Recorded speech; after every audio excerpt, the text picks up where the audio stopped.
Dalang needs to take his medicine. Could it be that I have transmigrated? Dalang, you're awake. Where is this? Chenjiagu, huh? Why am I here? I saw you faint at the east entrance of the village, then drag you back. It took a lot of effort, and he even borrowed money to get medicine. 1 tael of silver is not much. If you want to leave, 1 tael of silver is enough. Alright, wait until I leave here. I'll give it to you. I'm not stupid. Once you leave, you won't come back. Girl, look at me. How could it possibly hold silver? No silver. Then leave it to me. Be a husband.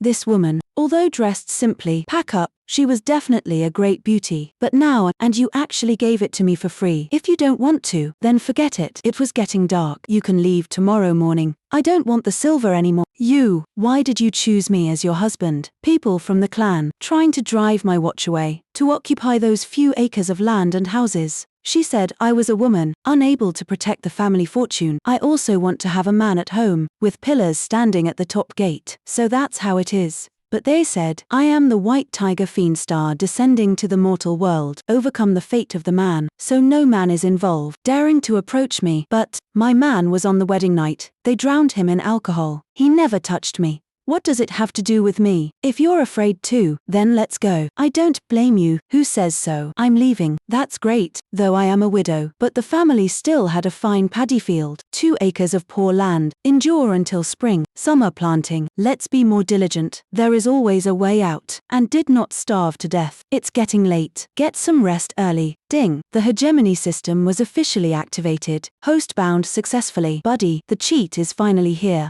The hard days were over, newbie benefits are being distributed. Congratulations host, obtain the body of 100 enemies.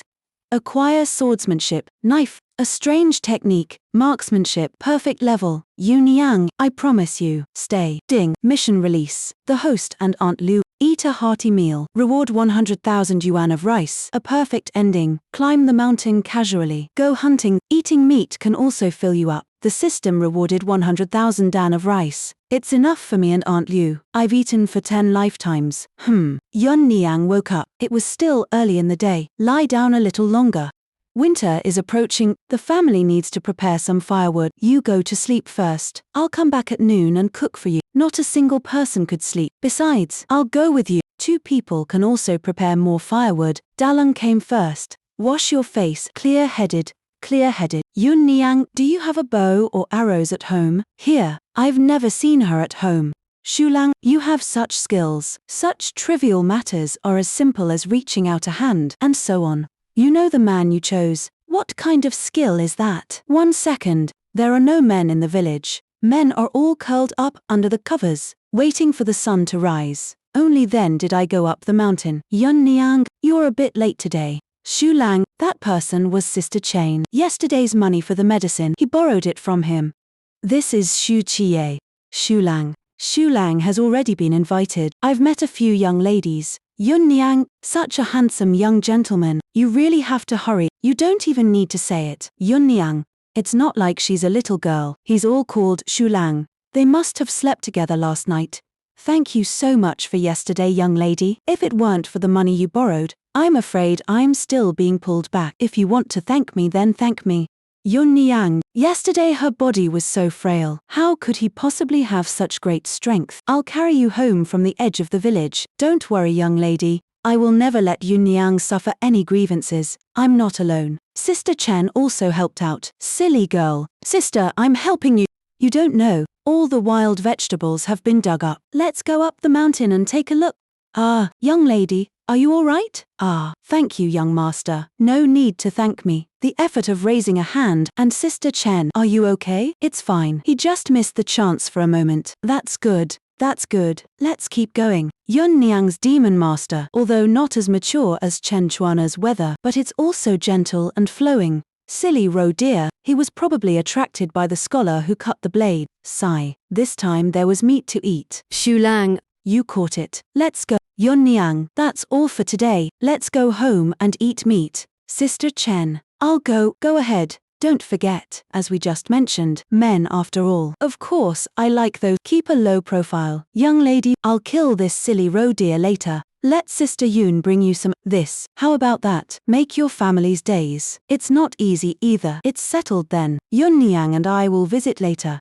Widow Liu? Why are you holding my robe? His name was Li Dazhuang. Usually hangs out with a few mischievous friends. Idling around the village. Li Dazhuang. Stop talking nonsense here. This robe was clearly caught by my Shulang. What does it have to do with you? Alright. You, Widow Liu. She slept with a wild man. Then he got tough. I caught this robe by setting a trap. I'm just about to go collect now. But you guys took it away. If you know what's good for you, hand it over. Otherwise, don't blame me for grabbing it.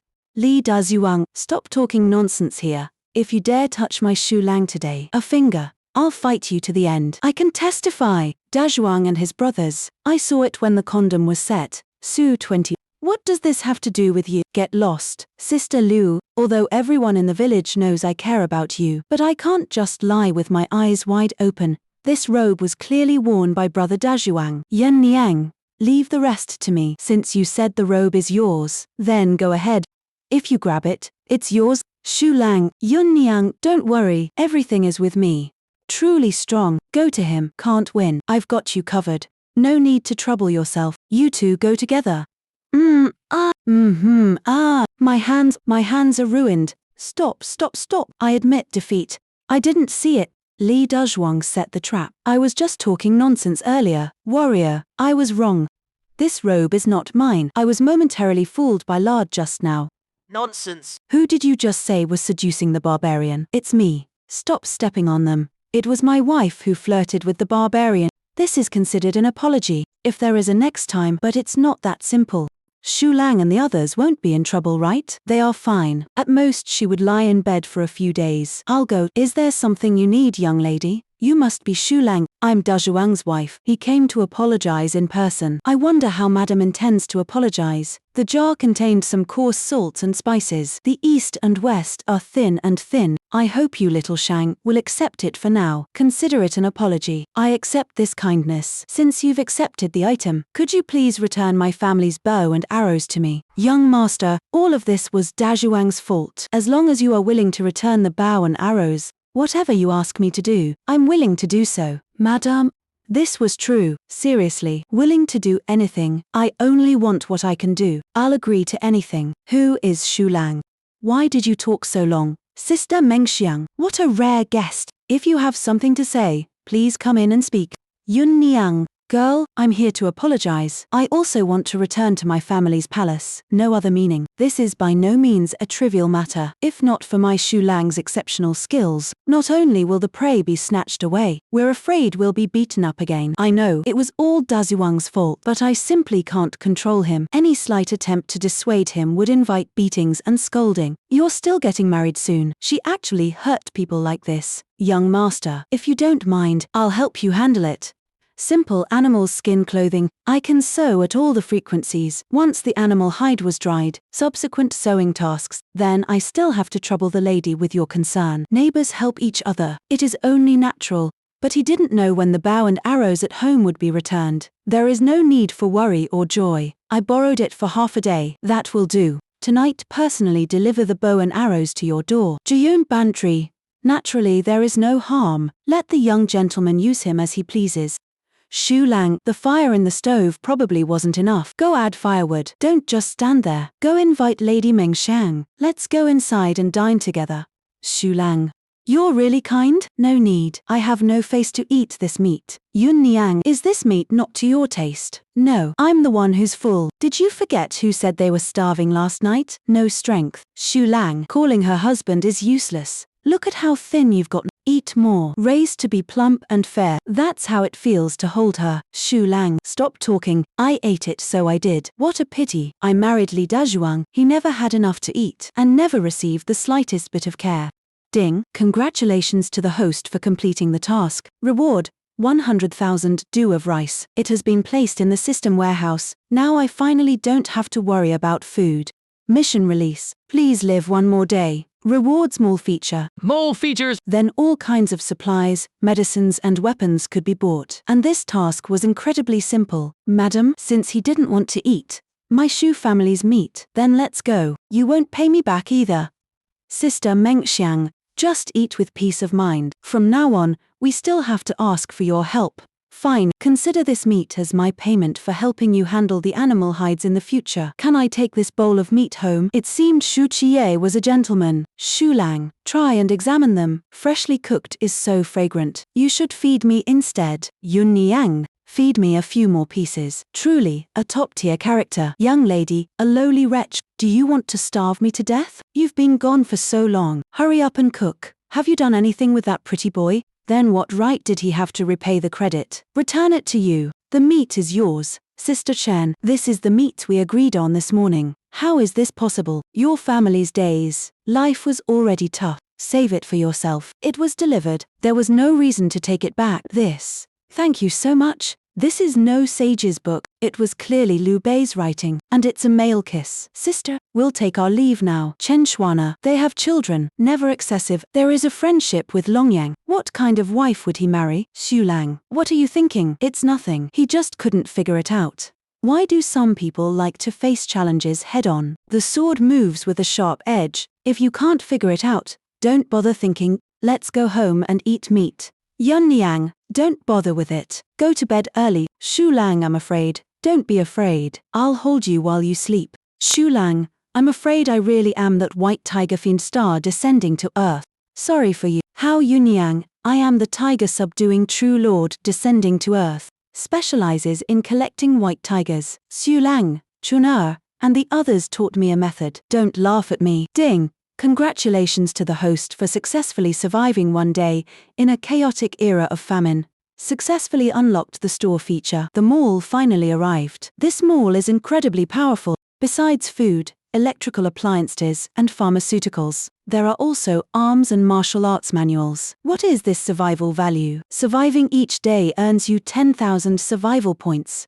The longer you survive, the more your benefits and daily rewards increase. With just the daily survival points arriving, you won't have to worry about food or drink. The system is so thoughtful. I bought a Glock 17 pistol to test the waters first. Xulang is having breakfast. Task D released. Please survive for one day as a reward. 100,000 military coats. This task is a bit too easy. 100,000 military coats are practically a free gift. Ding. Qingwen suzhou shifo banding lo yunyang wei xinfu. After binding successfully, you can view its panel. Tai, Yunniang's health status is only 71. She should be nourished by now. Yunniang, I'll walk around the mountain twice and then come back. You watch the meat at home. It was time to test the power of this pistol. Since it's here, I'll buy another composite bow and try again. So it was Shulang, truly a brilliant sword technique. It's been so long since I went up the mountain, but I haven't hit anything. Going up the mountain at dawn wasn't without gains. What are the fruits of a few wild vegetables? She had just given him a bowl of meat last night. Could it be that Nobita wouldn't give him a single bit? Go ahead and eat.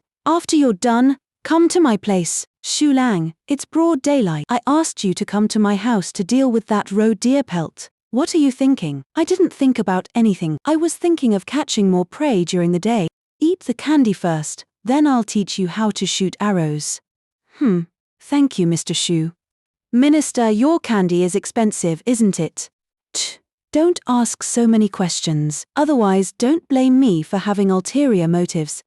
All right, Shulang, why does your bow look so strange? The shoulders should be level. Keep your hands steady. Breathing becomes lighter.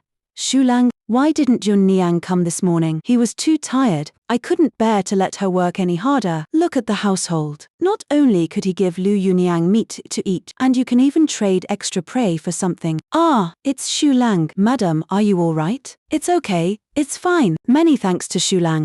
What a pity for Chen Xuana's figure. Truly tempting. Shulang, you're back. Come inside and rest. There was hot water on the stove. Tuna, what is he here for? Him. It was meant to introduce a livelihood. In the city, a wealthy family entrusted him to collect charcoal, so he wanted to pull us along to burn charcoal. You promised him. Not yet. Wasn't I waiting for you, Shulang, to make the decision? That Yunniang. Do you want to go burn charcoal? Shulang. We're not short of food right now. Or maybe he could go burn charcoal to earn some silver. He repaid the money he owed Sister Chain. The remaining money will wait until the spring of next year. Let's buy some rice seeds. Buy a few more chicks. Wouldn't life be even better from now on? Have you forgotten something? Don't you want a few chubby boys and daughters? I always listen to Shulang. From now on, we'll buy a big house in the city, let you wear silk, and enjoy delicacies from all over the land. I don't covet these things as long as she's with Shulang, that's enough. Shulang in broad daylight. I have mud in my hands. Yun Niang, do you know any family in the village with a daughter to marry? Of course there are such things. The youngest daughter of the village head's family is 19 this year. What's wrong? Who bullied you? No one bullies me. I'm just scared. Shulang, after you fell for another woman, you didn't want me anymore. Looks like I need to put a good deal out of your wild thoughts. Shulang bids farewell. Yun Niang, come over and eat.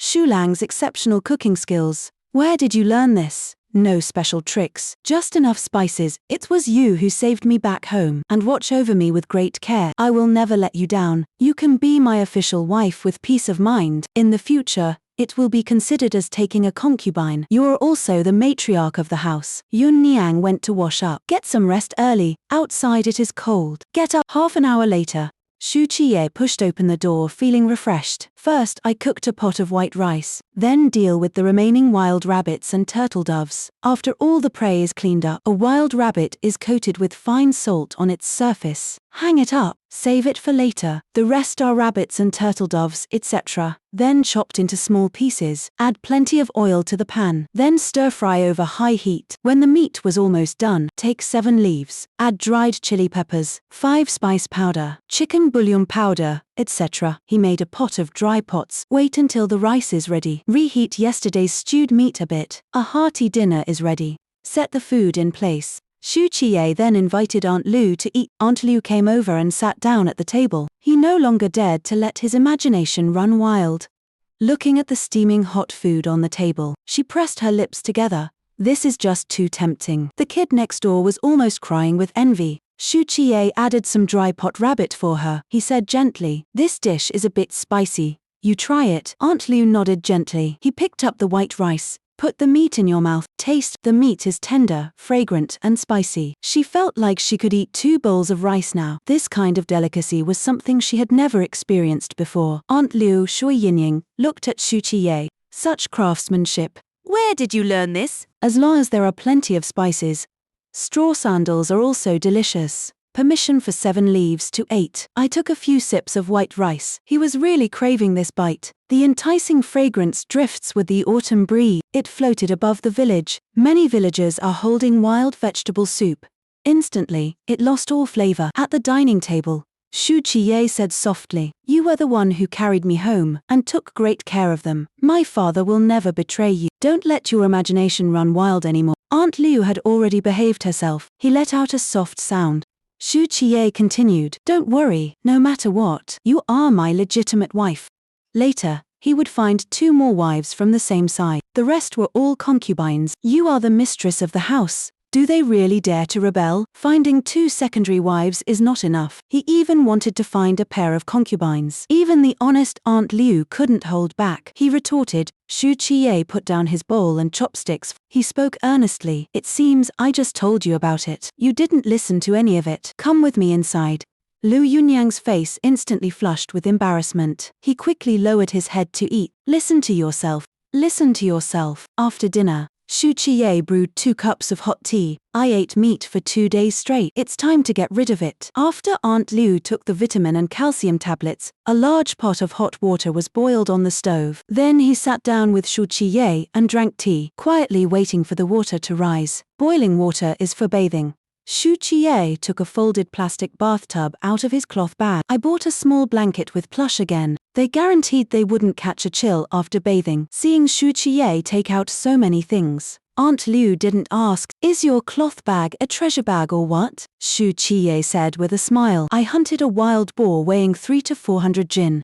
The peddler gave me all his belongings. He took the wild boar and said he wanted to trade for a few wives. At this time of year, a wild boar can really trade for several virgin girls." Naturally, Aunt Liu didn't think much of it. After the water boils, Qiye originally wanted to bathe with Aunt Liu, but Aunt Liu was so shy and timid, he only said he was willing to help her wash up and bathe. Not yet. She didn't insist on marrying Qiye. After a comfortable hot bath, put on a warm blanket, it was Liu Yunyang's turn to bathe. He came to the bedside, looking at the quilt that smelled a bit musty. Qiye simply took out all the worn-out cotton inside. He threw it into the stove to burn. Then I bought a new warm vest from the mall to change into. Only then did he lie down under the covers. After a day of extravagance, 10,000 survival points, only 70 points remain. But Qiye was not in a hurry. Wait until you wake up tomorrow morning. Then another 100,000 liters of deposit value would be credited. It must be said, filling the gaps in the house. After changing into a tank top, she lay down on the bed. It wasn't so cold. A moment later, the sound of water behind the curtains stopped. Aunt Liu wrapped herself in a small blanket. She walked out a bit shy,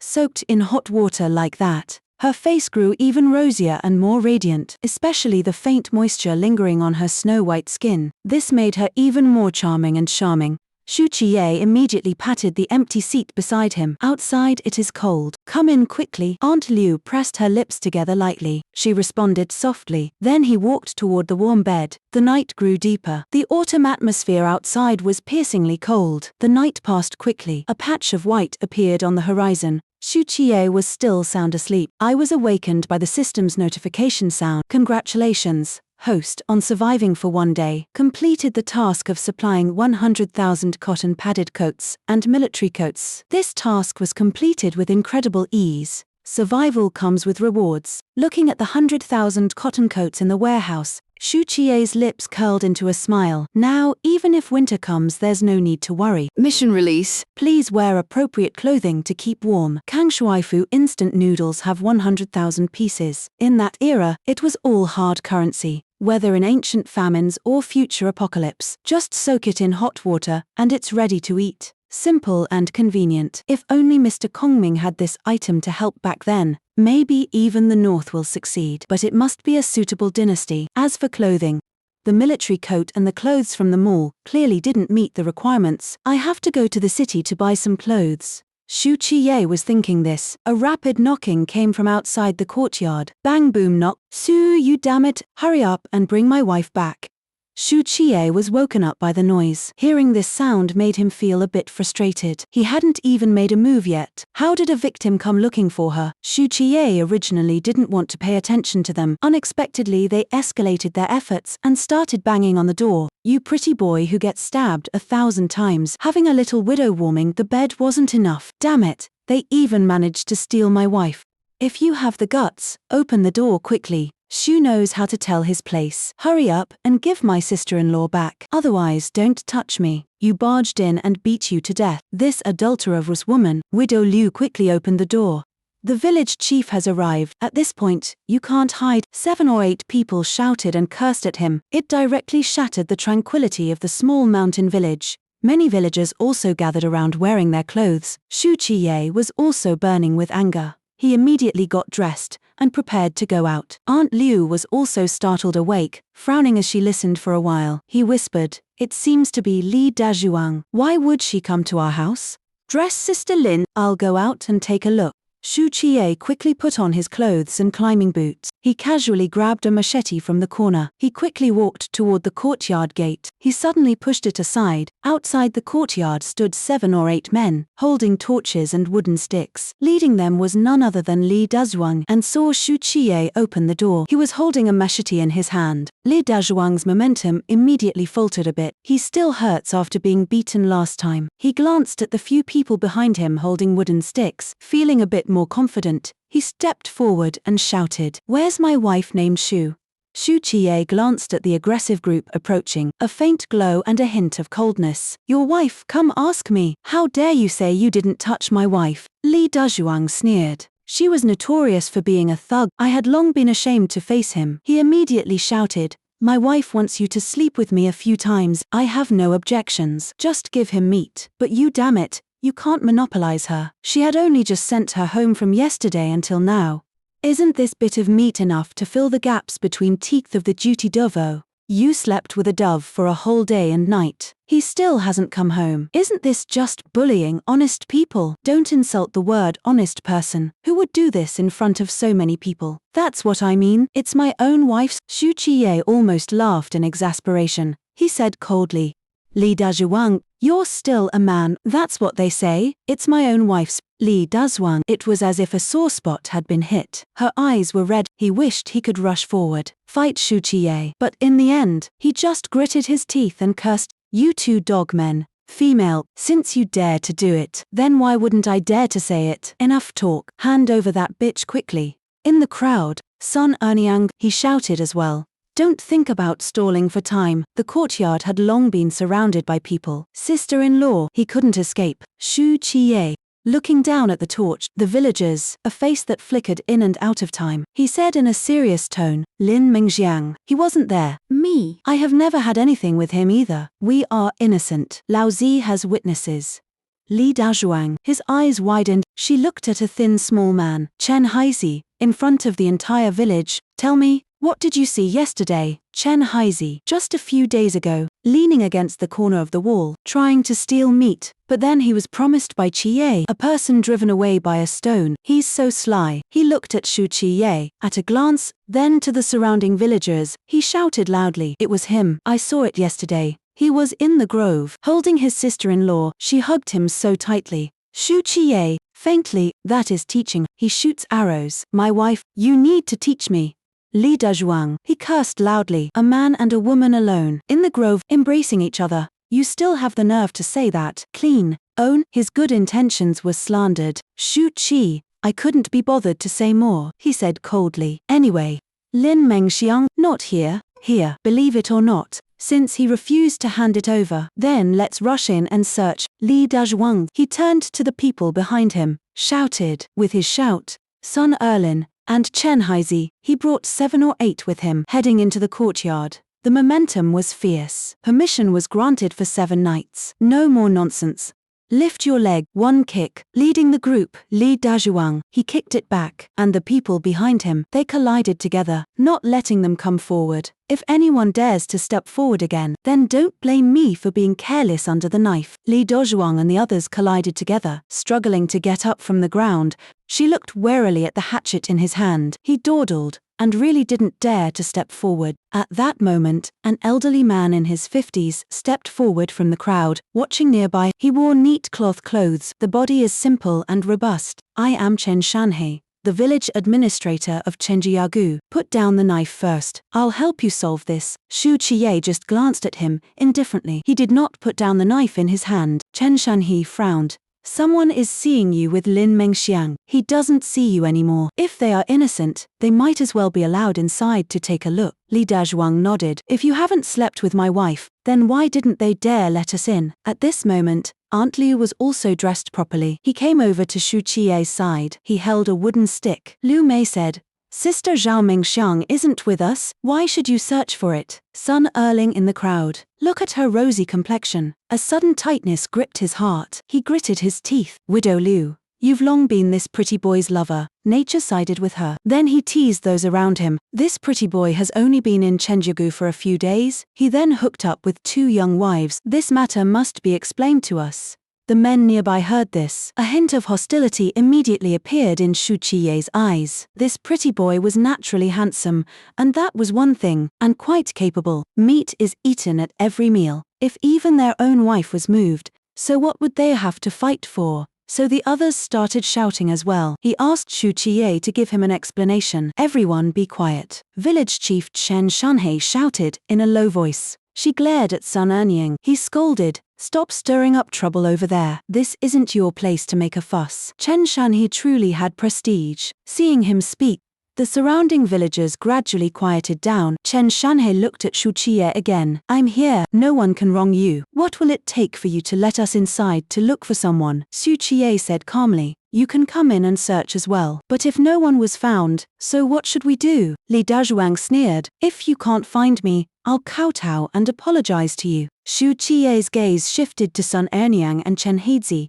who had been making a commotion earlier. "Where are you two?" Sun Erniang and Chen Haizi hesitated slightly. Finally he nodded. "If you can't find it, then the 2 of us will kowtow and apologize to you." The sky grew brighter and brighter. The more people gathered, the more they gathered. Qiye said in a deep voice, "If that's the case, then I'll let you in and take a look. But let me be clear, if you smash any bottles or jars, something was missing. Don't blame me for being merciless when the time comes." After Qiye finished speaking, he opened the courtyard gate. He let everyone enter the courtyard. Li Dazhuang was already impatient. Bringing Sun Ernyang and Chen Hazy with her, he rushed into the courtyard and headed straight for the main house. Muramasa and others followed closely behind. Qiye and Aunt Liu followed them the whole time, lest they tamper with things inside the house. The main house contained only a bed and a few worn-out pieces of furniture. There was not a trace of anyone left, but they still searched every corner. Aunt Liu mocked, "Li Dazhuang, where is your wife? And the kitchen is still missing." Li Dazhuang waved his hand. He led a group of people into the kitchen. As soon as they entered, they saw smoked cured meat hanging in the kitchen. The surface is crystal clear and irresistibly tempting. Li Dazhuang and the others were all staring wide-eyed in shock. He quietly swallowed hard. They can't even get enough wild vegetables anymore. But Qiye and Liu Yunyang actually had so much meat that couldn't be eaten up. He saw Qiye holding a machete and glaring coldly at them. Li Dazhuang and the others didn't dare to act recklessly. I took a walk around the kitchen. He didn't see anyone behind him. Feeling relieved, he withdrew. A few thatched huts afterward. They all read it carefully. Not even the outhouse was spared. Naturally, it was impossible to find anyone. Li Dazhuang also asked the person waiting outside the courtyard. It was confirmed that no one escaped by climbing over the wall during this period. Qi also reminded him, "Since we've searched everything, shouldn't it be time to kowtow and apologize?" Li Dazhuang, Sun Erlin and Chen Hazy. The arrogance from earlier was gone. Everyone kept their heads down and said nothing. He kowtowed to this pretty boy in front of the whole village. Are they still going to survive in Chenjiagu in the future? Li Dazhuang cast a pleading look at Chen Shanhe. They wanted the village head to speak well for them. Unexpectedly, Chen Shanhe sighed. "A true man spits on every nail and nails it. Since no one was found, then just kowtow. Don't let outsiders look down on the men of our Chenjiagu." Li Dazhuang's face looked worse than eating. In the end, she gritted her teeth and joined Sun Ernyang, Chen Hazy, and the other two. He knelt on the ground and kowtowed.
When he got up, Li Dazhuang had already pulled at the wound on his waist and back. He gasped in pain instantly. He shouted, holding his waist, "Su, that's not true. If you hadn't hurt me, how could my wife go hunting in the mountains? And why haven't you come back all night?" Sun Erlin and Chen Hazy immediately chimed in. "In the end, it's still your fault." Liu Yunyang was trembling with anger. He shouted angrily, "Isn't it because you tried to poach talent and got beaten up?" Li Dazhuang argued stubbornly, "Who told you to wear such a big robe for pulling your head? I'm just joking with you. Who knew you guys would actually hit someone? This is a typical case of a thung, rotten skin and meat that won't cook through." He simply couldn't reason with them. Chen Chuna at the back of the crowd really couldn't stand it. He said anxiously, "Meng Xiang, he went up the mountain. He didn't come back all night. You are still making trouble here." "What? Hurry up the mountain and go search. The villagers present all hesitated. They're still hungry now. Later they still have to dig for wild vegetables. Where would you have time to help find someone? Chen Shanhe glanced at the villagers who were bowing their heads. He sighed. They were all from the villagers. Help, everyone look for it when they go up the mountain. Is there strength in numbers? The villagers all lowered their heads and said nothing. It seems she really doesn't want to look anymore. During this time of famine, it's already good that they can take care of themselves. He had no time to worry about others. Qiye did not accuse them of their indifference. Instead, he directly issued an eviction order. Since he's not with me, then you can go. As she spoke, she looked at Liu Yunyang beside her. Pack up the dry rations and prepare to go up the mountain to find someone. Liu Yun naturally had no objections. Wang went inside to prepare breakfast and dry rations. The villagers all turned and left.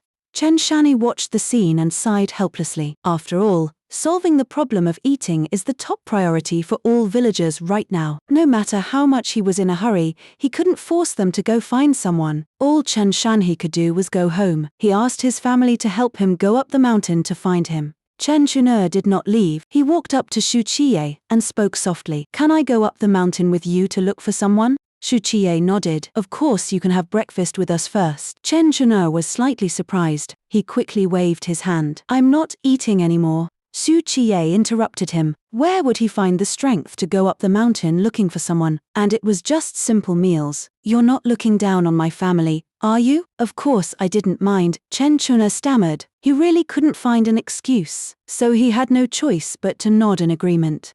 The so-called breakfast was just a dry pot of chili from last night. Two added some cured meat and stir-fried it again, paired with leftover white rice from last night. When Chen Chun held the white rice in his hands, looking at the tempting plate of stir-fried pork on the table, he glanced at Qiye with a complicated expression. You call this simple meal? It's better than what their family has eaten in the past 6 months. If the white rice and stir-fried meat are plain and plain, what was the thin porridge cooked with at his home? Qiye saw him looking at him and explained, all leftovers from last night. Madam, please forgive me for making a fool of myself. Chen Chuner thought she was deliberately showing off, but he couldn't find any reason to complain.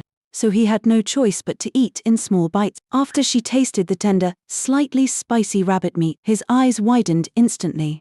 This is just too delicious, Aunt Liu said apologetically. Sister Chen, my cooking isn't as good as Shulang's. Don't laugh at me. Such delicious dishes. You actually say your skills aren't as good as Shulang's. Chen Chunar didn't want to pay attention to this unconsciously boasting young couple. I just want to eat quietly. This breakfast brought Chen Chuner a long-lost sense of happiness. She took the initiative to help Liu Yunyang clear the dishes. At this point, the cured pork slices in the pot were also cooked. This was the food for the 3 of them along the way. All were tied up by Aunt Liu and wrapped in clean cloth. Chen Chuner was at the edge of the well by filling the leather water sack. He drank 3 whole skins, enough for them to drink.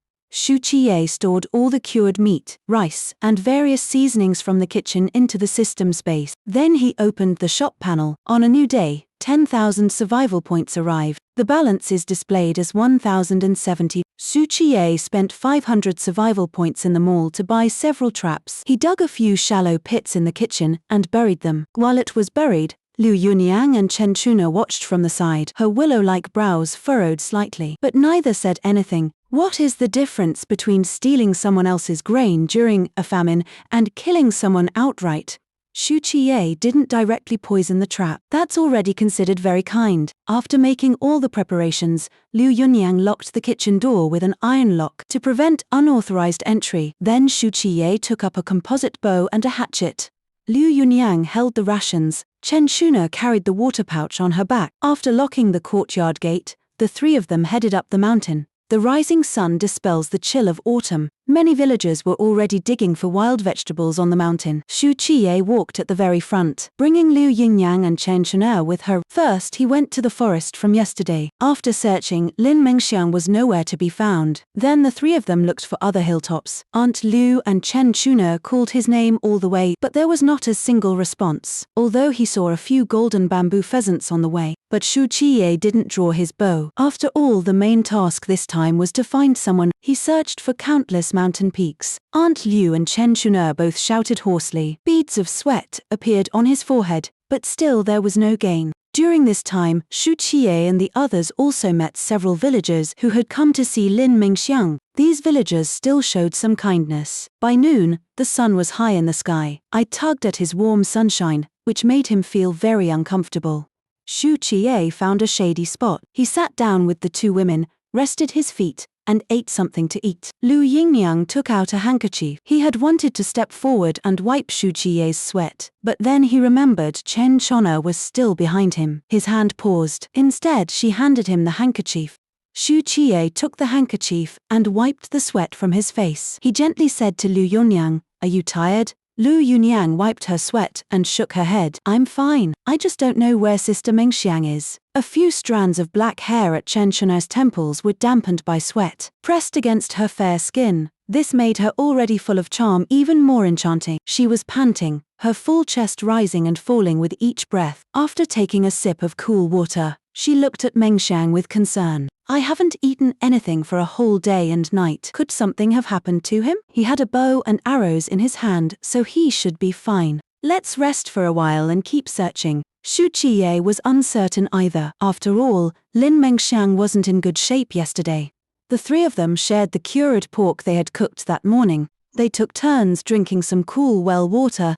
Only then did he recover quite a bit of his strength. On another hill, Li Dazhuang, Sun Eniang, and Chen Haizi were also looking for Lin Mengxiang. They were already exhausted, sweating profusely. Sun Eniang glanced at the blazing sun overhead. "I only felt hungry and thirsty again," he said weakly. "Big strong guy. We're going to find out when that happens." Li Dazhuang wiped his sweat with his sleeve, panting heavily. "Let's take another round. If you haven't found it yet, let's head back." Chen Haizi lay on the ground, "So tired I don't want to move. You spent 2 bamboo chickens and 5 rabbit skins to get that. Let's not look for it now." "Not looking for any more." Li Dazhuang waved his hand impatiently. He also plopped down on the ground. "For a woman, do you really want me to work myself to death in the mountains?" Sun Erling said with some regret. "If only I had known it would be like this. Big strong guy, you might as well have lent us your sister-in-law back then, and enjoyed it all. You're quite dreaming, kid." Li Dazhuang shot her a glare. "Want to play with your sister-in-law? Then bring the meat. You have to know, she's the most beautiful woman in Jinghua village. I want to marry her." They have spent a lot of money. He even stabbed her family members. Only then would his father agree to marry her to me. Sun Erling sighed. "What's the point of saying all this? Now, the person is gone." Chen Haizi, lying on the ground, suddenly spoke. "Speaking of meat, did you see it this morning? The cured meat hanging in Widow Liu's house. As long as you're not blind." Ken Dading saw it. "That row of cured meat. I'm dying of craving." Li Dazhuang swallowed hard. Chen Haizi chuckled. "I just saw that pretty boy and Liu Yun. Everyone came out looking for someone. There shouldn't be anyone at home right now." The other two immediately understood what he meant. After exchanging a few glances, the three of them, he smiled knowingly. Li Dazhuang waved his hand. "Brothers, let's go down the mountain and eat meat." 3 like-minded people. And so, we went down the mountain. Back to Qiye's side, the 3 of them ate meat and drank water. After regaining some strength, so he continued searching all over the mountain. Before long they ran into a young couple, about a little over 20. His facial features were distinct, holding a bow in his hand. At his waist hung a wild rabbit and a few birds. The girl was about 17 or 18 years old. Her skin was fair and clear, a somewhat delicate oval face. Her eyes were as clear as lake water, tall and slender. Her chest rose and fell slightly naive and awkward. The 2 of them were dressed in clean cloth clothes. On his feet were sturdy animal skin boots. There is a slight resemblance between them. They should be siblings.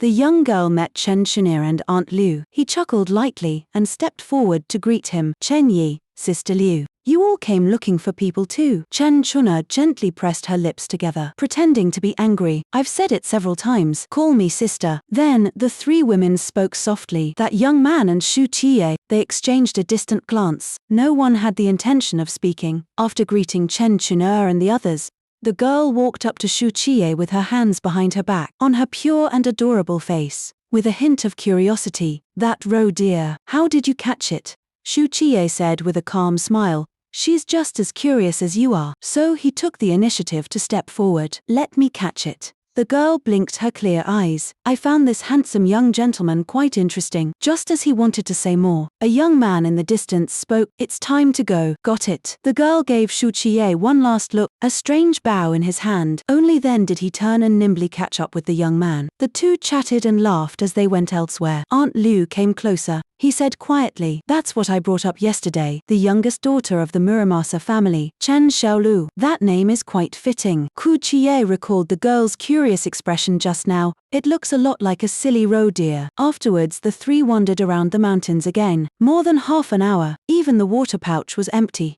2. As they passed above a valley, Liu Yunyang suddenly cried out in surprise. Shulang, look down quickly. Qiye followed her gaze. His expression grew slightly serious. Only below was visible. There was actually a bear-blind man. At this moment he was blocking the way, in front of the crack between two large stones, rummaging at something. Chen Chuno's face turned pale, trembling, pointing downward. Shulang, look, the one at the bear's feet. But Mengxiang's clothes, that bear, trying hard to squeeze into the gaps in the rock. There were indeed a few pieces of grey fabric at his feet. Moreover, those pieces of fabric looked very much like the clothes Lin Mengxiang wore yesterday. Could it have been eaten by a bear? His face instantly turned pale with fright. There is no blood or bones nearby. Mengxiang should have been hiding in that gap. Don't make a sound yet. I'll drive away that bear. Qiye gently comforted the two women, because Chen Chuna, an outsider, was present. So he didn't want to expose the firearms, and with his marksmanship from over 50 meters away, you might not be able to hit the bear.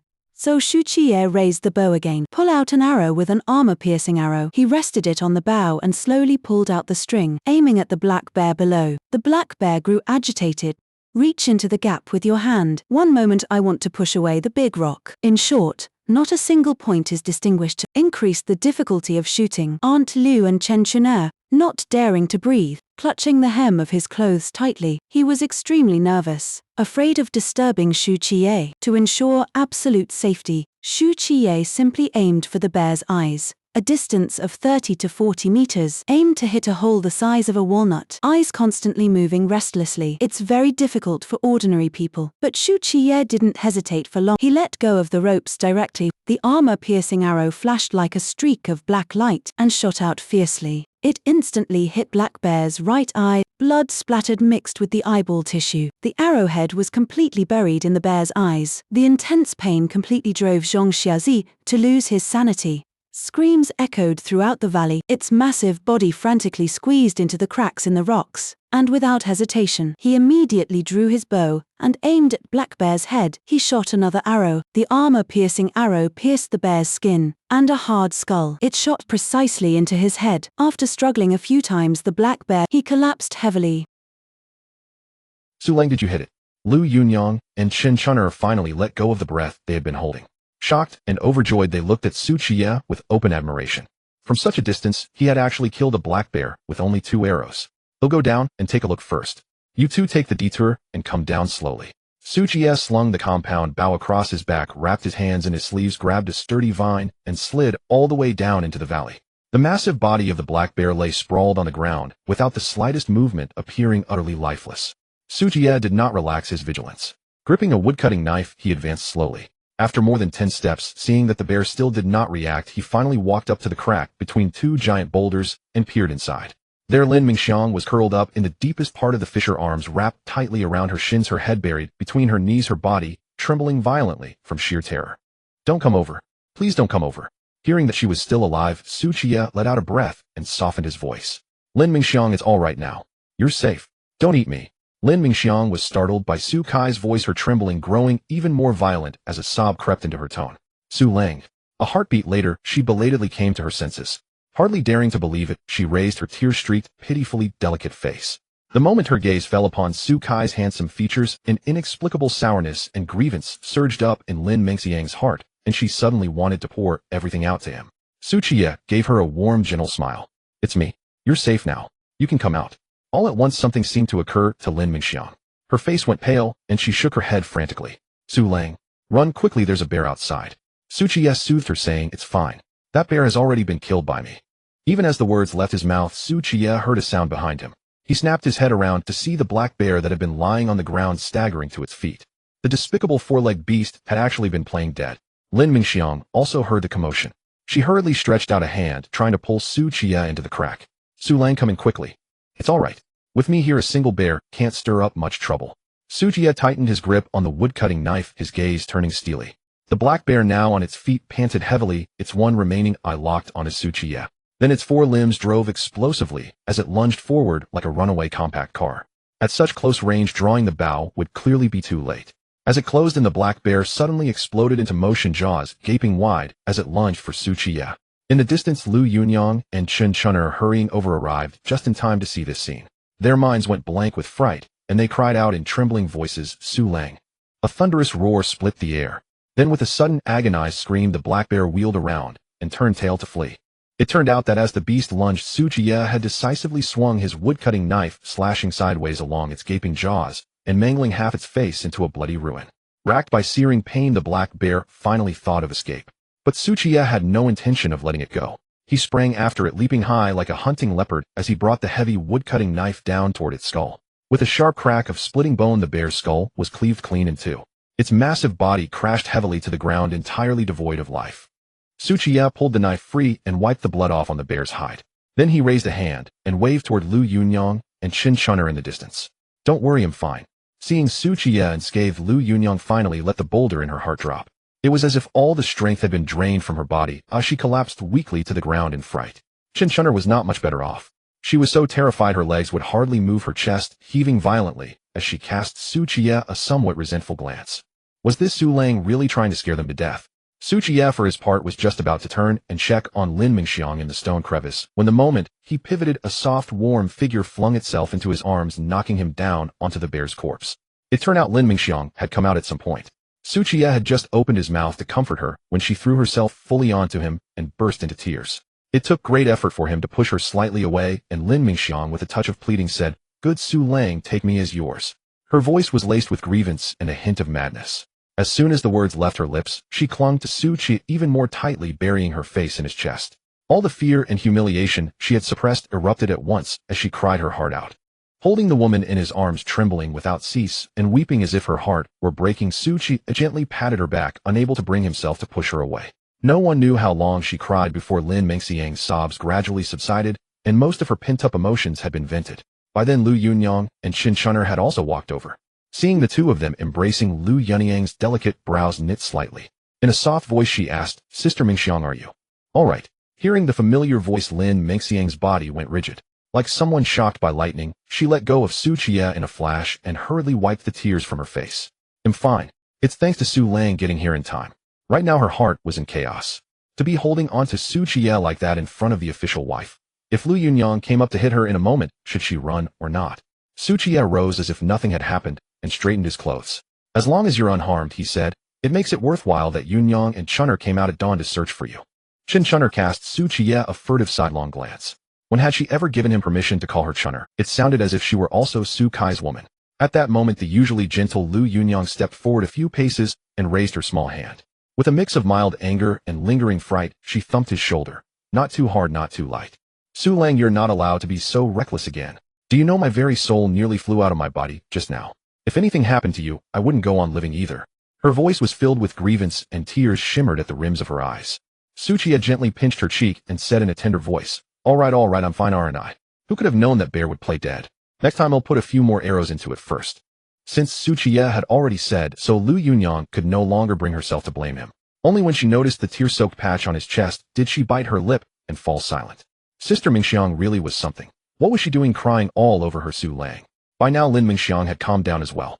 A moment ago she had thought she was surely going to die, only to be saved by Qiye, and with all the goodwill she already held toward him, she had been swept away by impulse. An awkward silence slowly spread. Chen Chun'er spoke up just in time, breaking the tension. "Mingxiang, how did you end up running into this bear?" Lin Mingxiang answered with lingering fear. "Yesterday, I just wanted to hunt a bit more game. Who knew I would wander all the way here and be targeted by it? In my panic, I lost track of where my bow and arrows fell." As she spoke, her stomach let out a loud growl. A flush instantly spread across Lin Mingxiang's delicate cheeks. She lowered her head, both shy and anxious. Seeing her face streaked with tears and her whole appearance haggard, Lu Yunyang took some cooked meat from the cloth pouch at her waist and handed it to her. "Yunyang, there's no need. I'll eat when I get back," Lin Mingxiang murmured, turning the offer down in a low voice, reluctant to take it. Su Qiye patted the black bear beside him, which was like a small hill, and said with a smile, "It's fine, eat. If not for you, I wouldn't have hunted this bear at all. Now our household won't lack meat for the entire winter." Chun'er also handed her a water skin. "We're all family here. Go ahead and eat." "Sister Mingxiang, this is all meat Su Lang set aside for you. Just eat," Liu Yunyang said as she stuffed the meat into Lin Mengxiang's hand. Looking at the meat in her palm, Lin Mengxiang's eyes instantly grew red. She began to eat in small bites, and before she had taken, many silent tears were already slipping down. When had she ever felt such warmth? Su Qiye glanced around and said, "You all rest for a bit. They'll cut some vines and branches to make a drag frame, so we can haul this bear back." If he had been alone, Su Qiye would have simply stowed the bear into the system space and spared himself the trouble. But with outsiders present, he could only resort to cutting vines and wooden poles, fashioning a simple one-sided dragging frame, and spending some effort to haul the bear back. After Su Qiye had walked a ways off, Lin Mengxiang looked at Liu Yunyang, head lowered in shame. "Yunyang, just now. I truly didn't mean it." Liu Yunyang blinked, her clear eyes a little puzzled. "What happened just now?" "Sister Chun and I hurried over and didn't see clearly." A warmth stirred in Lin Mengxiang's heart. She naturally understood that Liu Yunyang was saying this for her sake, and gratitude surged within her. "Thank you," she murmured. Before long, Su Qiye returned carrying several bundles of vines and wooden poles. With the four of them working together, they managed to build a drag frame and securely lashed the black bear to it. Su Qiye looped the vines over his shoulders and back, gripped the front of the frame with both hands, and let the back end drag along the ground. Like a rickshaw puller, he dragged the bear down the mountain. Autumn was precisely the season for bears to put on fat, and this one weighed around 200 kilograms. With his 100 enemies' bodies, Su Kai's stamina and strength were greatly enhanced, so hauling it was not too strenuous. With Liu Yunyang and the other two helping along the way, a little over an hour later, they finally emerged from the deep mountains, dragging the bear toward the village. Dragging a black bear with a head as large as a man's, it was impossible for Su Qiye to go unnoticed. Before he even entered the village, many villagers had already crowded around, their eyes reddening with envy and desire. "Yunyang, how did you manage to hunt down such a huge blind bear? This bear must weigh over 300 jin. With this, your family won't lack meat for the entire winter. More than that. By my eye, this bear weighs at least 600 jin, worth 2 fat pigs. The hide, the bear paws, the gall. These are all valuable things. Take it to town, and it could fetch 50 or 60 taels of silver. 50 or 60 taels. If we exchanged that for coarse grain, it would probably feed everyone in Xinjiang well for a very long time." The more clearly they understood the value of this black bear, the closer the villagers pressed, in their eyes fixed unblinkingly on the carcass like ravenous hyenas. Liu Yunyang, Chun'er, and Lin Mengxiang all felt a growing unease. They knew all too well that starving villagers were entirely capable of killing for meat. There was no helping it. This black bear was simply too tempting, like glittering silver laid out before their eyes. Su Qiye swept his gaze over the crowd and said coldly, "I hunted this bear alone. If any of you want to seize it, then come and try." Feeling the killing intent radiating from Su Qiye, the villagers sobered a little. After all, this was a man fierce enough to hunt a blind bear, unless driven to utter desperation, who would dare provoke him. At present, they could still survive by digging wild greens and snaring a bird or two. Though far from full, they were not yet starving to death. It was not worth wagering their lives. A burly man swallowed his saliva and could not help saying, "Brother Su, such a huge bear. You and Widow Liu can't possibly finish it yourselves. How about giving me a bit of meat? I only want the offal." At once, all the villagers' eyes turned to Su Qiye, anxiously awaiting his reply. Su Qiye knew very well that once he opened this gate, a second, a third, and then more and more would come to ask for meat, until it inevitably escalated into outright robbery. So he said in a steady voice, "Even if I divided this bear among all of you, how many taels of meat would each person get? Not even enough for a single meal. Let me first exchange it for some grain, then I will lend each household a few jin." Hearing this, the villagers immediately broke into smiles. They could clearly distinguish between a single meaty meal and several meals worth of grain. Surrounded by the crowd, Su Qiye dragged the black bear and soon arrived at the gate of his own courtyard. Liu Yunyang hurried forward to unlock it. Su Qiye glanced toward the corner of the wall. Seeing a few dark, dried drops of blood, he could not help but let out a cold laugh. Someone had indeed come to steal meat. Unfortunately for them, all the food had long since been stored away in his system warehouse. Those thieves were destined to come away empty-handed. Just as Su Qiye was about to drag the bear into the yard, from the other end of the alley, Li Dazhuang came striding over with several villagers brimming with hostile intent. Limping with each step, Li Dazhuang fixed Su Qiye with a venomous stare, as though Su Qiye had murdered his father and stolen his wife. He was about to speak when his gaze was instantly drawn to the massive black bear behind Su Qiye. His eyes locked greedily onto the carcass. Su Qiye simply set the carcass down and looked at Li Dazhuang. "What is it? Do you need something?" Reluctantly tearing his gaze from the black bear, Li Dazhuang glared viciously at Su Qiye, yet failed to spit out a single harsh word. Instead, he turned his fury on the woman behind him, Lin Mengxiang. "You little wretch, what are you still doing standing here? Get back home and see how I deal with you later. Lin Mingxiang trembled with fear, kept her head lowered, and inched forward with great difficulty. Your courage has grown, has it? Gone a full day and night without coming back, trying to starve me to death. Just as Li Dazhuang was cursing, his face grew even darker. Where's my bow? Lin Mingxiang's face went pale. With her head bowed, she replied in a trembling voice, it's gone. What? You lost it? You're courting death. Li Dazhuang erupted in fury. Dragging his lame leg, he lurched forward and raised his right hand to slap Lin Mingxiang across the face. Without a word, Qiye lifted his foot and kicked Li Dazhuang in the stomach, sending him flying 2 or 3 meters. He rolled several times across the ground before finally coming to a stop. Oh! Li Dazhuang curled up on the ground in agony, clutching his belly. Gritting his teeth, he spat, "Su, you bastard, how I discipline my woman is none of your damned business." Qiye looked at him as one would look at a dog. Speak. What will it take for you to let Lin Mingxiang go? Lin Mingxiang froze where she stood, her clear eyes resting on Qiye in disbelief. Li Dazhuang was stunned for a moment, then grew even more enraged. He cursed, "I knew there was something filthy between you two. Sleep together a few times, and now you're in love. Do you truly wish to die?" Qiye advanced a few steps, his voice icy. Li Dazhuang scrambled backward on hands and knees. Only when Qiye stopped did he dare to halt, gasping for breath. "You pretty-faced brat, seducing my wife and still acting righteous. Just wait till I bring this to the authorities." At that moment, one of his lackeys bent down and whispered something into his ear. Li Dazhuang's eyes suddenly lit up. He looked at Qiye with a hint of anticipation. "So does what you just said still count?" Qiye nodded lightly. "I have always stood by my word." Reassured, Li Dazhuang cast a greedy glance at the black bear and swallowed. "Give me that blind bear and Lin Mingxiang will be yours. I will write a divorce letter immediately." At these words, the surrounding villagers burst into heated discussion. "Li Dazhuang, have you gone mad for money? You'd trade a woman for a bear. In times like these, when we can't even fill our bellies, a single bear could be exchanged for 3 chaste girls, let alone a woman already wed." "Exactly. If that's the case, I'd be willing to trade my own daughter." As the villagers' mocking voices rose around her, Lin Mingxiang lowered her head further and further. Chen Chun'er stepped forward, took her hand, and gently tried to comfort her. Afraid that Qiye might refuse, Li Dazhuang hastened to say, "Don't listen to their nonsense. Lin Mingxiang is the most beautiful woman in Xinghua village. It's only because of the famine and hunger that she's become like this. And we've been married for barely 10 days. I haven't even touched her. She's still a maiden, naturally worth some money." The surrounding villagers did not believe a word, shaking their heads.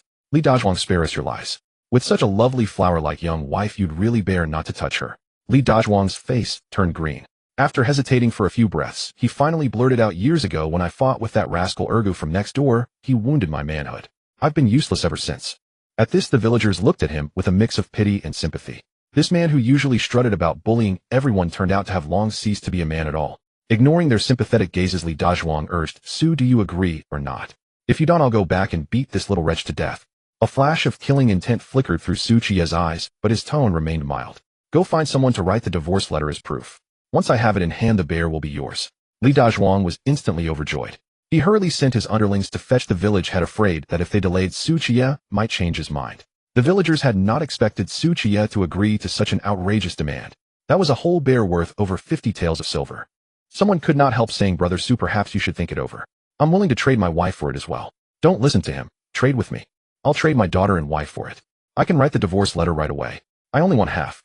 Just give me half the silver once you sell the bear. My wife isn't bad either."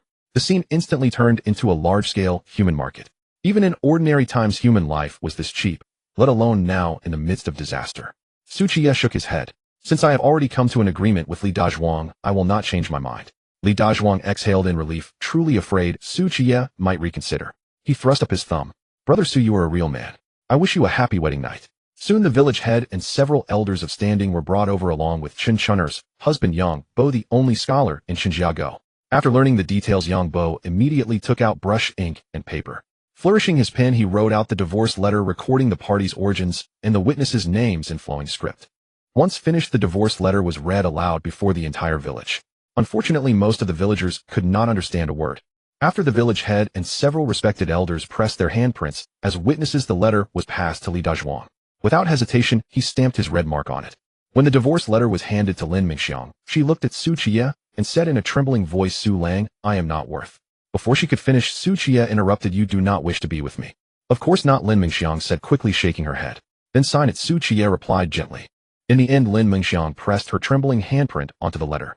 From that moment on, under the witness of their fellow villagers, she and Li Dazhuang were completely severed, and she became a free woman. Seeing Lin Mingxiang's handprint, Li Dazhuang was overjoyed. He called out to his men to hurry over and carry away the black bear. Wait. Su Qiye stepped forward and blocked them. What, you regret it now? Li Dazhuang's face darkened. Even if you do, it's useless. The divorce letter is already yours. The bear is mine. Who said I regretted it? Su Qiye replied calmly. A villager eager to haul away the bear urged then step. Su Qiye planted one foot firmly on the black bear and said in a deep voice, without my permission, no one is taking this bear anywhere. So are you trying to bully us by force? Li Dazhuang grabbed a wooden stick, gripping it menacingly. Su Qiye looked at him indifferently. Yes, I am. And what can you do about it? Stick in hand, Li Dazhuang still did not dare move. At last he turned to the village head Qinshanha for help. Uncle Qin, you're the village head. Are you really not going to do anything about this? That outsider pretty boy tricked away my wife, and now he refuses to hand over the bear. This was the first time Qinshanha had seen ruffians like Li Dazhuang coming to him for help. His face darkened at once. Mind your words. Lin Mingxiang is no longer your wife. Then he walked up to Su Qiye and said, young man, according to the agreement, this bear now belongs to Li Dazhuang. Why won't you give it to him? Because this bear is the compensation he owes me, Su Qiye declared in a tone that brooked no argument. Qinshanha and the surrounding villagers were all stunned. What compensation was this supposed to be? Li Dazhuang froze for a moment, then his fury flared in an instant. Su, what kind of insane stunt are you pulling? You snatched my wife, and now you expect me to offer you compensation. Does the law mean nothing to you? Qinshanha's brows knitted tightly. Young man, you had better explain this clearly. Su Qiye looked around at the crowd and explained, because Li Dazhuang brought people and stole all the cured meat from my home, this bear is his compensation. At his words, Lu Yunyang, standing to the side, turned pale. She hurried into the courtyard house to check, and very soon her panicked voice rang out from inside. Su Lang, all our meat is really gone. The villagers all turned their gazes to Li Dazhuang. That morning they had all seen the rows of cured meat hanging at Su Qiye's home. None of them had expected it to have vanished now. Qinshanha also looked at Li Dazhuang with faint suspicion. Nonsense. Li Dazhuang retorted next stiff. Your meat went missing. What in hell does that have to do with me? Who saw me steal your meat? Su Qiye swept a glance over his lame leg and said unhurriedly, when I went out this morning I was afraid someone might steal the meat, so I set a trap in the kitchen. Li Dazhuang, do you dare roll up your trouser leg and let everyone see how your leg became lame? Li Dazhuang's heart lurched, yet he still forced himself to sound righteous. My leg was hurt when I went up the mountain looking for Lin Mingxiang and accidentally stepped into a trap. It has nothing to do with you. Seeing him stubbornly refuse to admit anything, Su Qiye turned to Qinshanha. Village head, please have people check on Chen Haizi and Sun Erlin. See if their legs are injured as well, and best ask exactly where they were hurt. Li Dazhuang's face instantly darkened, his teeth grinding audibly. The incident had happened so suddenly that he had completely forgotten to coordinate their story with Chen Haizi and Sun Erlin. Qinshanha assigned several villagers to go separately in search of Sun Erlin and Chen Haizi, and very soon those villagers returned with news. Sun Erlin had an injury on his leg. He claimed he had stepped on a trap while in the pine grove with Li Dazhuang and Chen Haizi. Chen Haizi also bore a similar injury, saying he had stepped into one in a patch of shrubbery. Even with the evidence laid out, Li Dazhuang still refused to concede. What does that prove? I never went into your house, and I never stole any meat. Su Qiye could only marvel at his obstinacy.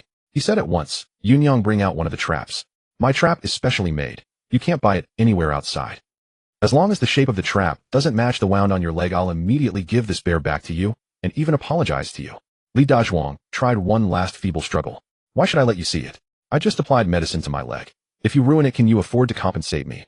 Qinshanha waved his hand, and several villagers stepped forward, forcibly rolling up Li Dazhuang's trouser leg. They tore away the cloth wrapped around his calf and scraped off the herbs, revealing a ring of gruesome wounds. Li Dazhuang sucked in cold breaths of pain. I'll remember you turtle bastards, all of you. When my leg heals, I'll. His threat cut off as Qinshanha compared the trap Yunyang handed him with the wound and found they matched exactly. The few respected elders present examined it as well and raised no objection. With ironclad proof before them, Su Qiye said coldly, Li Dazhuang, you stole the meat from my home. Is it really excessive for me to take a bit of compensation now? The villagers around them fell silent. Instead, a faint schadenfreude rose in their hearts. Since they could not afford to eat meat, what right did Li Dazhuang have to eat it? That's utter nonsense. I never stole your meat. Pulling his trouser leg back down, Li Dazhuang, seeing he could no longer conceal the leg injury, simply admitted, we did enter your kitchen, but when we went in, the meat was already gone. Who knows who stole it? So you admit that much? Su Qiye arched a brow, then continued, since only you lot entered my kitchen, where did my 600 jin of cured meat, 2 jars of coarse salt, and 10 taels of silver go? Damn it, you're lying through your teeth. Li Dazhuang was so enraged his vision blurred. A single roe deer yields at most 50 jin of meat. Where would you get 600 jin of cured meat? Su Qiye's tone turned mocking. What, you dare to do it, but not admit it? I truly didn't steal anything. Li Dazhuang was nearly frantic. He looked around at the villagers. Neighbors. Ali Dazhuang swear to the heavens I truly did not steal his meat. When we went in the meat was already gone. If I stole his meat, then let me Li Dazhuang die without sons or descendants. A murmur rippled through the crowd. The villagers' eyes held a hint of pity. Wasn't Li Dazhuang's manhood already ruined, dooming him to die without heirs? Using such an oath now was practically playing right into his own fate.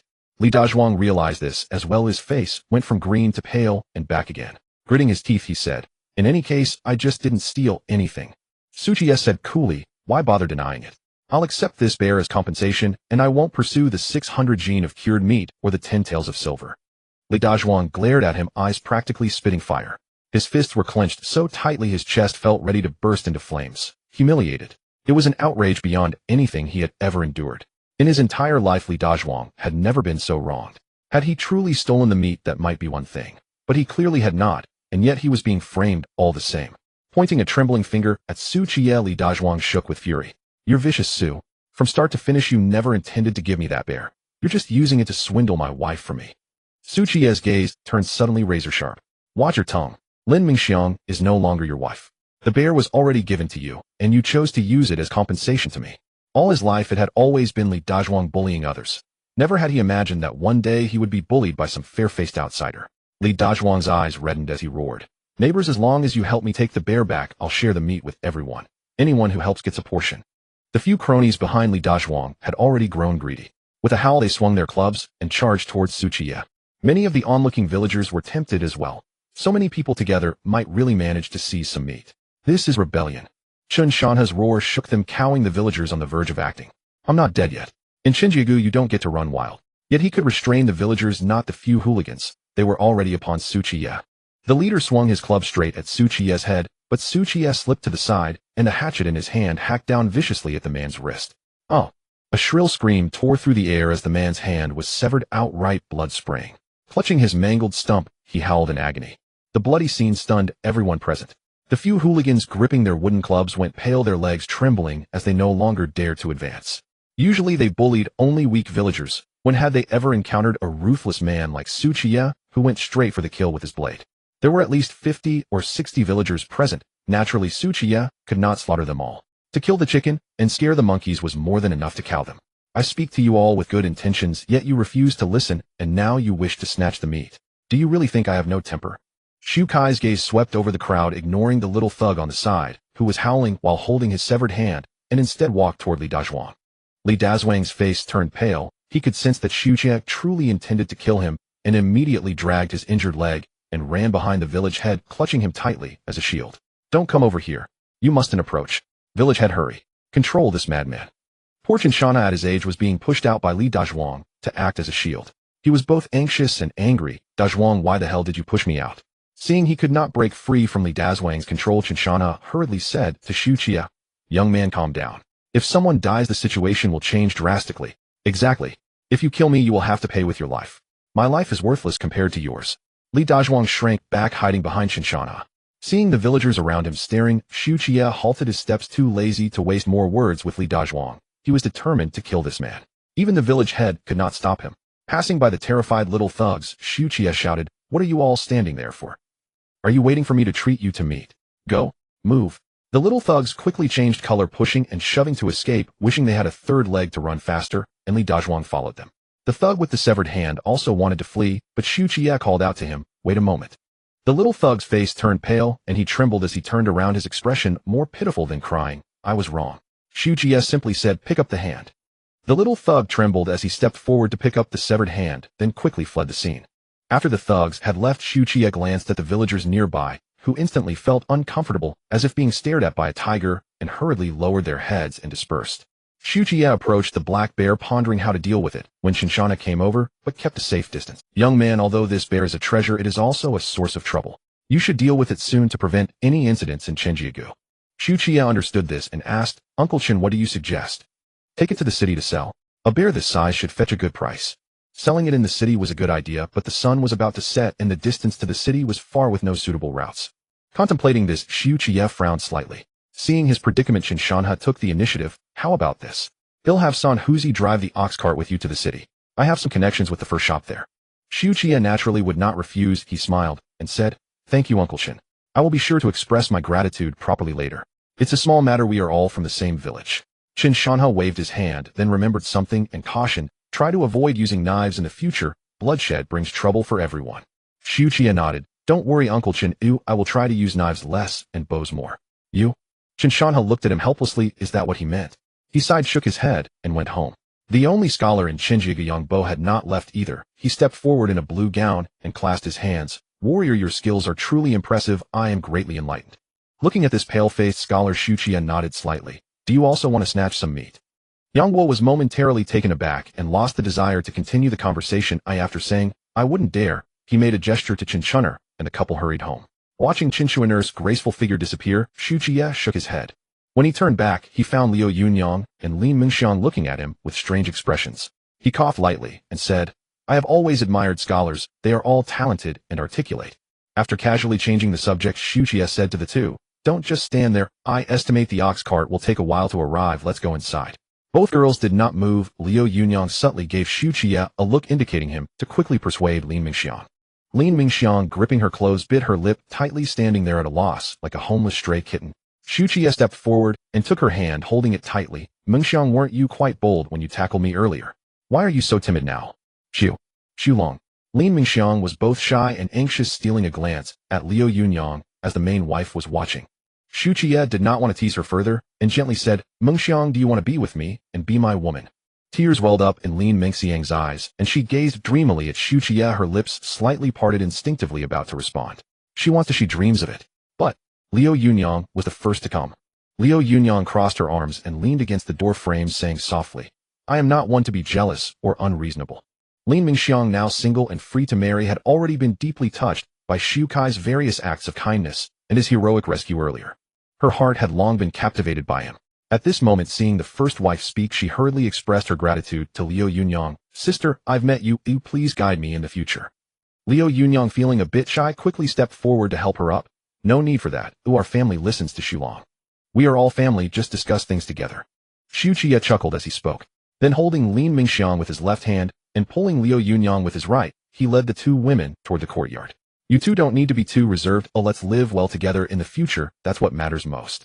Yangbo and Qiye had just arrived home, and before they could sit down, Yangbo eagerly inquired about Su Kai's bear hunting experience. Qiye did not hold back at all, and recounted the entire story honestly. After listening, Yangbo lay back in his rattan chair deep in thought. He asked, you said he was 100 steps away from the black bear, and shot it in the eye with one arrow. Qiye nodded gently. At that time the black bear was pushing through the crevice, swaying its head, and Su Lang shot it right in the right eye with a single arrow. 100 steps away there should be wind in the valley. Yangbo murmured, lamenting this. Su Lang truly possesses an extraordinary archery skill. Someone like him should not remain nameless. Qiye also believed that a talent like Su Qiye should not be hidden in Xinjiang, but she did not dwell on it too much and got up to prepare dinner in the kitchen. Yangbo asked again, so after the bear played dead, Su Lang confronted it face to face, pushed it back, and then killed it with a single stroke. That's right. Did Su Lang drag the bear back from the valley all by himself? Although we helped a bit, he was the one who dragged it back the whole time. Yangbo squinted his eyes and praised this. Su Lang has the talent of a fierce general. If he were in the military, it wouldn't be long before he made a name for himself. Unfortunately, the current Dian dynasty will not give him that opportunity. Yangbo shook his head, then picked up the nearby Appreciation of Flowers and began to read with great interest. Meanwhile, on Su Kai's side, the village head's youngest son Chun, who arrived with a cart pulled by a water buffalo. This Chun, who was the young hunter Su Qiye had encountered in the mountains during the day. With everyone's combined efforts, they secured the black bear onto the cart, covering it with a cloth to avoid unnecessary trouble from passers-by. Then Su Qiye allowed the weak Lin Mingxiang to also sit on the cart while he and Liu Ruyu walked along. The reason Su Qiye brought the two women along was partly due to his fear that someone would seek revenge while he was away, and partly because he wanted to take them into the city to buy some clothes. After all, people rely on their clothing, and one cannot have them wearing patched-up clothes every day, right? Moreover, this set of ill-fitting clothes Su Qiye wore also needed to be replaced, as it felt restrictive. Additionally, it would help him complete the system's task. Under the setting sun, the group exited Xinjiang. Chun, who took out a cloth bag and tossed it to Su Qiye, saying, "My father asked me to bring this to you." Su Qiye opened the cloth bag and saw it contained several coarse grain pancakes that were just baked. Since they had not eaten dinner yet, he began to distribute them. Chun, who had already eaten at home, so he did not take any, allowing Su Qiye to share them equally. Su Qiye took a bite of the pancake. Although it was not soft, it was filling enough. If only there were some green onions and dipping sauce, it would be even better. Chun, who turned back to look at him, and said you were able to shoot the bear's eye. Your archery must be excellent. When will you compete with me? Qiye feigned the demeanor of a master and replied nonchalantly, my arrows are meant to draw blood, not for competitions. Chun, who feeling frustrated, turned back and remained silent for the rest of the journey. During the rest of the journey, Lin Mingxiang and Liu Yunyang took turns sitting on the cart, while Qiye held his composite bow, staying alert to the surrounding sounds. After traveling for more than an hour, they finally neared Qingshu City. Before entering the city, Qiye saw many makeshift tents made of sticks and tattered cloth on the empty land beside the official road, where many emaciated people lay. Lin Mingxiang whispered they are all people who couldn't make a living at home, thinking that coming to the town would provide them with a way out, but the soldiers guarding the city wouldn't let the refugees in. Liu Yunyang sighed, I wonder how many of them won't survive this winter. The refugees stared wide-eyed at the cart as it passed by, some even stealthily hiding their hatchets and daggers ready to act. Seeing this, Qiye took an arrow from his quiver and looked at them with a cold gaze to intimidate. Fortunately, the refugees did not act recklessly, and the group safely arrived at the city gate. The soldiers guarding the city clearly recognized Chun, who exchanged a few pleasantries, collected the entrance fee, and then allowed them to pass. The situation inside the city was much better. At least the people were wearing clean clothes and vendors were loudly hawking their goods, creating a scene of harmony and tranquility. After driving the cart for a few streets, Chun, who arrived at a shop called Liu's Mountain Goods. The young servant at the door immediately welcomed them, and after a brief conversation led them to the backyard. This was to prevent too many eyes from seeing and to avoid unnecessary trouble for the seller. Once inside the backyard, the servant quickly closed the door and went to notify the manager. Seeing Chun, who's so familiar with the place, Qiye asked, do you come here often? Chun, who nodded, saying, I was just here a few days ago to sell a batch of flying squirrel skins. Flying squirrels are nocturnal creatures with a tail that is completely dark, resembling a fox. Wealthy people usually use their fur to make collars. Qiye had heard of them, but had never seen them, so he did not inquire further, waiting quietly for the manager of the mountain goods store to arrive. Before long, a middle-aged man in his 40s wearing a cotton and silk outfit walked out. He first nodded at Chun, who then casually glanced at Qiye and the others. He approached the cart looking at the large mound of coarse fabric and asked Xiao Huzi, what good stuff did you bring this time? Chun, who replied, Manager Liu, a black bear, but it wasn't me who hunted it. It was this brother Su who caught it himself. Hearing the mention of the black bear, Manager Liu's eyes lit up for a moment, but then he quickly regained his composure and said nonchalantly, pull back the cloth, let me take a look. Chun, who stepped forward and pulled back the cloth, revealing the black bear that resembled a small mountain. Manager Liu inspected it, grabbed a handful of bear fur, and disdainfully remarked, the quality is average, and there are 2 wounds on its head, so the skin is incomplete. At most, they'll give you 50 taels. Liu Yunyang and Lin Mingxiang felt a bit of joy in their hearts, not expecting they could sell it for 50 taels. This could buy a lot of food. However, Qiye was too lazy to argue, and simply covered the bear with a cloth, instructing Chun, he wasn't a fool. The wounds on the bear were on its head, which did not affect the overall quality in the slightest, and the bear looked plump and healthy. Yet he dared to say the quality was average. This was the trick of a shady dealer, first devaluing your goods, then offering a low price, while pretending to be reluctant to buy, as if he was losing money. But when the goods were resold, the shady dealer sold them at several times, even dozens of times the price, while claiming to the outside world that he made no profit at all. If someone was unaware, they might even be grateful to these shady dealers, thanking them after being cheated.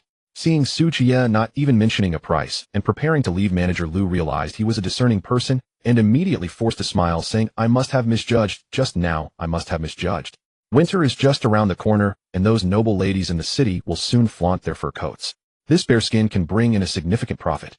Although Qiye knew the bear was worth a lot, he wasn't sure about the specific price, so he decided to trick this shady dealer a bit, and said calmly, I'll give you one last chance. You name a price, and if I'm not satisfied, I'll just turn and go to another shop. Now it was Manager Liu's turn to be in a dilemma. If he offered too low a price, Qiye would just leave. If he offered too high, that would be a loss. He looked at Qiye, who was calm and unhurried, hesitating for a moment before finally gritting his teeth and saying 100 taels. All right, deal. Qiye didn't give him a chance to react and directly nodded in agreement. Manager Liu was taken aback, then realized that this person did not understand the market and had come to trick him. He quickly smiled and said, what a talented young man. I wish I had been as capable as you when I was young. Then Manager Liu instructed the servant beside him, Xiao Shizi, go get the silver from the counter and have someone skin and clean this black bear. We mustn't damage the bear's skin. The servant soon returned with 10 silver ingots of 10 taels, each confirmed it, and handed it to Qiye, while several nimble workers dragged the bear off the cart to begin skinning and processing. Liu Yunyang and Lin Mingxiang witnessed the entire transaction, astonished that Qiye was able to double the price with just 2 sentences, selling it directly for 100 taels. The 2 women were immensely shocked, looking at Qiye with a mix of admiration and delight. After the porters dragged the black bear away, Steward Liu said with a smile, Brother Su, it's a pleasure doing business. We've made a friend this time. Next time you have good goods, be sure to show them to me first. I won't let you suffer in terms of price. That's a good word, Qiye replied with a smile. I hope Steward Liu will take good care of us from now on. The two men laughed together, resembling two cunning old foxes. Steward Liu's eyes glimmered with curiosity. Brother Su, this large black bear, did you hunt it all by yourself? Of course not. Qiye shook his head and said my wives helped a bit too. Steward Liu glanced at Liu Yunyang and Lin Mingxiang, thinking although these two have delicate features and charming looks, their bodies are too frail. As long as they don't cause trouble, it's fine. But since Qiye didn't elaborate, he felt it was inappropriate to ask further, and instead said at this hour the city gates are already closed. You should stay here for the night and leave in the morning. Qiye, not fearing any ill intentions from them, nodded in agreement. Steward Liu then chatted with Chunhu for a few moments before calling a servant to guide Qiye and the others while he went to supervise the porters dealing with the black bear. A servant led Qiye and the others to the side courtyard, while another servant set up the ox cart and took care of feeding and watering it. The side courtyard had 7 or 8 guest rooms. Chunhu had a room to himself, while Qiye, Liu Yunyang, and Lin Mingxiang shared one. Later the servant thoughtfully brought them food: a small bucket of corn rice, a plate of salted rabbit meat, and a steaming bowl of vegetable soup. Although these items weren't worth much, they earned Qiye and the others goodwill, ensuring that when there were future hunting spoils they would be prioritized for delivery here. Qiye and Liu Yunyang ate little, as the meat was nearly devoid of spices and not as good as the dishes they prepared themselves. However, Chunhu and Lin Mingxiang enjoyed it immensely, as such a meal was a luxury in Chenjiagou. When they had nearly finished eating, Qiye took out a silver ingot from his pocket and handed it to Chunhu, as they had borrowed an ox cart and had help finding a seller, so he naturally couldn't let them suffer a loss. After receiving the silver, Chunhu pulled out a dagger from his waist and shaved off a third of the ingot, returning the rest to Qiye. My father said for the work done, take the corresponding silver. Qiye smiled and took the silver back. Your father seems to be a principled man. What did he do before? He was a soldier, Chunhu replied proudly, adding the owner of this shop was his comrade from back in the day. Qiye understood, realizing that Chen Shanha was different from those villagers. He had seen the world. He then took out 20 taels of silver and distributed it to Liu Yunyang and Lin Mingxiang. Looking at the silver ingot in front of her, Liu Yunyang couldn't help but weigh it in her hands. She had never seen so much silver in her life, let alone held it. After weighing it a few times, Liu Yunyang pushed the ingot back to Qiye, saying, Su Lang, you are in charge of our household. Keep this silver. I have no use for it. Lin Mingxiang also pushed the silver back, saying softly, I feel the same. Qiye returned the silver. How can you not have any use for it? Later when we go shopping for clothes and shoes and cosmetics. Well, let's skip the cosmetics. They contain poison. Su Lang. Liu Yunyang still wanted to decline. Qiye feigned a stern face, saying, you just said I'm in charge of the household. Why aren't you listening now? 10 taels of silver is nothing. You just accept it. Seeing Qiye's firm attitude, Liu Yunyang and Lin Mingxiang finally accepted it, holding the heavy silver ingots, their hearts feeling incredibly warm. I'm going to rest. Chunhu suddenly stood up and dejectedly returned to his room. He had been showing affection all the way here and couldn't even enjoy a peaceful dinner. Who had he offended for not having a wife? After dinner, Qiye inquired with the servant and learned there was no curfew in the city. After asking for the location of a ready-made clothing shop, he took the two women out to shop. As the sun set, the autumn breeze blew in, bringing a hint of chill. Qiye tightened his clothing and adjusted the collars of the two women to prevent the cold wind from seeping in. This made the two women blush and feel a bit shy. On the street, vendors were hawking wontons. An old man huddled in a corner selling charcoal, and occasionally well-dressed nobility hurried by. Fortunately, Qiye could read, and after walking for a short while, he spotted a clothing shop with lanterns hanging at the entrance. Pan's clothing store. The shop had 2 wooden doors, and a clerk, arms crossed and slouched against the door, lazily waited for. Seeing Qiye and the others approach, the clerk took a look at their shabby clothing, immediately scowled, turned his head, and pretended not to see them. Qiye, too lazy to deal with such a snobbish person, led the 2 women to enter the shop. Stop! The clerk hurriedly blocked their way, raising his chin arrogantly. Don't you see what kind of place this is? How dare you recklessly barge in? You'd have to save up for half a year to afford even half a piece of clothing. Get lost. Qiye shot him a cold glance, and the clerk involuntarily shrank back, his arrogance deflated. Then Qiye leisurely pulled out a silver ingot from his pocket, waved it, and said, Can we enter now? When the clerk saw Qiye actually take out silver, his expression changed instantly, and he felt a bit scared. If the steward found out he had chased away a customer with money, the consequences would be. Thus the clerk hurriedly bowed and smiled obsequiously on blind and didn't recognize noble guests. I apologize, please come in, please come in. This abrupt change in attitude was quite laughable. Qiye didn't want to bother with a lowly clerk and led Liu Yunyang and Lin Mingxiang into the shop. It was their first time in such a place, and they felt a bit anxious. Inside the shop, a beautiful woman in her 30s had already noticed the situation outside and quickly came out to greet them, her voice soft. What would you like to look at, dear guests? We are looking for cloth clothing. Liu Yunyang said shyly. We are looking for cotton jackets. Qiye interrupted her, his tone calm. Please select 2 sets of good cotton jackets for each of them with lining, shoes, and socks all included. With winter approaching, cotton jackets were naturally essential. The beautiful woman's expression brightened slightly upon hearing this. After all, the prices of cloth and cotton jackets were quite different. Her sparkling eyes glanced at Qiye a few more times. This young man was truly handsome. She then called over a maid to assist Qiye in selecting clothing, while she took Liu Ruyu and Lin Mingxiang to look at women's cotton jackets, bringing them to the back room for intimate garments afterward. Qiye didn't have too many preferences regarding clothing, as long as it fit it was fine. He quickly chose 2 sets of clothing, including inner garments and cotton socks. Before long, under the warm and attentive service of the beautiful woman, Liu Ruyu and Lin Mingxiang also selected clothes they liked. In total, the 6 sets of clothing amounted to 15 taels of silver. Qiye took out 2 silver ingots to settle the bill. The beautiful woman accepted them, weighed them at the counter, and after confirming the weight, she took out a few small silver pieces, measured out 5 taels, and handed them back to Qiye. Qiye took one of the small silver pieces and handed it to the beautiful woman. Madam, we'd like to borrow your place to freshen up and change into new clothes. Would that be convenient? The woman smiled and accepted the silver, nodding, of course it's convenient. Our shop is equipped with hot water. I will have someone take you to the bathing room right away. Qiye hadn't expected such considerate service here, but the only downside was that the bathing areas were separated by gender. So he had no choice but to soak alone in the tub, using the hot water to wash away the dirt and chill from his body. Once he felt comfortable all over, he finally changed into the new cotton jacket he had bought. The cotton clothing was indeed soft and snug, providing warmth without a hint of cold. It was only now that he felt a bit of the essence of being alive. At that moment, a notification sound suddenly echoed in his mind. Ding! Congratulations to the host for wearing warm clothing and successfully completing the task. Reward 100,000 packets of instant noodles Kong Shuifu, 2,000 packets of each of 5 flavors successfully stored. After a series of reminders from the system, Qiye's storage now contained 100,000 packets of instant noodles. Once he was ready, he stepped into the front hall, where the beautiful woman glanced over and brightened momentarily, unable to tear her gaze away. Wearing the new clothes accentuated Qiye's tall and slender figure, complemented by his well-defined features, making him look every bit the handsome young gentleman. The beautiful woman quickly invited him to sit, pouring him a cup of hot tea, her red lips curling into a smile, as she softly asked, "Where are you from, young master? Is this your first time in Qingshu City?" Qiye lifted the teacup and took a sip of the fragrant tea, instantly filling his mouth, lifting his spirits. He nodded and replied, "I'm from Qingshu, and it is indeed my first time here." Qingshu. The beautiful woman had some impression of this small mountain village, her stunning face blossoming with a smile. "I observe that your appearance doesn't quite match someone from that place." Qiye was a bit surprised.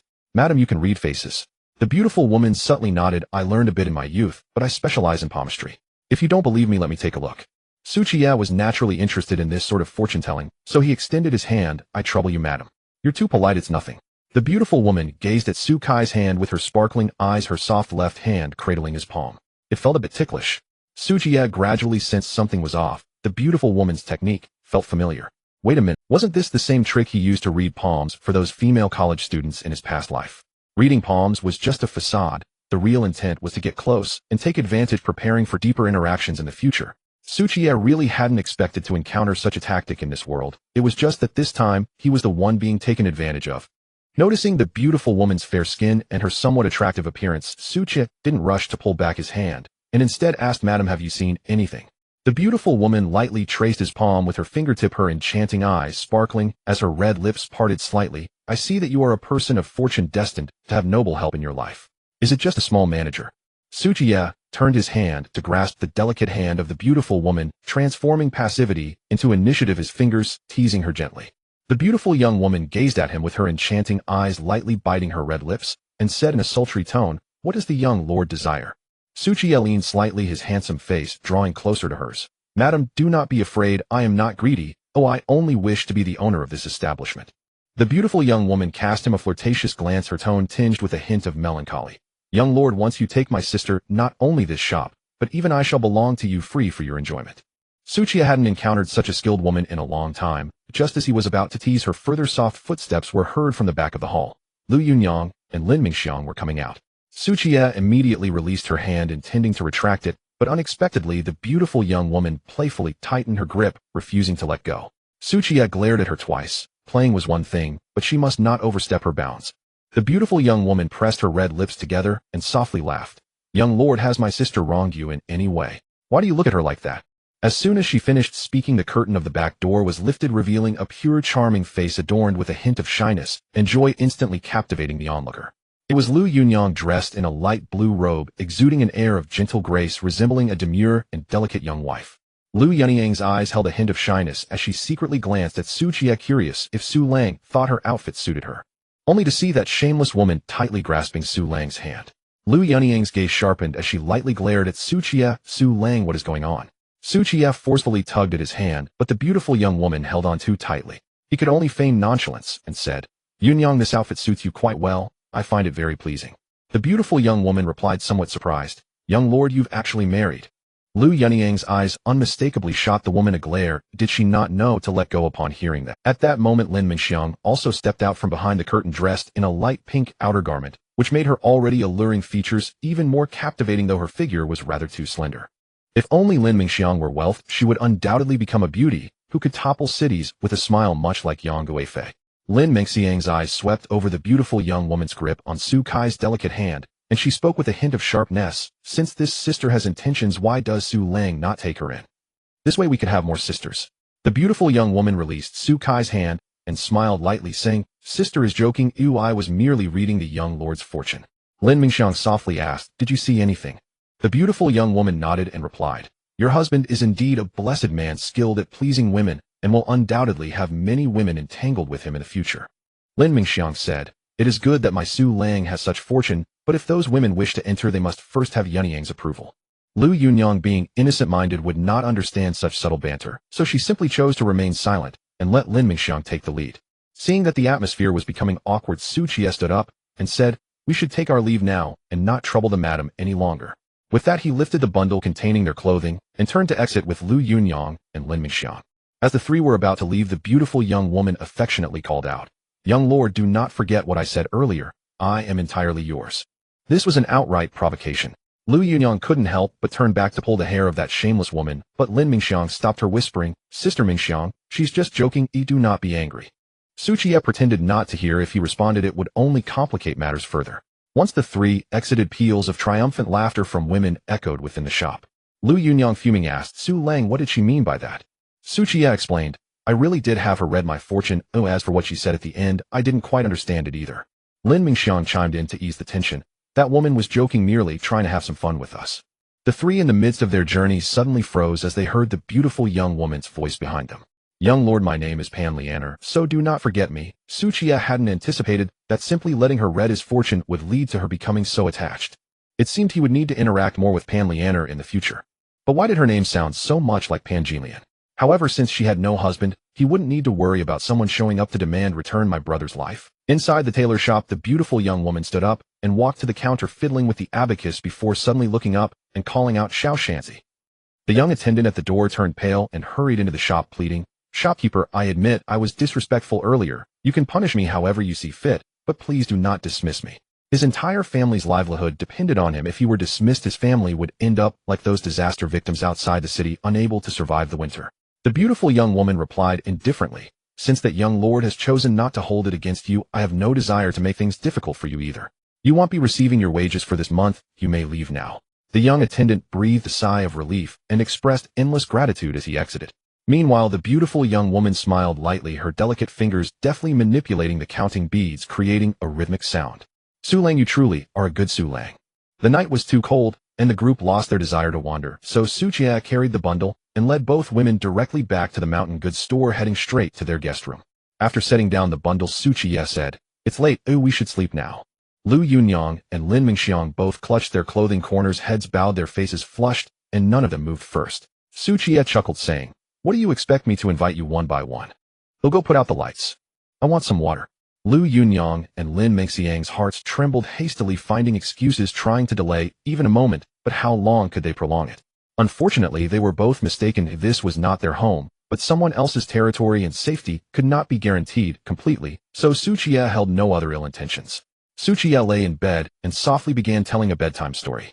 Once upon a time there was a mountain, and within the mountain was a little white snake. One day while it was out, it was unfortunately captured by a snake catcher, but fortunately a young boy saved it. Qiye was naturally recounting the tale of Su Xian, the illustrious figure of the Su family, albeit with some modifications. For instance, Fa Hai's wife was having an affair with Su Xian, and upon discovering this, Fa Hai, in a fit of rage, chose to leave home. After Liu Yunong and Lin Mingxiang took their vitamin calcium tablets, they lay on the bed listening to Su Qiye recounting his modified version of the legend of the white snake. Once upon a time, the white snake and the green snake sought their benefactor and arrived at the broken bridge by West Lake. Lin Mingxiang, frightened by a black bear during the day and having spent a sleepless night, found the bedding comfortable and soon fell into a deep sleep with Su Qiye beside her. Liu Yunong lay in Su Kai's arms, her small face serious, listening with rapt attention. Su Qiye had set a trap at the door, so he wasn't worried about being ambushed at night, and continued to softly modify the tale of the white snake. As he modified the story, it gradually turned into reality. A night quickly passed, and the system's notification sound rang out, even more punctual than an alarm clock. Ding! Congratulations, host, for achieving well-fed and warmly clothed. Daily reward 200 survival points. Su Qiye felt a surge of joy. He had been worried that the daily 100 survival points were insufficient, but now it had doubled to 200. Ding! Does the host wish to bind Lin Mingxiang as a loyal subordinate? After binding, you can view her panel. Upon hearing this, Su Qiye was fully awake and immediately chose to bind, opening Lin Mingxiang's information panel. Name: Lin Mingxiang. Gender: female. Age: 23. Appearance: 91. Health status: 60. Normal is 100. Skills: handling animal skins, proficient brewing, proficient cooking, proficient archery, beginner. Lin Mingxiang's health status barely maintained a passing grade. If she went hungry for a few more days, it would likely become a matter of life and death. Thus, Su Qiye treated her gently with a sense of care. He then opened Liu Yunong's information panel. Name: Liu Yunong. Gender: female. Age: 22. Appearance: 90. Health status: 75. Normal is 100. Skills: farming, proficient needlework, proficient cooking, proficient martial arts, none. Liu Yunong's health status had risen to 75, and surprisingly a line about martial arts appeared on her panel. Could it be that the martial arts manuals he bought in the shop could be taught to his subordinates? This was indeed good news. If Liu Yunong became a martial arts expert, she would not only be able to protect herself, but also become a significant asset to him. If he had 10 unbeatable experts, what difference would there be between him and the emperor? Su Qiye decided that once he had enough survival points, he would buy a martial arts manual, not only for his own cultivation, but also to pass it on to Liu Yunong and Lin Mingxiang. Ding! Mission issued. Please establish your own home in Qingshu City. Reward: inner city functionality. The inner city functionality was yet another heavyweight capability. With a portable city, he could settle people inside, grow crops, raise livestock, and achieve production freedom. But how should one define having their own home? It surely wasn't as simple as buying 1 or 2 rooms in the city. Could a bought house be called a home? Clearly not. It was merely a pile of cold wood. This mission was not urgent. He could take his time. After pondering for a while, Su Qiye was wide awake, got out of bed to get some fresh air, and then woke Liu Yunong and Lin Mingxiang. Su Qiye took out vitamin nutritional calcium tablets, giving each of the 2 women a few, and took some himself. Soon a servant from the mountain goods shop brought them breakfast: a bucket of coarse millet rice and a bowl of slightly salty bamboo chicken soup. After all the effort, even if the meal was bland, Su Qiye enjoyed it thoroughly. Liu Yunong and Lin Mingxiang lowered their heads to eat, their gazes occasionally soft and tender towards Su Qiye, tinged with a hint of shyness. Chun, who silently ate his meal, feeling somewhat out of place among them. After breakfast, Su Qiye gave the servant a couple of taels of silver, and the servant repeatedly thanked him before bidding farewell to Steward Liu, and they left the mountain goods shop. However, they didn't rush back. Instead, they went to the grain store and were shocked by the prices of food. Millet was 5,001 per stone. Wheat was 6,001 per stone. Sorghum was 5,001 per stone.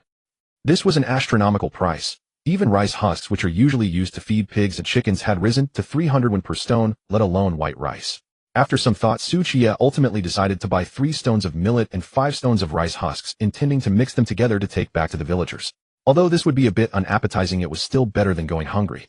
Su Qiye also took the opportunity to visit a grocery store, buying some oil, salt, soy sauce, vinegar, tea, and other seasonings, as well as some miscellaneous items. This way, when he took out those items from the shop later, he would have an excuse.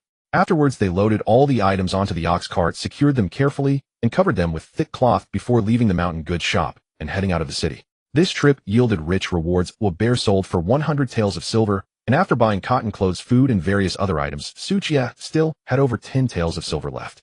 The survival points in the shop had also reached over 2,000. Now he received 200 survival points daily, feeling quite pleased. After leaving the city, the ox cart moved steadily along the official road, and the ragged, emaciated villagers on both sides suddenly perked up, their eyes fixed hungrily on the water buffalo.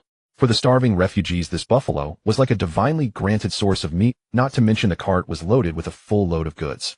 Thus the refugees stood up, wielding hoes, sickles, and other tools, and slowly approached Su Qiye and the other. Seeing the situation turn dire, Chun, who jumped down from the ox cart, letting Liu Yunong and Lin Mingxiang take their seats, while he drew the hard bow from his waist, ready to fight back at any moment. Su Qiye also gripped a composite bow, his gaze slightly cold as he watched the surroundings. If anyone attempted to make a move, he would shoot them directly. At such a time, there was no need to show mercy. Perhaps fearing the bows in Su Kai's and Chun Hu's hands, the refugees trailed behind them like zombies, yet they hesitated to strike. Just as they were about to take the ox cart further away, a sudden sound of wind breaking came from the left rear, and someone in the shadows shot a cold arrow. The target of the arrow was aimed directly at the buffalo's head. If the buffalo died, the entire cart of goods would be lost. Upon hearing the sound of the wind breaking, Su Qiye had already drawn the bowstring, predicting the position of the opponent's arrow, and decisively shot. The carbon fiber arrow shot out accurately, hitting the opponent's wooden arrow, and with a thud it knocked it down midair. But that wasn't the end. Su Qiye had already knocked another arrow and shot at the crowd. Whoosh. After releasing it, the carbon fiber arrow shot like a black light, weaving through the gaps between the refugees, accurately hitting the person hiding behind and shooting the cold arrow. After releasing it, the carbon fiber arrow shot like a black light, weaving through the gaps between the refugees, accurately hitting the person hiding. The arrow struck the youth's brow. He held the hard bow, cast a resentful glance at Su Qiye, and then his pupils dilated as he fell heavily to the ground. With this arrow as a deterrent, the refugees froze in place like quails, no longer daring to follow the ox cart. It was unclear who moved first, but soon they all rushed to fight over the useful items on the youth's corpse. Seeing that the deceased was about the same age as him, Chun, who felt a bit of pity. Your archery is so good, why didn't you shoot his hands? Su Qiye replied indifferently. Go take a look at the arrow he shot. Although Chun, who was puzzled, he still stepped forward to pick up the wooden arrow. Upon seeing the arrowhead smeared with a milky white viscous liquid, he silently retreated. That arrow was poison to the youth who ambushed them, had never intended to let them leave. Under the warm sunlight, the ox cart grew farther away and the refugees behind fell into chaos. More than an hour later, the water buffalo pulled the cart, carrying several people back to the territory of Chenjiago. Looking at the familiar village, Liu Yunyang and Lin Mingxiang finally felt their hearts relax. The vacant eyes of the group of refugees earlier truly made them feel a sense of fear. At this moment, many villagers were returning home after foraging for wild vegetables from the mountain, encountering Su Qiye and others, including the Niu and Pan families. Seeing the cart loaded with goods, and Liu Yunyang and Lin Mingxiang, who were dressed neatly in cotton clothes and appeared rosy, the villagers looked on with envy. After exchanging a few pleasantries with Liu Yunyang and Lin Mingxiang, they followed Su Qiye home. Pan looked at their retreating figures and couldn't help but click her tongue, sighing, alas, Yunyang truly has incredible luck. Just look at how well she is living now. Niu also expressed her envy, saying that outfit on her, even in times of famine, we couldn't afford it, even when we were prosperous. Pan exclaimed, this is all she deserves. In these times of starvation, would you dare to bring a half-dead person home? Niu pouted, of course I wouldn't have dared before. But now if I encountered a handsome and capable man like Su Longjuan, even if I quarreled with my husband, I would be willing. Who can say otherwise? What a pity. Actually, it's not too late. Since Su Lang is willing to take Lin Mingxiang, if you take the initiative, who knows, it might actually benefit you. Pa, what nonsense are you saying? If Yunyang hears this, won't she tear your mouth apart? The bullock cart slowly made its way along the familiar alley and soon stopped in front of their small courtyard. However, Su Qiye was taken aback because there were 3 ragged strangers sitting in front of his door, a couple in their 30s and a 7 or 8-year-old child. Seeing Liu Yunyang and the others return, the family quickly stood up, forcing smiles while enthusiastically calling out, Sister Yunyang, you're back. Upon seeing the 3, Liu Yunyang's expression instantly turned extremely ugly, and she whispered to Su Qiye, they are my late husband's brother and sister-in-law. Su Qiye understood and nodded, it's fine, let me handle this. Among the 3, the man stepped forward a few paces and said to Su Qiye, brother Su, we are relatives. I am the elder brother of the house owner and Yunyang's brother Chen Dong. As he spoke, the man introduced his wife and son. This is my wife Yang Shuhua, and this is my son Chen Ergu. Su Qiye scanned them with a flat tone, just speak. What brings you here? Chen Dong rubbed his rough palms and awkwardly said, actually it's not a big deal. Since Yunyang is now with you, this house should rightfully be returned to our family. Su Qiye pondered for a moment and said, so you're here to reclaim the house. Yang Shuhua quickly interjected, oh brother Su, you've misunderstood us. We're not here to drive you out. Winter is almost here and you need a place to stay, right? Su Qiye countered, then what are you here for? Yang Shuhua smiled and said, we want to sell you the house. It's not expensive, just 10 taels of silver. With this money we will turn around and leave, never to disturb you again. 10 taels of silver. For a few dilapidated thatched houses that are leaning and old, they dare to ask for 10 taels. This is simply robbery. Liu Yunyang trembled with anger. 10 taels of silver. You can even say that. What is this house worth that price? Yang Shuhua's face was filled with a fake smile, but her eyes were full of greed. Brother Su is quite capable. Didn't you just sell a big bear? What does 10 taels of silver mean to you? Moreover, during this past half year we haven't stopped looking after you. Chen Dong quickly nodded, yes. And those few acres of thin fields under Yunyang's name originally belonged to us. We've let you stay in this house for free for half a year. Asking for some compensation isn't excessive, right? Shameless. Liu Yunyang could no longer tolerate it and scolded, when have you helped me during this past half year? Instead you came multiple times to demand compensation from me. If it weren't for the village chief and the clan elders I would have been kicked out and starved to death long ago. This house, and those few acres of land, they were clearly left to me by my late husband. What does it have to do with you? Yang Shua's face darkened, and she began to shout sharply, you husband killer. We haven't even mentioned how you caused my brother-in-law's death. Let you live here for so long, and you want to take some silver. That's only fair. Shut up. Qiye interrupted her, his gaze cold. If you dare to spout nonsense again, don't blame me for being rude. He suppressed his anger, not wanting to act in front of the other person's child. Yang Shua shrank back in fear from Su Kai's imposing presence, then suddenly rolled her eyes, pounding her thigh, and crying out, villagers, come and see. Outsiders are bullying us. Oh, how pitiful. My brother-in-law was dying young and leaving behind this little bit of property, all taken by outsiders. Is there no justice or law in this world? My poor brother. She sat on the ground, throwing a tantrum, and soon villagers gathered around after hearing the commotion. Chunhu, seeing this, said, I'll go fetch my father and the clan elders. After that he squeezed out of the crowd. Shortly after, the village chief Chen Shanha and some clan elders were called. On the way, Chen Shanha learned the reason for the matter and directly pointed at Chen Dong, scolding, you scoundrel. Everything was already clear when the family was divided back then. What does your brother's inheritance have to do with you? When you brothers divided the family, the best fields and property were taken by you two, leaving only a few acres of bad land and a broken house for him.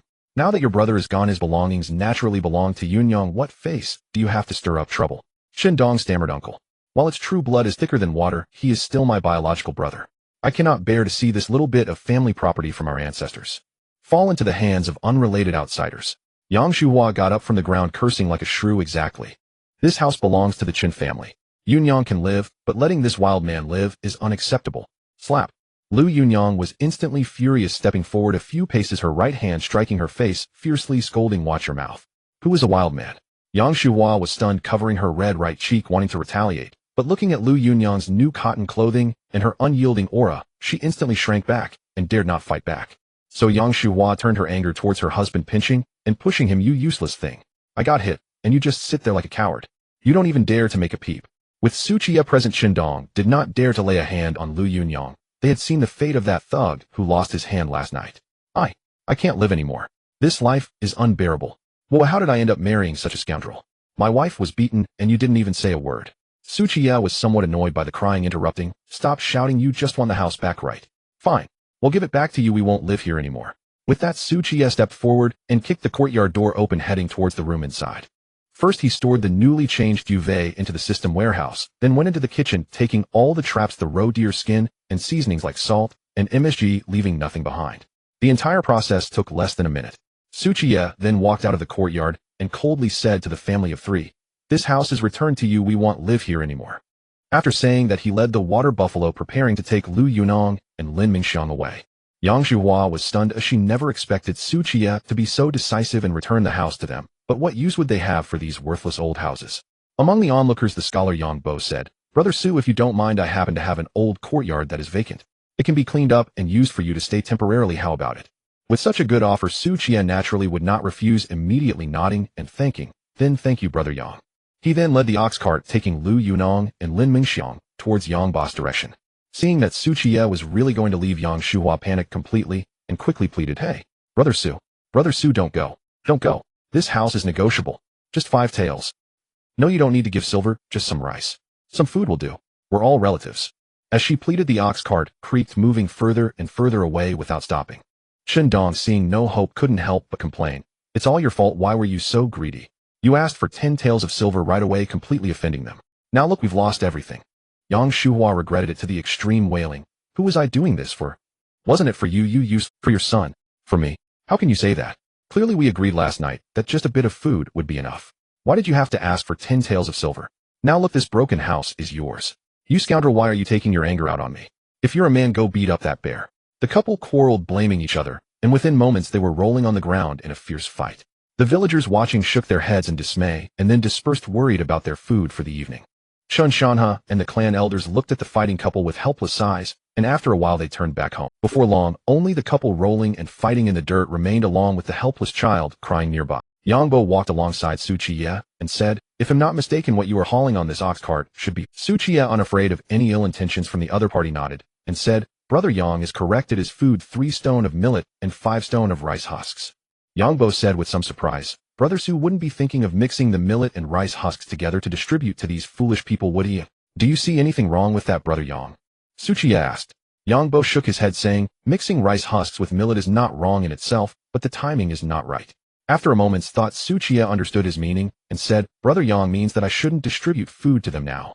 Exactly. Yangbo nodded and said gently, although there is a shortage of food now, these foolish villagers can gather some wild vegetables and hunt some game, so they won't starve to death. If Brother Su were to give them something like rice husks, which even pigs and dogs wouldn't eat, they might not appreciate it. Instead, they would secretly say you are stingy. Qiye pondered thoughtfully.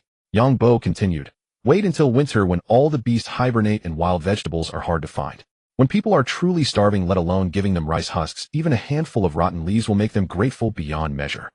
Qiye suddenly understood, realizing the difference between adding flowers to a brocade and sending charcoal in the snow. Both are about giving husks, but the effect of giving now versus in winter is vastly different. Behind them, Liu Yunong and Lin Mingxiang listened quietly, seemingly agreeing with this logic. Qiye remarked, Brother Yang is truly talented, thank you for your guidance. Yangbo waved his hand saying, Brother Su is overpraising, but it's just a bit of casual talk. As they chatted, they arrived at Yangbo's small courtyard. He knocked on the door, and after a while the exquisite beauty Chunchunner opened the door. Upon seeing Qiye and the others at the door, a hint of confusion appeared on Chunchunner's beautiful face. What brings you here? Yangbo smiled and explained, from now on Brother Su and his wives will be staying at our home. Qiye gently nodded, sorry for the trouble, madam. Chunchunner glanced at Qiye, who had changed into fitted cotton clothes, then at Liu Yunong, who looked healthy and rosy, before nodding, saying, it's fine, you can stay with peace of mind. Then Yangbo led Qiye and the 3 of them into the courtyard and turned through a door to a side courtyard. The side courtyard and the main courtyard were both made of uniform blue bricks and tile-roofed houses with stone bricks on the ground. It had a kitchen, main bedroom, well, and everything one might need. Yangbo introduced, this used to be where the servants lived. After they were dismissed, it was left vacant. Oh, a little cleaning will make it livable. Looking at the tidy blue brick tiled house, Qiye was naturally satisfied, nodding and saying, thank you, Brother Yang. We won't skimp on rent while we stay here. As soon as Qiye mentioned money, Yangbo's expression turned somewhat impatient, shaking his head and saying, with our friendship, why discuss such mundane matters? I won't disturb you any longer. Although this might sound touching to outsiders, Qiye felt something was off. What friendship could I, a good young man, have with someone like you who walks an unusual path? Liu Yunong and Lin Mingxiang looked at the tidy little courtyard, both delighted, and had already begun cleaning the floor and wiping the dust off the windows. Qiye went outside the courtyard to unload the goods from the ox cart and move them into the courtyard. After only 2 trips, he met Chunchunner, who was carrying a wooden basin and cloth, wanting to help. Qiye held a bag of millet in each hand and smiled. Madam, may I ask where your kitchen is? Chunchunner looked at him with a hint of confusion. Over there, Brother Su, why are you asking this? The kitchen of Chunchunner's home was equally tidy, with pots, bowls, and utensils arranged neatly, indicating that she was a frugal woman. After placing down 2 bags of corn, Qiye continued to move things, and soon all the items from the ox cart were brought into his small courtyard. In the courtyard, Chunchunner dampened a cloth with water, and while chatting and laughing with Liu Yunong, wiped the dust off the wooden windows. Her curvaceous waistline was perfectly accentuated. Even the beautiful young woman Penniless, whom Qiye encountered in the city last night, could not compare to Chunchunner before him. After admiring her for a moment, Qiye shifted his gaze back and carried all the corn, rice husks, fine salt, and chicken essence into the kitchen. He also hung up the cured meats he had previously stored away. Since Qiye dared to do so, he was not afraid of being discovered. After cleaning the window outside, Chunchunner entered the kitchen with a wooden basin and saw Qiye hanging the. She blinked her clear eyes, feeling that these cured meats looked quite familiar.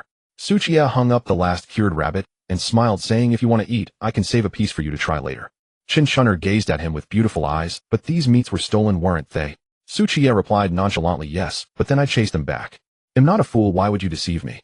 Chunchunner pouted, these meats were never stolen, right? You tricked a wife with empty hands. Qiye did not deny it, but said, however, it is true that Li Dazhuang and the others broke into my home intending to steal meat, and Lin Mingxiang truly has feelings for me. Where does the deception come from? Thinking of how Lin Mingxiang had trembled in front of Li Dazhuang before, but now wore new clothes and often had a smile on her face, Chunchunner sighed, you did help Lin Mingxiang escape from her suffering, so I'll pretend I don't know about it. Then I thank you, my lady. By the way, the money for the medicine that Yunyang borrowed from you is due for repayment now. Saying this, he pulled out a piece of silver from his pocket. Chunchunner raised her eyebrows slightly. I only lent Yunyang 10 when this is too much, isn't it?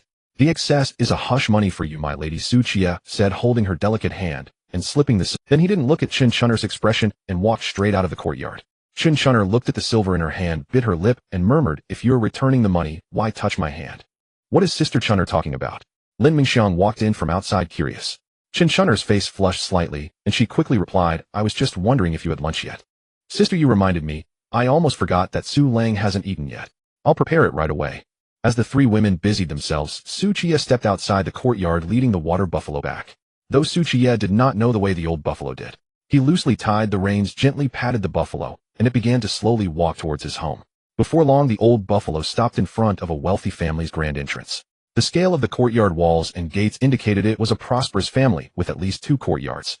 Hearing the sound of the ox cart, a lively young girl ran out from the courtyard. It was the village chief's youngest daughter, Chen Xiaolu.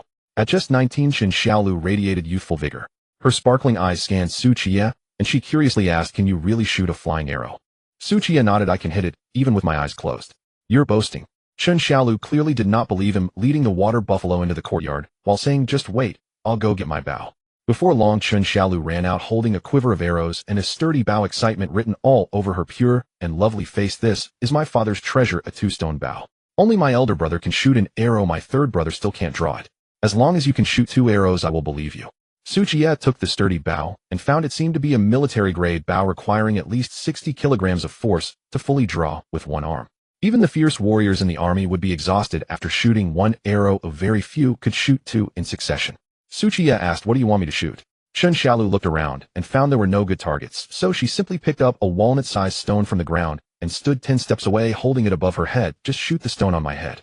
Looking at this audacious girl, Su Qiye said, "Aren't you afraid I might miss and hit you? Then that would just mean I'm unlucky. Don't worry, just shoot." Chen Xiaolu showed no fear, only curiosity and excitement. At that moment, Su Qiye heard footsteps approaching from the courtyard. It should be her family, thus he hesitated for a moment. However, Chen Xiaolu urged, "Are you a man or not? I already said you don't have to take responsibility, so why are you still afraid to shoot?" Su Qiye couldn't bear it anymore and immediately knocked an arrow and drew the bow ready to shoot. In the courtyard, Chen Shanha and Chun Hu also rushed out. Upon seeing this, their faces turned pale in an instant, and Chun Hu exclaimed, "No!" Whoosh! Just as he spoke, a whoosh of wind sounded, and the wooden arrow shot out accurately, hitting the stone above Chun Zaila's head. The stone instantly exploded, shattered in 2 by the wooden arrow. What a superb archery skill! Before Chen Shanha and Chun Hu could express their astonishment, Su Qiye had already shot another arrow, hitting a small piece of the stone fragment. With the 2-stone bow, he had shot 2 arrows in succession. The first arrow exploded the walnut-sized stone, while the second struck one of the fragments. Such archery could no longer be described as superb. It was simply extraordinary. Chun Zaila's eyes widened, her face filled with excitement and exhilaration. "Father, brother, did you see that? He hit it." Chun Hu's face showed a hint of dread, and he sternly approached, ready to discipline this Su Qiye returned the bow and quivered to Chen Shanha, saying, "Without Uncle Chen's consent, I used your precious bow. I apologize for my actions." Having shot 2 arrows, Chen Shanha was already immensely shocked and did not care about such matters. In his time in the army, very few could shoot 2-stone bows consecutively. After taking the bow, he couldn't help but ask, "May I see your hands?" "Sure," Su Qiye replied, spreading his hands. Looking at his smooth hands, which showed no signs of calluses, Chen Shanha began to doubt his life. Where did this extraordinary archery skill come from, without any sign of practice? However, since Su Qiye had never mentioned his background, Chen Shanha naturally did not inquire further. He held the bow and warmly invited, "Lunch is just ready. Would you like to join us?" "No, Uncle Chun," Su Qiye politely declined. "I just moved in and have many things to take care of. I will trouble you another time when I have the chance." After saying this, Su Qiye bid farewell to the playful siblings Chun Hu and Chen Xiaolu and turned to leave. After receiving a few playful hits from her brother, Chen Xiaolu rubbed her head and approached Chen Shanha, saying, "Dad, I want to learn archery from him." Looking at his thin-armed daughter, Chen Shanha sternly replied, "How dare you say that? You did something so dangerous that if your mother finds out, she will definitely break your legs." Chen Xiaolu pouted, "Dad, I really want to learn. You saw his archery skills just now. They're simply more impressive than you big brother, second brother, and third brother combined." Chen Shanha looked at her helplessly and suddenly thought of something, asking, "Girl, do you want to marry him?" Chen Xiaolu was taken aback, her fair face gradually turning red as she softly replied, "I don't know." Since she didn't know, it indicated that she still had some feelings for him. Chun Hu walked over frowning. "Dad, Su Qiye is already married and has 2 wives. I know, I was just speaking casually." Chen Shanha shook his head, thinking to himself that if Su Qiye did not have a wife, he would undoubtedly be the best choice for his daughter. Unfortunately, Chen Xiaolu looked complexly in the direction Su Qiye had left, then followed her father and third brother into the courtyard. When Su Qiye returned to Chen Shanha's small courtyard, he happened to see Yang Bo prying up the paving stones and digging at something with a hoe. Su Qiye originally wanted to avoid suspicion, but Yang Bo proactively spoke. Su brother, you arrived just in time. I buried a jar of 10-year-old Xinghua village liquor underneath ready to drink with you. Upon hearing this, Su Qiye walked over and indeed saw half of a wine jar exposed in the soil, so he asked, Yang brother, is there something good? Yang Bo smiled. As brothers we should drink a few cups together. Su Qiye hesitated. He did not want to wake up tomorrow with a sore backside. Soon Yang Bo dug out the jar of Xinghua village, which was sealed with yellow mud and lotus leaves. After cleaning off the outer layer of dirt, he placed the jar on the table. On the other side of the wooden table, there were some books casually placed, one of which was titled The Double Dragon Night Meeting, likely a work of Liu Bai's brothers. Yang Bo did not know that I could read, which was why he so openly displayed it. Su Qiye silently thought, deciding not to expose him for now. He wanted to see what surprising great works Yang Bo would come up with next. Yang Bo brought out a wine jug and 2 white porcelain cups, enthusiastically inviting. Su brother, please sit down, we won't return until we are drunk today. Su Qiye was also curious about what trick he was pulling, so he readily nodded. How can there be wine without good food? Young brother, wait a moment, I will be right back. After saying this, Su Qiye turned and walked towards his own small courtyard, planning to stir-fry some dishes. Just drinking without food, even a god couldn't handle it. In the kitchen, Liu Yunyang and the other 2 were preparing lunch. Upon seeing Su Qiye return, they quickly said, Su Lang, please wait a moment, the food will be ready soon. Su Qiye rolled up his sleeves and said, Young brother invited me to drink, so I am here to fry some dishes, you all can take a break. Chen Chun'er frowned slightly, saying, let us handle it. Su Lang, you just wait. No problem, this is a perfect opportunity for the lady to taste my cooking, Su Qiye said, skillfully taking down the cured rabbit, washing it, chopping it into small pieces, and adding chili to stir-fry. Seeing how proficient he was, Chen Chun'er pursed her lips. When had her man ever cooked in the kitchen like this? Lin Mengxiang's eyes lit up, not expecting Su Qiye to be good at hunting, and also an excellent cook. Liu Yunyang covered her mouth and laughed lightly, her tone filled with a hint of pride. You can just wait. Su Lang's cooking is far better than mine. Upon hearing this and smelling the aroma from the pot, both Chen Chun'er and Lin Mengxiang began to feel some. Soon a pot of bright red dry pot spicy rabbit was ready. Su Qiye also stir-fried a plate of translucent cured meat and fried crispy peanuts. Su Qiye divided the dishes into 2 portions, giving one to Chen Chun'er to take to Yang Bo for drinking, while leaving the other for them to eat. After washing his hands, Su Qiye came to the nearby courtyard and sat down in Yang Bo's place. Yang Bo took a sip from his wine cup and frowned. Su brother, are you not aware that a gentleman keeps his distance from the kitchen? Such matters can be left to the women at home in the future. Su Qiye calmly smiled. This is a matter for you scholars. I have never attended school, and am not a gentleman, so I naturally do not need to concern myself with these things. Upon hearing this, Yang Bo's expression softened a bit. He poured a cup of wine for Su Qiye, and the 2 began to exchange cups. In the nearby courtyard, Chen Chun'er, Liu Yunyang, and Lin Mengxiang had also set up a table, chatting happily. Chen Chun'er picked up a piece of rabbit meat and put it in her mouth, her eyes widening in surprise. The meat was both fragrant and spicy, even better than what she made. Doubting her luck, she tried some cured meat, and the rich flavor and the taste intensified with each bite. Lin Mengxiang was also quite surprised after tasting the dishes, then sighed. Sister Yunyang, with Su Lang's cooking skills being this good, I fear I will lose confidence in cooking for him in the future. Su Lang said that as long as there are enough spices, even grass shoes would taste good. Liu Yunyang replied with a slight smile. Chen Chun'er and Lin Mengxiang laughed upon hearing this, and the atmosphere gradually relaxed. In their casual chatter, the topic turned to Su Qiye selling the bear yesterday. After hearing Liu Yunyang's account, Chen Chun'er was quite shocked, not expecting Su Lang to have such great abilities selling that bear for 100 taels of silver with just a few words. Then Liu Yunyang huffed lightly, saying, that dress shop's female manager looks untrustworthy at first glance. While Mengxiang and I were bathing, I don't know how she got entangled with Su Lang. Lin Mengxiang chuckled. Su Lang is still too honest, making it easy for the women outside to deceive him. Chen Chun'er looked at her, somewhat hesitant to speak. Shouldn't you be careful about what you're saying? Su Qiye honest. The topic then shifted to resting at the Huashan Trading Company. As Liu Yunyang and Lin Mengxiang's voices grew softer, they each blushed and lowered their heads to pick at their food. Seeing their slightly flushed faces, Chen Chun'er guessed something and smiled with a knowing look. So did you all? Liu Yunyang's face turned even redder, responding with a voice as soft as a mosquito. In the neighboring courtyard, a lively discussion was taking place, while Su Qiye was also experiencing some turbulence on his side. After a few rounds of drinks, both of them feeling slightly tipsy, Yang Bo suddenly said, Brother Su, you possess the skills to capture bears and hunt tigers. Do you truly wish to spend your life confined to this wilderness? Su Kai's heart stirred slightly, realizing Yang Bo was about to discuss serious matters. He sighed heavily and replied, Brother Yang, how could I not wish to achieve great things and carve out a career? But alas, I have neither connections nor a background. How difficult it is to accomplish something. Yang Bo observed his expression closely, took a sip of his drink, and said, Brother Su, why lament so? With your martial skills, why not join the court and earn a name for yourself on the battlefield. Qiye, not well versed in the current situation of the Dian dynasty, asked, "Is the world not peaceful?" Yangbo nodded and replied, "The current emperor Wuxing resembles the great Taizong of old. Internally, he has restarted the yin calendar and reformed the bureaucracy, while externally, he has quelled the south and consolidated the north. Is this not a prime opportunity to achieve greatness?" Without waiting for Qiye to respond, he continued with, "Brothers, us abilities, if you enlist for 3 years, as long as you survive attaining the rank of 100 households, shouldn't be a problem. 3 years to become 100 households." Qiye drank another cup, feeling somewhat displeased.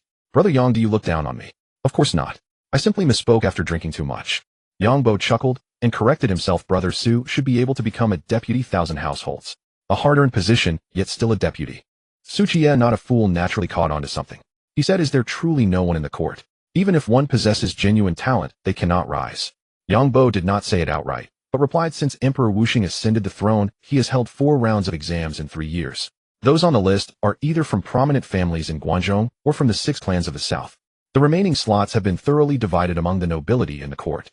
Even if you have exceptional talent, how can it compete with 1,000 taels of gold? It seems the Dian dynasty is already terminally ill." Qiye thought to himself, sighing, "If that's the case, does it mean we will never have a chance to rise?" Seeing him sigh, Yangbo felt a hint of joy and casually poured him another drink, saying, "Drink, drink. Isn't being a wealthy man good enough for you, Brother Su?" Qiye raised his cup and drank, sighing, "What you say is true. Being a wealthy man isn't bad at all. At least I can live carefree." What I just said was all in vain. Yangbo's eyes narrowed slightly. Then he said, "If that were truly the case, I fear Brother Su may not even be able to be that wealthy man." Qiye looked up at him. "What do you mean by that, Brother Yang?" Yangbo replied in a calm voice, "The heavenly signs have changed this year. We are not the only ones suffering from flooding. The entire Liaodong region has been afflicted with countless grains lost. The grain in the court has long been sent to the southern and northern wastelands. Where will they find surplus grain to assist with disaster relief? At best, there are wild vegetables and tree bark to eat. Otherwise, the Liaodong region would already be littered with corpses, and the common people would resort to cannibalism." Qiye frowned and said, "Brother Yang, are you overthinking this?" "Overthinking?" Yangbo scoffed lightly, then said, "When winter comes, Brother Su will witness scenes of cannibalism. By then, the situation of the Dian dynasty will be even graver. Moreover, the nomads from the grasslands raid the borders every winter. By then, how many common people will be left homeless? In the face of both natural and man-made disasters, can you still remain uninvolved and live happily as a wealthy man?" Qiye humbly sought advice. "Then what good strategy does Brother Yang have to deal with the current crisis?" Yangbo smiled, but did not speak. Continuing on would mean directly stating that he wanted Qiye to rebel. What he had just said was merely to make Qiye aware that the Dian dynasty's fortunes were exhausted, and it was time to rise up. "Drink, drink." Yangbo poured more wine for Qiye, leaving the rest for the other to comprehend. Qiye naturally understood, but pretended not to. He was no fool. How could he rashly rebel, just from a few words? Since the other party did not speak, clearly Qiye feigned ignorance, and the two began to drink. A jar of apricot blossom wine weighing 5 to 6 pounds was emptied in less than 2 hours.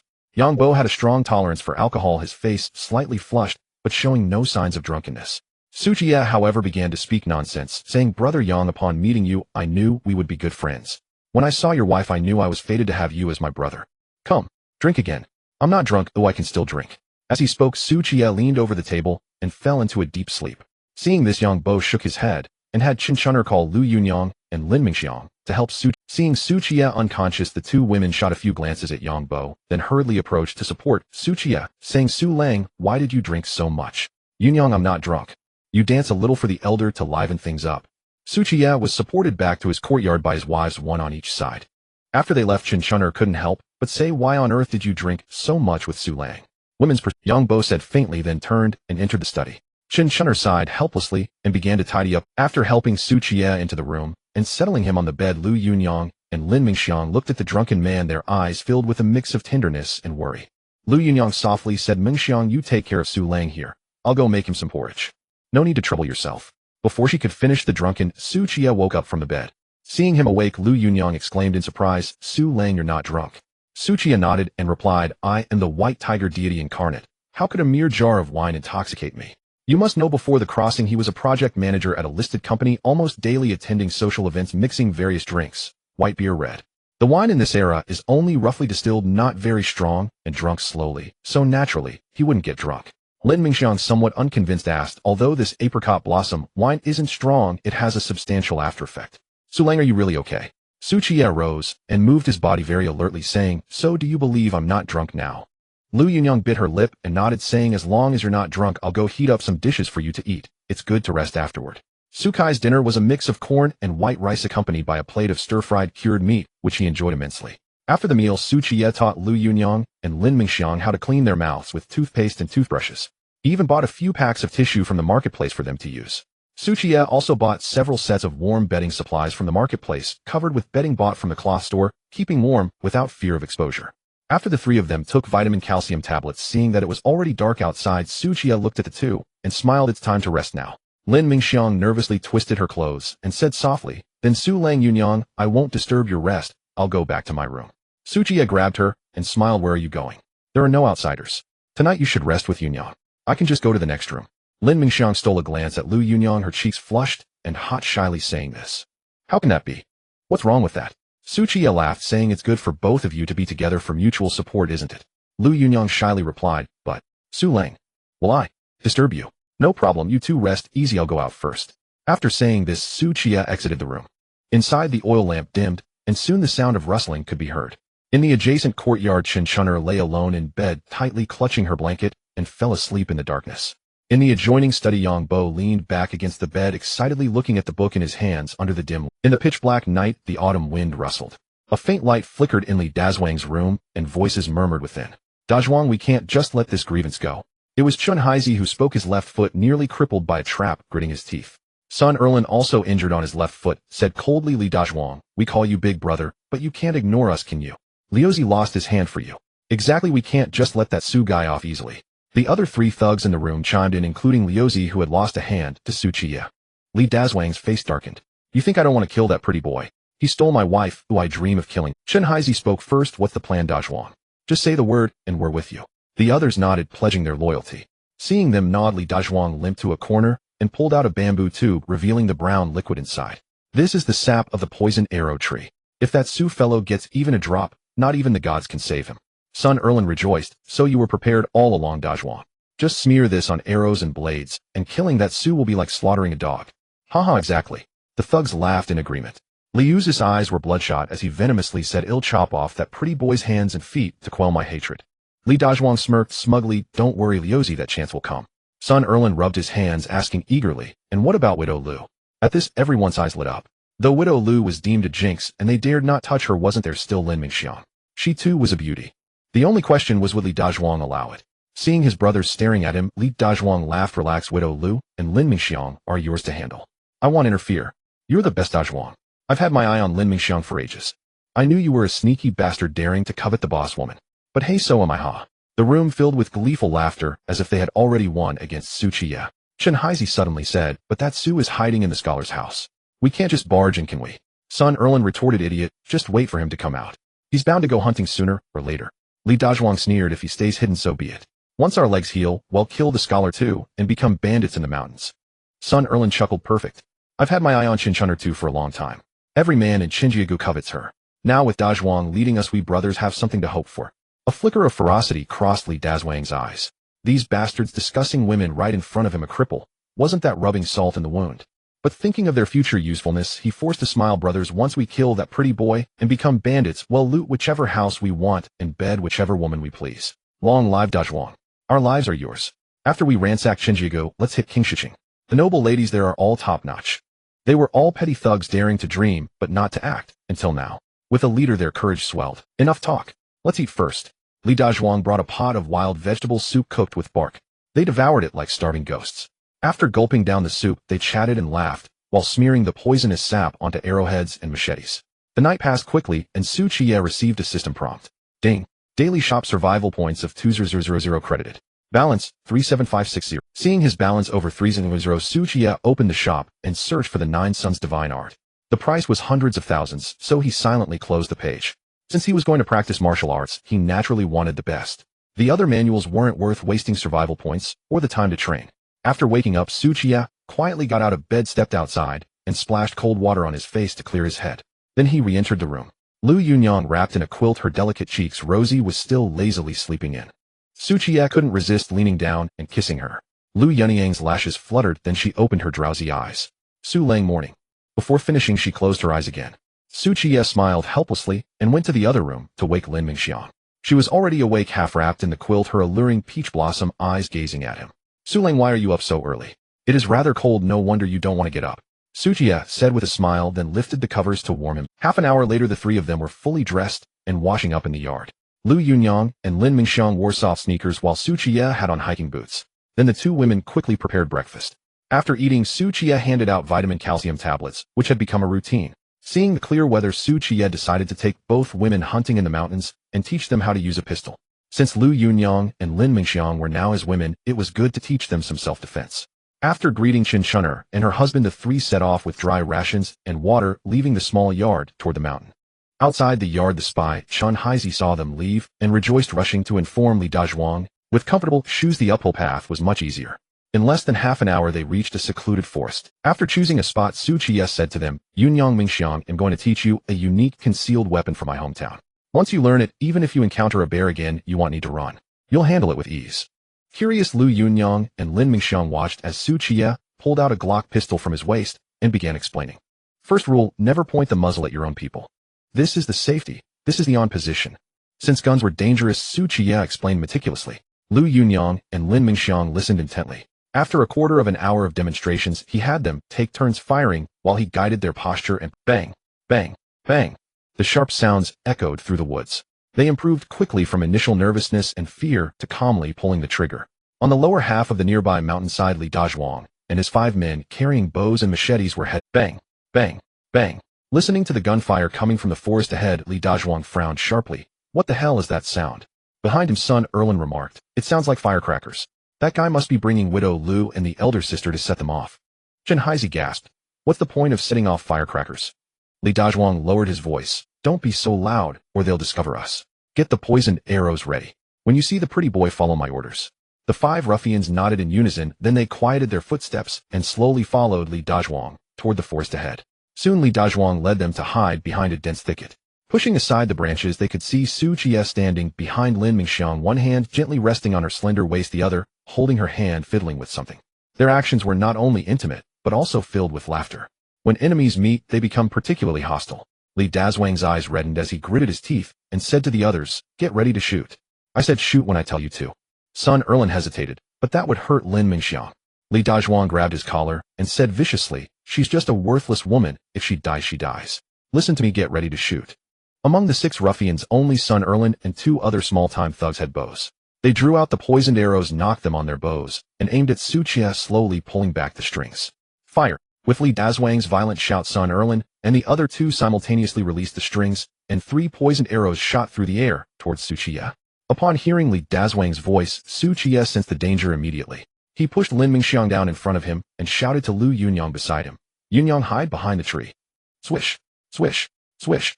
Just as Qiye and Lin Mingxiang fell to the ground, the 3 poisoned arrows flew over them. Seeing they missed, Li Dazhuang cursed. "What the hell are you doing? Not one of you hit. Keep shooting, don't stop." Son Erlin and the others hurriedly nodded, drew out poisoned arrows, and were about to aim when they discovered Qiye had already taken Lin Mingxiang to hide behind a sturdy tree, and Liu Yunyang was also well hidden.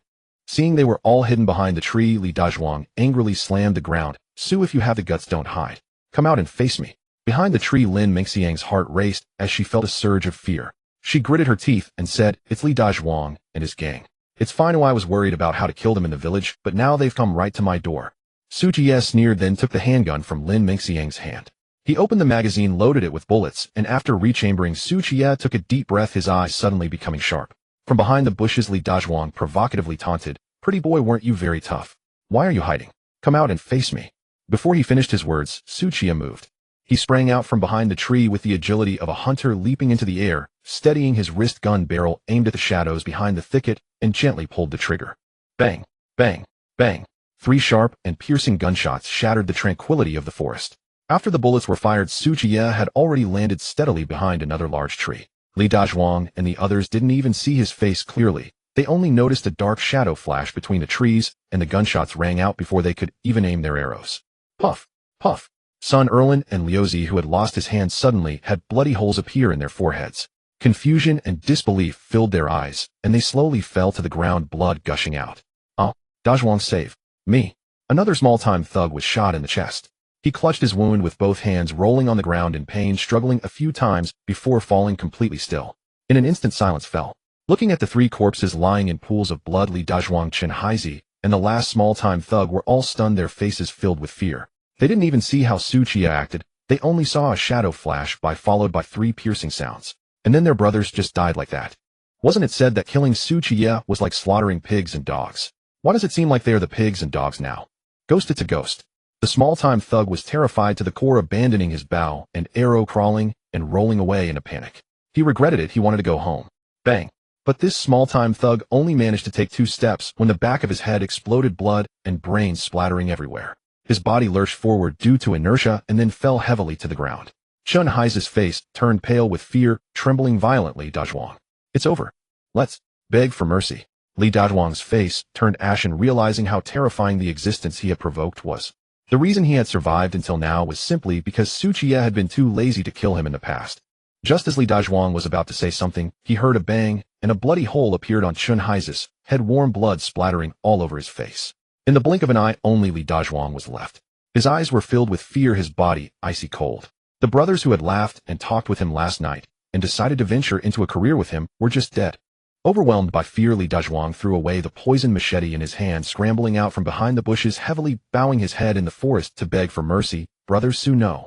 Grandpa, you are my grandpa. I was wrong. Please don't kill me. I beg you, don't kill me. Wu.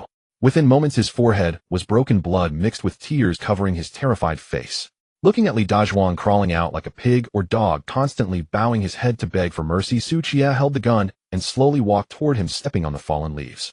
Qiye stopped a few steps away from him, looking down at Li Dazhuang, who was already scared to the point of wetting himself. Didn't you just say you wanted to kill me? I must be punished. It was me talking nonsense. Li Dazhuang raised his bloodied, muddy face, striking his cheeks hard with both hands. Every slap filled with all his strength, and his face instantly became swollen. Ancestor, I'm not a human. I deserve to die. Killing such trash as me would only dirty your hands. Please let me go. Qiye sneered. Are you still a man? If you had gone to die with your brothers, I might have looked at you with a bit more. Grandpa is right. I, Li Dazhuang, am no longer a man. Li Dazhuang forced out a smile that was more tragic than crying. I dare not have any more designs on you. You can break my hands, break my legs. As long as you don't kill me, I'll do anything. I really know I was wrong. You don't know you were wrong. Qiye's voice was as cold as ice. You only know that you are going to die. Li Dazhuang knelt on the ground with a face full of terror, not daring to refute at all. Qiye looked at him and said word by word, there's one more thing I must tell you, or you might die with regrets, and that is the meat from my home has not been lost. The meat hasn't been lost. Li Dazhuang was taken aback, slowly lifting his blood-streaked face, looking at Qiye with disbelief. This thick-browed, Baijid pretty boy actually played tricks on them. Qiye already knew they would try to steal the meat, so he hid it in advance and set traps. Later he turned the tables on them with a clever trick. Li Dazhuang felt an unprecedented rage and humiliation. He stared at Qiye with wide eyes, gritting his teeth, and saying, I'll kill you. Bang. The gunshot interrupted his curse, causing all his resentment and anger to vanish in an instant. As Li Dazhuang fell to the ground, the forest finally fell silent. Qiye looked at the 6 corpses, his brow slightly furrowed, needing to find a way to dispose of them before someone discovered. Su Lang. Liu Yunyang timidly peeked out from behind a tree, her voice trembling. Is it over? Qiye hesitated for a moment, then nodded, saying, it's safe now, you can come over. Looking at the corpses on the ground, Liu Yunyang took a deep breath, preparing herself mentally, and slowly walked over. Even with preparations, seeing those corpses and the blood everywhere drained the color from her delicate face, leaving it pale. Liu Yunyang felt a wave of nausea and stumbled aside, clutching a tree trunk and retching violently, her frail shoulders shaking uncontrollably. After all, she was just a small village woman who had never seen such a bloody scene. Lin Mingxiang's face was equally as pale as paper, but she gritted her teeth and steadfastly walked to Su Kai's side, suppressing her various emotional reactions. Qiye observed their reactions and gently said, if it's too much, don't force yourself. Go somewhere else to catch your breath, and they'll find you later. No. Liu Yunyang straightened up suddenly, wiping the stains from her lips with determination on her pale face. Su Lang, I am your woman, and whatever difficulties arise, I will face them with you. Seeing her resolute expression, Qiye found it hard to refuse, turning to Lin Mingxiang, who stood beside him. Lin Mingxiang also showed no signs of retreat, nodding and saying, I feel the same way. With 2 such caring women by his side, Qiye felt warmth in his heart and nodded, saying, all right then, let's dispose of these corpses together. Then the 3 of them found a secluded, abandoned cave and moved all 6 corpses inside. After burying and clearing all traces and blood from behind the bushes, Qiye sat on a hillside with the 2 women basking in the sun and looking at the cave below. Moments later, the heavy scent of blood attracted dozens of wild wolves, their eyes shimmering with greed as they cautiously and excitedly entered the cave. Soon chilling sounds of tearing and chewing echoed from within the cave. In a few days, these wild wolves would consume all the corpses inside the cave, leaving no bones behind. Every trace would be thoroughly erased. The midday sun was warm on their bodies, but Liu Yunyang felt cold. She said earnestly, Su Lang, this handgun is truly terrifying and must not fall into the hands of outsiders. Qiye nodded, saying, don't worry, I will only give this to you for self-defense. Su Lang, you still don't understand my meaning.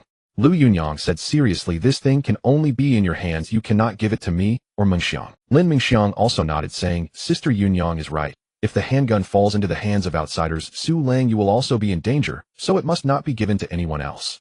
Seeing how they cared for him, Qiye felt quite gratified and softly said, don't worry, although this handgun is terrifying, in a few days I'll teach you the martial arts from my hometown. Once you master them, you won't have to fear the handgun anymore.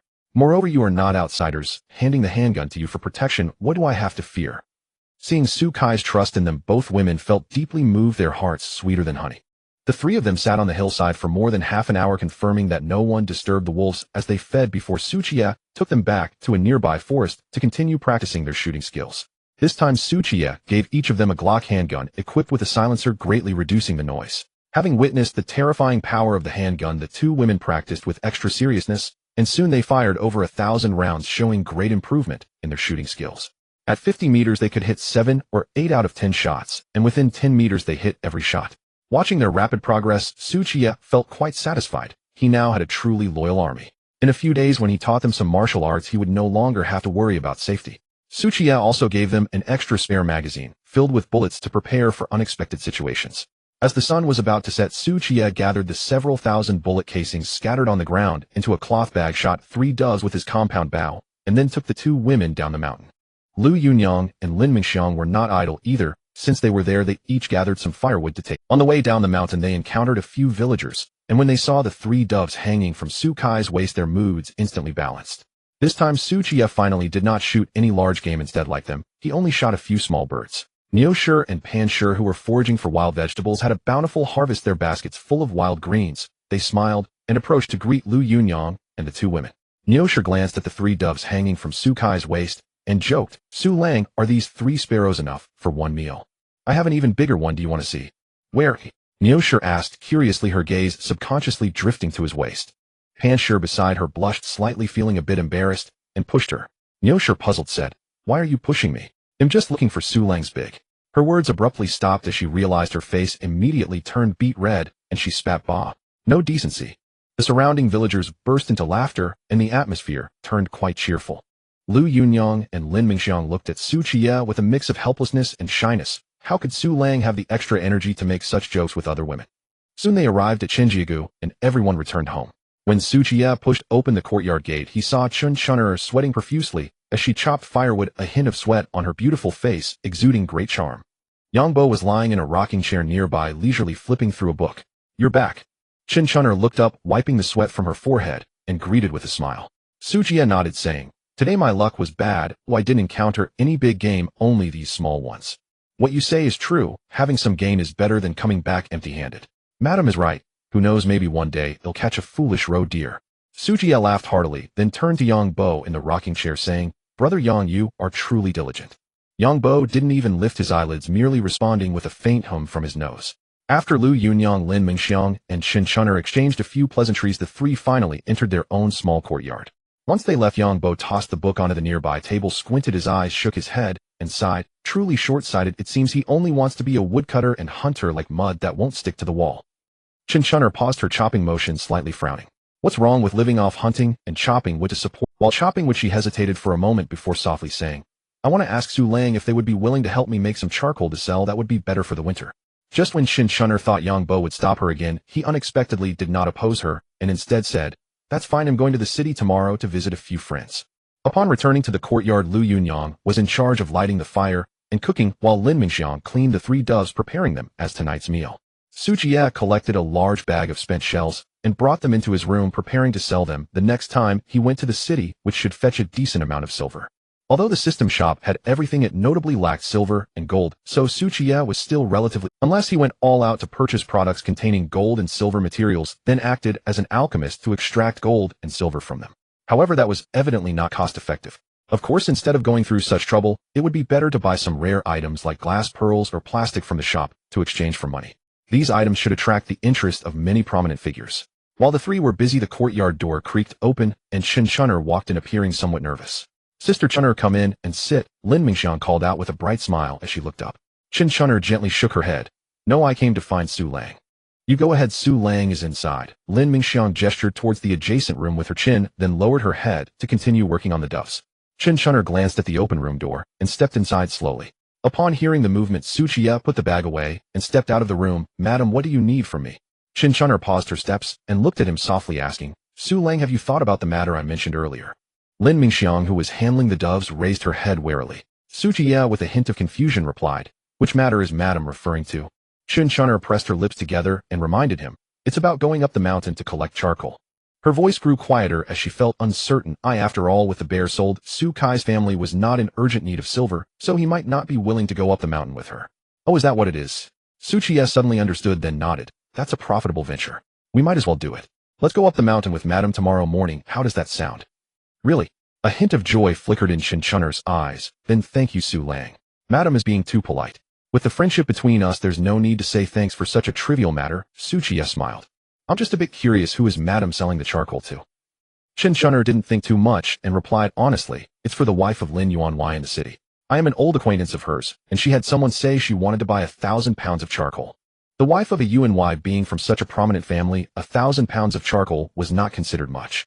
Qiye nodded, then suddenly asked, "Is this Lin Yuanwei's wife beautiful?" Qin Chun'er looked at him with her beautiful eyes gradually growing wary. "Why do you ask that?"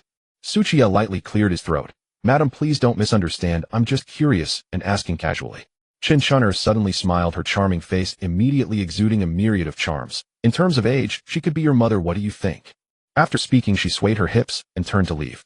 Qiye, having only glanced at her twice, noticed Lin Mingxiang was watching him, so he casually withdrew his gaze and turned back into the room. His agreement to go up the mountain to collect charcoal was partly to prepare for winter and partly to avoid trouble. After all, the sudden disappearance of Li Dazhuang and his 5 companions in the village would eventually be discovered, and suspicion would inevitably fall on him. Though Qiye was not afraid of the authorities, he did not wish to easily disrupt the leisurely life he currently enjoyed, nor did he want to leave so soon. After all, it would be a pity to miss out on a prime beauty like Qin Chun'er or a self-strategizing beauty like Penniless. Busy as they were, dinner was quickly prepared. A pot of fragrant corn mixed with white rice, a small plate of stir-fried dove meat, and a plate of sour and spicy crispy shredded potatoes. Qiye had bought the potatoes from the shop, telling Liu Yunyang and the others that he got them from a small vendor in the city. Potatoes and corn being drought-resistant and high-yield crops, Qiye decided to plant them in the coming spring. Liu Yunyang and Lin Mingxiang only knew to feel sorry for Su Lang.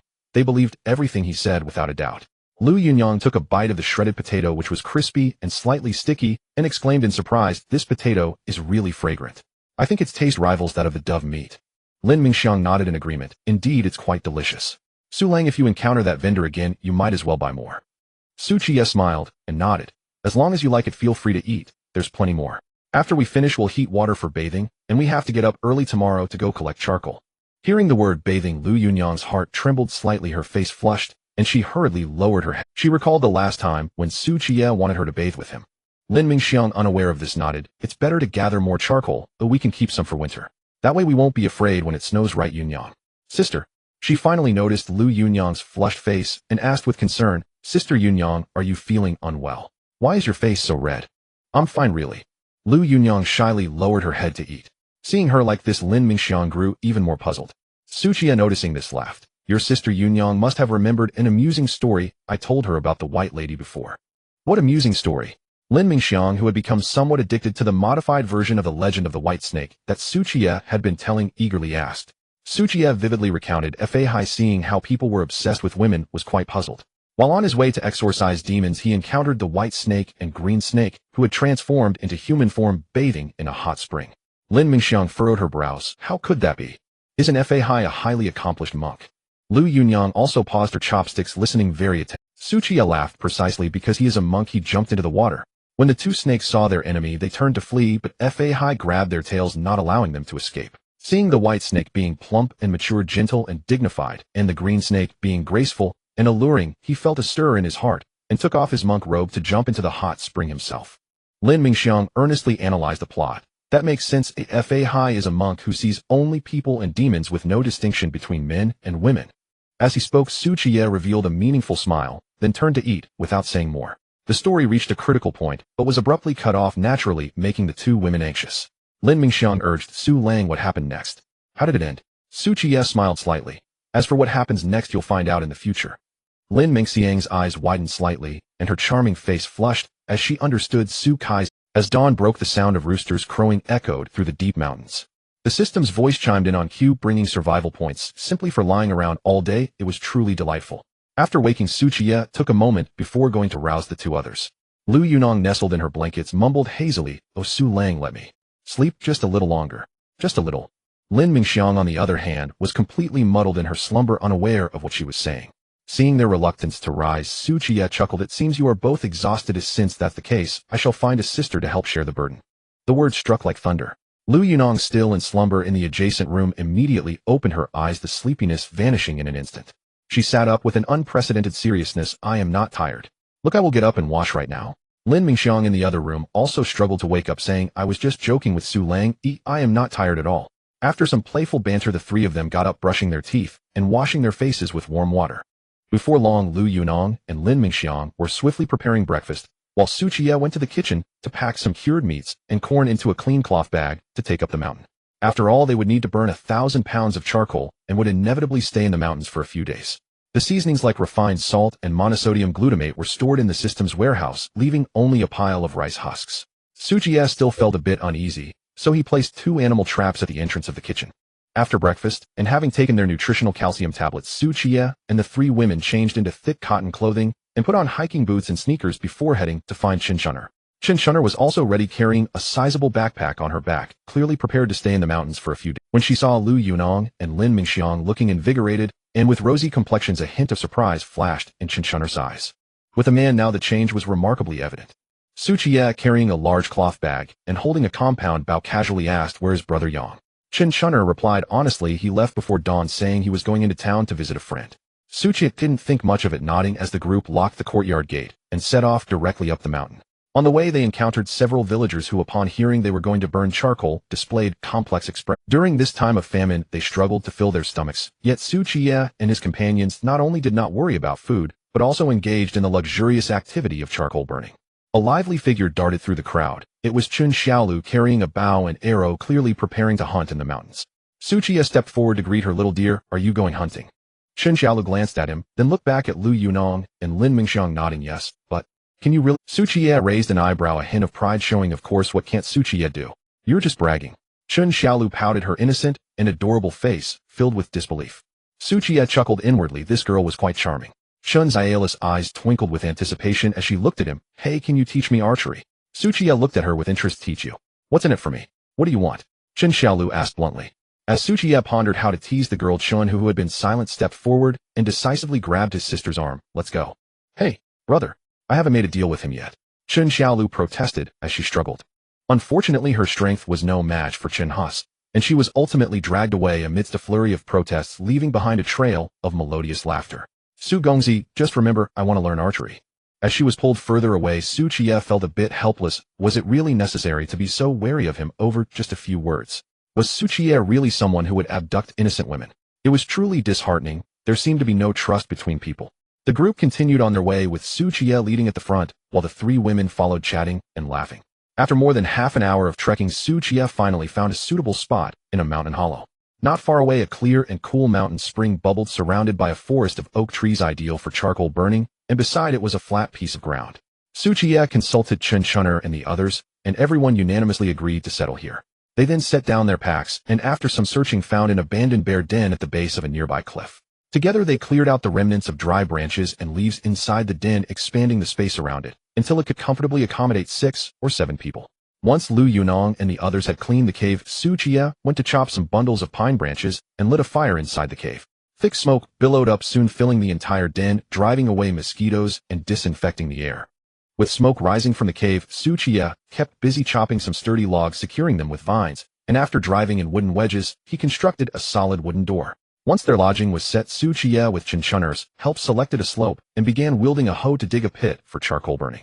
1,000 pounds of charcoal was no small matter, the pit had to be large and deep enough. Fortunately, Su Kai's body had been enhanced by the system, and with Liu Yunong and the others helping to fetch water, wipe sweat, and clear away soil, he managed.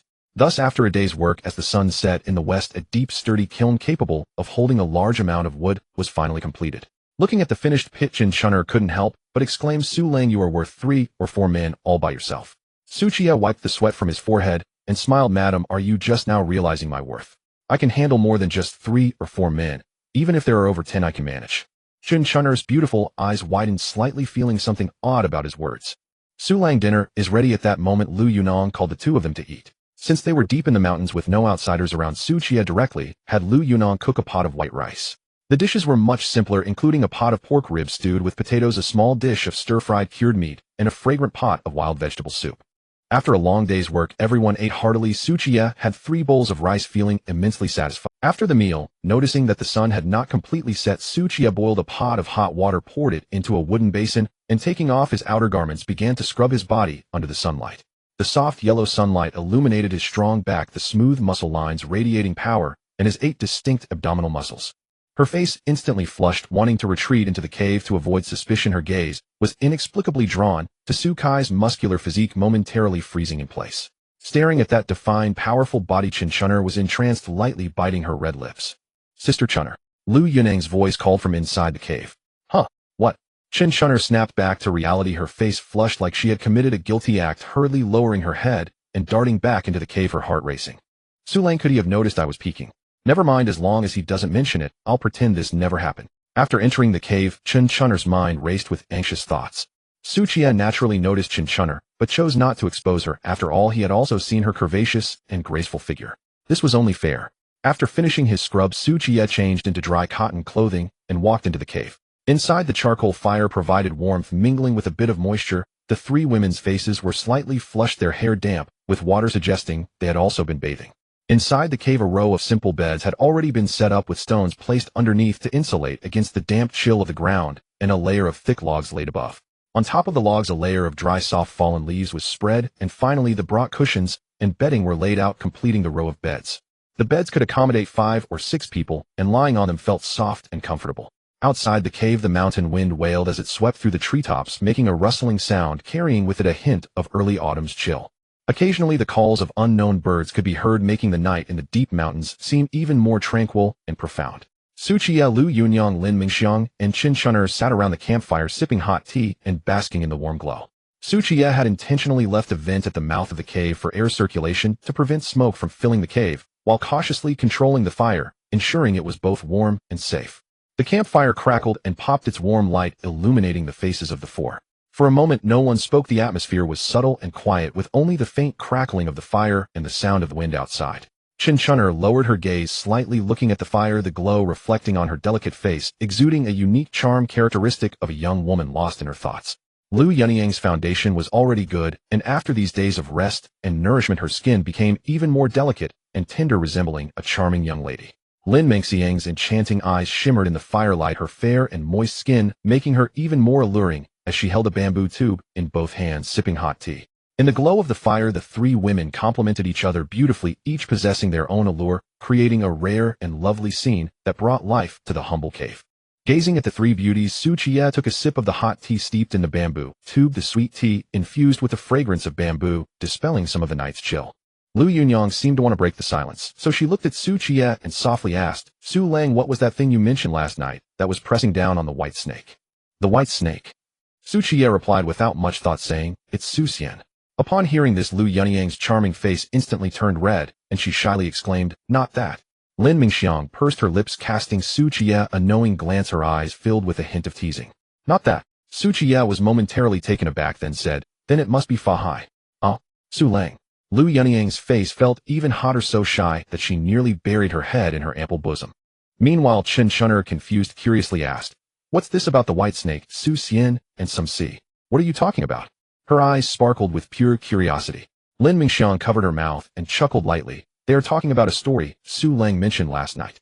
"Oh, they are asking about the tower that presses down on the white snake," Lin Mingxiang reminded Qiye. "Oh, the tower. I thought it was a person." Qiye realized, finding it somewhat amusing, and quickly said, "I misunderstood. It's the Leifeng pagoda that presses down on the white snake." "What story is this? Can I hear it?" Shen Chun'er found the story intriguing and looked at Su Qiye with Liu Yunyang and Lin Mingxiang exchanged glances, their fingers tightly gripping the hems of their clothes, their expressions revealing a hint of shyness, the blush on their cheeks becoming more pronounced in the firelight. After all, the story Su Qiye mentioned was somewhat inappropriate. Su Qiye nodded, saying, "Since the lady wishes to hear it, I will share it with you." Under the somewhat tense gazes of Liu Yunyang and Lin Mingxiang, Su Qiye began to recount the authentic story. Once upon a time there was a mountain, and in it lived a little white snake. One day it wandered out, getting caught by snake catchers. His voice was not loud, but in the quiet cave it sounded particularly clear. The three women gradually became engrossed, their beautiful eyes focused on him. When he spoke of the dangers, they furrowed their brows, and when they heard of the white snake marrying Su Xian, smiles appeared at the corners of their mouths, as if they too were immersed in that beautiful tale. Just as Su Qiye was narrating how Su Xian was deceived by Fa Hai and returned home, holding a cup of Xiong Huang wine to coax his wife into drinking it, the plot was reaching a tense point. A woo! Suddenly a long and mournful wolf howl echoed from outside the cave. In the stillness of the night, this howl sounded particularly abrupt and piercing, carrying a chilling wildness, as if it were not far away. "Aunt!" Shen Chun'er cried out in fright, her face turning pale as paper, her whole body trembling, as she curled up, hugging her knees tightly, her eyes filled with terror. Liu Yunyang gasped in shock, her face losing color, her clear eyes filled with fear, instinctively leaning closer to Su Qiye. The calmest among them was Lin Mingxiang. Though her cheeks had also paled, she remained composed, immediately standing up and alertly watching the direction of the cave entrance, her hand resting on the gun at her waist. Su Qiye sprang to his feet, casually grabbing a nearby axe, and hurried to the entrance of the cave, cautiously peering outside, his body tense and on high alert. Outside was a dark expanse with blurred tree shadows gently swaying in the wind, and the wolf howl had come from deep within the forest, its echo resonating in the valley. Su Qiye listened intently for a moment, confirming that the wolf pack was only howling in the distance and had not approached, before he let out a slight sigh of relief. He turned to the anxious three women and gently reassured them, "Don't be afraid, the wolf pack is far away, not near here. They are just calling to their companions or declaring territory." Shen Chun'er, her face pale, trembled as she asked, "Su Lang, are you sure? Will they find their way here?" Su Qiye nodded and said, "Don't worry, they won't come close for a while. This cave is concealed, and the firelight will make them wary. Even if they do come, I won't let them harm you." After saying this, Su Qiye took out 5 or 6 heavy cold animal traps from his bag. He had the three women hold torches closer to illuminate the area, carefully burying all the traps in the soil and fallen leaves near the cave entrance, disguising them simply. These animal traps were all made of thick iron, their fearsome jaws looking intimidating, capable of crushing even a wild boar's hooves, let alone a few wolves, serving as a line of defense. Once the traps were set, Su Qiye took his compound bow and quiver, intending to track the wolves' whereabouts and investigate their size and movements. Liu Yunyang anxiously grabbed his sleeve, her voice filled with pleading. "Su Lang, it's so dark outside and the woods are dense. Can't you not go? It's too dangerous." Su Qiye affectionately ruffled her hair, saying, "Silly Yunyang, if I don't find out the location and number of that wolf pack, I won't feel at ease and might not sleep well tonight. Don't worry, I'll be back soon, just nearby to take a look." Though Lin Mingxiang was also concerned, she had witnessed Su Qiye battling a bear at close range and knew he was capable. She nodded and said, "Su Lang, be careful, return early, don't overexert yourself, and retreat immediately if things seem dire." Su Qiye nodded, saying, "Rest assured, I know what I'm doing. After I leave you all, secure the door well, and you can use your pistols for self-defense if necessary. Safety is the priority." After saying this, Su Qiye turned, holding the torch, and resolutely stepped into the darkness outside the cave, his figure quickly swallowed by the thick trees. Shen Chun'er watched the direction in which he disappeared, unable to help but take a couple of steps forward, raising her voice to urge, "Su Lang, you must be careful. We will wait for you to return." Su Qiye did not look back, raising his hand in a wave to the three, then completely vanished into the night, leaving only the flickering light of the torch among the trees. The three women quickly worked together to firmly brace the heavy wooden door, also moving a stone to reinforce. Liu Yunyang and Lin Mingxiang also took out their pistols, disengaged the safety, loaded the bullets, and held them tightly, staying on high alert for any movement outside the cave. After distancing himself from the cave for a while, Su Qiye extinguished the torch to avoid alerting the wolf. Directly in the marketplace, he spent 4,000 survival points to buy an advanced military night vision device to wear, and spent another 2,000 on a gleaming titanium alloy machete to strap to his back. With the night vision device on, the world before Su Qiye transformed into a clear, ghostly green, with the outlines of trees, rocks, and bushes becoming distinctly visible, no longer hindered by darkness. With the machete on his back and holding the compound bow with the bowstring half drawn, and an arrow nocked, he stealthily moved towards the direction from which the wolf howl had come like a phantom. He needed to determine the specific location, number, and intentions of this wolf pack, observing if there were signs that they might attack human villages. If so, he had to figure out a way to eliminate this threat in advance, never allowing them to cause a disaster. After all, this wolf pack might have already tasted human flesh, and such beasts, knowing the taste of blood, were extremely dangerous and could not be allowed to linger. Qiye moved through the darkness, trying to keep his footsteps light, and soon in a clearing he spotted more than a dozen wolves with glowing green eyes. 12 black wolves were gnawing on something in the clearing. Upon hearing a noise, they raised their heads, warily erecting their wolf ears, their green eyes gazing in the direction of Qiye. Qiye hid behind a tree, his body blending completely with the darkness, breathing lightly, almost without presence. After detecting no abnormalities, the wolf pack relaxed, lowering their heads to continue eating, while those that were full began to frolic in the pile of fallen leaves. Among the 12 wolves, 2 stood out with their significantly larger sizes. They raised their heads to survey the surroundings, occasionally howling at the sky. Clearly these 2 were the Wolf King and Queen. Qiye observed them for a while through his night vision goggles, realizing that the pack was merely feeding and playing with no intent to attack. Thus he prepared to retreat. After all, the bodies of Li Dazhuang and the others needed these forest custodians to handle them. Just as he was about to withdraw, a rustling sound suddenly came from the bushes behind him, and a completely fiery red fox emerged. The fox was equally startled to encounter a bipedal creature at such a late hour. A woo! This cry from the fox instantly alerted the wolves, who quickly surrounded Qiye and the fox. Seeing danger, the fox hurriedly burrowed into the bushes in an attempt to escape. Thinking you can run after causing trouble, Qiye sneered inwardly, swiftly nocking an arrow and shooting it, piercing the fox dead on the spot. At that moment, the 12 wolves charged forward, forming a circle around Qiye. The pack lowered their heads, growling ominously, their white fangs gleaming coldly, their green eyes filled with menace. Qiye maintained a calm demeanor, hanging his compound bow on a tree, swiftly drawing out his titanium alloy machete. Since he had already startled them, he might as well deal with them conveniently. He was also eager to test the strength of his battle-hardened body. A woo! The Wolf King sounded the charge, and 10 ferocious wolves lunged forward, their bloody maws gaping wide, attacking Qiye from all sides. The wolf on the left, agile and quick, leaped forward first. Qiye, seeing this, dashed to the left, his machete slicing through the air as he struck down at the wolf with great force. Crack! The razor-sharp blade instantly cleaved through the black wolf's hard skull, leaving it no time to even let out a scream before it fell lifeless. At that moment, a rush of wind came from the right. Qiye didn't even look, swinging his machete horizontally. Thud! A gruesome wolf head flew high into the air, warm blood gushing from the severed neck, the wolf's corpse crashing heavily to the ground. In an instant, he had killed 2 ferocious wolves.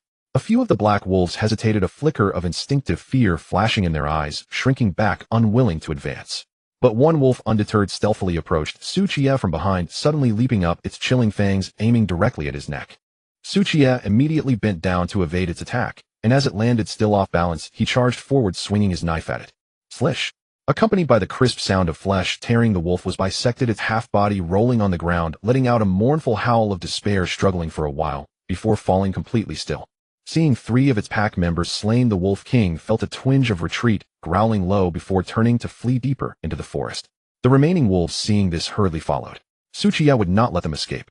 He stomped down, causing the leaves to explode, and pursued them like an arrow released from a bow. The dense forest ahead greatly hindered the wolf's speed. Noticing the Wolf King's speed slowing, Qiye decisively hurled his machete like a projectile.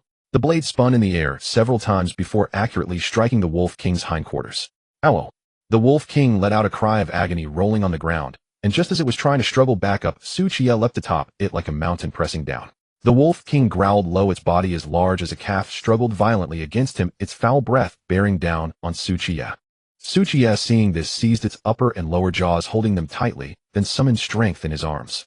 Crack! With the sound of bones cracking, the Wolf King's mouth was cruelly torn in two by Qiye, a torrent of blood gushing forth.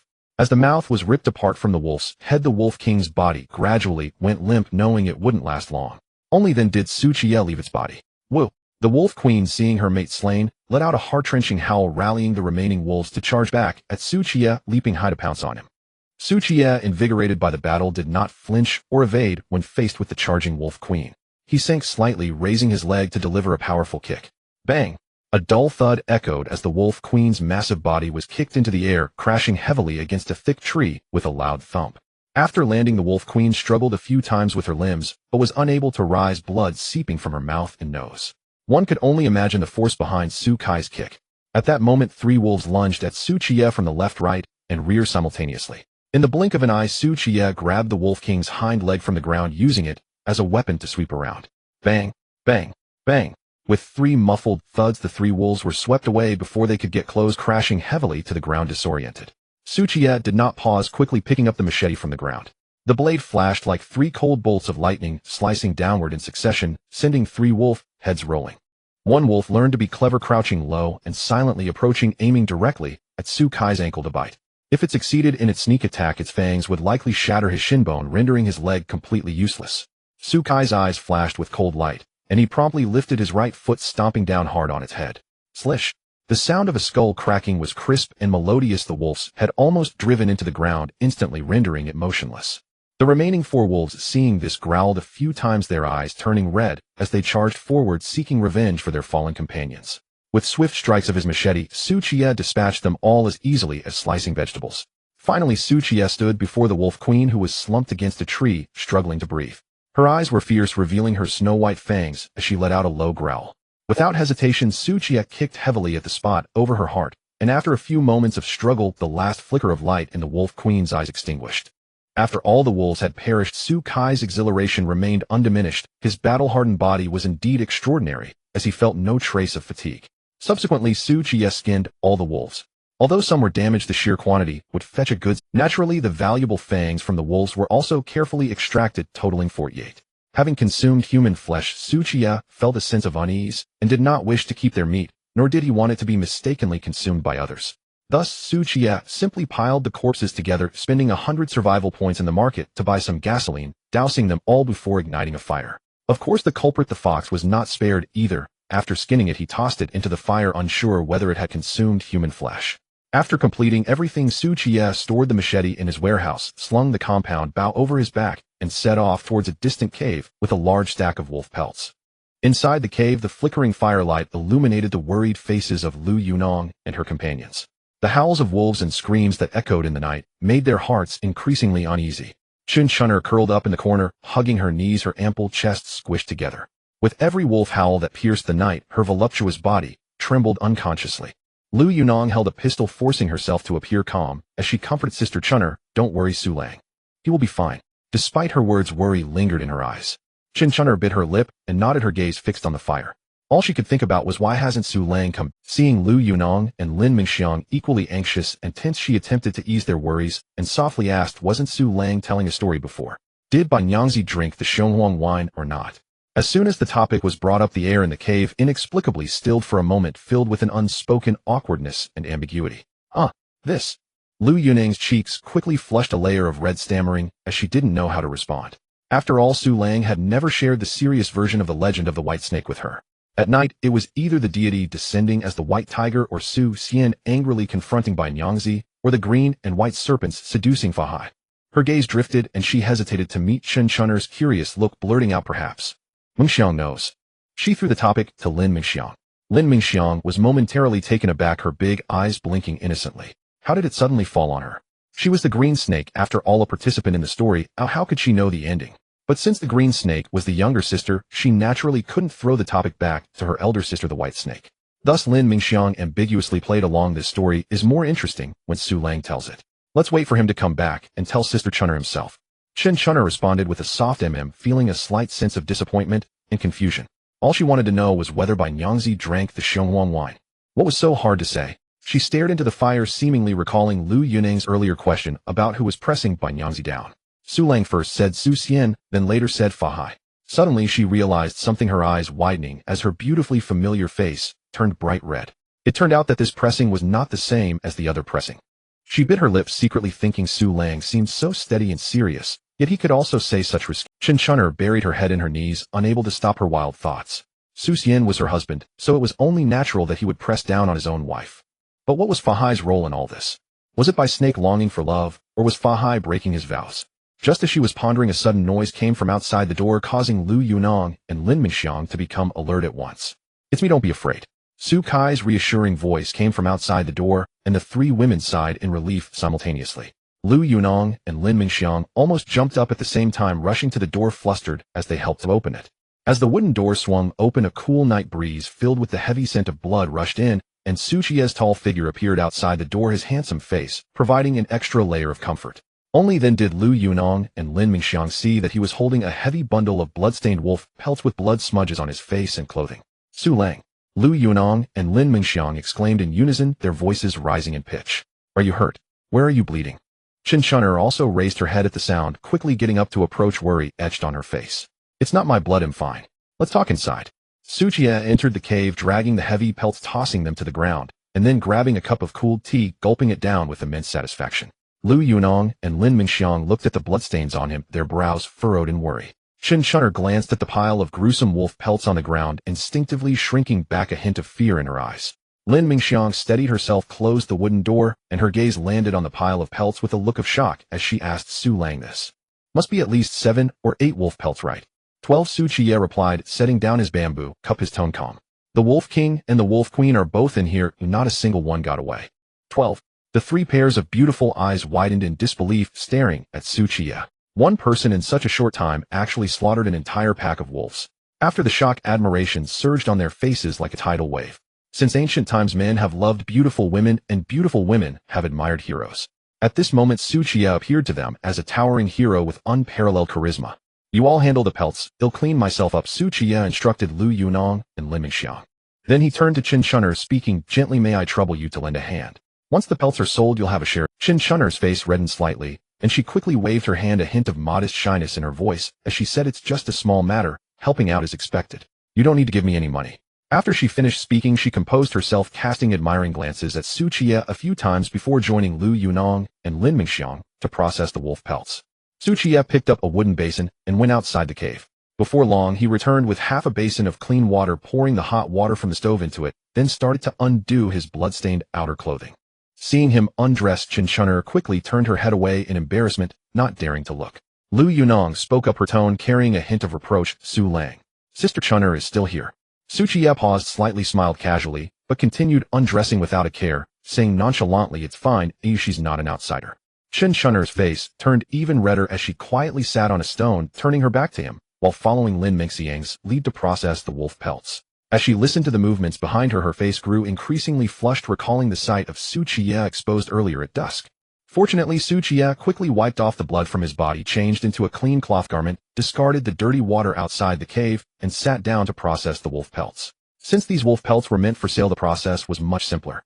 They just needed to scrape off the oils and membranes, then use simple wooden frames to shape and air dry them. Lin Mingxiang carefully worked on a Wolf King pelt. Looking at the glossy and radiant skin, she sighed, what a pity about the tear, otherwise this pelt could easily be worth 10 taels of silver. Only 10 taels.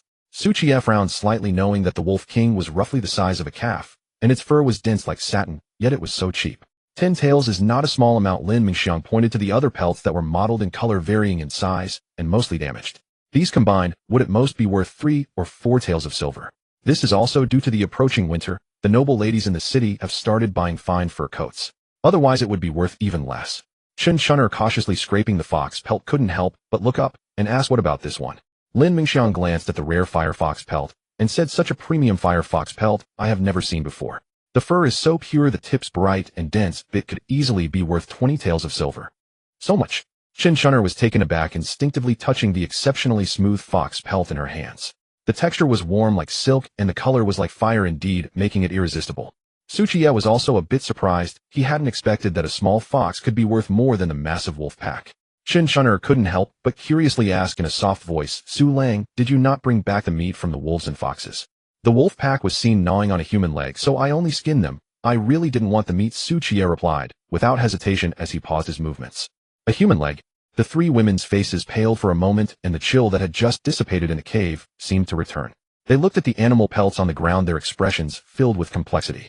After about an hour, the 13 processed pelts were secured in place with bamboo bows, and wooden frames hung in a well-ventilated area of the cave to prevent shrinkage. After washing the blood off their hands, the group tidied up the cave a bit before going to sleep and resting. Though the bed was simple, it was spacious enough to accommodate 5 or 6 people. Underneath lay soft straw, and the bedding was a fine cotton quilt purchased by Qiye from the marketplace, disguised with coarse cloth, ensuring it wasn't too cold.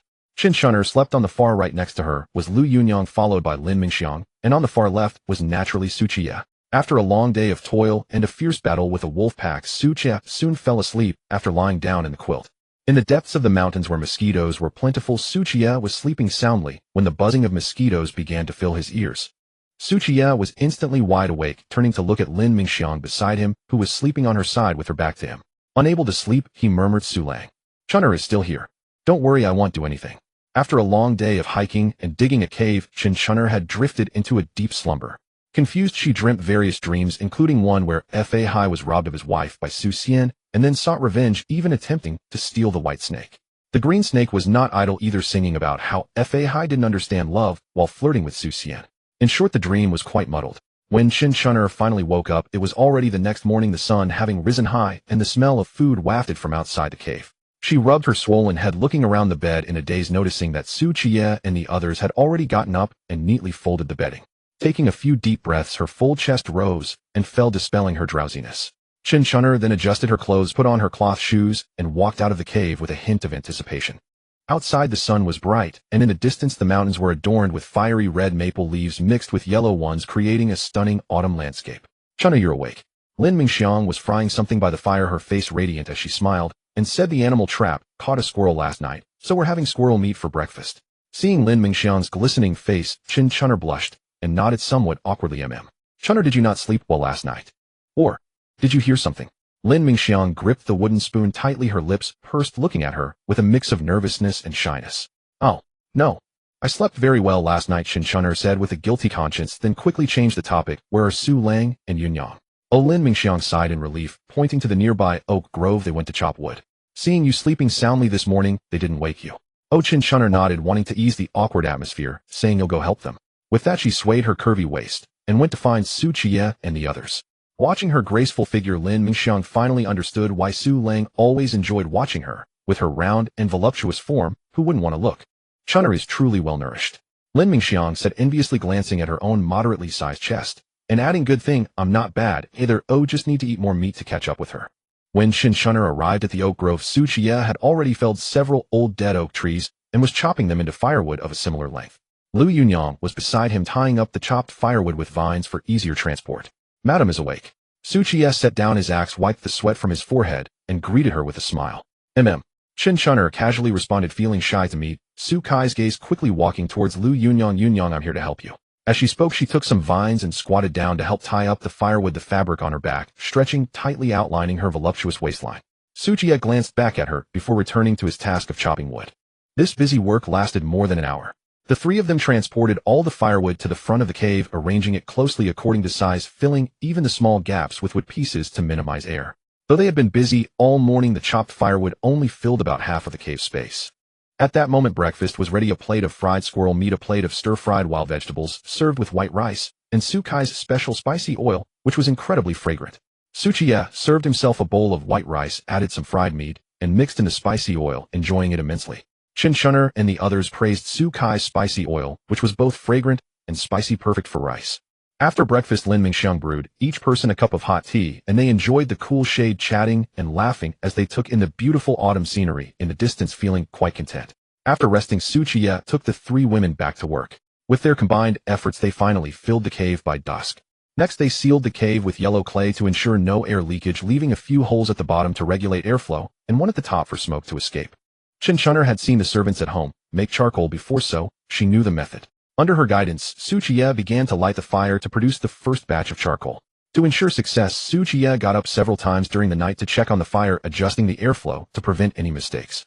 Over the next 3 days, Qiye and the others dug a second fire pit and began producing the second batch of charcoal. Together, the two pits would yield nearly 1,000 pounds of charcoal. If that wasn't enough, Qiye decided to buy some charcoal from the marketplace to make up the difference. After all, making charcoal was indeed a labor-intensive task. These past few days involved digging pits, chopping trees, and transporting wood. Even a man of iron couldn't withstand it. During these days, Qiye accompanied the three women hunting and playing during the day, and at night, while watching the kiln, he would invite Liu Yunyang for company. Sometimes it was Lin Mingxiang.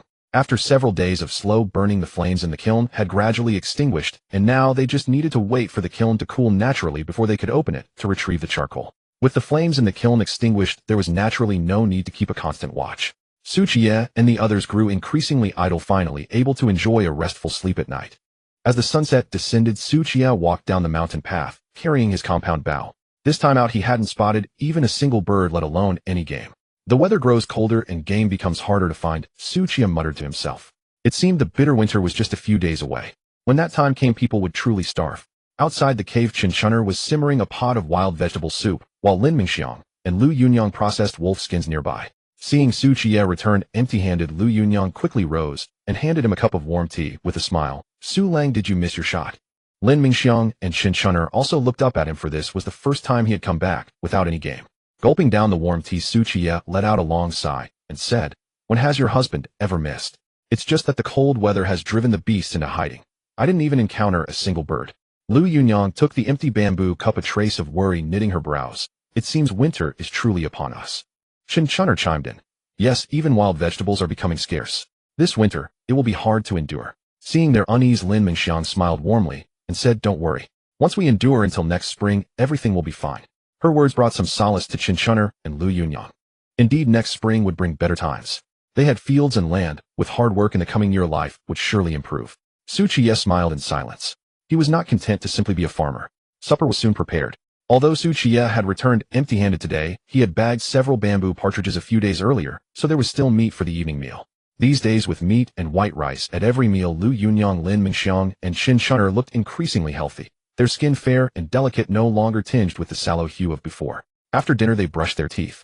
Su Qiye had also prepared toothpaste and a toothbrush for Qin Chun'er, and she always received her share of vitamin tablets. After all, she would eventually be his woman. There was no need to be stingy. Outside the cave, the autumn wind carried a biting chill. Inside, they sat around a warm fire, sipping hot tea and listening to Su Qiye recount the ending of the legend of the White Snake. The White Snake was trapped under the pagoda for 20 years, while Su Xian cultivated in seclusion at a nearby temple for the same period. Their son passed the imperial exams with top honors. Qin Chun'er, feeling the warmth, suddenly entertained a strange thought. What if this life could go on forever? She, Liu Yunyang, and Lin Mingxiang busied themselves at home. Sometimes Su Qiye went hunting in the mountains, other times he took them to pick wild fruit or play in the water. At night, they gathered around the campfire listening to Su Lang tell fascinating stories. Such a carefree existence. But soon a shadow of gloom passed over Qin Chun'er's eyes. She knew this life couldn't last. She was, after all, a married woman. After the tale of the White Snake ended, Liu Yunyang and Qin Chun'er were still immersed in the bittersweet conclusion of the human-snake romance. Lin Mingxiang, however, furrowed her brow. What about Xiaoqing? Was she just a spectator? Throughout these days of storytelling, she had already identified with Xiaoqing's perspective, longing to experience love like the White Snake did with Su Xian. But to her dismay, the story ended with the White Snake and Su Xian enjoying their happy reunion, leaving Xiaoqing completely out of the picture. How could she not be annoyed? Su Qiye chuckled at her reaction. The story of Xiaoqing and Su Xian is a spin-off. I'll tell it another day. After a few more casual exchanges, they extinguished the fire and settled into bed for the night. Su Qiye decided to give himself a break and sleep peacefully tonight, but his mind couldn't help wandering. After selling the charcoal in town, he might as well check on Pan Lianer. Qin Chun'er was a married woman. He couldn't touch her for now. He hadn't seen little Chen Lu in days, and Chun, who was still guarding against him like a thief. This was tricky. Ding. Daily 200 survival points from the mall have been credited. Balance 10320. Su Kai's spirits lifted instantly. He finally had 100 survival points, enough to buy the most supreme martial arts manual. He opened the mall interface and selected the manual page, where a dazzling array of enviable martial arts manuals: 18 dragon subduing palms, 9 yang divine skill, 9 yin true scripture, 15 swords of certain death, little Li's flying dagger. With these manuals and his war body constitution, dominating the martial world and sweeping all opponents would be no problem. Then he would be the ultimate man, no beef eating, and who could stop him? Su Qiye began scrutinizing the descriptions of these manuals with great care. They were all top-tier inner cultivation methods and external combat techniques, each with its own strengths, making the choice difficult. Finally, his gaze settled on the Tai Xian scripture, a text that bordered on the immortal path in the martial world. While others were still practicing martial arts, it had already set foot on the path of immortality. Just as Su Qiye hesitated whether to buy it, another manual caught his eye: the Heaven and Earth Yin-Yang art. This art merges the creation of heaven and earth, penetrating the profound mysteries of yin and yang. Upon reaching great perfection, one's inner energy flows endlessly, vast and inexhaustible. All other martial techniques become easily understood and mastered at a glance. This art provides protective inner energy, rendering one immune to poisons and difficult to harm with hidden weapons. It also nourishes the body, prolongs life. Source unknown, seems to originate from another world. Su Kai's eyes lit up instantly. Without a doubt, this was a truly supreme manual. The mere trait of endless inner energy was terrifying enough, not to mention mastery of all methods, the ability to learn any martial technique simply by witnessing it once. And then there was the most irresistible feature: life extension. Without hesitation, Su Qiye clicked to purchase, instantly deducting 100 loyalty points. His inventory now contained an ancient manual. Su Qiye immediately retrieved it, eager to get up and start cultivating. Sensing his movement, Liu Yunyang whispered shyly, "Su Lang, wait. Chun'er hasn't fallen asleep yet. Qiye chuckled wryly. Don't get any ideas. Get some rest. I have real business. With that he slipped on his shoes, lit a lamp fueled by roe deer oil, and sat on a stone nearby flipping through the. Hearing the rustling pages, Lin Mingxiang and Liu Yunyang looked up in surprise. They hadn't expected Su Lang to actually have legitimate business tonight. Wait, Su Lang actually knew how to read. Soon the two women resigned themselves to the idea and slept peacefully. After all the surprises Qiye had brought them, these past days were plenty. So the fact that Su Lang could read wasn't that hard to accept. Chun'er, wrapped in her blanket, pretended to sleep, but her inner shock was considerable. Qiye was not only handsome and refined, but also a martial arts master capable of hunting wolves and bears, and he could read. How could such a perfect man not be a scion of some noble family? Yet listening to the steady rustle of pages turning, Chun'er breathed a sigh of relief. Tonight there would be no commotion to endure. She could finally have a good night's sleep. Qiye sat cross-legged according to the contents of the manual with his 5 hearts facing upwards, silently operating the heart method. Before long he felt a wave of warmth surge from his dantian. This should be what is known as inner strength. The inner strength originated from the dantian, flowing like a trickling stream through the meridians, traversing the limbs and bones, and finally returning to the dantian through the 7 main channels, completing a full circulation. Qiye possessed a body forged through countless battles with his Ren and Du meridians, and all the vital points already opened. At this moment practicing the heaven and earth yin-yang technique was twice as effective, making a day's hard work equivalent to others' 10 days. After cycling through several circulations, Qiye clearly felt that the inner strength in his dantian had increased significantly, but it was still a bit slow. Thus he decided to open the shop interface and search for items that could enhance his strength in the medicine category, quickly bringing up hundreds of pages of options. Cordyceps grows in the highlands of western Yunnan, extremely rare. A single stalk can increase strength for a month, priced at 1,000 survival points. Western divine oil formulated by ancient monks with powerful effects. A single drop can increase strength for 10 days, priced at 10,000 survival points per bottle. Red ginseng grows in the deep mountains of Liaodong, rarely seen in 100 years. A single stalk can increase strength for 30 years, priced at 500,000 survival points. Ice mountain snow lotus grows in the eternally frozen snow mountains of the western regions, blooms only once every 1,000 years, can detoxify and increase strength for 60 years. After looking at these items, Qiye felt quite satisfied. He was now earning 20,000 survival points a day, and in 25 days, he could buy a stalk of red ginseng, directly gaining 30 years of strength. At this rate, in just a few months, Qiye would possess 100 years of strength, completing in days what others took a lifetime to achieve. Qiye suppressed his excitement and chose to silently cultivate. As the saying goes, sharpening the knife does not hinder the chopping of wood. As long as he sharpens his knife, he would be more confident when cutting. After circulating the technique for over 100 cycles, Qiye suddenly heard a faint rustling sound from the bed, and he immediately stopped his cultivation and opened his eyes. Chun'er was sneaking out of bed, afraid of waking the sleeping Liu Yunyang and Lin Mingxiang. Qiye looked at her with a puzzled gaze. What does my lady want to do? Chun'er's face turned slightly red, her eyes evasive, and she did not respond directly, carefully crawling out of the blanket. Fortunately, she was dressed, so there was no concern about exposure. After getting out of bed and putting on her cloth shoes, she walked lightly towards Qiye. Just as Qiye was puzzled, Chun'er, clutching the hem of her clothes with a beautiful face tinged with shyness, softly said, I want to relieve myself. That explains her embarrassment. Qiye nodded and handed her the oil lamp. Chun'er looked at the oil lamp Qiye handed over, but did not reach for it. Instead, her face turned redder and her lips moved slightly. It seemed she wanted to say something. Fortunately, Qiye was a kind-hearted person. He glanced at the pitch-black night outside the cave and softly said, I'll accompany you, my lady. Though Chun'er's face was still very red, one could clearly sense her relief as she whispered, thank you. Su Lang. After all, the night in the wild was quite dangerous, not only from fierce beasts like wolves and leopards, but also from many centipedes, spiders, and scorpions. If one were not careful and got bitten, it would be easy to meet the ancestors. Qiye carried the oil lamp and pushed open the wooden door. A gust of bone-chilling cold wind rushed into his collar, causing him to instinctively tighten his clothing to protect the oil lamp. Looking at the surrounding darkness and the strange calls of unknown birds in the forest, there was a hint of fear in Chun'er's clear eyes as she cautiously followed behind Qiye. Qiye led her to behind a bush, confirming that there was no danger around. He turned to her and softly said, let's stay here, I'll wait for you over there. After saying that, Qiye was about to leave with the oil lamp, but Chun'er tightly grabbed the hem of his clothes, her beautiful face showing a hint of fear. Don't go too far. Qiye nodded and pointed to a few trees not far away. I'll be right under those trees. I promise not to leave your sight, my lady. Chun'er reluctantly nodded, then bit her lip, looking as if she wanted to say something, but hesitated. Seeing this, Qiye couldn't help but smile, but still said earnestly, my lady, rest assured I won't peek. Qin Chun'er softly murmured an then finally released Su Kai's hem, watching him walk to the trees not far away, turning his back to her. Qin Chun'er let out a sigh of relief, slowly untying her belt. The autumn wind rustled through the treetops, creating a whoosh sound that made one feel a shiver down their spine, as if some creature was secretly watching her. Su Kai's lips curled upwards in surprise as he suddenly realized he could actually see things in the night. Although he couldn't see very far, only about 10 meters, he could clearly see everything within that range. For instance, on a branch not far away, there was a plump owl squatting curiously, observing Qiye with its large penetrating eyes.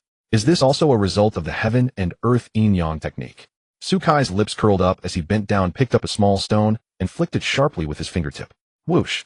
The small stone shot out like a bullet, instantly exploding the owl's head, feathers scattering all over, and the owl's body fell heavily to the ground. Su Lang. From behind the bushes came Qin Chun'er's voice, laced with a hint of panic, clearly startled by the sound of the owl hitting the ground. Qiye comforted her softly. It's nothing, just an owl. Oh. But before he could finish, Qin Chun'er's scream interrupted him, clearly frightened by something. Without a moment's hesitation, Qiye turned and rushed towards her. Suddenly, he paused, casually hanging the oil lamp on a branch before rushing to the side of the bushes. In the darkness, Qiye could see clearly. Qin Chun'er was curled up, hiding behind the bushes, trembling with fear, pointing at something in the distance. Su Lang, is there a ghost? Qiye followed the direction of her finger and saw a pair of green eyes staring at them from the bushes not far away. Don't be afraid, it's not a ghost, it should be some kind of animal. Qiye first reassured her, then bent down to pick up a stone and threw it fiercely.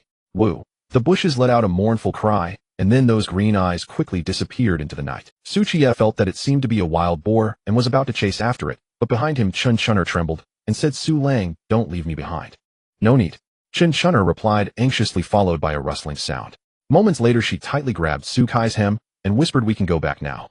Qiye nodded, leading Qin Chun'er to first retrieve the oil lamp, then to pick up the owl as breakfast for the next morning before both returned to the cave. Once inside the familiar cave, Qin Chun'er let out a sigh of relief gratefully, saying, Su Lang, thank you so much for earlier. It's nothing, my lady, you should go to sleep now. Qiye said softly, placing the oil lamp aside and beginning to sit in meditation. Looking at the handsome face of Qiye illuminated by the oil lamp, Qin Chun'er gazed at him with gratitude and admiration. Earlier, Qiye could have brought the lamp with him, but he had put it down along the way just to consider her feelings, taking no advantage at all. Such a noble action truly made him a gentleman. Moreover, the paper Su Lang provided was indeed very useful. Qin Chun'er cautiously snuggled into the warm blanket and quickly fell asleep, a faint smile gracing her delicate face. Qiye, having experienced much and seen many things, quickly calmed down and began to operate his cultivation technique. Unbeknownst to him, the sky outside the cave gradually brightened, and Liu Yunyang, Lin Mingxiang, and Qin Chun'er got up one after another. As usual, they brushed their teeth and washed their faces first, then took their vitamin tablets. This had become a routine in the Su family. Seeing the owl on the table, Liu Yunyang's lovely face showed a hint of curiosity. Su Lang, when did you catch this large bird? Qin Chun'er felt a bit flustered and lowered her head to busy herself with cooking. Qiye smiled faintly and said, it was too noisy last night, so I simply made it quiet for good. Liu Yunyang nodded and did not ask further, casually taking the owl to handle it. Lin Mingxiang's gaze subtly swept over Qin Chun'er and Qiye as if she had grasped something. While the three women were busy cooking, Qiye approached the thicket where the green-eyed creature had been the night before. After searching, he found only a few coarse black wild boar hairs. Only tough-skinned wild boars could withstand the stones Qiye threw. Confirming it was not some unknown creature, he returned to the cave and focused on his cultivation. Soon breakfast was ready, a pot of white rice and a pot of boiled owl with wild vegetables. After the meal, Qiye personally taught Liu Yunyang, Lin Mingxiang, and Qin Chun'er how to cultivate the heaven and earth yin-yang secret art, urging them not to spread it. Both Liu Yunyang and Lin Mingxiang were trustworthy individuals, so they naturally would not disclose it. As for Qin Chun'er, Qiye had already decided that once he returned, he would find a way to help her divorce Yang Bo. After all, Yang Bo, this man did not like her, and it was better to let her go. Under Su Kai's guidance, the three of them sat cross-legged on the bed, their hearts directed upward, and began to slowly circulate their cultivation technique.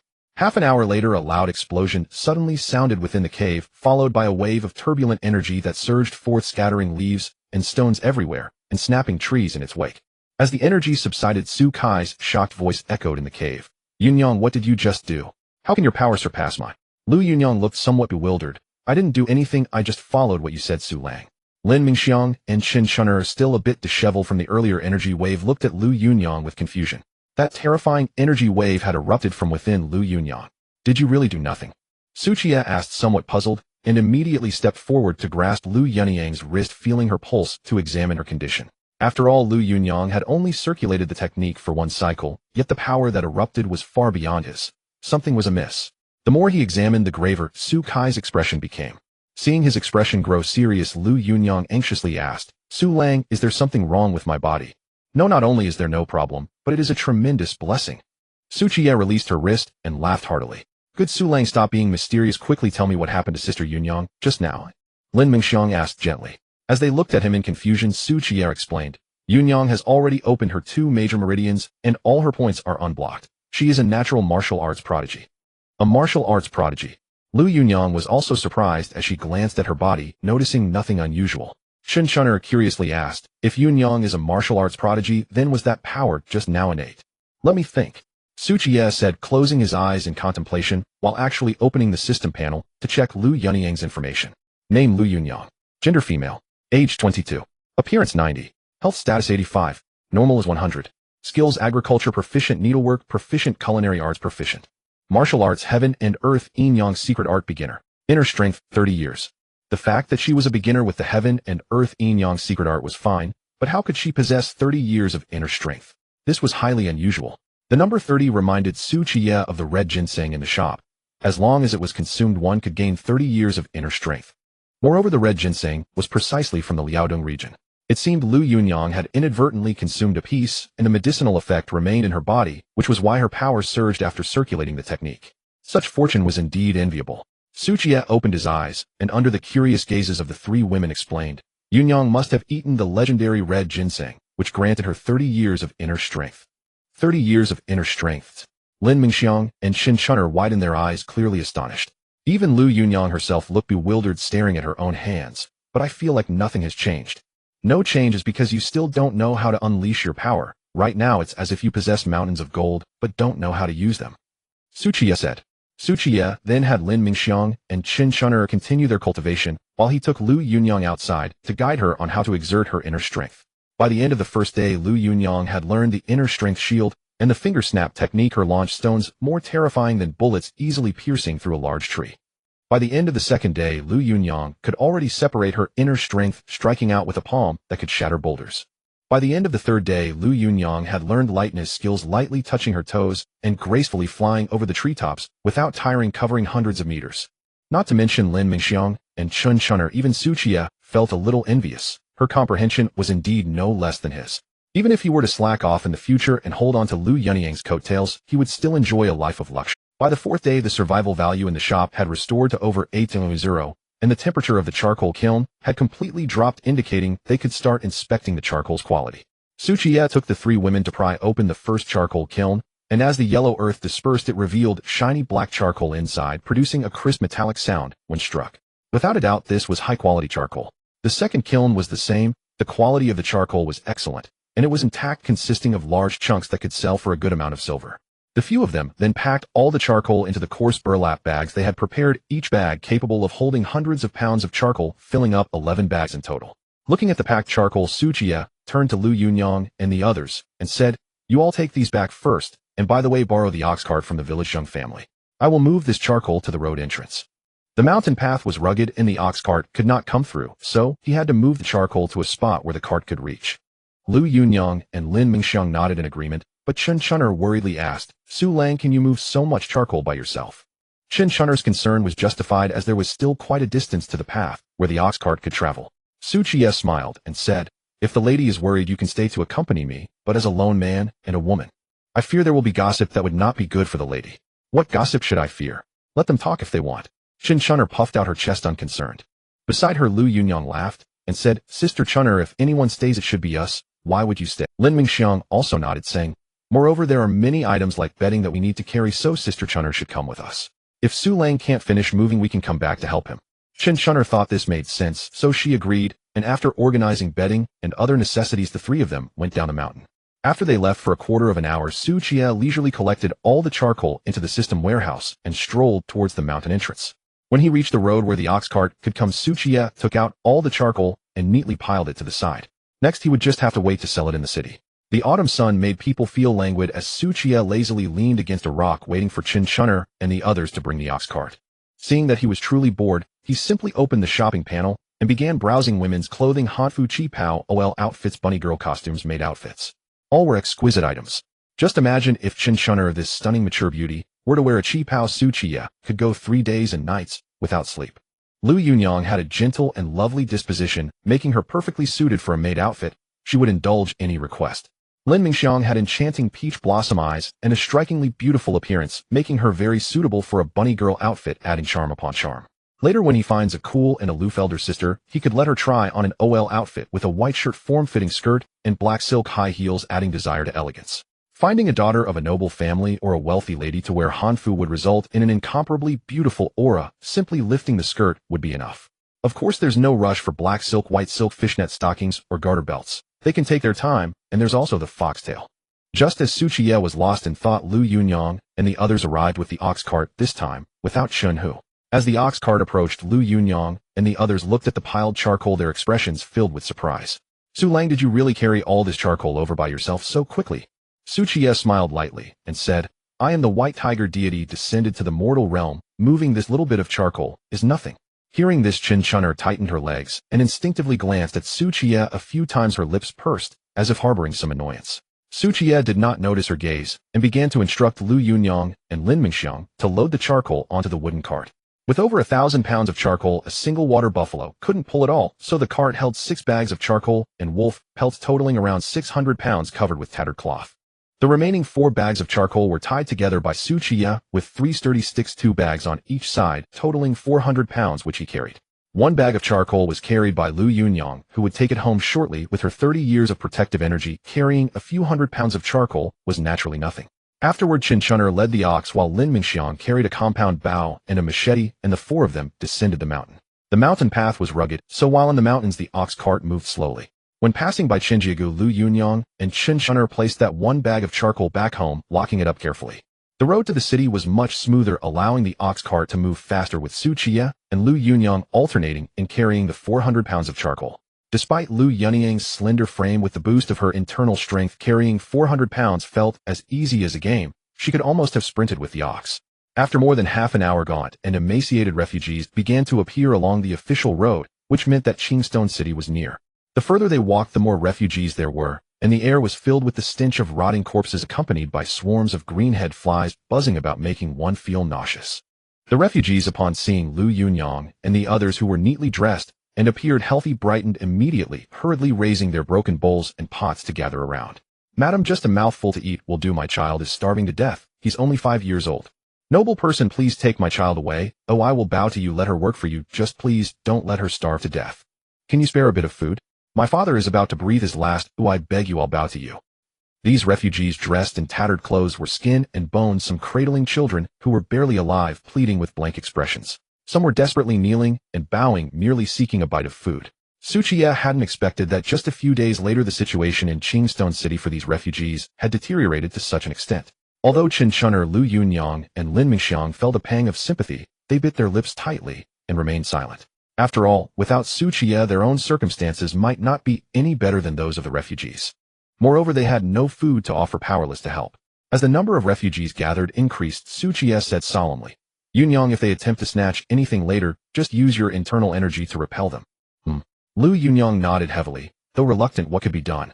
This charcoal was the result of their more than 10 days in the mountains. They were counting on it for the winter, and if it were to be stolen, it could mean starvation for them. To Su Kai's surprise, the refugees were only begging for food and did not attempt to rob. It was much better than the last time. However, he soon understood the reason. At the city gate, under the large canopy, numerous heads hung strung together by hemp rope resembling a greenhead flies settled on these candies, greedily sucking up their last remnants of value. Liu Yunyang, Chinchunner, and Lin Mingxiang turned pale, tightly gripping their clothing, feeling a turmoil in their stomachs, their legs weakening slightly.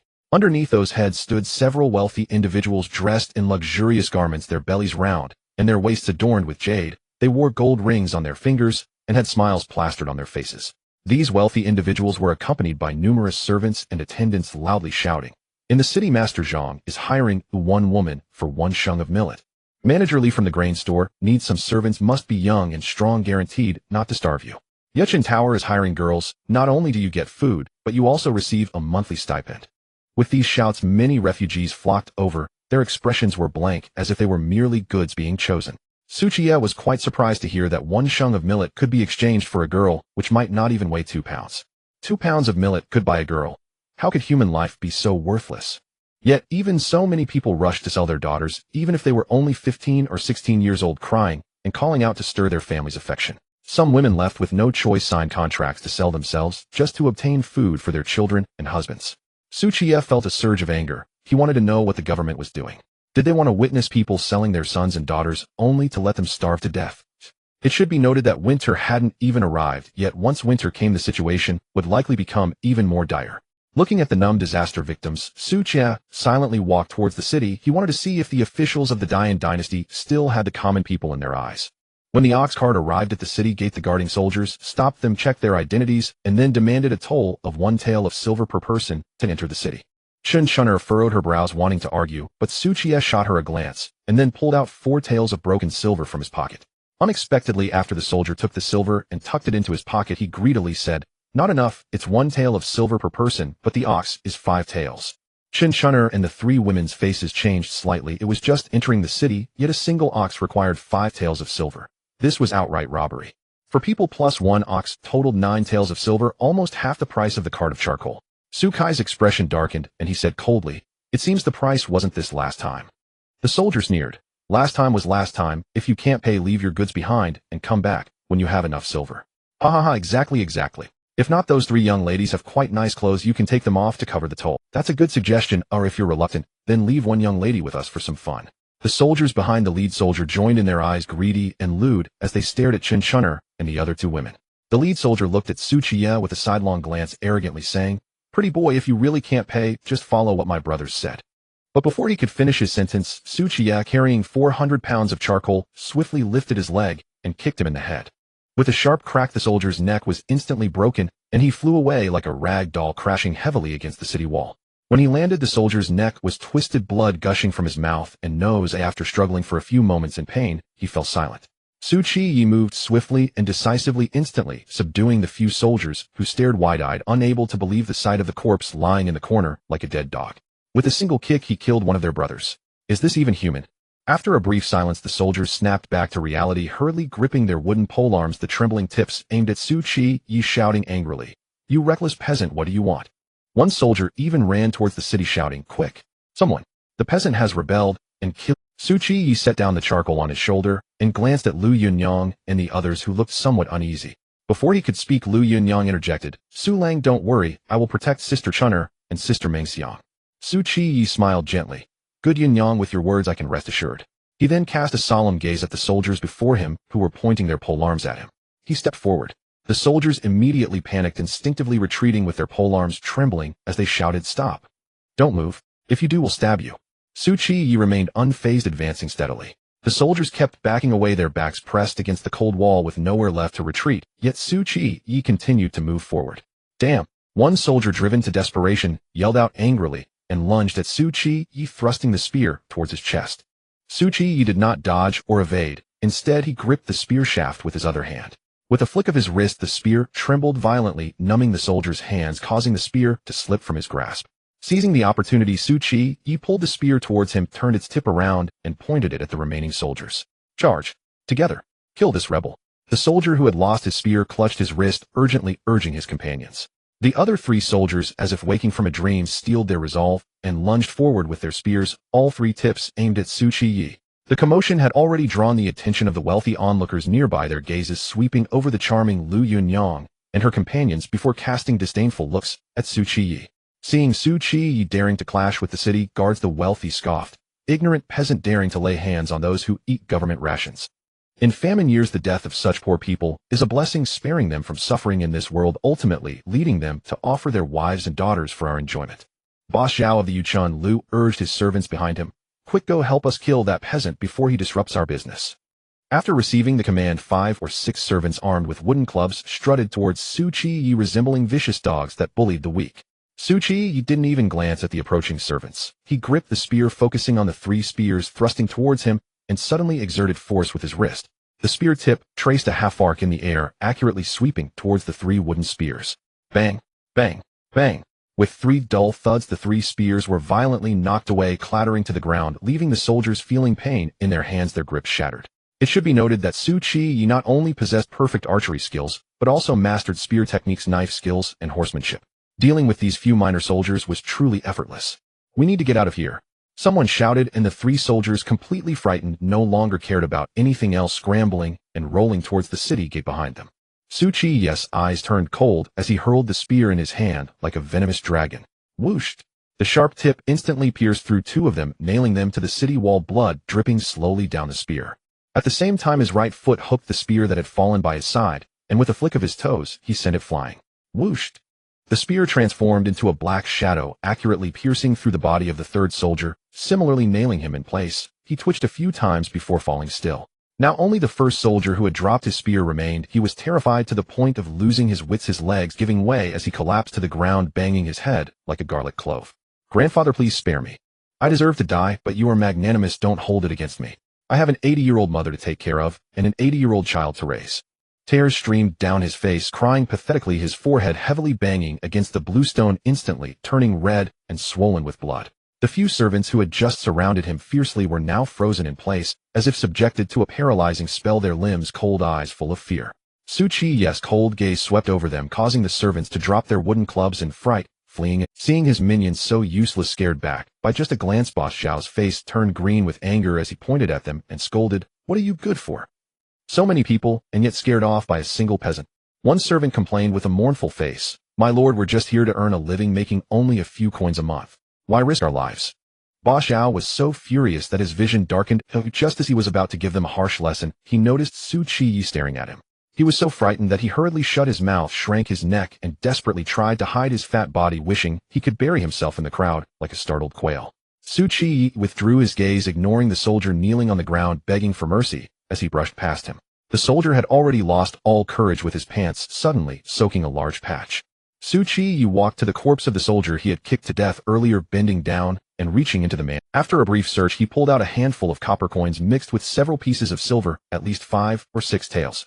Then Qiye emptied the man's pockets, retrieving a total of 20 to 30 taels of silver, his expression unchanged as he pocketed it all.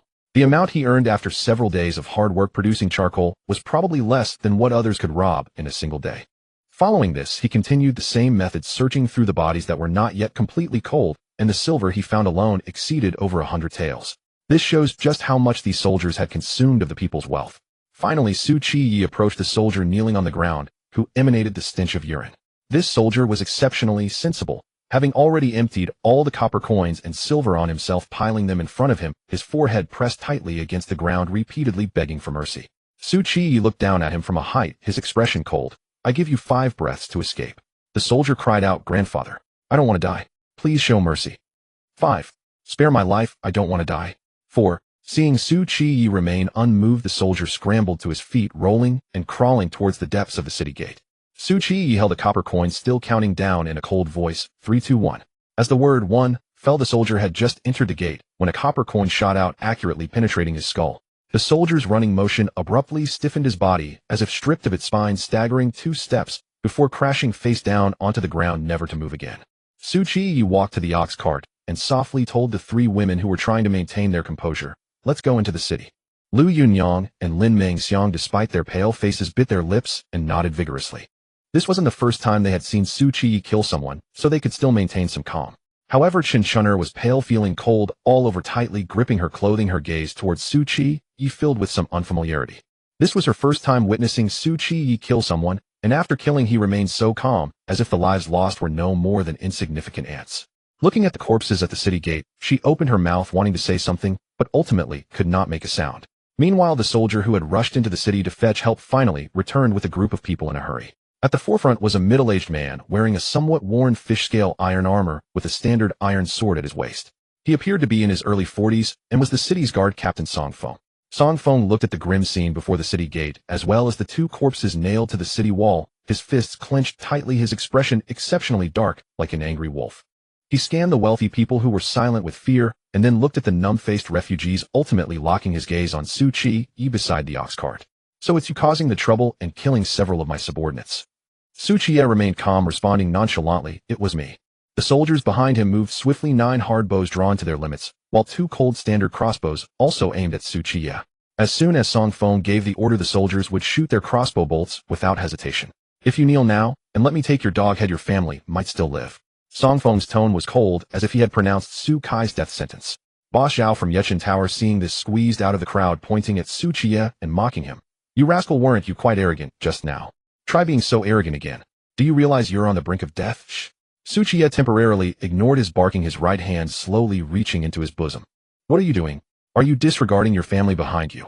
Song Feng's expression suddenly grew tense, his raised right hand's muscles taut, ready to strike down at any moment. Why be so nervous? Su Qiye smiled indifferently, slowly pulling out a few copper coins from his bosom. Upon seeing the coins, Song Feng's tense nerves relaxed, slightly sneering. You think a few coins can buy your life? Isn't that ridiculous? The soldiers behind him also began to chuckle, easing the tense atmosphere. However, Boss Zhao couldn't laugh anymore. He had just witnessed Su Kai's copper coins kill someone and immediately shouted, "Shoot the arrows. Shoot. It will be too late if you delay." Song Feng cast an unhappy glance at him, slightly furrowing his brow, then turned to Su Qiye. I will give you 10 breaths of time. If you do not kneel, you and the woman behind you will die. Su Qiye toyed with the copper coins in his hand, a smirk appearing at the corner of his mouth. I give you 5 breaths. Song Feng and the soldiers were taken aback, then erupted into even louder laughter, as if they had heard the most absurd joke in the world. Are you out of your mind? Don't you see my men are aiming at you? As soon as I move a finger, you'll be shot full of holes. Song Feng laughed in anger.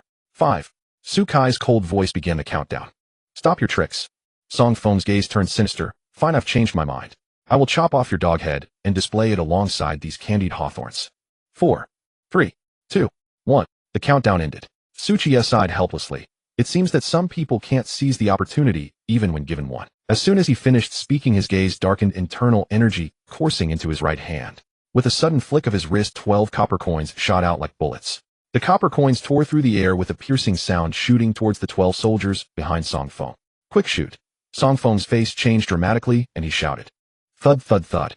Before he could finish, a series of dull sounds rang out behind him, each of the 12 soldiers having a vertical bloodstain appear on their foreheads, pierced directly by the copper coins. Their eyes instantly turned hollow, their bodies limp, crashing heavily to the ground. The 9 drawn bows released their arrows at the moment of the soldiers' death, but alas, they had long lost their aim and force, shooting wildly in all directions without any threat. But at that moment, whoosh! A crossbowman pulled the trigger just before dying, and a cold crossbow bolt shot towards Su Qiye like lightning. Su Qiye flicked his wrist again, casually firing another copper coin. Clang! A clear metallic clash sounded as the copper coin accurately struck the crossbow bolt, creating sparks and knocking the bolt down. The 12 soldiers were wiped out in a single breath. Song Feng, witnessing all this, widened his eyes, his legs turning to jelly, regretting to the utmost. Now he understood what kind of terrifying opponent he had provoked. Su Qiye looked at him, who was in a daze, and coldly said, If you kneel down and take your own life now, your family might still live. Song Feng's face turned pale, tightly clenching his fists. He never expected that the words he had just spoken would come back to haunt him. He gritted his teeth and trembled, saying, I am a court official, you cannot kill me. If you kill me, the court will hunt you down relentlessly. You will have no place to die. Su Qiye showed no fear of his threats, replying indifferently, Even if that time comes, neither you nor your family will be around to see it. His light words fell into Song Feng's ears like a heavy weight, causing his body to tremble violently. The last struggle was crushed, and his legs went weak, kneeling down with a thud. So this is what being an official is? It's not that impressive at all. Su Qiye said with a hint of mockery, then his gaze turned cold, and he spoke sternly. But the reason I want you to kneel is not for me, but for those refugees outside the city who have been starved to death. As a court official, do you even deserve to face them? Looking at those ragged, emaciated, and numb-eyed refugees, Song Feng's lips moved, but he couldn't utter a single word. Then a golden light entered his forehead. In that moment, a falling Song Feng seemed to show a hint of sympathy in his eyes towards the refugees. After resolving the trouble here, Su Qiye turned his attention to the wealthy merchants dressed in luxurious clothes and walked over. The merchants turned pale, hurriedly lowering their heads, wishing to bury their faces in the ground, continuously praying that this killing god would not notice them. And the previously arrogant boss Zhao had disappeared somewhere. Su Qiye looked at the group of wealthy men, their heads down, trembling. I give you 5 breaths to hand over the person who barked just now. 5. As soon as the word 5 was spoken, the group of merchants erupted in chaos, quickly searching for the person. There, it's him. Fat Zhao is hiding here. The closest person grabbed the back of boss Zhao's collar and dragged him out of the crowd. Let go of me. Liu Ruyu, we are in-laws. Are you trying to harm me? Boss Zhao screamed like a pig being slaughtered, struggling desperately to rejoin the crowd. But everyone was pushing him out, there was no way he could hide. The named Liu lunged forward, and with a fierce kick aimed at boss Zhao's exposed rear, he shouted, Get lost. After kicking him, Liu showed a flattering smile to Su Qiye. Hero, we have brought the person out, please proceed. Please proceed. Boss Zhao, who had been kicked out, barely waited for Qiye to say anything before he fell to the ground with a thud, tears streaming down his face as he desperately bowed his head. Grandfather, spare my life. Ancestor, spare my life. I'm just a dog. I spoke carelessly just now. I beg you to spare this. Qiye looked at Boss Zhao, who was crying profusely with a face full of disdain. Weren't you just telling me to keep being arrogant? Now that I've become arrogant, why are you kneeling? Boss Zhao forced out a smile that looked worse than crying. Ancestor, I was just joking. How about you spare me? Suddenly he remembered something and frantically pulled out silver ingots from his bosom, tore off a jade pendant from his waist, removed a gold ring from his hand, and a few silver notes from his sleeves. Ancestor, this is my humble token of appreciation, all for you. I only ask for your generosity. I truly regret what I did back then. Although a person may be at fault, what crime does silver hold? Qiye accepted the valuables from him, looking at the weeping Boss Zhao. He said softly, I give you 5 breaths to escape. Boss Zhao's face instantly turned deathly pale, his whole body so weak he couldn't muster the strength to move, crawling desperately away, his pants soaked and giving off a foul smell. 5 breaths can sometimes feel long, yet at other times it feels very short. Boss Zhao's hefty body barely moved 10 meters, gasping heavily, unable to crawl any further. Ancestor, spare my life. I know I was wrong. Sukai's expression remained unchanged, and with a flick of his fingertip a copper coin whizzed out, striking him in the back of the head, ending this farce. Qiye looked at the well-dressed wealthy merchants, who lowered their heads even further, their plump bodies trembled. Qiye spoke in a calm tone, in this year of great disaster you all still have the surplus funds to recruit servants and concubines. It seems your family fortunes are quite substantial. The group of wealthy merchants kept their heads down, afraid to respond, let alone refute. Qiye continued, starting with Liu, please report your names, addresses, and properties in the city. With Zhao Boss Dead Chicken example in front of them, the merchants did not dare to hesitate. Liu hurriedly said, I am Liu, residing at No. 16 in the north of the city, operating several grain shops. I am Jibo, living in the west of the city with several pawn shops under my name. All 8 merchants present reported their identities truthfully, without any pretense. Qiye nodded in satisfaction. Indeed, you are all masters of substantial wealth. Now, starting with Liu, each of you will provide porridge to the refugees outside the city for half a month. He paused and continued, of course you may also treat my words as a passing breeze. After all, I have already noted down your residences and properties, and I will visit you slowly. Upon hearing this, the merchants showed expressions of distress, exchanging anxious glances with one another, looking as if they wanted to say something but dared not. Qiye, seeing this, coldly asked, what? Are you unwilling to part with that little bit of grain? Of course not. What is a little grain? Liu trembled in fear and quickly waved his hand. It's just that. The government has yet to issue the official document for disaster relief. How can we dare to act?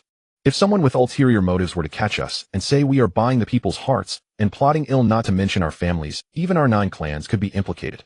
Exactly. The other merchants nodded in agreement. Their concerns were precisely this. Is there anything wrong with disaster relief? Qiye couldn't help but laugh in anger, then his gaze turned slightly cold. Are you saying you only fear the court's pursuit and not me? Of course not.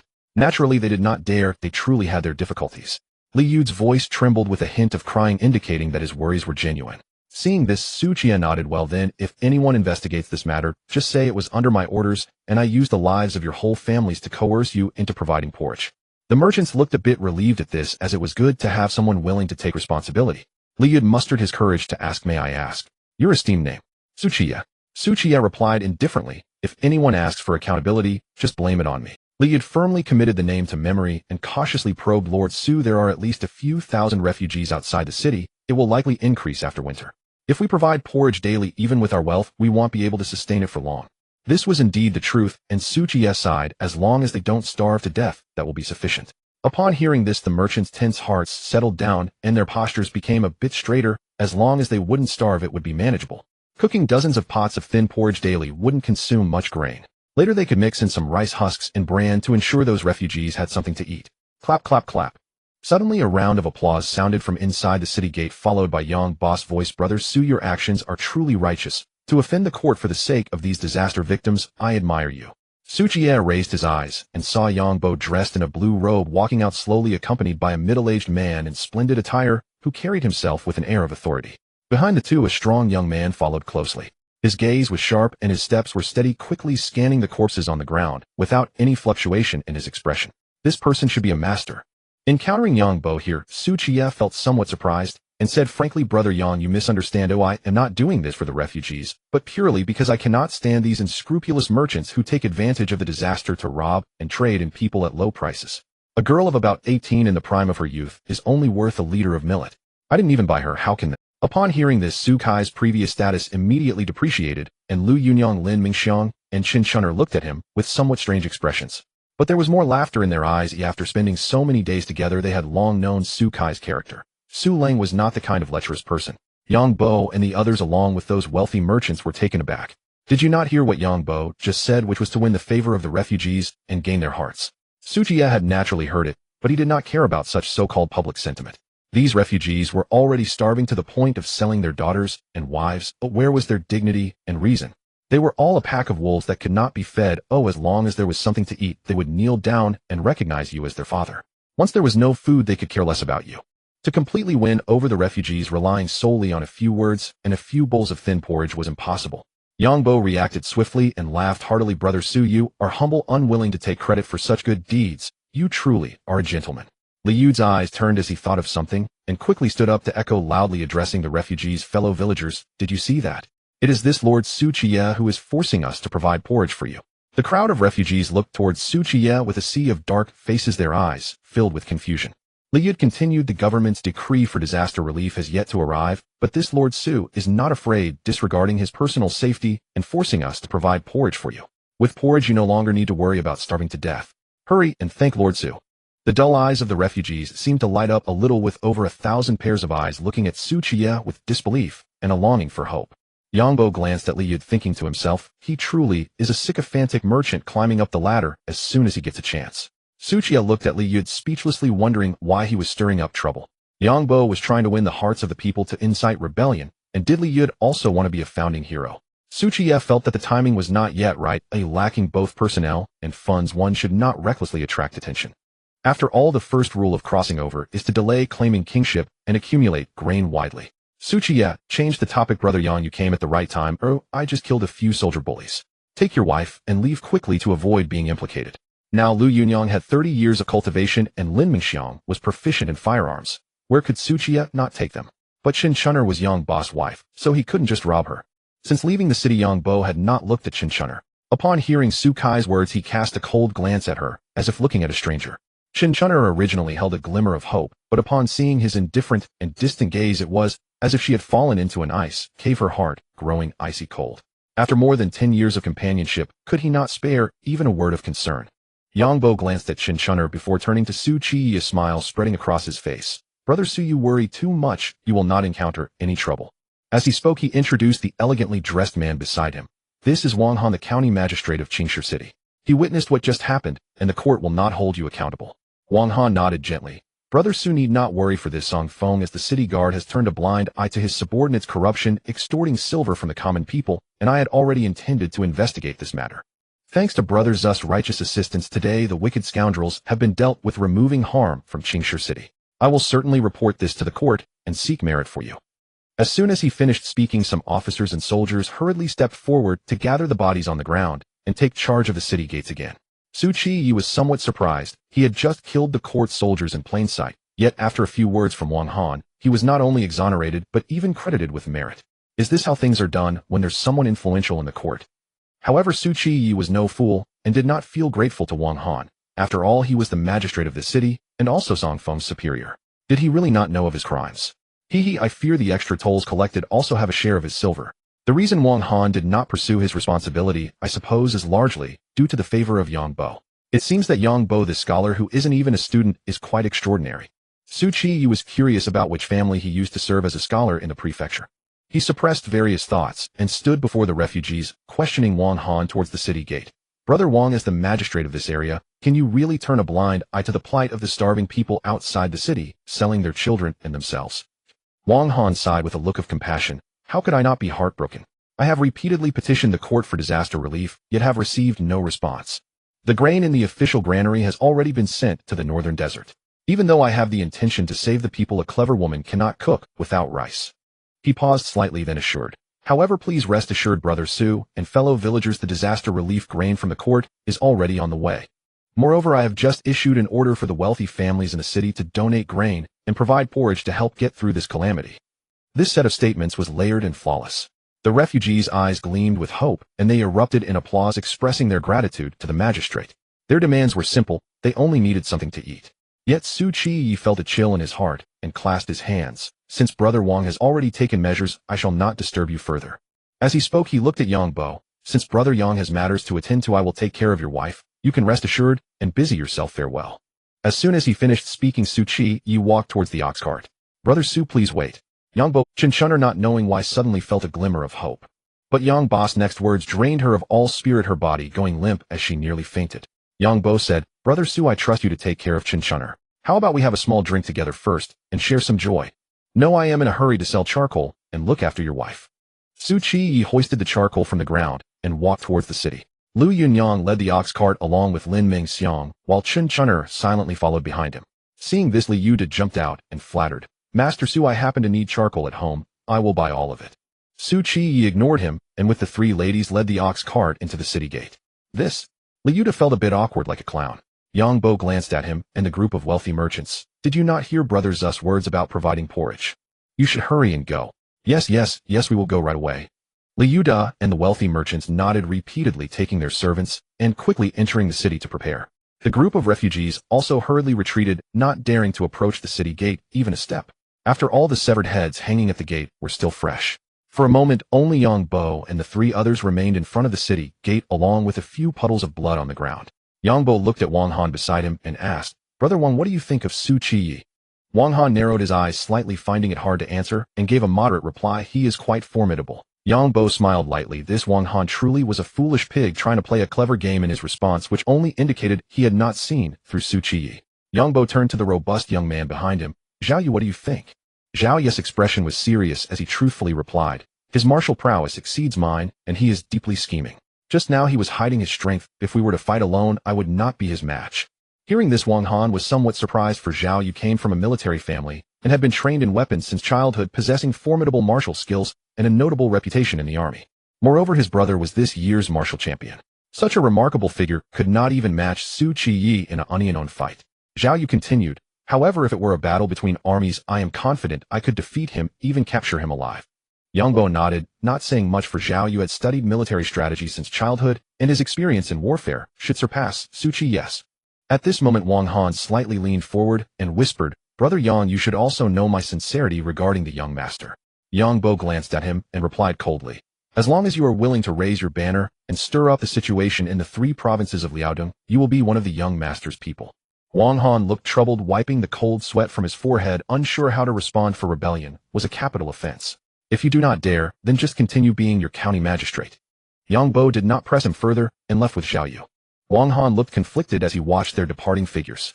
After entering the city, guided by Chunshunner, Qiye and the others headed towards the residence of Lin Yuanwei, where they were to deliver the charcoal. However, after walking for a short while, Liu Yunyang noticed that Chunshunner's face was pale, cold sweat beading on her forehead, and she was swaying, as if she might fall at any moment. She hurriedly supported her and asked with concern, Sister Chunner, what is wrong? Are you feeling unwell?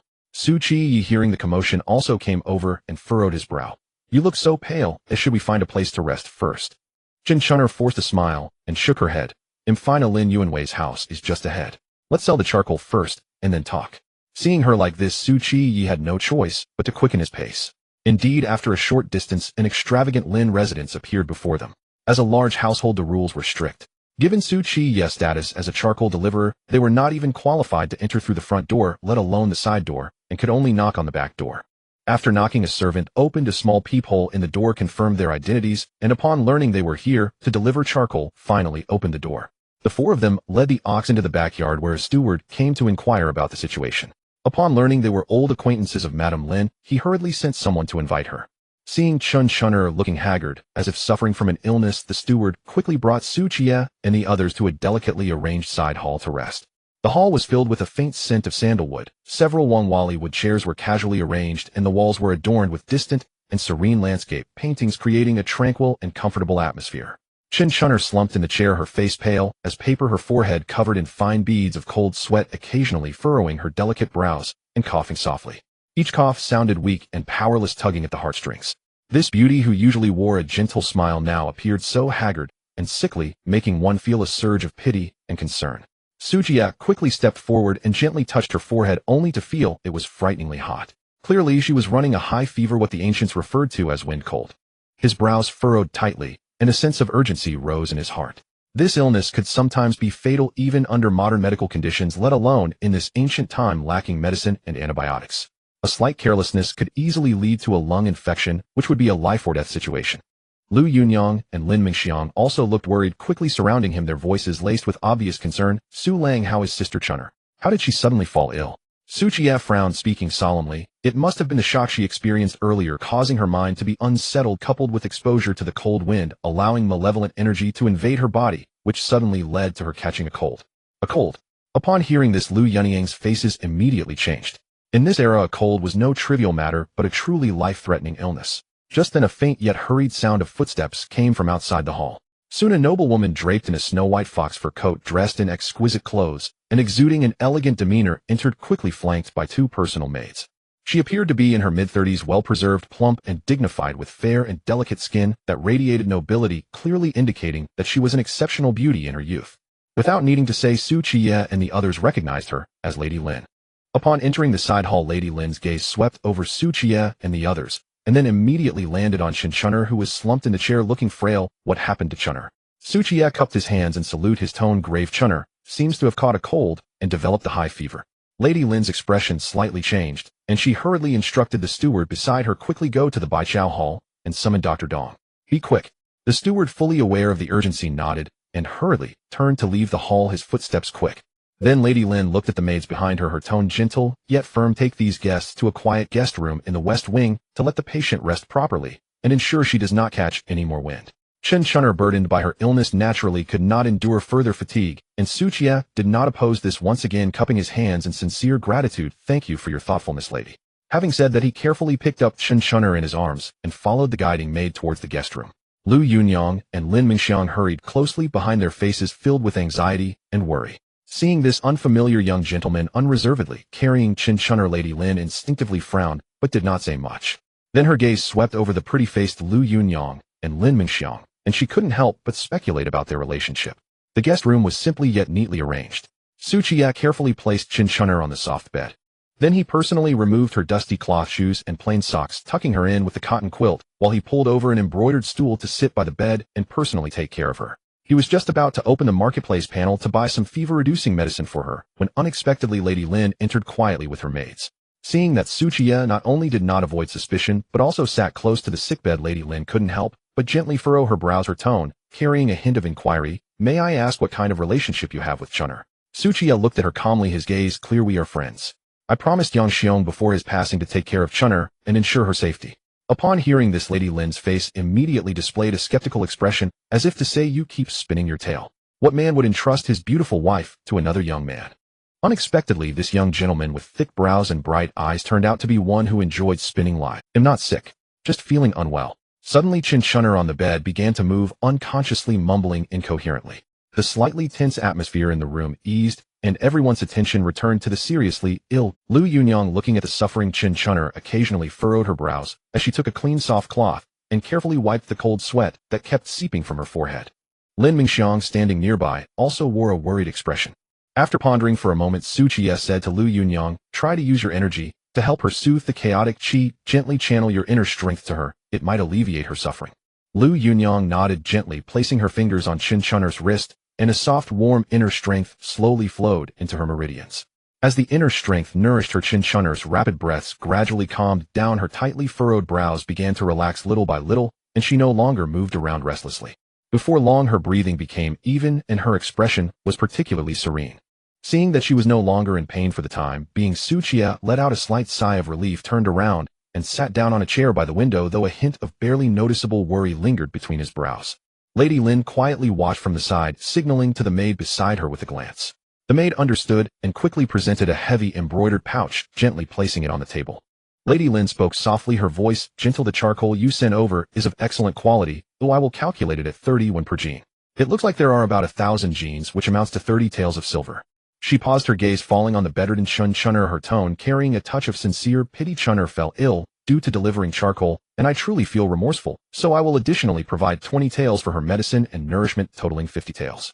Selling 1,000 genes of charcoal for 50 taels of silver far exceeded the usual market rate. It was evident that the other party had intentionally given more, considering Chun'er's condition and her illness. Su Qiye understood this was the other party's goodwill, and since he needed the silver, he did not decline the offer, calmly taking the heavy embroidered pouch into his embrace.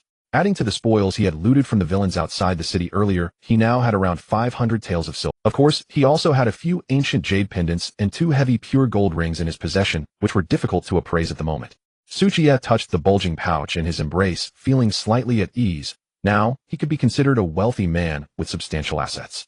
Before long, an old man in a gray robe carrying a medicine box hurried over. He appeared to be in his 60s, yet his spirit was vigorous, walking steadily. This old man was Dr. Dong from the Baiketang. His medical skills were among the best in Qingshu City. Even Madame Lin treated him with respect. After greeting everyone, Dr. Dong sat on a low stool, focused and calm, taking Chun'er's pulse. Within 10 breaths, he released his fingers. The pulse was superficially tight and rapid. This was due to sudden fright causing chaos in the heart and mind, compounded by external cold and wind.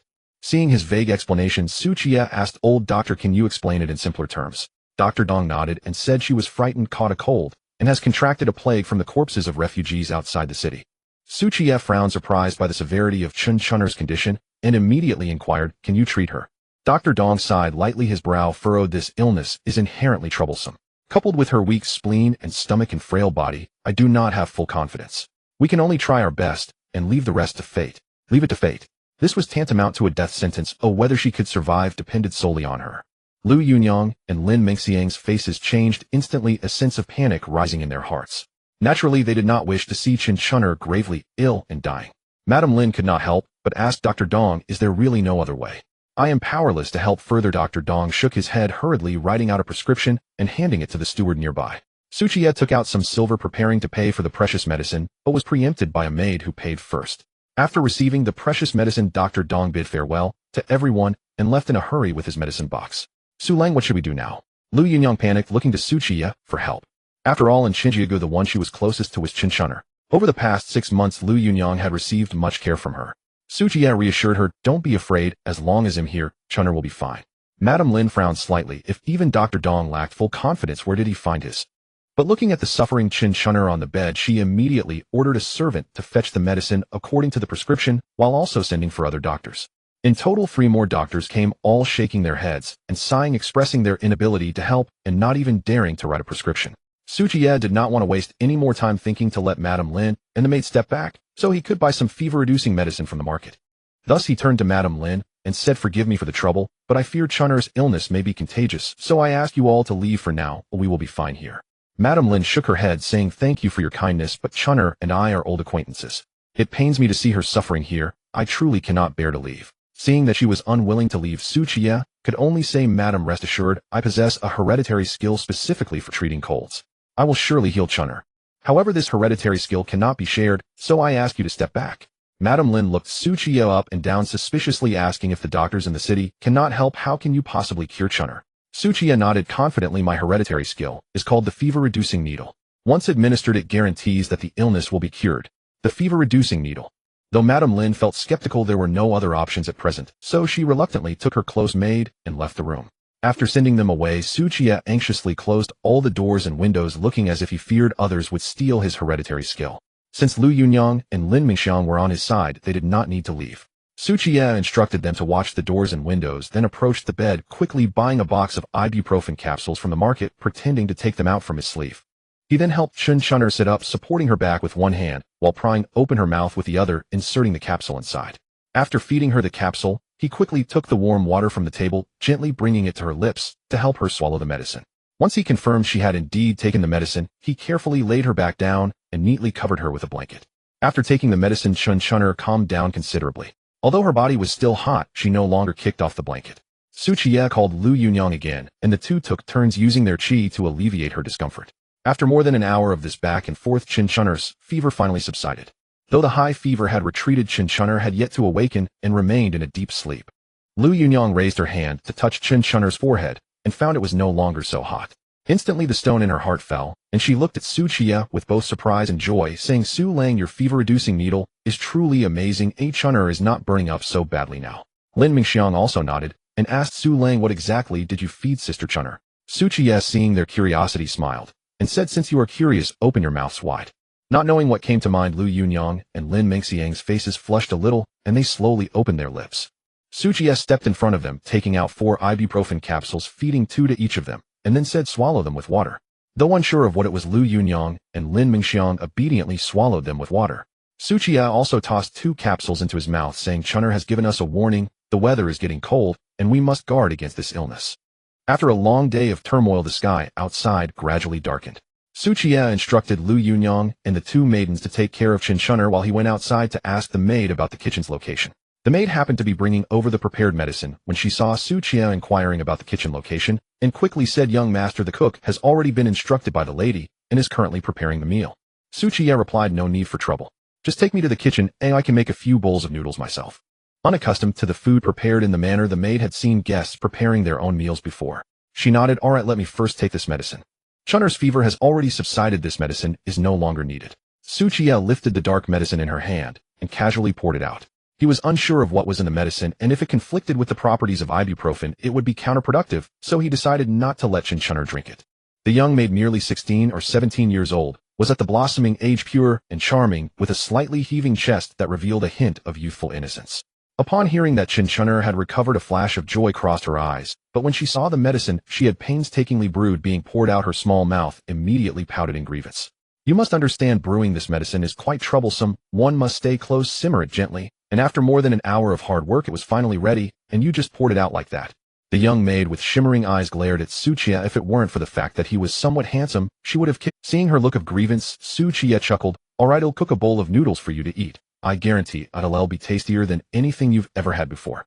The young maid raised her pure little face, full of disbelief. You're bragging. I've seen plenty of good things in the Lin residence over the years. Then how about a bet? Qiye raised an eyebrow and smiled. If the noodles I cook are truly delicious, you have to agree to one thing for me. If they're not, I'll agree to one thing for you. All right, you can't back out.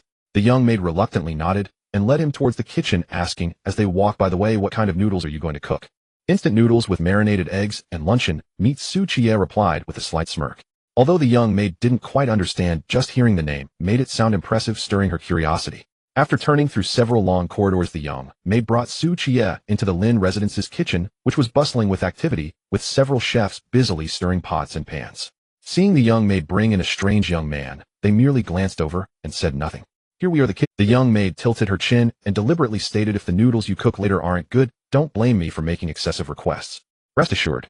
Qiye nodded, quickly finding a wooden tray and taking 4 clean bowls, then turning to the young maid said, you turn around first, no peeking. Acting all mysterious. The young maid muttered reluctantly, turning her back. Some of the chefs curiously looked at Qiye, wanting to see what he was doing, but Qiye turned his back to them, busying himself. Soon 4 bowls were filled with round noodles sprinkled with seasonings and topped with 2 marinated eggs and a sausage. The young maid turned around and saw her small face filled with suspicion. Is this it? Are you trying to fool me? Don't rush, good food is worth the wait, Qiye replied, casually asking a chef to blanch some greens for him, adding them to the bowl for decoration. Noticing the meat simmering on the stove nearby, he didn't hesitate to scoop out a few pieces and add them to the bowl, finally pouring hot rich broth over everything. As the hot broth entered the bowl, it instantly melted the seasonings, releasing a wave of enticing aroma that made everyone in the kitchen involuntarily take a deep breath, their throats moving. The young maid had never smelled such fragrant noodles before, and she immediately leaned in, wanting to see why they smelled so good. The chefs also craned their necks, curious about what seasonings Qiye had added to make the noodles so fragrant. However, Qiye quickly grabbed several plates. Thud, he covered the bowls, blocking the mouth-watering aroma, which immediately garnered resentful looks from the chefs. The young maid leaned close to the bowl, raising her hand to lift the plate, but Qiye swatted her hand away. Be patient. They need to soak for 3 minutes. Saying this, he already lifted the tray, carrying 4 bowls of instant noodles out of the kitchen. The young maid followed behind him, her doe-like eyes glancing at the noodles on the tray, and she stubbornly said, some things just smell good. The taste isn't that great. Qiye didn't argue. Even those used to delicacies on Blue Star found instant noodles quite delicious occasionally, let alone in this era where spices were scarce and additives non-existent. Once the noodles were ready, this girl would surely be drooling. Qiye wanted to tease her, so he said, aren't you curious about what I want you to do? I haven't lost, have I? The young maid retorted. Then, after taking a few steps, she quietly asked, then what do you? Sukai's lips curled into a mischievous smile as he said, come closer. This can't be known by outside. The young maid lifted her clear eyes, seeing no one around, and with a mix of shyness and curiosity, she tilted her head slightly closer to Qiye. A delicate fragrance unique to a maiden quietly wafted over her. Skin was as smooth as jade, and her ears were small and exquisite, like translucent white jade, evoking many thoughts. I warn you, I'm very fierce. If you dare do anything, I will bite you to death. The young maid expressed her unease, revealing her cute little tiger teeth as a threat. Rest assured, it's just a whisper. Su Kai's eyes were clear, seemingly devoid of any other thoughts. Seeing this, the young maid leaned closer again, and Su Qiye moved in, inhaling her fragrance as he whispered. In the next moment, the young maid jumped back as if scalded, her ears visibly reddening, her small hands tightly gripping the hem of her clothes, her cheeks burning with a mix of shyness and anger. She glared at Su Qiye. You pervert. Who does that? Pervert. Su Qiye smiled lightly and said to her, you haven't lost, yet maybe you even won. The young maid was so angry that her small chest heaved lightly, biting her lower lip, her beautiful eyes glaring at Su Qiye in embarrassment and anger. How could this person want her to do such an outrageous thing? But this pervert was right, as she hadn't lost yet. So the young maid suppressed her embarrassment and anger. Her flushed face snorted, you're right. If you lose, I will return the favor and make you call me sister. Su Qiye almost couldn't hold back his laughter. Is that a punishment? No, what are you rewarding me with? He forced himself to smile and nodded. All right, it's a deal. Seeing him agree so readily, the young maid felt something was off, as if she had fallen into his trap. When they returned to the guest room, Madame Lin had also arrived at some point and was sitting by the bed, wiping the sweat off the unconscious Chinchunner. Upon hearing the noise, she looked up towards the door, and upon seeing the young maid beside Su Qiye, her expression darkened slightly. Qingyo, what are you doing? The young maid recoiled slightly, playfully sticking out her tongue. Mother, I came to see Sister Chunner. Mother. Su Kai's hand trembled, almost dropping the tray. This young maid turned out to be the daughter of the Lin family, Madame Lin's daughter. Then he had just made that bet with her. Didn't that mean he wanted to become Madame Lin's husband? Su Qiye felt a pang of unease and quickly changed the subject, looking at Liu Yunyang and Lin Mingxiang. Haven't you all been hungry for a whole day? Come and eat. Saying this, he placed the tray on the table and lifted the plate off the bowls, immediately filling the room with a dominant and inviting aroma. Liu Yunyang and Lin Mingxiang's eyes brightened. Upon smelling this fragrance, they remembered they hadn't eaten all day and their stomachs were already empty. Even Madame Lin couldn't help but look over lightly, pursing her lips. What was this, and why had she never smelled anything so fragrant before? The young maid rushed to the table, eagerly picking up a bowl of noodles. Just as she was about to dig in, she caught a glimpse of her mother, watching her. Her face slightly reddened, and she quietly defended herself. Mother, I only ate because of the bet. It's not because I'm craving it. Oh. Madame Lin raised her brow slightly, evidently intrigued. What bet? This. Lin Qingyue was momentarily speechless, her little face flushed, stammering, and unsure of how to respond. She couldn't possibly say that this young man was taking advantage of her, wanting her to call him dominant. Su Qiye quickly intervened. It's nothing much, I was just joking with her. Madam, would you like to have a bowl of noodles too? Hearing it was merely their playful banter, Madame Lin ceased her probing. Looking at the steaming instant noodles, she delicately pursed her lips, shaking her head slightly. No need, you all enjoy yourselves. Since she had said so, Su Qiye no longer stood on ceremony, urging Liu Yunyang and Lin Mingxiang to quickly dig in, as the noodles would lose their texture if left too long. Liu Yunyang and Lin Mingxiang had just taken a bite of the instant noodles when they couldn't stop themselves. The smooth and chewy noodles, drenched in rich broth, left them exclaiming in delight. After tasting a few bites, Lin Xingyu's face was filled with astonishment, and she couldn't help but lift her bright eyes to Su Qiye. Heavens! How did you manage this? It's just a bowl of noodles, yet it tastes this incredible. A family recipe. Su Qiye also took a few bites. The marinated egg was savory, the sausage delicious, paired perfectly with the instant noodles, providing a long-lost sense of satisfaction. Garlic paste. Quite impressive. Lin Qingyue mumbled through the noodles, clearly conquered by the taste, yet still trying to maintain a facade. The rich aroma of the instant noodles had already tugged at Madame Lin's heartstrings, and seeing her daughter exaggerate so much, she couldn't help but take a few more glances. Noticing her mother's gaze, Lin Qingyue brought the bowl closer to Madame Lin. Mother, the taste of these noodles is truly peculiar. Would you like to try some? Madame Lin hesitated for a moment, ultimately succumbing to her curiosity and the cravings of her stomach, accepting the chopsticks from her daughter. All right. She slightly parted her red lips and took a small bite of the instant noodles, her eyes brightening instantly. Then she tried the sausage and the marinated egg. Soon one bite followed another, and she quickly finished the entire bowl, even drinking more than half the broth. When she finally realized what had happened, only half a bowl of broth remained. Looking at the empty bowl, Madame Lin felt a bit embarrassed, forcing a calm expression toward her daughter. The taste of these noodles is indeed somewhat extraordinary. Having said that, she cast a deep glance at Su Qiye, considering that even a doctor like Dr. Dong couldn't help with her illness, yet he actually managed to cure it and create such delicious noodles. Who exactly is this young man? Lin Qingyue gazed at the empty bowl, licking her lips, realizing she hadn't eaten much, yet the taste was indeed enticing. She fidgeted with her clothes, her little head slightly bowed as she approached Su Qiye, her cheeks flushed, and shyly said, I ate too quickly just now and didn't savor the flavor. Could you make me another bowl? The girl's demeanor, filled with hesitation and shyness, was evident on her face. Su Qiye set down the empty bowl, shaking his head. Alas, it's a family recipe. It's not that simple to make. We can discuss it another time. Lin Qingyu's temper flared, raising her little face in a threatening manner. Aren't you afraid? Ill review. Qiye saw that this girl was extremely filial and would never let her mother face embarrassment, so he shrugged and said, feel free. Lin Qingyu's face turned red, glaring at Qiye in frustration, her watery eyes filled with shame and struggle, but ultimately, she held it back, unable to utter a single word. How could she possibly say it in front of her mother? Seeing the two in a standoff and her daughter angry, Madame Lin spoke up. Young Master Su Qingwei has been a bit willful since childhood. How about this? I will pay you. Could you please make her another bowl? No matter the cost. Qiye shook his head again. Madam, you don't understand. This family recipe is very particular. The more money you offer, the less likely you are to buy it. You're bullying people. Lin Qingyue, infuriated, stomped her foot and ran out with red rim. Indeed, she was a pampered young lady. Sighed his child. Madame Lin sighed helplessly. She has been spoiled by me since childhood. Her temper is just a bit impatient. It's not intentional. He'll go check on her. With that, Madame Lin swayed her mature waist and got up to chase after her. Liu Yunyang set down her bowl, lightly wiped her mouth with a handkerchief, looking at Qiye with a hint of curiosity. Young Master Su, is there really that much to a family recipe? Lin Mingxiang smiled, continuing, Sister Yunyang, can't you see? Young Master Su is clearly teasing the young lady on purpose. Qiye smiled, but said nothing, handing the bowl and chopsticks to a servant outside to clean up. Then, he opened the windows to ventilate the smell. After the aroma of the instant noodles dissipated, he closed the windows again and approached Chen Chun'er's bedside. Although her complexion still bore the pallor of illness, her breathing had stabilized significantly, and her forehead was no longer hot, clearly improving. Liu Yunyang looked at the sleeping Chen Chun'er and gently asked, Young Master Su, Sister Chun'er hasn't eaten a grain of rice today. Should I go make her some congee? Qiye shook his head. She's currently weak and frail and may not be able to eat. Don't worry, I have my own methods. I won't let her go hungry. With that, he took a clean teacup, reached into his pocket, secretly purchased 3 tubes of glucose from the marketplace, then skillfully opened the packaging and poured it into the cup. Qiye carefully propped up the semi-conscious Chen Chun'er. She regained some awareness, laboriously half opening her eyes, softly calling out, Young Master Su. Don't speak, drink this.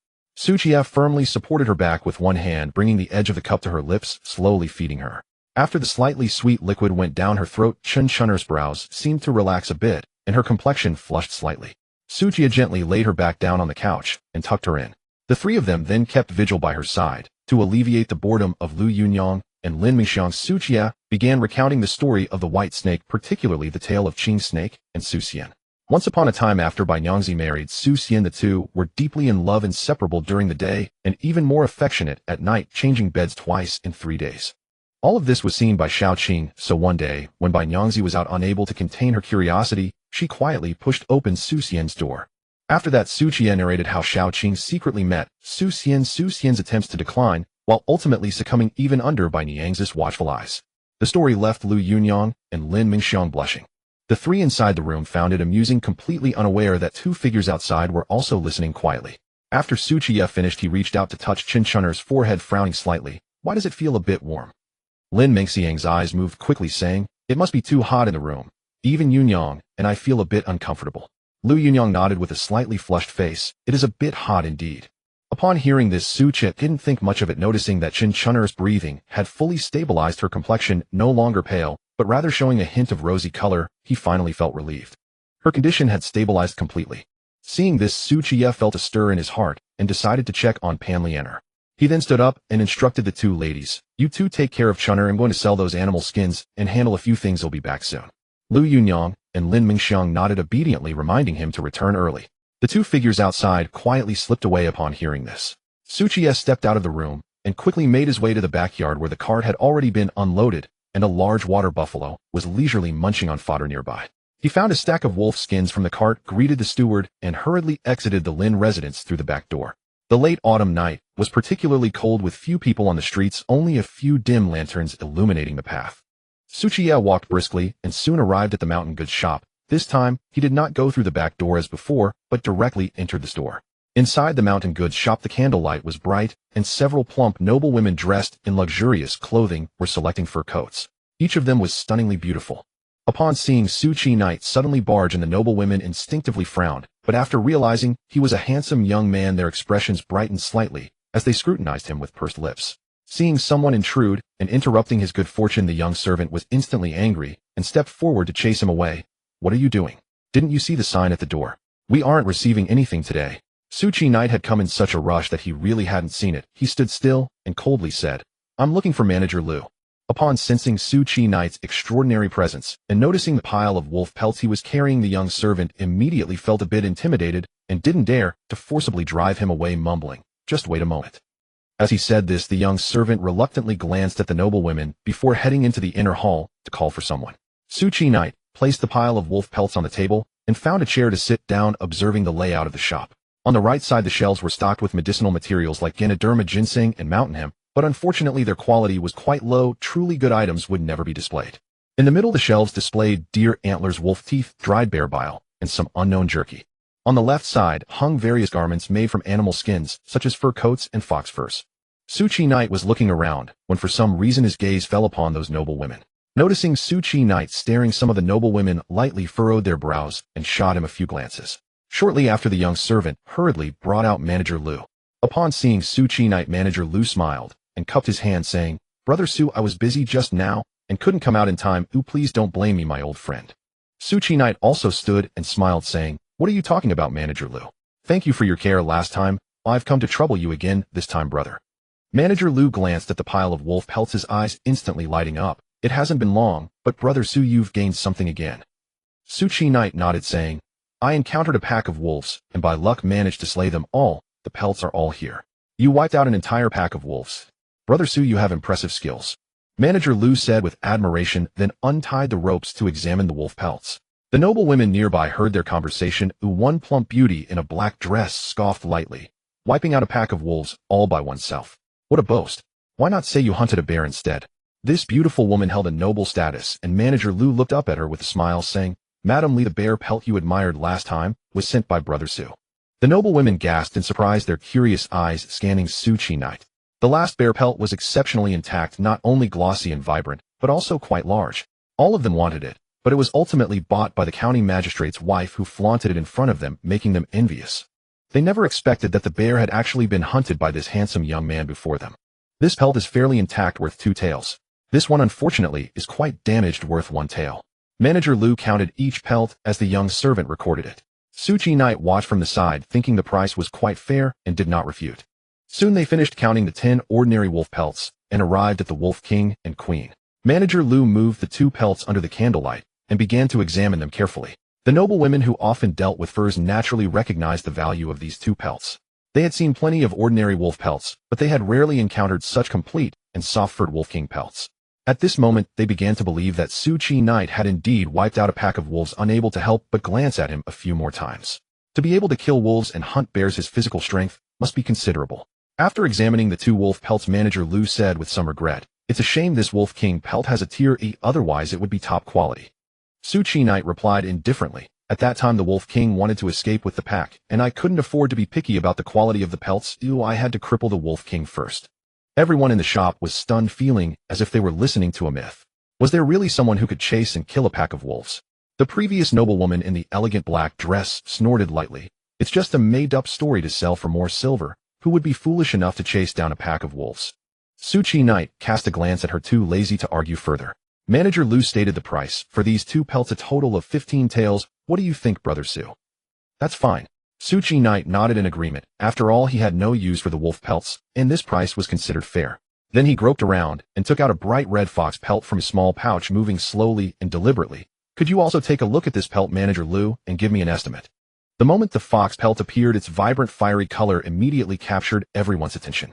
The noble women's eyes lit up, and they couldn't help but take a few steps closer, their expressions filled with astonishment. This was a rare fire fox pelt. As long as it was free of blemishes, it would be even more precious than snow fox pelts. Under the sunlight, the fur shimmered with a soft glow, making it even more valuable. Manager Liu was also excited to receive it, carefully holding it in his hands to examine it closely. The fur was intact, completely red like flames, with not a hint of discoloration, soft and smooth to the touch. Such high-quality fur, if sold here, 100 taels would be a top price, but if transported to the capital, it could easily fetch 1,000 taels. Manager Liu was secretly calculating in his mind, feeling both envy and regret.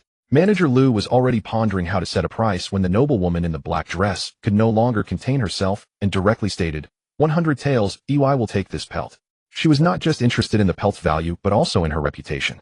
Last time the county magistrate's wife flaunted the bear pelt she had taken, making her quite displeased. If she bought this rare fire fox pelt, she would certainly be able to take revenge and hold her head high in front of the other ladies, making that woman envious. Manager Liu hesitated for a moment, revealing a look of regret on his face. He truly was reluctant to part with this pelt, but the price of 100 taels was no longer within his authority, so he could only reluctantly return it to Qiye Knight. Qiye Knight received the firefox pelt, not expecting that this small piece of fur was actually worth 100 taels, the same price as the bear from last time. No wonder it was a luxury item pursued by the wealthy. The black-dressed noblewoman approached with a smile, her steps elegant, yet somewhat eager. She reached out to take the firefox pelt, her tone commanding, then it settled. However, Qiye Knight withdrew his hand, refusing to let her take it, his movements calm and unhurried. The noblewoman's charming face froze, her brows slightly furrowing, her tone tinged with displeasure. "What are you doing?" Qiye Knight looked at her with a calm expression and said lightly, "When did I say I wanted to sell it to you?" The noblewoman clearly became somewhat displeased, assuming a haughty demeanor, coldly stating, "This is 100 taels of silver money you would never earn in your lifetime." Her tone was filled with a sense of superiority, as if she assumed Qiye Knight would not refuse such a sky-high price. "So what? If I say I want sell it, I want sell it." Qiye casually played with the firefox fur, his tone exceptionally relaxed. "I won't sell it." Qiye decisively refused. The lady in the black dress was infuriated, her ample bosom heaving violently, a sight to behold, as she glared at Qiye. "Do you know who I am? If you offend me, you won't be able to leave Qingshu City alive." Hearing this, Qiye pretended to panic and, "Madam, you wouldn't be thinking of having someone rob me, would you?" Seeing him scared, the lady in black lifted her chin, a bit smug. "You guessed it right, Lai Fu, take this fox fur from him and reward him with 200 taels of silver." As soon as the noblewoman finished speaking, a burly man charged in from somewhere, his face dark, and without a word, he lunged at Qiye to snatch the firefox fur. Outside the shop, a little fellow who had been watching couldn't help but rush in angrily to defend Qiye. However, just as the burly man approached Qiye and reached out to grab the fox fur, Qiye raised his hand and slapped him hard in the face. Smack! A crisp sound rang out as the burly man was sent flying, crashing heavily against the wooden door, half his face instantly swelling like a pig's head, blood pouring from his mouth and nose as he fainted. The shop fell into a deathly silence. The noblewomen suddenly remembered that Qiye was someone who had hunted bears and killed wolves. The lady in black was even more stunned, taking a long while to regain her senses, her delicate face filled with terror as she trembled. "What do you want to do?" "What do I want to do? Does the lady really not know?" Qiye said as he unexpectedly pulled the lady in black into his embrace. The lady in black never expected this young man to dare to be so bold, doing this in front of so many people. She angrily said, "Bold? Let go of me. Do you know who I am? I am the sister of Liu. If you treat me like this, he will definitely not spare you." The other noblewomen watching had a glimmer of envy in their eyes. The most envious were Liu, the shopkeeper of the mountain goods store, and several little servants, their eyes turning red, wishing they could replace Qiye. After all, many men in Qingshu City dreamed of holding this mature, voluptuous lady. Upon hearing her say she was Liu's sister, Qiye pushed her away and coldly laughed. So being Liu's sister is something impressive. The lady in black's exquisitely beautiful cheeks flushed with shame, and she angrily gritted her teeth. "You wait. I will call someone to break your legs." Qiye sat back in his chair, smiling lightly. "Please hurry, madam. It would be best if you brought Liu along. After all, I don't have time to waste with you." The lady in black glared at him twice, just about to lead her maidens out the door to call for help, when Qiye said sternly, "Who said you could leave, madam?" The lady in black trembled slightly, but still stubbornly gritted her teeth and stepped forward. A copper coin precisely struck her back. She stumbled, almost falling, rubbing the sore spot with teary eyes, looking at Qiye.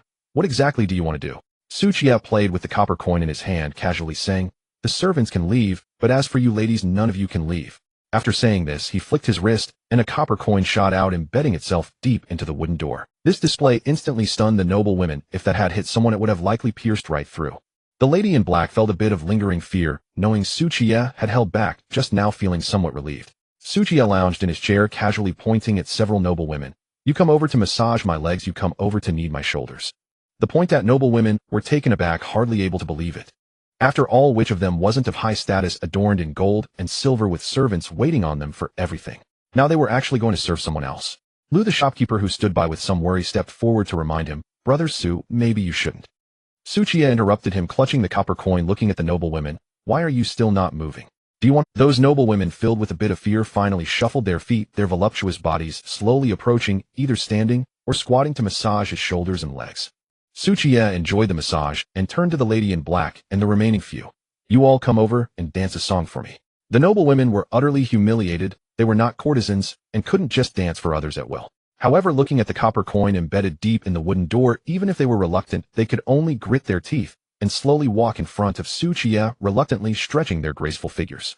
The little servants from the mountain goods store stood in the corner, feeling ecstatic. They never expected to see these lofty noble women dance one day. This was just too exhilarating. Qiye turned to one of the little servants coldly saying, "You have no right to watch, get out." That little servant was the very one who had tried to expel Qiye earlier. Now he regretted it immensely, only able to glance reluctantly at those voluptuous figures before retreating. The maids accompanying them saw this and hurriedly ran out of the shop to spread the news. Something bad has happened. The lady has been taken by a bully. This news ignited many powerful families. Usually, they were the ones bullying others, seizing their women. Now their lady was actually taken. It was simply a reversal of fate. Soon, led by Liu, those wealthy merchants gathered a large number of hired thugs armed with wooden sticks and long blades, holding torches and lanterns, angrily heading towards the mountain goods store. Liu had lost over 100 taels of silver today from charity, so he was in a bad mood.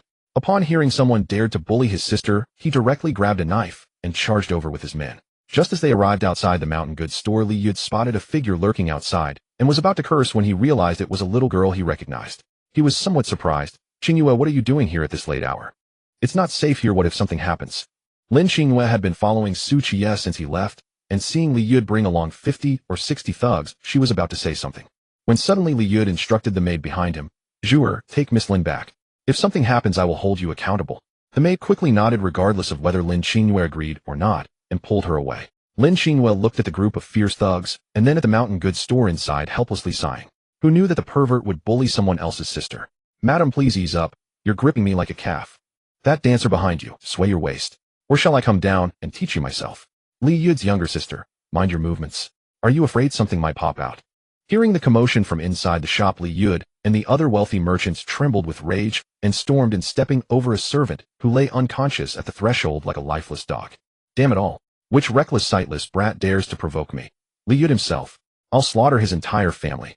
Brandishing a long saber, Liu strode in, furiously scanning the shop, and instantly spotted his sister and several other noble women dancing. Before them sat a handsome young man reclining comfortably on a chair, while several noble women massaged his shoulders and legs beside him. The moment Liu recognized the youth's face, he froze in terror. Chills raced down his spine, and an overwhelming urge to flee seized him. Several of the merchants behind him had also witnessed Qiye's terrifying power outside the city that very day, and now stood pale-faced and mute, too frightened to utter a word.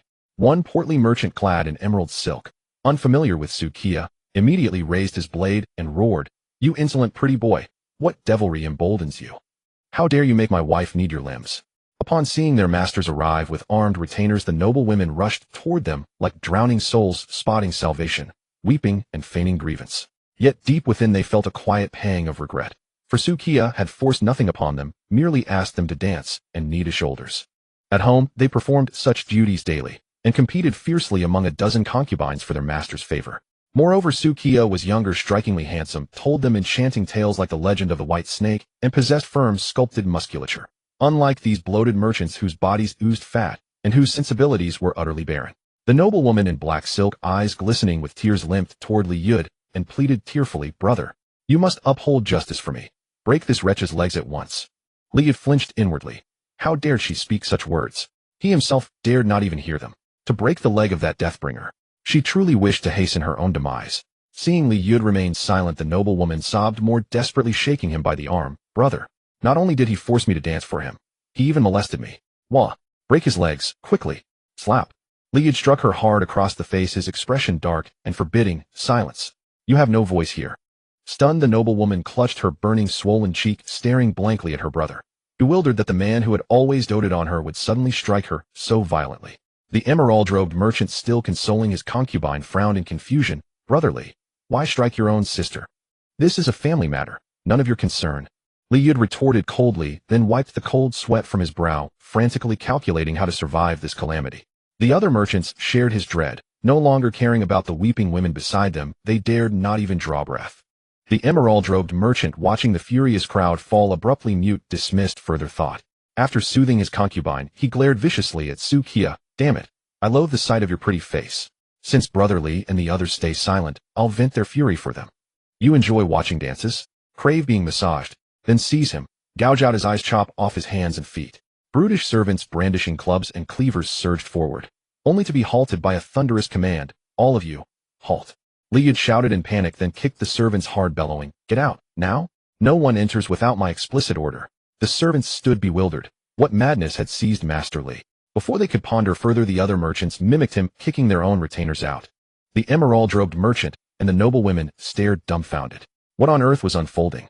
Qiye observed the spectacle in serene silence, then let his gaze settle upon the saber in Liu's hand. Liu, you've drawn steel. Do you intend to strike me? Liu recoiled in fright. The blade clattered noisily to the floor. Hastily he stammered, no, not at all. Lord Su, I had no idea it was you. Otherwise I'd never have dared set foot here. Clutching her swollen burning cheek, the noble woman in black silk watched in disbelief. How could her brother, who strode unchallenged through Qiye City, now cower so abjectly? The other merchants hastily discarded their clubs and blades. After all, even soldiers armed with crossbows and heavy bows had failed to wound Qiye. How could mere cudgels harm him? The emerald-robed merchant, stunned into awe, dropped his own sword. Qiye nodded approvingly at Liu's conduct, then asked calmly, your sister claims I compelled her to dance and molested her. How do you interpret this? Liu bowed deeply, his fleshy face twisting into a servile smile. To be favored by Lord Su is her supreme fortune. I gladly offer her hand in marriage to you. Oh, no. Qiye waved his hand dismissively. That would be kidnapping, an unlawful act.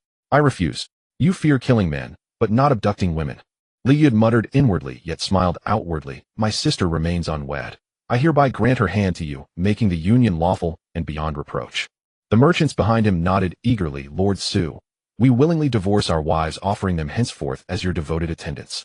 The noble women stood petrified, hearts pounding, desperate to know who this man truly was. Liu, the shopkeeper, elderly and seasoned, had never witnessed such a scene in all his years, even in Qiye City, where these merchants once ruled like sovereigns. The emerald-robed merchant now sensed Qiye's immense stature. His knees trembled. Moments earlier he'd threatened to gouge out those very eyes and sever those limbs. Qiye leaned back in his chair, amused. When, pray tell, did I ever claim I wanted your wives? Let us drop the matter entirely. I lack the silver to maintain so many. Liu's eyes flickered shrewdly.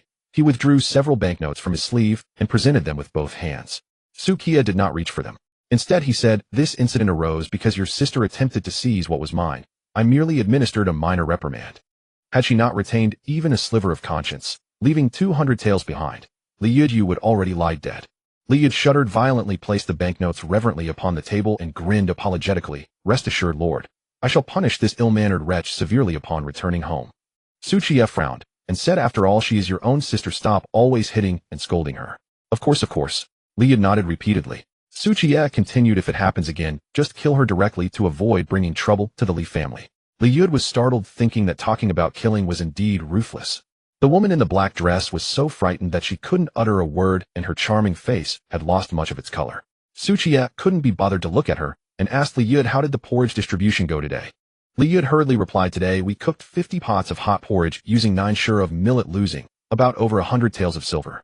A shur of millet had shockingly risen to 10 taels of silver. Qiye frowned and said, the price of grain has risen so rapidly. Liu nodded and said, this year the local grain production has failed and the south isn't transporting grain anymore. Now for every shur we eat, we are short 1 shur. Qiye understood the seriousness of the situation and sat up straight, saying, didn't County Magistrate Wang Han say that the disaster relief grain from the court is on its way? Liu lowered his voice and said, Lord Su, you may not know, but this year the disasters are not limited to the 3 provinces of Liaodong. The plains are suffering severely. It is rumored that people have started to resort to cannibalism. Cannibalism? Qiye was somewhat shocked, not expecting to personally experience something recorded in history. Liu continued, this is just a rumor. In any case, the grain from the court is also insufficient. If it weren't for the large mountains in the 3 provinces of Liaodong, where people can forage for wild vegetables and hunt to survive, we would be in an even worse situation. Qiye pondered for a moment and said, since grain is so scarce, are you still willing to distribute porridge? Is there another source for obtaining grain? Liu chuckled, not revealing anything. After all, this was his lifeline, and he wouldn't disclose even a hint of it, even if it cost him his life. Qiye didn't intend to cut off his means of survival, merely nodding and saying, since there are other channels, make sure to stock up on more grain. Liu sighed in relief. He was genuinely afraid that Qiye would press him about the source of the grain. Qiye suddenly remembered something and said, all those dead bodies of the refugees outside the city should be burned, piled together, otherwise an epidemic might break out at any time. Hearing the word epidemic, everyone present shuddered involuntarily. After all, once infected, no matter how much silver you have, you'd still die. Liu's expression turned serious as he said, Lord Su, you have a point. Once the city gates are open tomorrow, I will immediately send someone to burn those corpses. Qiye felt he had fulfilled his duty of reminding them. After considering, he took out a glass bead worth a point of survival value from his bag. Upon seeing the pure and transparent glass bead, the eyes of everyone present lit up as if they had encountered a rare treasure. The noble women were enamored by its clarity comparable to crystal and the pure luster akin to gemstones. Wearing it would surely be beautiful. The wealthy merchants were attracted by the substantial profits it promised. Although they had never seen this object, they knew it must be valuable. Qiye casually tossed the glass bead to Liu, saying, "Since you understand things, this will be your reward, a token of appreciation for the hard work of those ladies." Liu carefully cradled the glass bead in his hands, his eyes shining, filled with excitement, being extremely cautious, afraid to drop this unparalleled treasure. At this moment, he harbored no resentment at all, wishing he could worship Qiye as his father. In this life, glass had yet to be invented, making this glass bead unique and invaluable. Liu held the glass bead and excitedly said, "Lord Su, how about I find someone to accompany you tonight? Otherwise, I feel unworthy of receiving this. If you're not interested in other women, I still have a few ladies at home." The other wealthy men turned green with jealousy, eager to rush forward and say, "Lord Su, I also have several ladies at home. Would you like to take a look?" Qiye smiled lightly and said, "Forget it, keep your ladies for your own enjoyment." Liu said with a worried expression, "To be honest, I have been playing with women every day for years, and now my vigor is gone." Qiye coldly laughed and said, "Then where does the scent of powder and alcohol on you come from?" Liu chuckled and said, "Nothing escapes your eyes, Lord. I was indeed fooling around in a brothel earlier, barely maintaining with Jubian wine." Qiye suddenly realized this was a business opportunity. These wealthy merchants were indulging in wine and women daily, lacking self-restraint, and had long exhausted their vitality. Thus he bought a few small blue pills in the marketplace, pretending to take them out from his pocket, and said to the wealthy merchants, "Gentlemen, I suddenly remembered that I have an ancestral medicine here that can restore a man's vigor. 10 taels of silver per pill, who wants to buy?" 10 taels of silver was essentially free for this group of wealthy men. Soon they rushed forward to buy them all, each purchasing 1 pill. Since this was the first time, and to let them know the efficacy of the medicine, Qiye sold them at 10 taels of silver each, half selling and half giving away. In the future, when these wealthy merchants understood the effectiveness, buying it would not be just 10 taels of silver. Qiye instructed, "Take this medicine once a day about 30 minutes before the event, and then you can do as you please." The group of wealthy merchants couldn't help but smile knowingly. The noble women were somewhat shy, but also vaguely expectant. After all, they had been keeping the empty house for so long. After most matters were settled, Qiye turned to the wealthy man in green and said, "Were you the one who said you wanted to gouge out my eyes and cut off my hands and feet?" The wealthy man in green was no fool. Seeing how Liu respectfully addressed Qiye as Lord, he naturally understood that Qiye had a significant background and hurriedly smiled, saying, "Lord Su, there must be some misunderstanding." "Misunderstanding?" Qiye coldly laughed and said, "The last person who wanted to attack me, boss Zhao, should now be handling his funeral." The wealthy man in green was instantly dumbfounded. He had just heard Liu and the others mention the incident at the city gate during the day where that ruthless person killed the city guards and soldiers, not only remaining unpunished, but rather gaining merit. He never expected that this young man before him was actually that ruthless person. Terrified, his face turned pale, his legs went weak, and he fell to the ground trembling as he said, "Lord Su, I truly didn't mean it." Seeing this, Liu, recalling their past friendship, cautiously pleaded, "Lord Su, Master Ma didn't know it was you. How about letting him pay a little silver and forgiving him this time?" After saying that, he regretted it, thinking that he had just managed to avoid trouble, and why complicate matters again. Qiye nodded and said, "Since Liu is pleading for you, and considering that you were concerned for your wife, I won't hold it against you this time." "Thank you, Lord Su. You are magnanimous." The wealthy man in green expressed his gratitude while taking out several silver notes from his sleeve and placing them on the table, estimating about 300 to 400 taels. Qiye continued, "Don't be in a rush to thank me. Among those distributing porridge to the refugees outside the city, you will be one of them." The wealthy man in green dared not refuse anymore. Surviving was already fortunate enough, and he hurriedly nodded, saying, "Yes, yes, yes. I will make preparations immediately when I return." Everyone was delighted. Liu felt a bit happy in his heart, as this meant Master Ma owed him a huge favor. Liu leaned towards Qiye and said with a grin, "Lord Su, how about we go to the entertainment house together to enjoy some music? The dances of the little orchids there are top-notch, and a few new courtesans have just arrived." Although Qiye was also curious to see the difference between the ancient entertainment houses and the clubs of his previous life, he had official business to attend to, and shook his head, saying, "Am I that kind of person?" Of course, Lord Su is a gentleman." "I misunderstood," Liu echoed. The noble women nearby curled their lips, recalling who had been watching the dance so intently and making lewd gestures. Seeing Qiye decline the brothel, Liu's eyes flickered. Something clicked in his mind. Could it be that this esteemed official harbored a predilection for married women?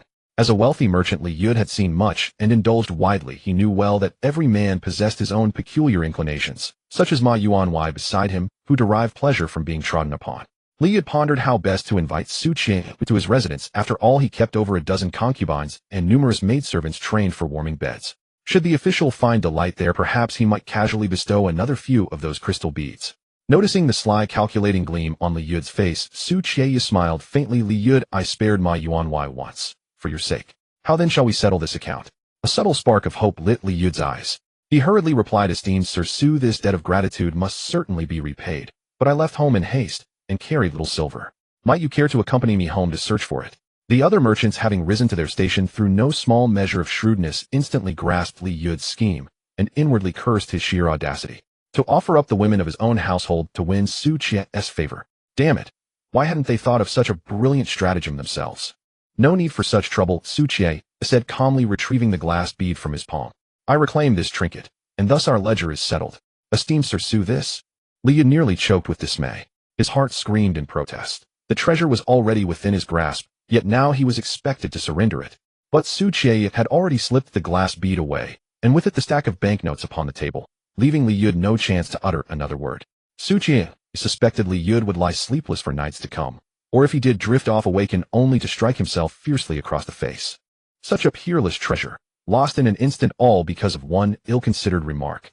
Perhaps Li Yud would recall this day with searing clarity until his final breath. Why, oh why had he pleaded so pathetically? Why not simply let my yuan perish? Qiye paid no heed to Li Yud's anguish. Instead, he rose and approached the noble woman clad in black silk, waving the firefox pelt before her eyes. Madam, still wish to seize it? No, I dare not. Her face, paled to ash, terror gripped her utterly. Tears shimmered in her beautiful eyes as her voice trembled. How much simpler life would have been had you obeyed from the start. A faint detached smile touched Qiye's lips.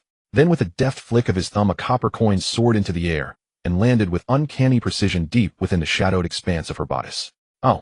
The noble woman recoiled with a startled gasp.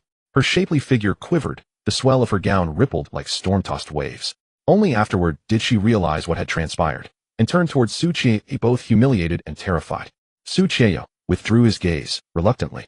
Truth be told, hers was the most magnificent he had yet beheld, surpassing even Qiye, that paragon of feminine allure. Then turning to the assembled merchants and noblewomen in the shop, he spoke with unruffled composure. Gentlemen, ladies, it grows late. Pray disperse. With that, Qiye bid farewell to Liu the shopkeeper and strode out, the firefox pelt draped over his arm, stepping cleanly over the unconscious servant sprawled upon the threshold. Outside, torchlight blazed across the street. 50 or 60 brutish retainers stood in dense formation, gripping cudgels and long sabers, faces twisted with menace. Before Qiye could utter a word, they parted instinctively, forming a silent corridor, and watched him recede into the night. Slap! Inside the shop, Li Yud struck himself hard across the cheek, his heart aching with regret. Why, oh why could he not rein in that accursed tongue? Now the treasure was gone, irrevocably lost. Ma Yuan bewildered stepped forward brotherly. What on earth are you doing? Why strike yourself so violently? What am I doing? Li Yud's eyes burned crimson, wild with fury, as if he might devour Ma Yuan whole. Through gritted teeth he snarled, Ma Feng. Remember this well. You owe me a treasure beyond price. With that, Li Yud stormed out, dragging the black-robed noblewoman behind him. Ma Feng stood frozen, speechless. The young master had reclaimed the bead himself. What did that have to do with him? After a pause, he turned to the remaining merchants. Shall we enjoy music and song at the pleasure quarter? But the merchants stared coldly, refusing to engage. One by one they departed, with wives and servants in tow, having recalled Qiye's earlier words that the transparent crystal beads also bore the hard-earned fees of their own spouses. Now, nothing remained. Not a single trace. Ma Feng watched them vanish down the street, his spirits plummeting. Who precisely had he offended? From that day forth, Ma Feng's place among Qingshi city's elite would be forfeit. On the cobbled avenue, Li Yud walked ahead in silence. Li Nanji followed with downcast eyes, while servants and attendants trailed far behind, too fearful to draw near. Suddenly Li Yud asked Nanji, "Did my blow hurt you?" Li Nanji touched her slightly swollen cheek, lowered her head further, and remained silent. Li Yud sighed heavily. "Ever since you were a child I've doted on you, indulged every whim. When you declared you wished never to marry, did I ever force you? Did I ever press you? That blow wasn't meant for you, not truly. But that man, he is untouchable. He slew over a dozen imperial guards without consequence, and the authorities dared not investigate. Where then might justice be found?" Li Nanji kept her head bowed, saying nothing. Li Yud continued, "If your anger still burns, if you demand retribution, I'll turn back now, gather my men, and charge straight at him. Even if I die, I'll stain his robes with my blood. And when I'm gone, who knows which scoundrel will inherit my hard-won fortune, spending my wealth, bedding my wives, striking my nephews." Li Nanji broke into a soft laugh. "Brother, no one speaks so of oneself. Relieved to see her anger abetted, Liu smiled. So long as you're no longer angry, that's all that matters. It's my failing truly. Had I pursued martial cultivation years ago, you'd never have suffered such indignity. Truth be told, I wasn't truly harmed. He merely held me, nothing more. In truth, it wasn't excessively grievous. Not excessively grievous is enough, Liu murmured. Then for a long while neither spoke. Only the quiet rhythm of their footsteps echoed upon the stone. Finally he asked Nanji, do you despise Master Su? Her gaze flickered, Su Qiye's striking visage and his bold actions replayed vividly in her mind. She pressed her lips together and whispered, I don't know. Liu did not press further. Instead he sighed softly. Nanji, do you recall the Pei family, the cloth merchants of Eastgate? Did they not flee quietly to the south a month past? No one knew when or how they departed. Though Ms. Pei still owes me a box of Jiangnan red tea. Liu nodded. Indeed, their departure was sudden. No one knew the hour or the route. Yet half a month ago someone discovered Master Pei's corpse. He was slain by the bandits of Arrow Mountain. Every male of the household was stripped bare and strung from trees. The women vanished without trace. I am powerless, Nanji. I cannot even spirit you safely away to another land. Clutching the copper coin tightly in her palm, Li Nanji understood at last why her brother had spoken these words. The world was descending into chaos. Su Qiye strolled along the street, recalling Li Yu's sister, the noble woman in black silk, whose voluptuous form lingered unforgettably in memory. Such a woman of generous proportions did not displease him, though her temperament admittedly left much to be desired. Given proper discipline and guidance, she might yet become a model of serene compliance. For now, however, Pan Lianer required soothing. Su Qiye walked around the corner and finally saw the Pan's tailor shop.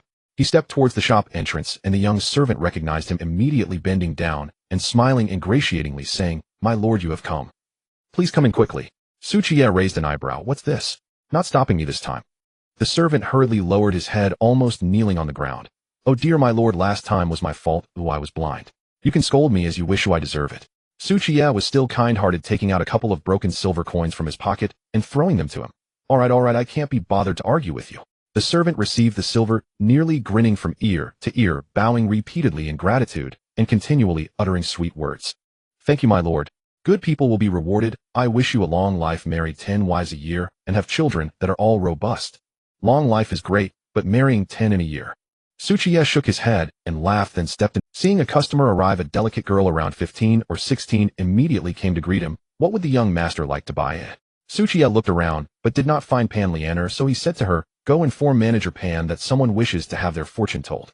As soon as he finished speaking, footsteps came from the inner hall, and then a delicate hand lifted the curtain, revealing a charming and slightly mature face. It was Pan Lianer. She had changed into a light-colored fitted long dress today, perfectly outlining her voluptuous figure. Upon seeing Su Qiye, her lips curved slightly, her eyes revealing a hint of a smile. Oh, Su Lang, what brings you here? Why didn't you bring those two beautiful sisters along today? Su Qiye sighed. Alas, I was rejected by them, left homeless, and thus came to seek refuge with you, my lady. Pan Lianer covered her lips and chuckled lightly, her eyes glinting with curiosity. Did Su Lang bully those two sisters, causing them to reject you? Su Kai's lips curled into a smirk. Of course not. They are upset because I snore and disturb their sleep. The maid beside them blushed deeply, lowering her head to stare at her toes. Pan Lianer playfully scolded him, her charming eyes gazing at Su Qiye. Su Lang, this is a serious business. How can you be so frivolous? Though they were both experienced courtesans, she still pretended to be reserved. Su Qiye innocently replied, I was just saying that my snoring kept them awake. How is that frivolous? The maid froze again, her face reddening further. It turned out she had misunderstood. Pan Lianer's eyes sparkled with mischief, laughing lightly. Oh, Su Lang, I thought you were restless in your sleep, fond of being touchy. With a good start, Su Qiye prepared to take a step further, feigning disappointment. I traveled a long way out. Could it be that you won't even offer me a cup of wine? Pan Lianer slightly parted her red lips, exhaling sweetly. Su Lang, how could you say such a thing? As long as you call me sister, not to mention a cup, even 10 or 100 cups I'll grant you. Looking at the alluring beauty, Su Qiye cooperatively called out, Then, good sister, where's the wine? This call of good sister struck a chord in Pan Lianer's heart. She smiled lightly, instructing the blushing maid beside her. Yuner, go prepare some snacks, warm 2 pots of wine, and bring them to my room. Then she turned to the servant at the door, her tone returning to that of a shopkeeper. Xiao Shanzi, close the shop and go home. The servant felt pleased, quickly nodding in response, then took down the lantern, preparing to close the shop. Pan Lianer turned and led Su Qiye into the inner hall, her fitted dress accentuating her waist. Once inside, they headed upstairs, entering her boudoir. The room was not large, but was arranged in a simple and elegant way, with a faint fragrance in the air reminiscent of blooming peonies and autumn chrysanthemums. Su Qiye looked around the elegant room and commented, My lady, your room is quite nicely arranged. Seeing him looking around, Pan Lianer felt a bit embarrassed, and quickly said, "Su Lang, please sit. You went away for half a month, and I thought you had forgotten about me." Qiye sat at the table and said, "What do you mean, my lady? Every time the night was quiet, I surely remembered you, my lady." Penniless seemed to think of something, her watery eyes slightly shy, a blush rising on her face. Qiye took out a firefox fur and placed it on the table. "I searched in the mountains for half a month and finally hunted down a decent pelt, so I brought it to you immediately, my lady." Penniless picked up the firefox fur, caressing the smooth material, her eyes filled with admiration. "Such a fine pelt must be worth over 100 taels of silver, right?" "Only over 100 taels. Qiye replied, clearly disappointed. "I thought it would be worth several thousand taels. After all, such fine material deserves a lady like you." Though she knew Qiye was exaggerating, Penniless felt pleased, lightly laughing. "Su Lang, with your thoughtfulness, I am already content." As they chatted, the maid Yuner served several plates of snacks and 2 pots of warm wine, then quickly retreated. Under the dim candlelight, the two clinked their cups, and after a few cups of warm wine, the atmosphere gradually became more intimate. Qiye suddenly said, "By the way, I forgot to tell you last time I can read bones and predict fate. Do you believe me, my lady?" Penniless' eyes sparkled softly, murmuring, "Su Lang, I believe everything you say." Saying this, she slightly raised her delicate and fair hand, extending it towards Qiye. Qiye gently took her hand, seemingly seriously reading her bones, but in truth. Penniless looked at him with seductive eyes, whispering, "Su Lang, have you discovered anything?" "My lady is a blessed person," Qiye solemnly explained. "From the bone structure, you will surely have many children and blessings in the future, with a house full of descendants."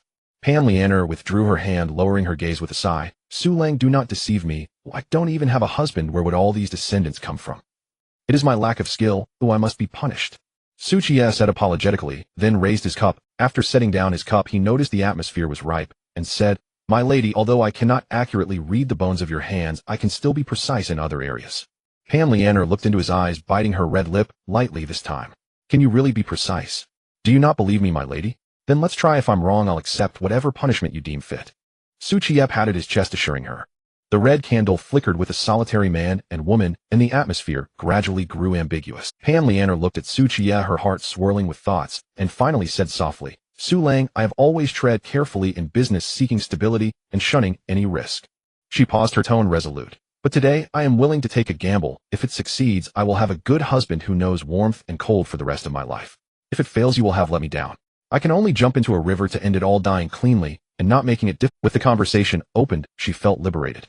Qiye sat up straight, his expression earnest. "Madam, if you are willing to entrust your heart to me, how could I betray you?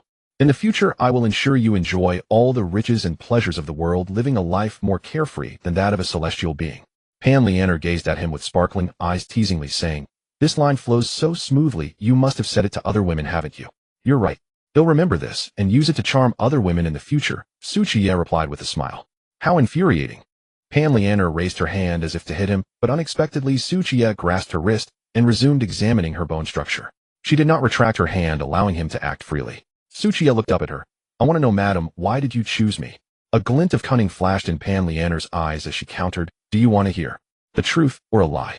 "A lie." Penniless smiled, charmingly exuding allure. "Naturally, it's because, Su Lang, you are so handsome and dashing, I fell in love with you at first sight." "Then what about the truth?"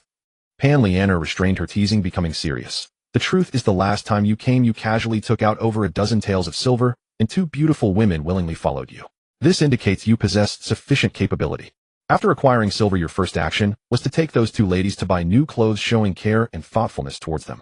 This suggests you are a reliable man who values family."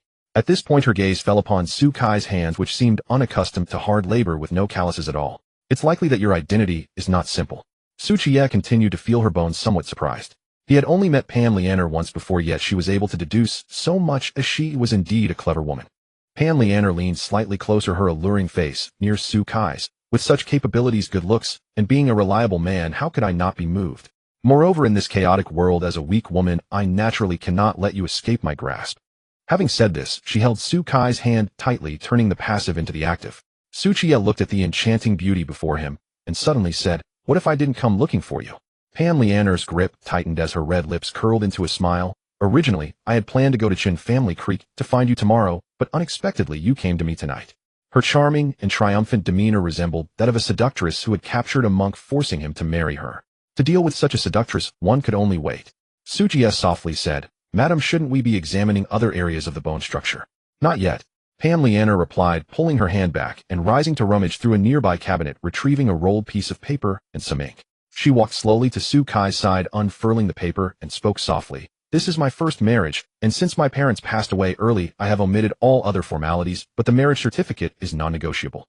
After speaking, the scroll was fully unfurled, revealing indeed a marriage certificate, inscribed with auspicious phrases along with Pan Liana's name and date of birth, and her handprint. The names of the witnesses were also written, but only a single character, Su, was inscribed for the male party. Goodness, Pan Liana had even prepared the marriage certificate, clearly having plotted this out. Qiye took the inkstone, poured a little water into it, ground the ink, and with the tip of the brush lightly dipped in the ink, smoothly added Qiye after the character Su. Since he was unaware of his birth date, he simply filled in the same as Pan Liana. After completing the information, Qiye pressed his handprint down, thus the marriage certificate was finalized. The subsequent wedding night turned out to be rather dull, and the audience would not enjoy it, so it was omitted.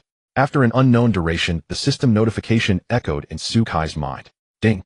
Congratulations to the host for successfully completing the task. Owning a home in Qiye City, the inner city function is now activated. So that's it. Pan Liana owned her own house and shop in Qiye City, and now that Qiye had married her, wouldn't that mean it now belonged to him as well? Qiye eagerly clicked on the system page, forcefully activating the inner city function. As his vision blurred, he felt as if his consciousness had split in two, with half of it being able to multitask. One portion of his consciousness appeared in a magnificent ancient city covering an area of over 1,000 acres with neatly paved stone streets lined with various shops and taverns. The city was deserted. After strolling around a few times and confirming that all necessary facilities were present, he finally exited the city gates. Outside the city, vast fields stretched along both sides of the official road, approximately 500 to 600 acres, all consisting of fertile black soil, just waiting for someone to cultivate it.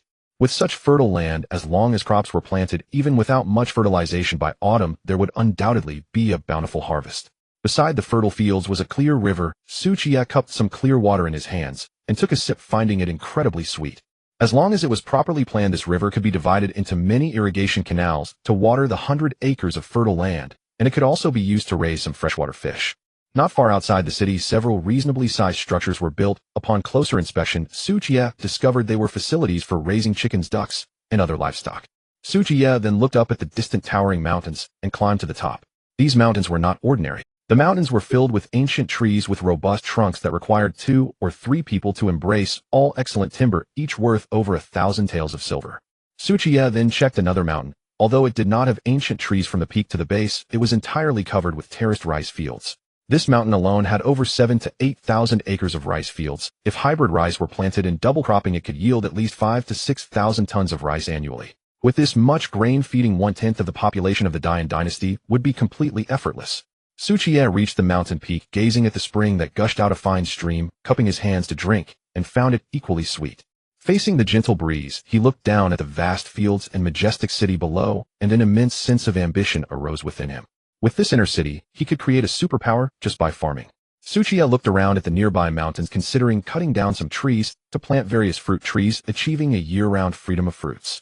At the same time, chickens, ducks, pigs, and sheep could be raised beneath the fruit trees, producing fertilizer to irrigate the land. Just as Qiye was pondering this, he suddenly saw that to the east of the inner city was an endless expanse of ocean. This meant a continuous supply of seafood. Qiye hurried down the mountain and walked towards the ocean.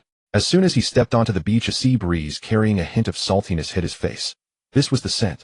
When Qiye was in Blue Star, he had spent a few months with a female executive from a listed company living in the South China Sea, diving and fishing during the day and at night.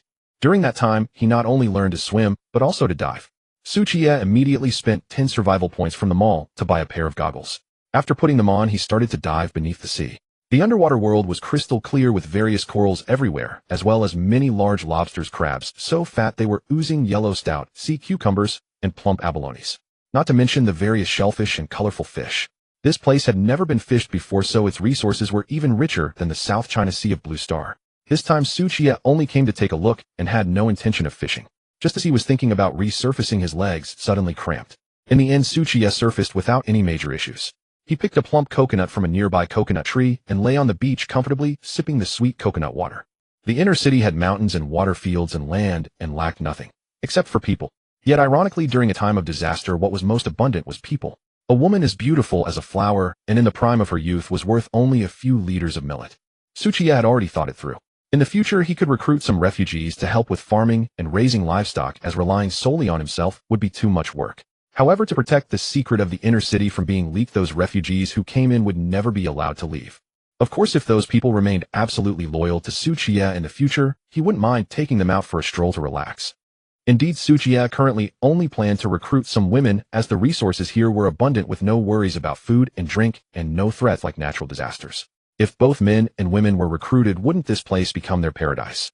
While he toiled outside, they would enjoy themselves. Was that reasonable? It was very unreasonable. So first he would recruit some women to maintain control, and once the inner city operated normally, he would consider other matters. After touring the inner city, Qiye felt a shift in his consciousness, and then withdrew, no longer distracted. Half an hour later, Qiye got up, put on his clothes, and prepared to leave. Sulang, where are you going? I should head back, otherwise your two sisters will start to worry. What? Pan Lianer, with a face like a flower glistening with moisture, peeked out, her eyes sparkling, as she picked up the pink belly band scattered by the bedside, preparing to dress. Qiye was taken aback. Didn't you just say you were too tired? Why are you getting up now? Naturally, I, your sister, am going with Su Lang to meet the two younger sisters and discuss whether they are willing to let me be the leader.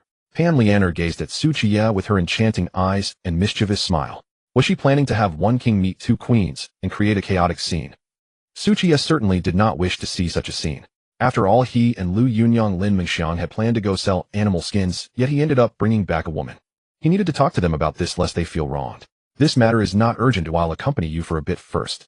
Half an hour later, Qiye left the shop alone, walking in the night.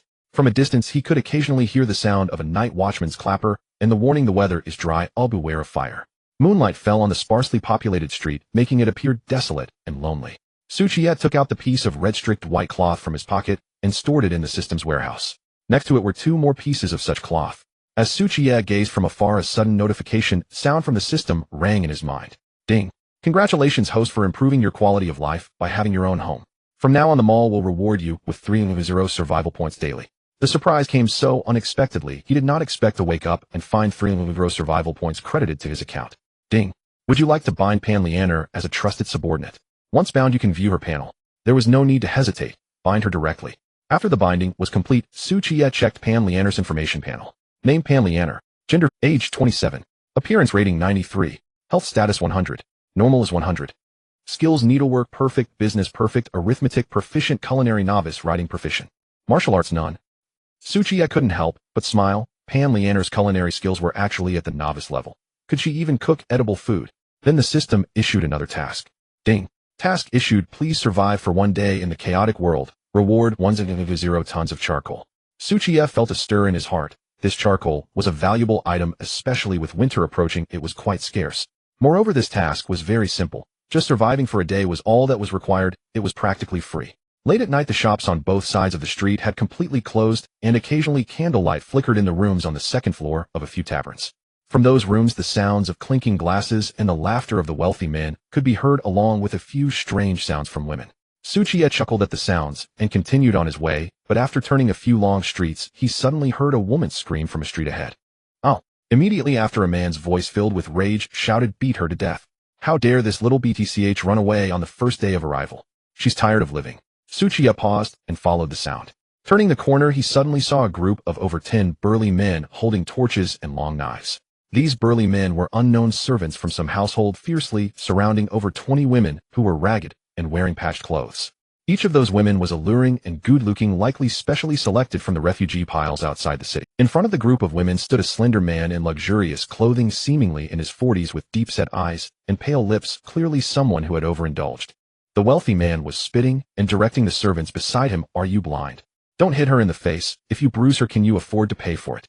The servant quickly nodded, then raised the long whip in his hand and struck a woman curled up on the ground hard. Crack! As the whip fell, a hideous scar appeared on the woman's body. She gritted her teeth, her clear eyes fiercely glaring at the middle-aged man. You will get your comeuppance soon. Still daring to talk back. Hit her. The wealthy man cursed, his face twisted. I spent my food to buy you back from the piles of dead outside the city, providing for you to eat. You should be grateful for saving your worthless lives, and yet you dare to scold me. Nonsense. The millet you gave us was mixed with half sand. And you lied to us, saying we would work as maidservants in wealthy households, but who would have known? We were dragged into your brothel here. You little wretch, if it weren't for your somewhat decent looks, I wouldn't care if you were to break your head on the ground while begging for mercy. The wealthy man's gaze was fierce as he snatched the long whip from the servant's hand, raising it to strike the woman on the ground. Since you've signed the contract of servitude, even if you wish to die, it must be here in the Yuchen building. The woman gritted her teeth, glaring coldly at the middle-aged man. Even in death, she would not beg for mercy from this beast. Under the flickering torchlight, the ragged women turned pale with fear, unable to bear the sight, either turning their heads away or closing their eyes. The wealthy man smiled sinisterly, swinging the long whip. Just as he was about to strike the woman, whoosh! A copper coin flew through the air, striking his right hand, holding the whip with the precision of an arrow. Uff! Flesh and blood splattered. Several fingers along with the whip fell to the ground. Uff! The wealthy man let out a heart-wrenching scream, clutching his mangled right hand curled up on the ground, cold sweat pouring from his forehead. Who did this? Which beast is seeking death? The group of bodyguards was also startled, raising their torches in a panic, frantically searching for the assailant. With the sound of footsteps, Qiye emerged from the darkness, his handsome face bearing a hint of coldness as he coldly remarked, "I cannot claim to be invincible in the world, but I do have the skill to hunt tigers and capture bears. Thus I wouldn't dare to force the virtuous into prostitution. How dare you, a beast inferior to pigs and dogs, carry out such acts?" Upon recognizing his identity, several of the bodyguards looked panicked, pointing at Qiye and tremblingly saying, "It's him. He's the one who killed the big boss during the day." The wealthy man instantly turned pale with fear, kneeling on the ground, covering his bleeding right hand, begging for mercy. "Misunderstanding. Please spare me, brave hero." "You recognize me? Then this will be easy." Qiye glanced at the wealthy man kneeling on the ground, then turned his gaze to the wooden building behind him. He saw the plaque on the wooden building inscribed with the 3 characters, Yuchen Lu, which was indeed the property of Boss Zhao, whom he had personally dealt with during the day. Qiye walked slowly towards the kneeling wealthy man. "What is your relationship with Boss Zhao?" The wealthy man hurriedly replied, "He is my older brother Zhao Dahuang. I am his younger brother Zhao Erhuang." "So you mean I killed your own brother?" Qiye squinted slightly. "You don't wish to take revenge?" "Dare not. Absolutely dare not." Zhao Erhuang shook his head, frantically forcing a smile. "I can barely express my gratitude to the hero. How could I repay kindness with enmity? I killed your brother. How could I have any kindness towards you, eh?" Qiye looked somewhat puzzled. Zhao Erhuang explained, "After my brother's death, I inherited all his wealth, including his women and concubines. So you see, hero, you have done me a favor." Well, so this is how it is played. Your brother just died during the day, and you immediately took over his empire, even looking after his women. Truly a deep brotherly bond. Qiye suppressed the disgust in his eyes, looking at those women. What is going on with them? Zhao Erhuang hurriedly defended, "Benefactor, they were purchased with my food money, and they signed the contract of servitude. Even if reported to the authorities, I am in the right." The beaten woman gritted her teeth. "He said it was to make us work as maids for a wealthy family, but in the end, we were sent to a brothel." "Shut up." Zhao Erhuang glared at her fiercely, turning to Qiye with a forced smile. "Benefactor, don't listen to this wretch's nonsense. They just want to ask for more money for their contracts." Qiye looked at him coldly. "Since you say I have done you a favor, then I suppose a request wouldn't be too much." Because the wound kept bleeding, Zhao Erhuang's face grew increasingly pale. He nodded hurriedly. "Please, Benefactor, feel free to command." Qiye said coldly, "I want to take all these women with me." Zhao Erhuang was taken aback, a hint of reluctance in his eyes as he covered his severed hand, and said, "If Benefactor wants them, that is naturally not a problem, but they are the carefully selected girls of Yuchen Lu. Their looks and figures are impeccable, and they are pure. If I give them all to Benefactor, I fear the hundreds of people in Yuchen Lu will all starve."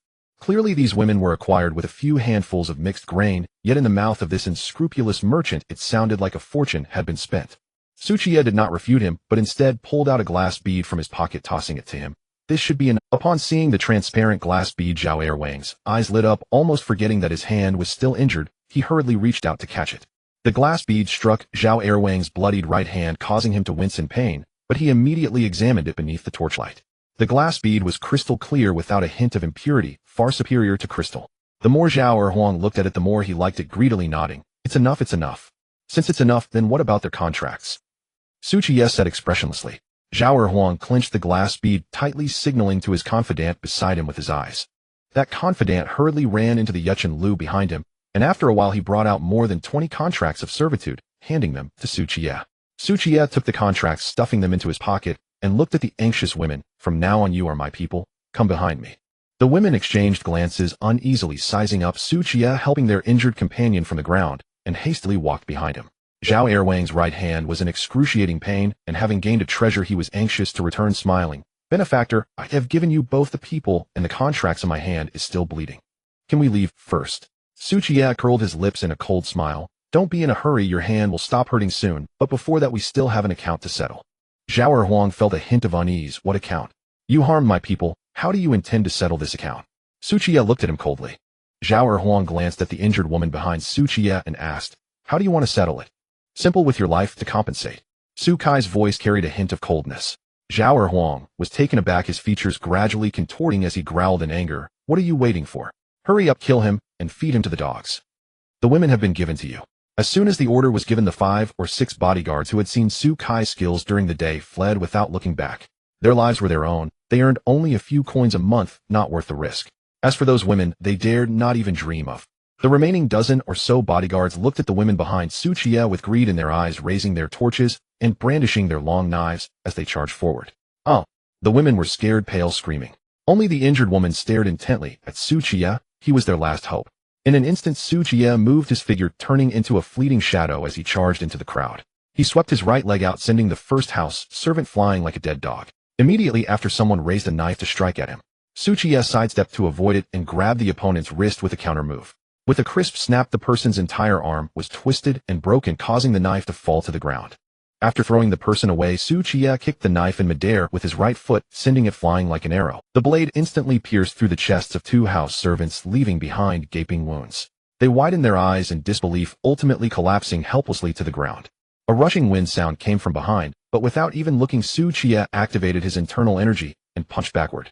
With a sharp crack of bones, the chest of the ambusher caved in instantly, his eyes bulging out as he flew backward as if struck by a wild elephant.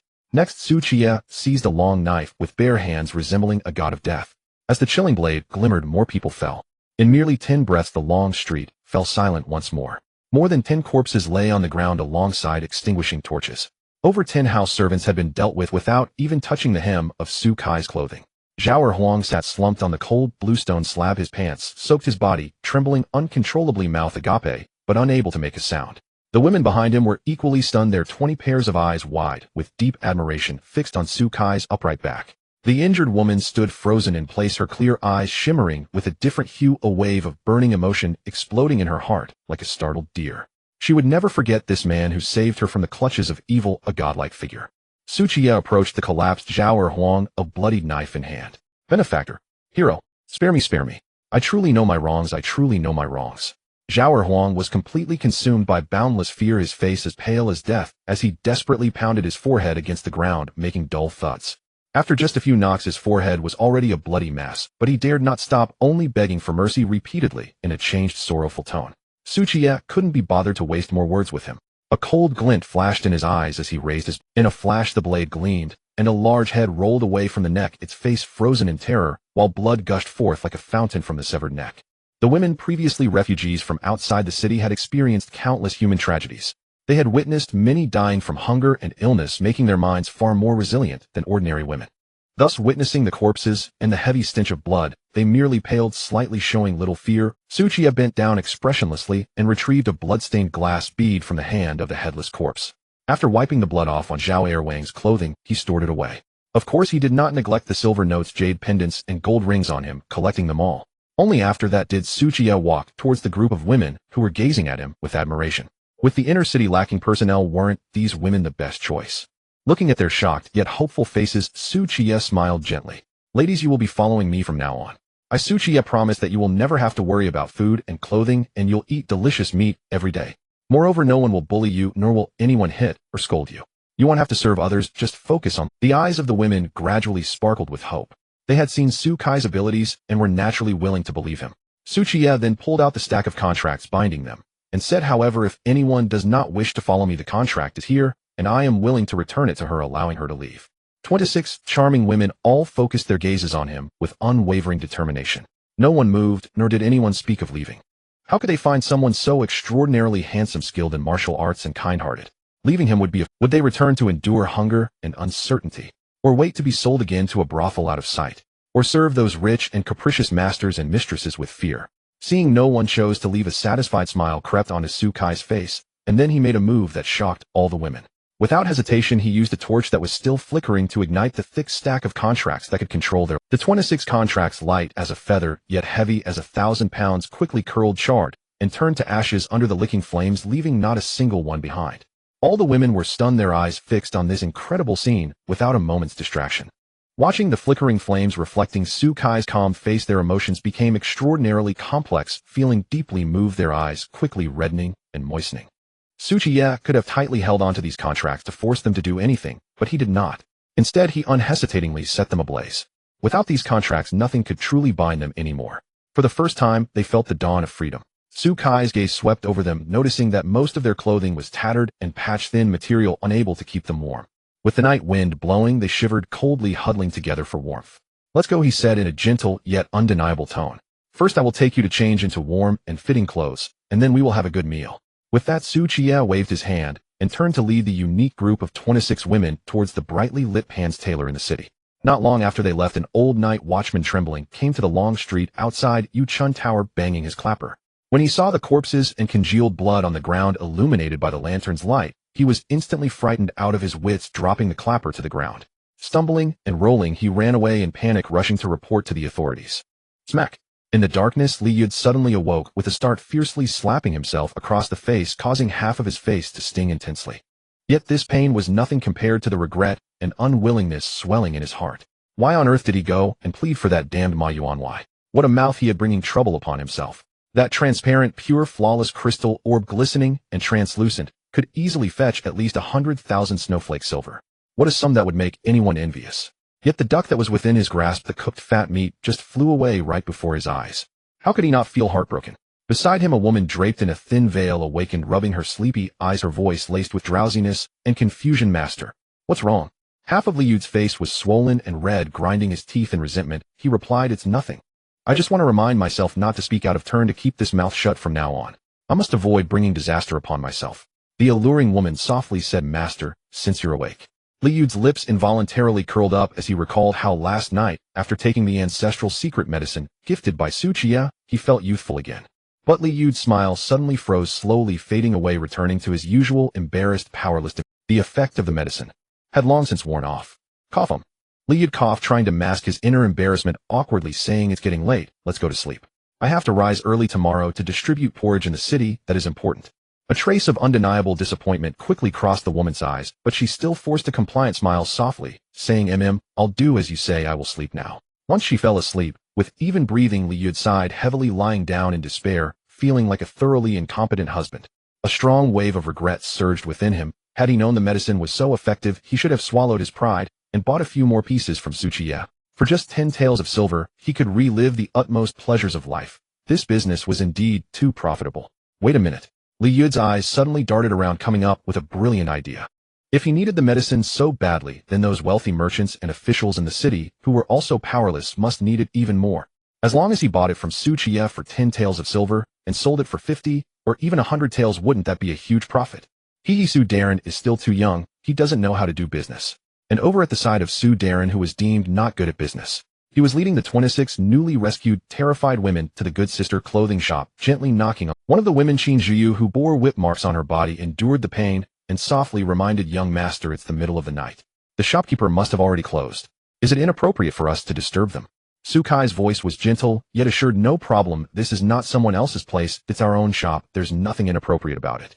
A rustling sound of someone moving about could be heard from within, followed by the soft and drowsy voice of the maid Yuner with a hint of caution. "Who is it?" "The shop is closed. Please come back tomorrow if you have something." "It's me," Qiye replied.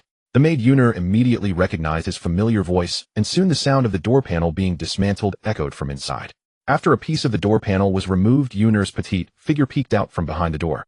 She had clearly just crawled out of a warm bed, her hair a bit disheveled, wearing a thin floral outer garment casually draped over her shoulders, holding a dim oil lamp in one hand. Upon confirming it was indeed Qiye outside, she instinctively rubbed her eyes, confused. "Young master, why did you come at this hour? Aren't you supposed to be upstairs?" Before she could finish her sentence, her gaze passed over Qiye and landed on the group of women behind him. Though they were all ragged and their faces colored with distress, it could not conceal the different charms and graces of each. They were all women of considerable beauty.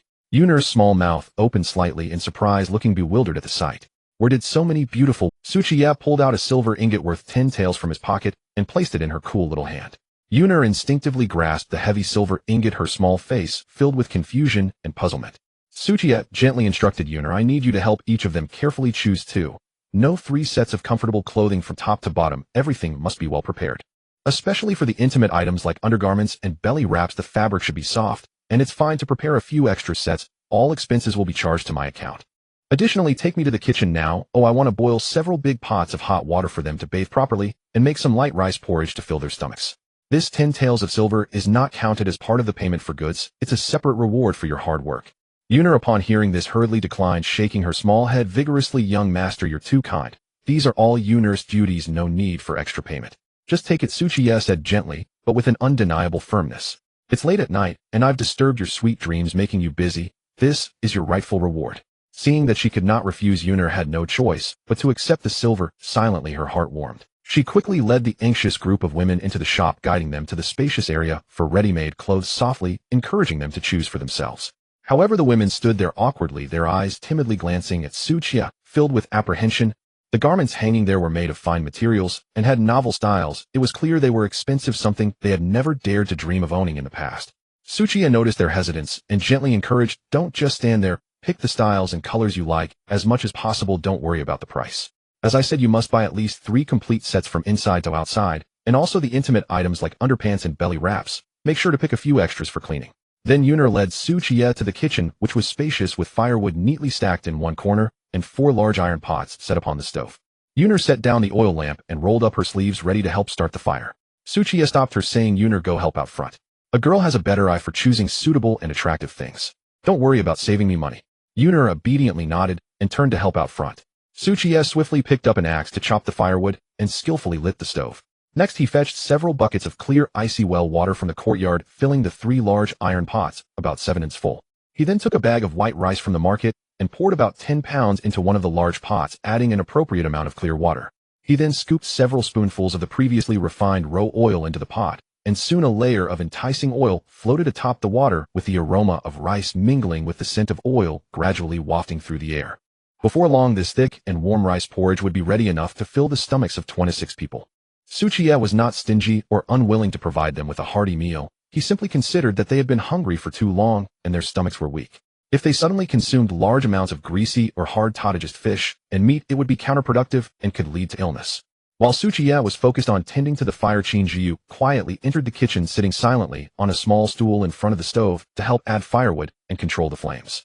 The firelight illuminated her still pale profile, and beneath her thin coarse clothing several purplured whip marks were plainly visible, strikingly shocking.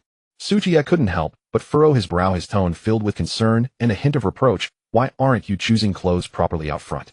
What are you doing here? Qinjiu did not lift her head, her gaze focused on the flames in the stove as she softly replied, it's enough to have the other sisters helping everyone choose. I just need something to wear, I'm not picky. Moreover, young master, you have to prepare hot water for so many people to bathe and make porridge. It must be tiring, so I thought I could come and help you share some of the burden. Sukai's tone became slightly heavier. I appreciate your kindness, but don't you know you have injuries on your body? These tasks are not for you to do. Qinjiu forced a light smile, trying to reassure him, young master, don't worry, it's really nothing. They're just surface wounds, I can endure it. What do you mean it's nothing? Qiye set down the firewood in his hand, his expression turning serious. The weather is still hot. If the wounds are not properly treated, they can easily become infected and festering. What will you do if you develop a high fever? You're simply being reckless. He stood up and walked to the water vat, filling a basin with clean warm water, his tone leaving no room for argument. Stop adding firewood. Come with me to the next room. It'll help you clean and reapply the medicine. Qinjiu's body instantly stiffened, her expression becoming somewhat awkward and embarrassed, with her ears slightly reddening. She was well aware that some of the wounds were in quite sensitive areas. Seeing her hesitate, Qiye said in a deep voice, what's wrong? You don't trust me? No, it's not that. Qinjiu's cheeks flushed as she lowered her head and softly said, this small matter, how could I dare trouble young master? Stop with the pleasantries, come with me. Qiye spoke firmly and stepped out of the kitchen. Qinjiu's eyes flickered and she finally bit her lip and stood up to follow. Qiye led her into a guest room, placing the basin of warm water on the table, and from the market, he took out disinfectants such as iodine, cotton swabs, wound ointment, antibiotics, and bandages. He then pulled these items from his cloak and arranged them neatly on the table. As Qinjiu entered the room, she saw Qiye pulling out so many bottles and jars from his cloak, blinking in curiosity. Was his clothing a magical bag?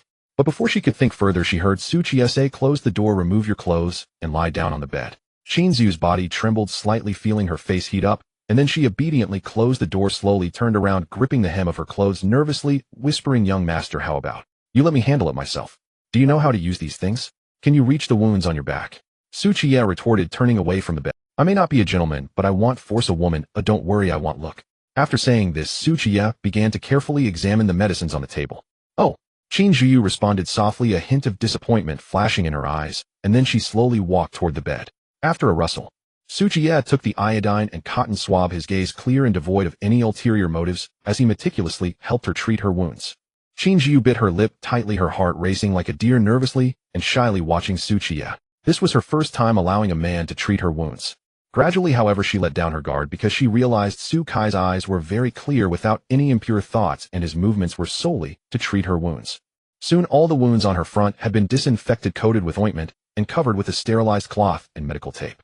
Qiye continued with the same method, quickly treating all the wounds, applying medicine, and covering them with sterilized cotton cloth. Change the dressing twice a day. I will help you again in the morning. As Qiye spoke, he tidied up the items on the table. You will help again in the morning. Qiye gazed at his back, feeling a bit shy, but warm inside. A moment later, Qiye carried a basin of water stained with blood out of the room, gently closing the door behind him. Knock, knock, knock. Suddenly, there was a series of knocks at the door. Qiye was startled, hurriedly stopping her actions, wrapping herself in the quilt, tidying the bed, and with a hint of anticipation, she said, "You can come in." The door opened gently, and in came Yuner, the little maid who had neatly folded several sets of clothing, from undergarments to outer garments, and from cotton socks to shoes. "The young master asked me to bring clothes for the young lady," Yuner said, as she placed the clothes on the table. Qiye looked somewhat disappointed, but still smiled, saying, "Thank you, young lady." "But where is the young master?" "He went to treat the other young ladies, saying it was to prevent any contagious disease." "Young lady, please change into the clothes quickly. If anything doesn't fit, you can tell me at any time." As Yuner spoke, she used the tongs to pick up the few tattered garments on the floor and exited the room to burn. After burning all the torn clothes, Yuner glanced at the pot of porridge, which had been ready for a while, but no one had come to eat. How about going to call the young master for porridge? With this thought, Yuner went to the door. "Are you calling Luo Xingjiu?" "Don't be nervous, I won't do anything. Look, those few just now were very generous." "Oh, it turns out it's that time of the month. What's there to fear? It's a normal physiological phenomenon. I have a good thing here called a sanitary napkin. Let me teach you how to use it." Just as Yuner was about to knock on the door, unexpectedly the door suddenly opened, and she lost her balance, falling heavily into Qiye's arms.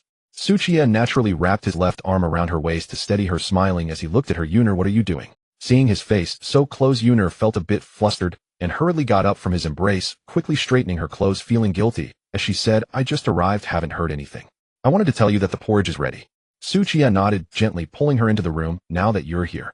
After a flurry of activity, Qiye called the women to the kitchen for porridge, and Yuner was included. After their baths, the women changed into fitting new dresses that accentuated their various figures, some slender and some voluptuous. 26 women, all stunning beauties, each resembling 100-mile peach, some cold and aloof, others dazzling, some enchanting, and some charmingly delicate. In short, they were a blend of peach pink and apricot red, each with their own unique charm. At this moment, a few blushes remained on their captivating faces, as they occasionally stole glances at Qiye before lowering their heads to sip the thin porridge. Yuner was even more embarrassed, wishing she could bury her face in the bowl. She had thought Su Gongzi was a gentleman, but unexpectedly, seeing that the women were silent, Qiye thought to lighten the mood, and said, "I suddenly recalled a story from my hometown. Let me share it with you." The women looked up at him, their eyes filled with curiosity and expectation. Once there was a poor man who had no relatives, no land, and could only survive on grass roots and tree bark, and sometimes he had nothing to eat and had to go hungry. The women empathized deeply, as they had been in a similar situation before. Qiye continued, "In the city, a wealthy man saw that he was about to starve to death, and out of compassion, had his servant steam a large pot of buns, inviting him over to eat his fill." At this point he paused, and looked at the women. "What do you think happened next?" Qiye softly said, "Surely the poor man must have been grateful to the wealthy man after eating his fill." The other women nodded in agreement. Qiye smiled, and shook his head. "Your guess is reasonable, but unfortunately it's incorrect." A girl named Luo Xingjiu raised her delicate oval face, and asked, could it be that the poor man was an ingrate, forgetting his debt after getting full? "Not quite." Qiye shook his head. Yuner, holding the porcelain bowl, couldn't help but say, "Surely the wealthy man took pity on the poor man, keeping him as a servant." The women felt touched, thinking it must be so, as their current situation was so similar. Yet Qiye shook his head again. "That's not it either." Hearing that it was not the case, the women gently frowned, pondering the story's conclusion. Seeing this, Qiye decided not to keep them in suspense, and said directly that poor man, having been starving for a long time, saw the enticing white buns, and immediately grabbed them to stuff into his mouth. He kept eating one after another, and in the end, he stuffed himself with over 10 buns, and literally burst from overeating. Yuner frowned, lightly surprised by such an ending.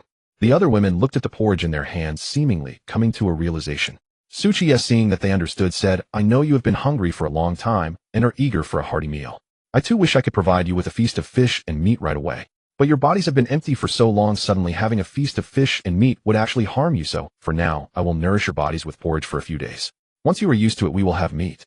Qin Jiu looked up at him, her eyes filled with sincerity. Young master, we are already very grateful for a bowl of hot porridge that fills us. Yes, just yesterday at this time I was lying outside the city, almost thinking I would starve to death. This is white rice porridge, something the wealthy in the village rarely indulged in, no less than fish and meat. Indeed, indeed. The 26 charming girls chimed in one after another, and the awkward atmosphere surrounding their bodies gradually dissipated. When they had nearly finished their porridge, Qiye looked at Yuner and said, take a portion to your lady, as well to warm her stomach. Yuner obediently nodded, serving a bowl of thin porridge, and carefully carried it upstairs. Once she left, Qiye turned to the women and asked, ladies, are you ready? Next I will take you home. The women, although unsure of where they were going, felt a sense of anticipation and hope at the mention of home. After all, having a home meant protection from the wind and rain and no longer having to suffer at the hands of others. A home also meant they could have enough to eat, no longer enduring hunger. As for their previous home, it was merely a few leaky, dilapidated, thatched huts hardly deserving of the name. The women tightly hugged the clothes they had just bought, nervously following Qiye as they walked through the corridor to a plain guest room. Qiye had set the entrance to the inner city at the door. He pushed it open, revealing a dark interior with no lights, only darkness. He stood at the doorway, smiling at the women. You may all enter. The women felt a mixture of anticipation and nervousness, exchanging glances as if encouraging each other. Qin Jiu took a deep breath and stepped forward unhesitatingly, crossing the threshold into the darkness. Soon after, the other women followed suit, one by one, disappearing into the profound shadows behind the door. Qin Jiu walked a few steps in the darkness, feeling anxious, when suddenly a majestic and grand city appeared before her. She looked back in confusion and found that on either side of the road were vast fertile fields spanning at least 5,000 or 6,000 acres, stretching endlessly. Each field was graced by a river, making irrigation quite convenient. Looking up at the distance, she noticed several majestic peaks, lush and verdant, as if brimming with boundless vitality. Following her, more and more women appeared beside her, all looking bewildered and surveying this strange new. Where is this? How did we suddenly end up here? Where is the young master? Luo Xingjiu clutched her clothes tightly, her clear eyes reflecting a hint of fear. Anyone would feel a bit frightened when suddenly finding themselves in an unfamiliar place. This will be your home from now on. Su Kai's true self also entered, standing behind the women. He looked up at the moon in the night sky, realizing that the time here seemed to be in sync with the outside world. A fair-skinned and voluptuous beauty quietly asked, young master, weren't we just in the shop? Qiye had a strong impression of her from when he checked her health. Her name was Shi Yin, one of the most beautiful among the women. Qiye smiled at her. I am the white tiger deity who has descended to the mortal realm. Just now I used celestial techniques to bring you to this paradise. White tiger deity. The women blinked, showing some skepticism. Qiye continued, indeed, because the 7 fairies changed Jinnu and the 3 holy mothers are all my intimate companions. I was envied by the Jade Emperor and banished to the mortal realm. All my powers have been stripped from me, and I am no different from a mortal now. The only thing I can do is. Shi Yin boldly stepped forward and pinched Su Kai's arm, pondering. It seems that there isn't much difference between immortals and mortals. I told you I'm just an ordinary person now. Stop touching. Follow me, and I will show you around this paradise. Qiye led the group of women on a tour of the city, pointing at the shops and restaurants on either side, saying though there are fewer people now, these establishments will soon be bustling with activity. At that time it will be a prosperous scene, as some of you may even become shopkeepers or owners with your own businesses. The women accompanying Qiye felt a spark of anticipation in their eyes, as if they could already envision the vibrant market bustling with people and illuminated by countless lights. They had just learned that the 26 of them were the first residents of this paradise, and also Qiye's trusted confidants. This recognition made them feel deeply cherished. Finally, Qiye selected 26 independent 2-story wooden houses with gardens in the northern part of the city, allowing them to choose their favorites to reside in. These wooden houses had blue tiles and white walls, appearing both elegant and spacious. He also purchased various household items from the market, including comfortable mattresses, tables, chairs, and cooking utensils. He had completely decorated these houses, making them ready for immediate occupancy. Qiye informed them that he was the master of this paradise, and many things were stored in other parts of the city. He merely retrieved them from afar. The women were astonished by his ability to conjure such useful and novel items out of thin air, yet they themselves had magically arrived in this paradise, so there was little to be surprised about. Deep down they somewhat believed that Qiye might indeed be the legendary cultivator. After all, he wouldn't let them leave the inner city at will, so knowing that he could perform tricks was of little consequence, adding a touch of mystery instead. Looking at the exquisitely decorated independent houses, the 26 women were overwhelmed with emotion, their eyes reddening, never having dreamed they would own such fine homes. What had they lived in before? Drafty mud walls, ramshackle thatched huts, moldy bedding, and broken kitchenware. But now, sturdy gray brick plastered walls, neatly laid tiles, soft mattresses, and brand new kitchenware. Each person felt immense gratitude, and a few women, overcome with emotion, hugged Qiye tightly, unable to utter a word. Women are emotional beings, yet at a moment of sincere kindness, they may willingly devote everything to express their loyalty. If it weren't for others watching, Qiye estimated, he would have been unable to leave those affectionate houses. Even Qin Zhuyu, who was injured, had tears of gratitude in her eyes and hugged Qiye tightly. Qiye, knowing of her injury, gently patted her back to comfort her. Then inexplicably, Qiye became the object of gratitude, as each person stepped forward to him. After everyone calmed down, Qiye placed 20 bags of 60 pounds of rice in Qin Zhuyu's kitchen, along with oil, salt, vinegar, tea, and other essentials sufficient for several months. He then announced in front of everyone, from now on, Qin Zhu, you will be your supervisor. You can talk to her about any issues. If she cannot resolve them, she will inform me. Earlier it was Qin Zhuyu who led you all to escape from Yuchun Liu. She is capable and responsible, so naturally the women did not object and nodded in agreement. Qiye then gave Qin Zhuyu her first command: from now on, everyone will eat together. It will be lively with many people. For the next few days we will have porridge 3 times a day. In 2 days I will bring you meat and vegetables, and we will gradually improve the menu then. Qin Zhuyu and the women agreed, feeling that this arrangement was both convenient and warm. Qiye also taught them how to use toothpaste and toothbrushes, soap for washing their faces, toilet paper, and other convenient items, which the women learned eagerly, filled with curiosity. After touring the city, Qiye took them to see the vast farmlands outside the city, saying for the next few days you should focus on recuperating and not work. In a few days, once you are well, the left side of the land will be used for planting wheat, corn, potatoes, and sweet potatoes, while the right side will grow various vegetables, such as cabbage, leeks, cucumbers, and peppers. Although the women had never heard of these things, they were still delighted to have so much fertile land for cultivation, their faces shining with anticipation. Qiye continued, with so much land it will be labor-intensive for you to farm it. In a few days I will bring in a few water buffaloes and teach you martial arts so that farming won't be tiring. By the way, later on we can set up a fish pond below that river so we can have fresh fish to eat. Then Qiye took the women to see the estates outside the city that were used for raising livestock, explaining to them where chickens and ducks were raised and where cattle and sheep were kept. The women were astonished to learn that such a great place was used for raising livestock. Even the living conditions for the animals were hundreds of times better than their previous homes. They then visited the terraced fields on the mountain, observed the dense forests, and Qiye outlined areas on the mountains suitable for planting fruit trees. The planning left the women dazzled, as they seemed to envision a life filled with fragrant rice, abundant fruits, and meals with meat. Finally, Qiye brought the women to the seaside, where they stood in awe before the vast ocean, captivated by the grandeur of the scene. Qiye cautioned, though the sea is beautiful and full of fish and shrimp, it is easy to drown, so, until you learn to swim, no one is allowed to go near.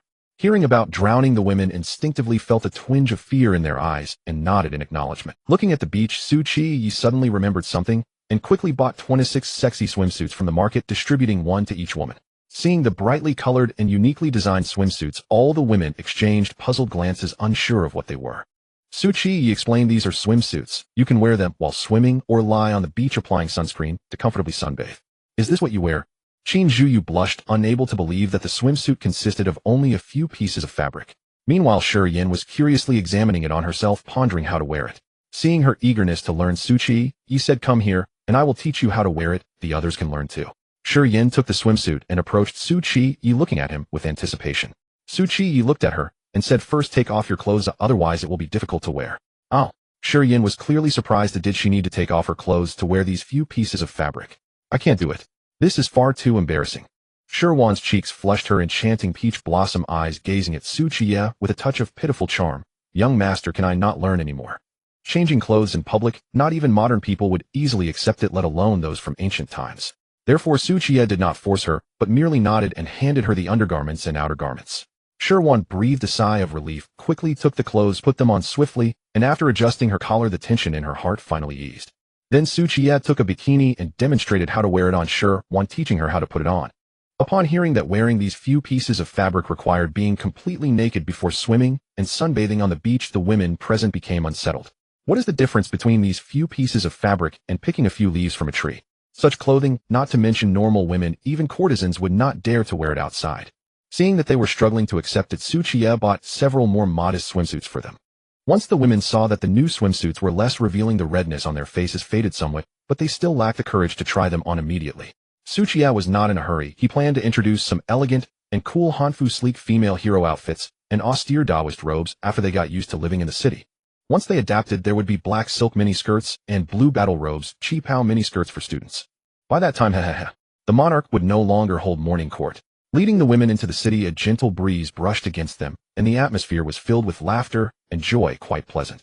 Walking on the bluestone path, Qiye suddenly remembered something and said, I almost forgot each of you receives 10 taels of silver as monthly allowance and Qiye manages it receiving 15 taels. Upon hearing this, the women were stunned, unable to believe their ears as they looked at Qiye. Young master, you must be mistaken. 10 taels of silver a month. Even if they worked as maids in wealthy households, they would not earn this much silver in a year. Moreover, 10 taels could buy 7 or 8 women from the refugee camps outside the city. 10 taels a month means 120 taels a year, over 1,000 taels in 10 years. This was something they had never even dared to dream of. Qiye laughed. You heard correctly, it is indeed 10 taels of silver each month. I will distribute this month's allowance now, and if you want to buy anything, just tell me, and I will help you purchase it. Qiye had already explained before that to maintain the tranquility and order of this paradise, they could not. Although the women felt a bit disappointed, they quickly forgot about it. After all, this place had mountains and water, food, and shelter lacking nothing.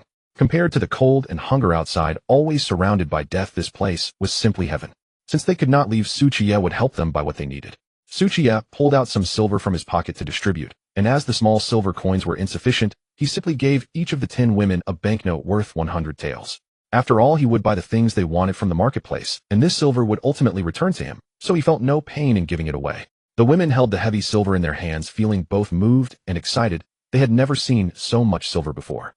At this moment, they all felt they had made the right choice in following Qiye, such a strong and sturdy pillar. A few excited girls couldn't help but bite into the silver, and upon seeing the shallow teeth marks, they couldn't help but smile. Among the women, a tall and cold-looking woman suddenly walked up to Qiye and knelt down with a thud, holding the silver with both hands, pleading, Young master, your great kindness and virtue, Nengongshua, cannot forget in this lifetime. I am willing to be your servant, do not need the monthly allowance, just. I ask you to buy my sister back. In a few days, when my parents finish the bag of grain they used to sell me, they will sell her. As long as you are willing to show mercy and buy her, we sisters are willing to serve you as concubines for life. Qiye looked at the cold beauty kneeling in front of him. Her expression was anxious, and her gaze held. The other women also became tense, their eyes fixed on Qiye, as they too had loved ones outside whom they were. Sukai's expression darkened slightly. After a moment of silence, he said, As you can see, although this place is good, it is limited in space and can only accommodate a certain number of people. If we were to indiscriminately allow people to come in, each bringing their families, would we still have the current peace and tranquility? His voice was not loud, but it clearly reached the ears of all the women. Nengongshua bit her lip tightly, lowering her head, lost for words. After all, Qiye spoke the truth. No matter how good a place is, once too many people come, it will eventually turn chaotic. The other women also lowered their heads, slightly feeling a mix of emotions. Just then Qiye suddenly sighed and said, Forget it, since you are all my confidants. If I do not favor you, who will? So I will make an exception just this once and allow you to bring in some of your relatives and friends. Nengongshua, who was kneeling, lifted her head in surprise, her beautiful eyes glistening with gratitude as she looked at Qiye. I knew young master was the best. The other women cheered in joy, expressing their gratitude. But don't be too happy just yet. Qiye poured cold water on them, saying bringing people in is conditional. The women quieted down, waiting for Qiye to state his conditions. Sukai's gaze swept over the delicate women, each with their own charms, and a smile curved his lips. Since I've already deceived you all into coming, I won't pretend anymore. I'll lay my cards on the table. I am indeed a lecher. After saying this, Qiye looked eagerly at them, wanting to see their expressions of panic, fear, and shyness. However, the women's reactions were quite calm, and not even their cheeks flushed. Over 20 pairs of eyes stared quietly at him. Qiye became anxious and repeated, I said I am a lecher. We know, young master, hurry up and tell us your conditions. Qin Zhuyu replied flatly, as if she had known all. You all aren't scared? Qiye felt a bit gloomy. Under normal circumstances, shouldn't they panic and scream upon hearing that he was a lecher? We knew young master was a lecher long ago, Qin Zhuyu said, covering her mouth with a soft laugh. When you examined our bodies, we already knew. Although your eyes didn't wander, your hands were not honest at all. But don't be sad, it's normal for a man to covet beauty. They spoke one after another, even comforting Qiye in the end. Seeing their indifferent reactions, Qiye curled his lips in disappointment, feeling that it was utterly meaningless. He had initially thought he could tease them and observe their shy or surprised expressions. He immediately retracted his playful demeanor and spoke seriously, Since I am a lecher, my requirement is that only women may enter, and they must be beautiful. The women were taken aback upon hearing this, exchanging glances with each other. Only women, and they had to be beautiful. This request indeed sounded rather peculiar. Could it be? Young master, are you intending to choose a wife within this inner city? This thought flashed through the minds of many. But soon they came to terms with it, as Qiye had openly admitted to being a lecher. He wanted to gather some beautiful women around him, which seemed reasonable, appearing genuine rather than hypocritical. Qiye carefully observed the women's reactions, already prepared for any objections or doubts they might voice. Surprisingly, none of them expressed any opposition. They merely exchanged looks, silently digesting this. Upon reflection, it was somewhat acceptable, as most of them had been ruthlessly sold into this predicament by their parents and siblings, having long lost any hope in so-called familial bonds. In fact, some harbored resentment. How could they still be concerned about their families? What truly mattered to them might only be their sisters, who shared a similar fate and relied on each other for support. Seeing no one opposing, Qiye reached out to help Nangong Shui, who had been kneeling on the ground, and spoke in a gentler tone. You should keep the fee for yourself, but now the question is, what does your sister look like? Could she catch my eye? Nangong Shui, filled with gratitude, quickly replied, She and I are twin sisters, and her looks are quite similar to mine. As she spoke, her voice lowered, appearing somewhat shy. Su Kai's eyes brightened. He hadn't expected this aloof beauty to have a twin sister. He nodded and asked, What is her name? Where is she roughly located outside the city? Her name is Nangong Yu. She should still be at the refugee gathering outside the south gate, specifically behind a large brown stone by the official road. It provides some shelter from the wind. Nangong Shui carefully detailed her sister's hiding spot. Qiye nodded, slightly indicating he had. Immediately, several other women eagerly gathered around, each mentioning their loved ones. Young master, my mother is only 32 this year, beautiful and graceful, with a gentle and virtuous nature. I was kidnapped by evil men, and she should be wandering near the west gate. Her name is Zhang Chunhua. Young master, I have an older sister, beautiful and kind-hearted, skilled with needlework. You will surely like her. She is also at the west gate. I have a childhood friend, though not by blood. She is like a sister to me, and she is among the refugees outside the north gate. They quickly shared the names and general locations of 11 women, and Qiye seriously remembered each one.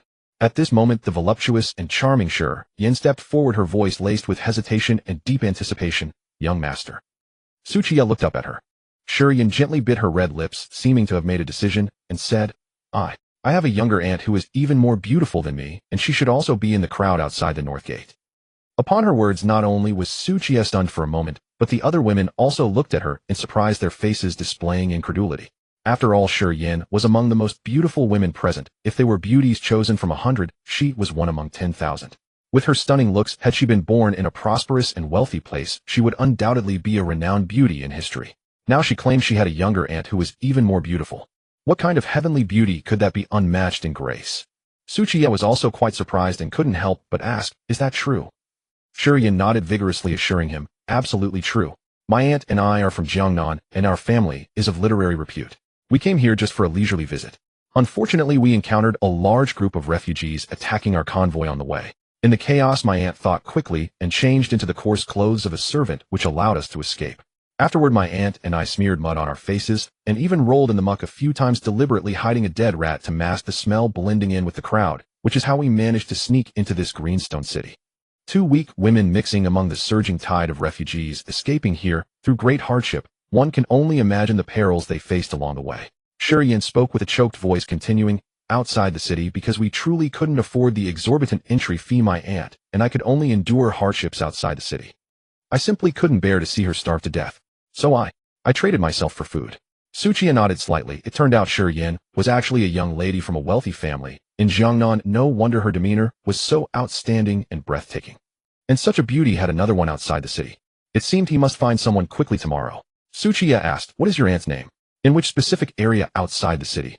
Shi Yan's gaze slightly wavered, as if recalling something, then firmly replied, Her name is Shi, and she should be in the area close to the north gate. She likely still has some dried mud on her clothes, making her easy to recognize. Shi.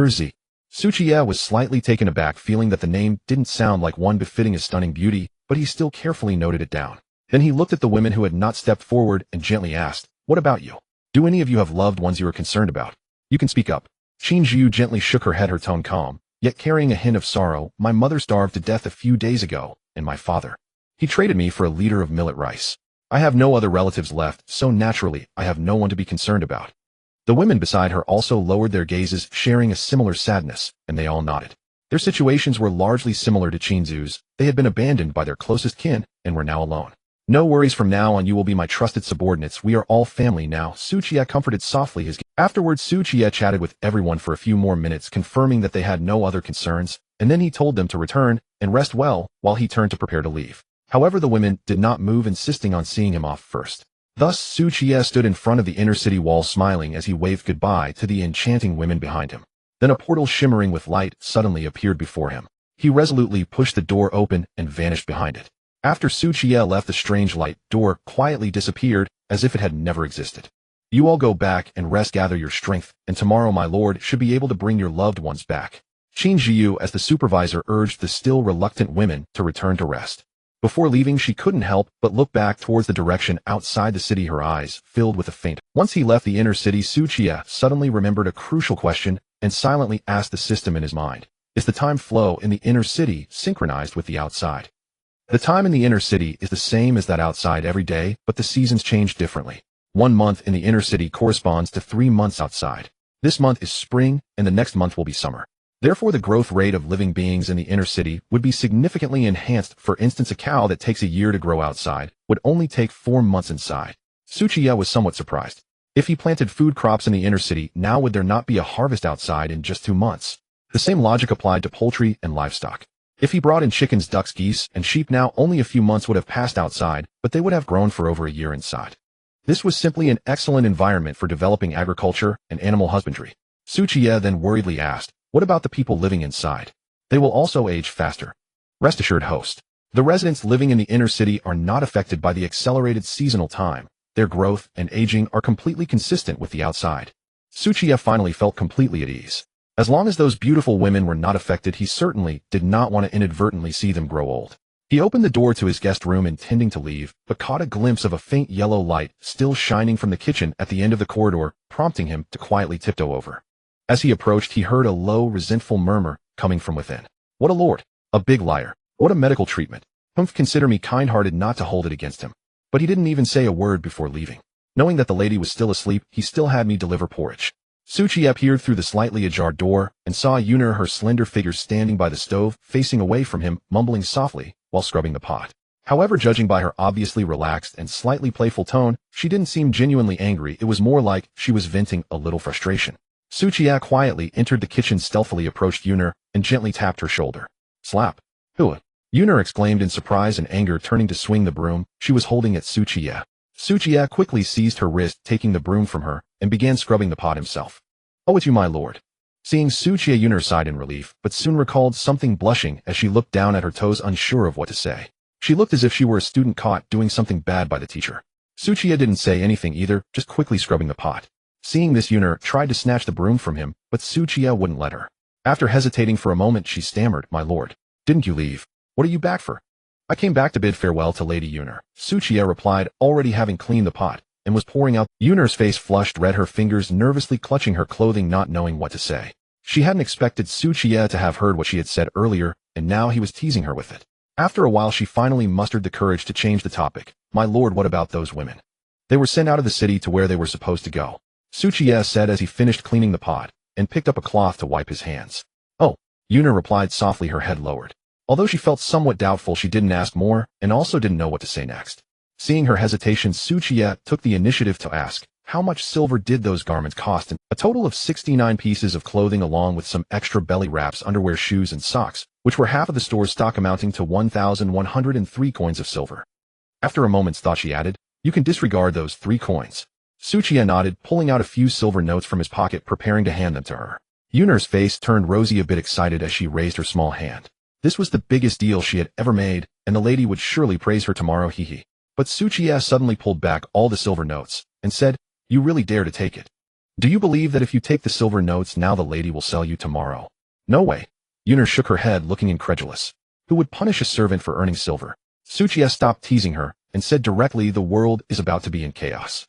I don't even know if these silver notes can still be exchanged for silver. If you take them, and tomorrow you can't exchange them at the bank, do you think the lady will sell you? Upon hearing this, Yuner's eyes showed a hint of fear. Then what should we do? Simple, we'll go to the bank tomorrow to exchange for silver, and then bring it to you, Qiye said. Yuner looked at him skeptically. I can't exchange for silver. Do you think they will exchange it? Not only will they exchange, but they will also give you more, Qiye replied. You're just boasting. Yuner was about to refute, when Qiye playfully tapped her on the head with the silver notes. Go to sleep. Tomorrow the shop will be closed, and you can get some extra rest. Yuner rubbed her little head and said, nonsense. The lady has never closed the shop since it opened. She opens even in wind and rain. Qiye didn't argue but smiled and said, how about a bet? If the shop doesn't open tomorrow, you promise? All right. Yuner readily agreed, feeling confident that she wouldn't lose. Good, then be prepared for me to come back and check your body next time, Qiye said as he walked out of the kitchen with the silver notes. Watching his departing figure, Yuner's face turned slightly red as she hurriedly picked up the oil lamp and stepped out searching around, but Qiye had seemingly vanished into thin air. So mysterious. After murmuring to herself, Yun'er glanced around a few more times, confirming that Qiye had truly left before returning to her room to sleep. At this moment, Qiye was sprinting across the rooftop, channeling his inner strength, his toes lightly tapping the tiles, producing crisp sounds as he hurried towards the Lin residence. He hadn't anticipated encountering so many events tonight. Looking at the sky, it should be dawn in half an hour. After sprinting for a while, the Lin residence finally came into view, and Qiye quietly landed within it, directly heading towards the guest room. Upon arriving at the door, he first straightened his collar before gently pushing the door open and stepping inside, completely unaware of the figure curled up in the corner. After entering the room, Qiye discovered that the candlelight still flickered within, and Chun'er lay quietly on the bed, her breathing steady.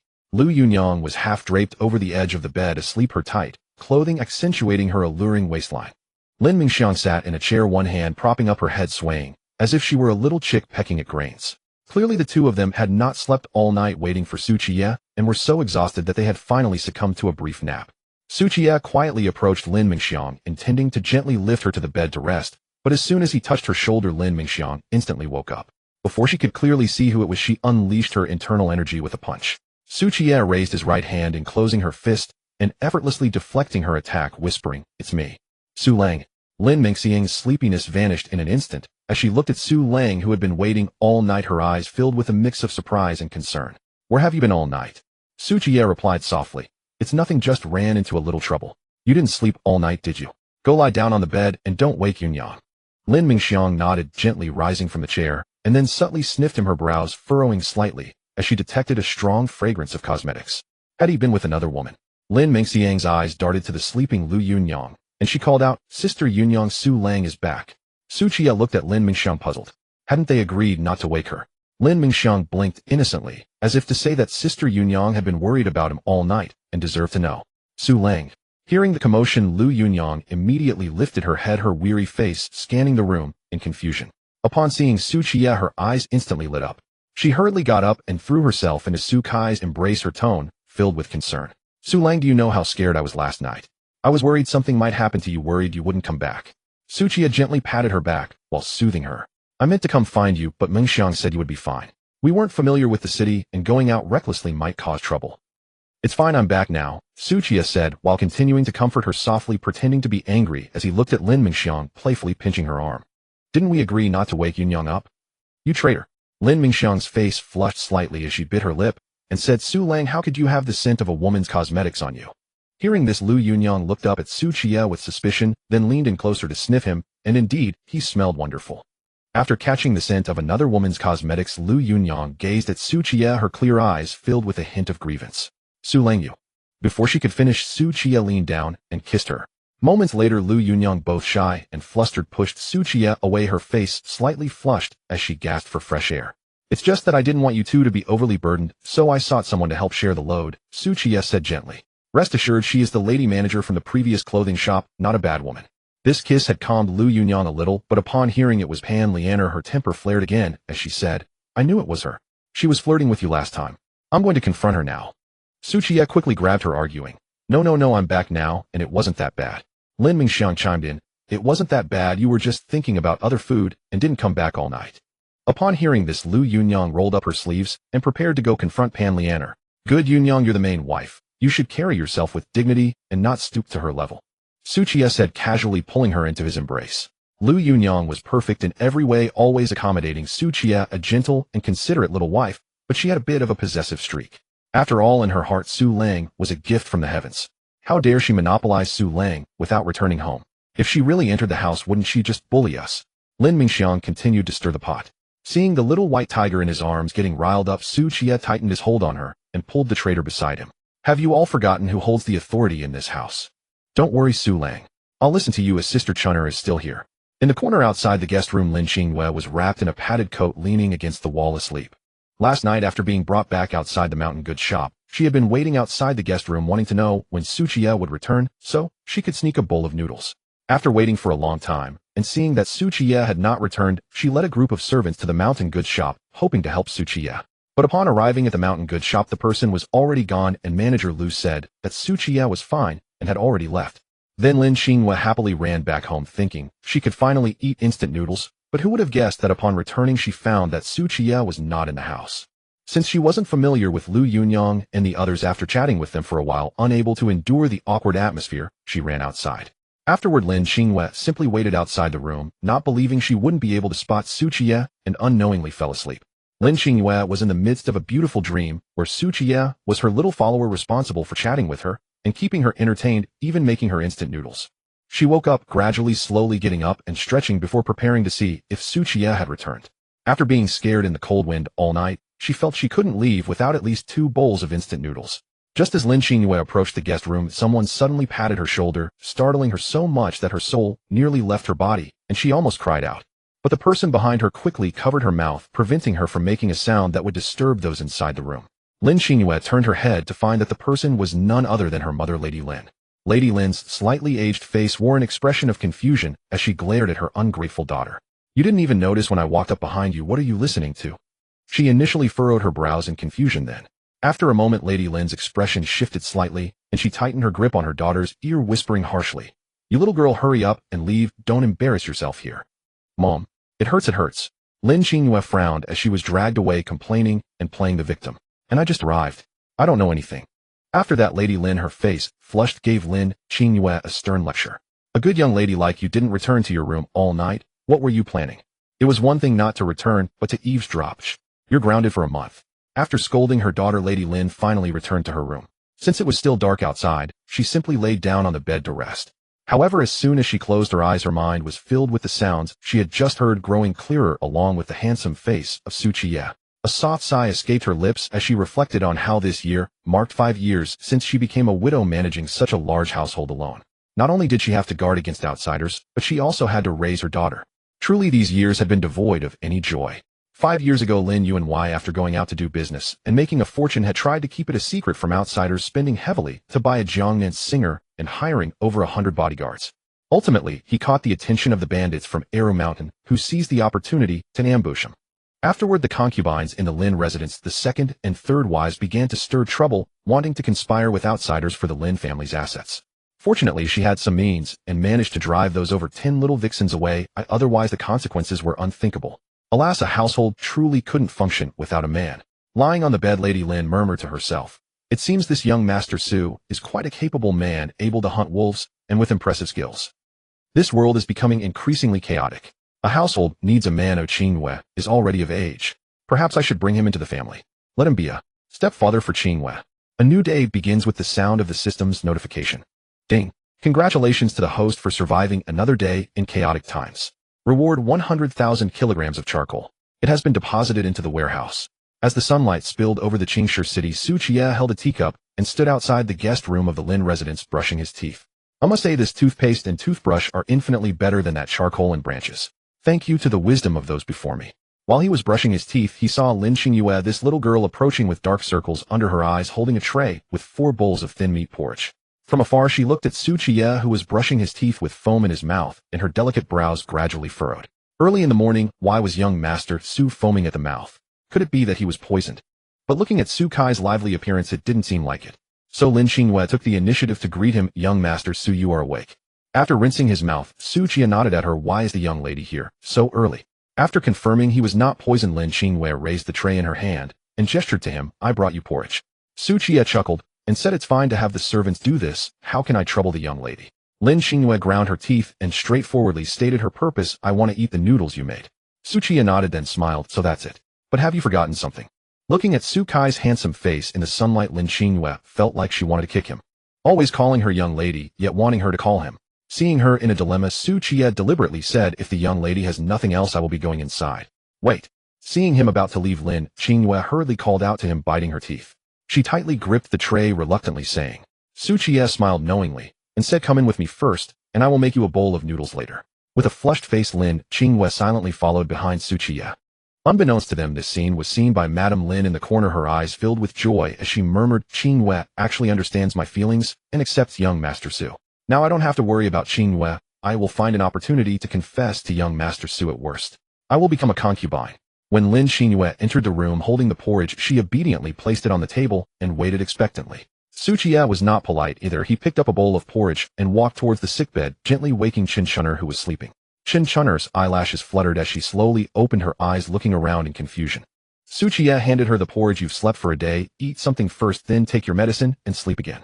Seeing his concern for her illness, Chen Chunner felt she couldn't say much. She raised her hand to take the bowl and spoon, softly asking, what about Yunyang and Mingxiang? They ate before sleeping. Qiye said as he sat down beside her, picking up his own bowl of thin meat porridge. Lin Xingyue, wanting to eat Su Kai's instant noodles, chose not to drink the porridge and sat quietly instead. For a while the room was exceptionally quiet, with only the sound of the spoon lightly tapping the ceramic bowl. Li residence. The morning sunlight poured through the intricately carved wooden windows into the room, where Li Yud sat on a Wangwali wooden chair, spreading his arms and enjoying the service of several beautiful maidens. Two maidens were carefully dressing him in a brocade robe, while another held a porcelain cup to assist him with rinsing his mouth. At this moment, hurried footsteps could be heard from outside. Li Yud looked up only to see Li Nanji rushing in with a pale face, a hint of panic in her eyes, her hair somewhat disheveled. Brother, something big has happened. Li Yud paused, rinsing his mouth, and a nearby maiden hurriedly approached with a spittoon. He lowered his head to spit out the rinsing water and wiped the corner of his mouth with a silk handkerchief, speaking slowly, stay calm. How many times have I told you, in times of crisis, one must remain calm like a mountain, even when disaster strikes. Li Nanji sighed anxiously, feeling that her brother, upon hearing this matter, would be far less calm than she was. Once the maidens finished tying the last belt, Li Yud waved for them to retreat, and then looked at his sister. Speak, what happened to make you so flustered? Last night, Zhao Erhuang and 17 attendants from Yechen Tower were killed in the street. Bodies were scattered all over, and blood flowed everywhere. What? Li Yud jumped up from his chair, his plump face instantly losing color, revealing a hint of panic. They just killed Zhao Dawang during the day, and now they went to kill his brother at night. This is a total extermination. His panicked expression was far from the calm demeanor he had just displayed. Li Nanji already had some suspicions in her heart, but now hearing her own brother say this, she still found it hard to believe, her voice trembling slightly. Brother, are you saying that it was Lord Su who did it? Li Yud nodded heavily, cold sweat trickling down his forehead. Who else could it be? Qingshi City has been peaceful for so many years, and he is the only calamity star that has appeared. Suddenly remembering something, he quickly grasped his sister's wrist and asked, what does the government say? And what about the Zhao family's properties and Yechen Tower?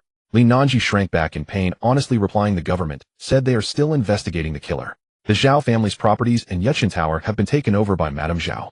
Hearing this, Li Yud heavily sat back down on the chair, his face pale, clearly realizing that they could no longer rely on the government. He looked at his sister, who was frightened to the point of losing her color, and advised, stay at home for the next few days. You do not go out, and definitely do not provoke Lord Su. This is someone we cannot afford to mess with. Li Nanzi's face turned pale, and she quickly knotted her hands, trembling uncontrollably. She was in no position to provoke Qiye, she could only hide.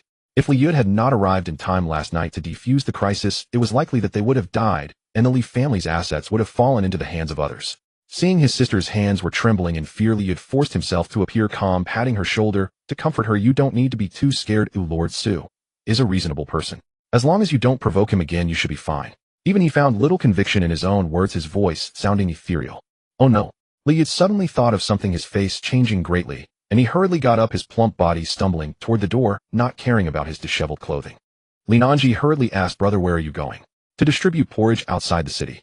As soon as he spoke, Li Yud's figure vanished at the end of the corridor, demonstrating how urgent the situation was. Li Nanji walked back to her room, her delicate hand reaching for a red string hanging around her snow-white neck, slowly pulling it out, followed by an ordinary copper coin being drawn from her clothing.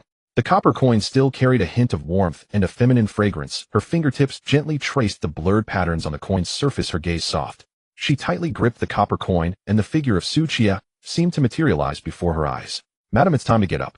Yuner, holding hot water and a towel, knocked on Pan Lianer's boudoir door. This was already her third visit, and the first 2 times there was no response. This was very unusual, as Pan Lianer had never been one to sleep in, yet now she seemed to be in a deep slumber.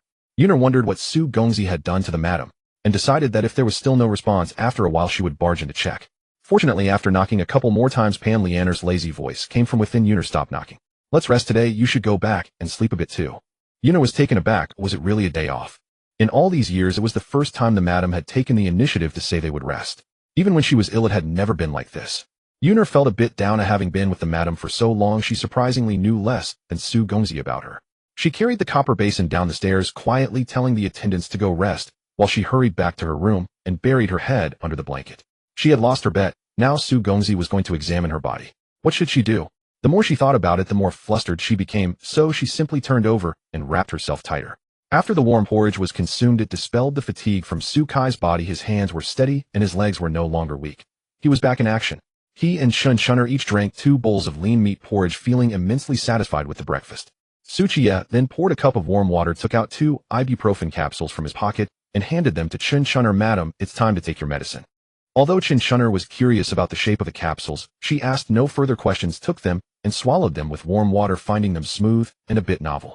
After taking the empty cup, Qiye naturally reached out to touch Chunchunner's forehead to check her temperature. However, as soon as his hand rested there, Qiye sensed that the atmosphere was slightly off. Chunchunner tightly grasped the quilt, raising her beautiful face with a mix of embarrassment and annoyance glaring at him. Qiye was used to this. It was only now that he remembered Chunchunner was awake. He awkwardly withdrew his hand, saying, "A doctor doesn't avoid taboos. I'm doing this for your treatment." Lin Qingyue in admiration added, "Indeed, Sister Chunner, Su Gongzi's medical skills are remarkable. Even Dr. Dong from the herbal hall couldn't cure your illness, but he can. Thank you, Su Lang." Chunchunner could only suppress the odd feelings in her heart, blushing as she expressed her gratitude, her gaze unsure of where to focus, her ears slightly flushed. "There's no need for thanks between us. Just rest well and recover. I won't disturb you," Qiye softly said, turning to walk outside.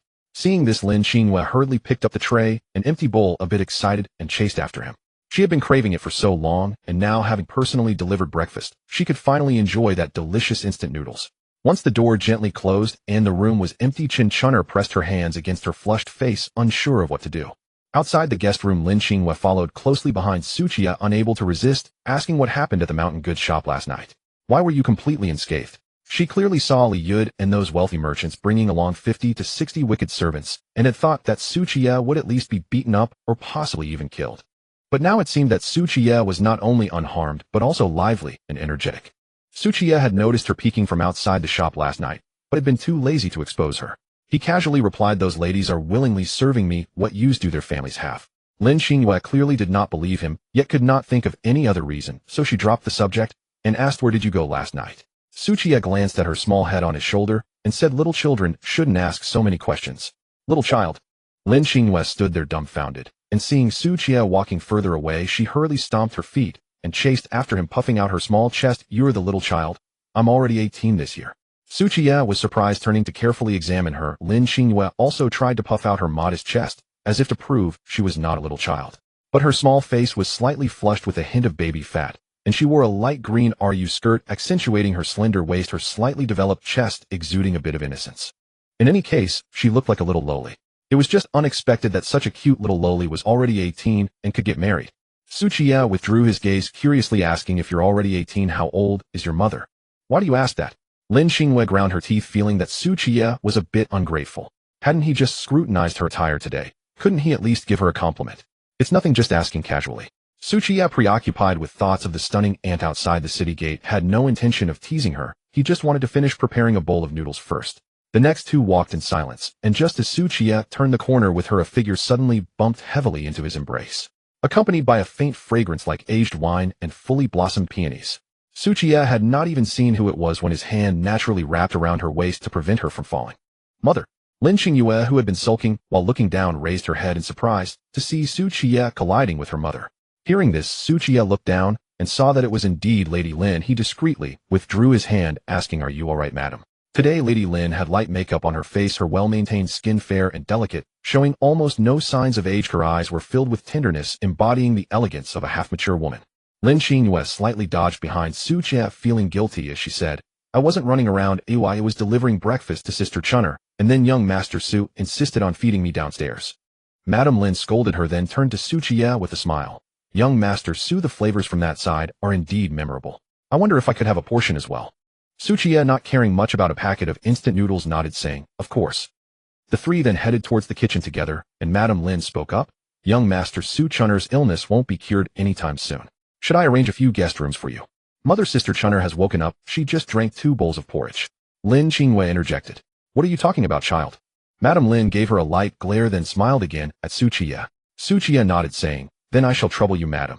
Madam Lin smiled modestly, saying, "Not a trouble at all. Having more people around makes it livelier." Watching her mother and Qiye chatting happily, Lin Qingyue felt a bit gloomy. What was wrong with her mother today? Upon reaching the kitchen, Qiye immediately shooed the cook away and had Madam Lin and her daughter wait at the door before he went inside to cook noodles. He took 2 packets of Kong Shui Fuss sauerkraut beef noodles from the pantry, placed the noodles and seasoning into bowls, and then casually tossed the remaining packaging into the stove to burn. He added a braised egg and some blanched greens to the bowls, then poured in hot water. The 2 bowls of instant noodles were ready. After serving the noodles to them, Qiye didn't linger, bidding farewell and exiting the Lin residence. The aroma of the instant noodles wafted through the kitchen. Madame Lin and Lin Qingwei were savoring the noodles, making the group of cooks outside almost cry from envy. Lin Qingwei glanced at the noodles, her brows furrowing slightly. Why is there only 1 egg? Moreover, the luncheon meat from last time is also missing. The noodles were simply too fragrant. Madame Lin, disregarding her modesty, said while eating, "Next time I'll tell young Master Su to give you some meat sausages." Hearing her mother call Qiye young master Su repeatedly, Lin Qingwei felt even more gloomy and could only lower her head to silently eat her noodles. But soon she immersed herself in the delicious noodles, forgetting her troubles. Suddenly Madame Lin recalled something and casually said, "Qingyue, what did you just say to young Master Su?" Without raising her head, Lin Qingwei mumbled, "Nothing, he just asked me about your age." Madame Lin's heart trembled, as if a stone had been thrown into a long calm lake, creating ripples. Why would young Master Su ask about that? Could it be that young Master Su is also interested in her? She bit her lip, filled with anticipation, and asked, "What did you say?" "I said it's none of his business." Madame Lin was nearly furious, her chest rising and falling. This foolish daughter wouldn't help her at all, being so rude to young Master Su. Would young Master Su think she hadn't educated her daughter well? Madame Lin took a deep breath and slowly said, "Xingyue, and next time you see young Master Su, you must call him Uncle Su and not be rude." "Why should I?" Lin Qingwei raised her small face in disbelief, clearly unwilling. Madame Lin's face turned serious, saying, "Because I am your mother. And don't forget you are still grounded. After finishing your noodles, go back to your room and learn needlework." Lin Qingwei, though unwilling in her heart, was dragged back to her room by Madame Lin after finishing her noodles, forced to learn embroidery. After they left, the group of cooks rushed into the kitchen, looking at the 2 empty bowls with disappointment. They had wanted to taste the noodles young Master Su made. After exiting the Lin residence, Qiye asked a passerby for directions and then hurried towards the nearest grain shop. Buying people from the refugee crowd is far more useful than silver. As he walked along the long street and approached the grain shop, Qiye saw a large crowd gathering outside. They either held cloth bags or basins, excitedly arguing about something. Yesterday it was 80 for a liter of millet. Why has it suddenly risen to 100 today? Can we even survive like this, eh? Exactly. Have the Li family members' consciences been eaten by dogs? At this rate we won't even be able to afford rice husks. Let Li come out. What does the great Yin Law say? Does he want to starve us to death? The common people shouted angrily, pushing forward as if they would seize the grain shop at any moment. The servants of the Li residence, holding wooden sticks, nervously blocked the crowd to maintain order. Li Nanji had changed into a thick palace robe today. Her beautiful face showed signs of anxiety as she desperately tried to calm the people. "Dear villagers, we did not intentionally raise grain prices. The prices outside Qingshu City have always been this high, and with bandits and refugees causing chaos, food cannot be transported in at all." A burly man in the crowd shouted furiously, "That's a load of crap. Your Li family has no grain but opened a damn grain store. I see you're just hoarding it and not selling." "Exactly. I saw Li take people outside the city to distribute porridge to those refugees earlier today. Your Li family can't possibly be out of grain."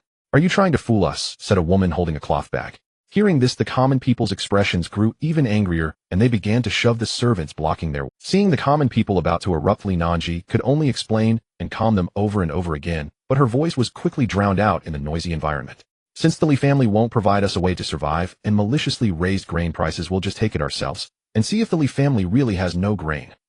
The burly man stirred the crowd, then pushed aside the servants blocking the way, leading the charge inside. With someone leading, the angry crowd surged forward, breaking through the defenses of the servants and rushing in. Li Nanji, being just a woman, was instantly frightened, her face pale.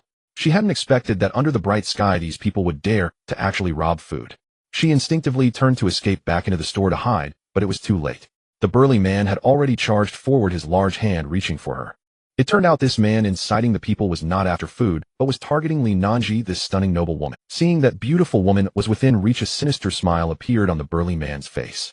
At that moment, a black figure leaped over the heads of the crowd like a ghost, lightly tapping the shoulders of the bystanders, flying from outside the crowd and landing firmly in front of Li Nanji. It was Qiye who had arrived just in time, gripping the burly man's wrist with a powerful hand. "Where did this pretty boy come from, daring to ruin my plans? Seeking death?" The burly man's face changed dramatically upon seeing Qiye suddenly intervening, and with a roar he exerted all his strength in an attempt to retract his hand.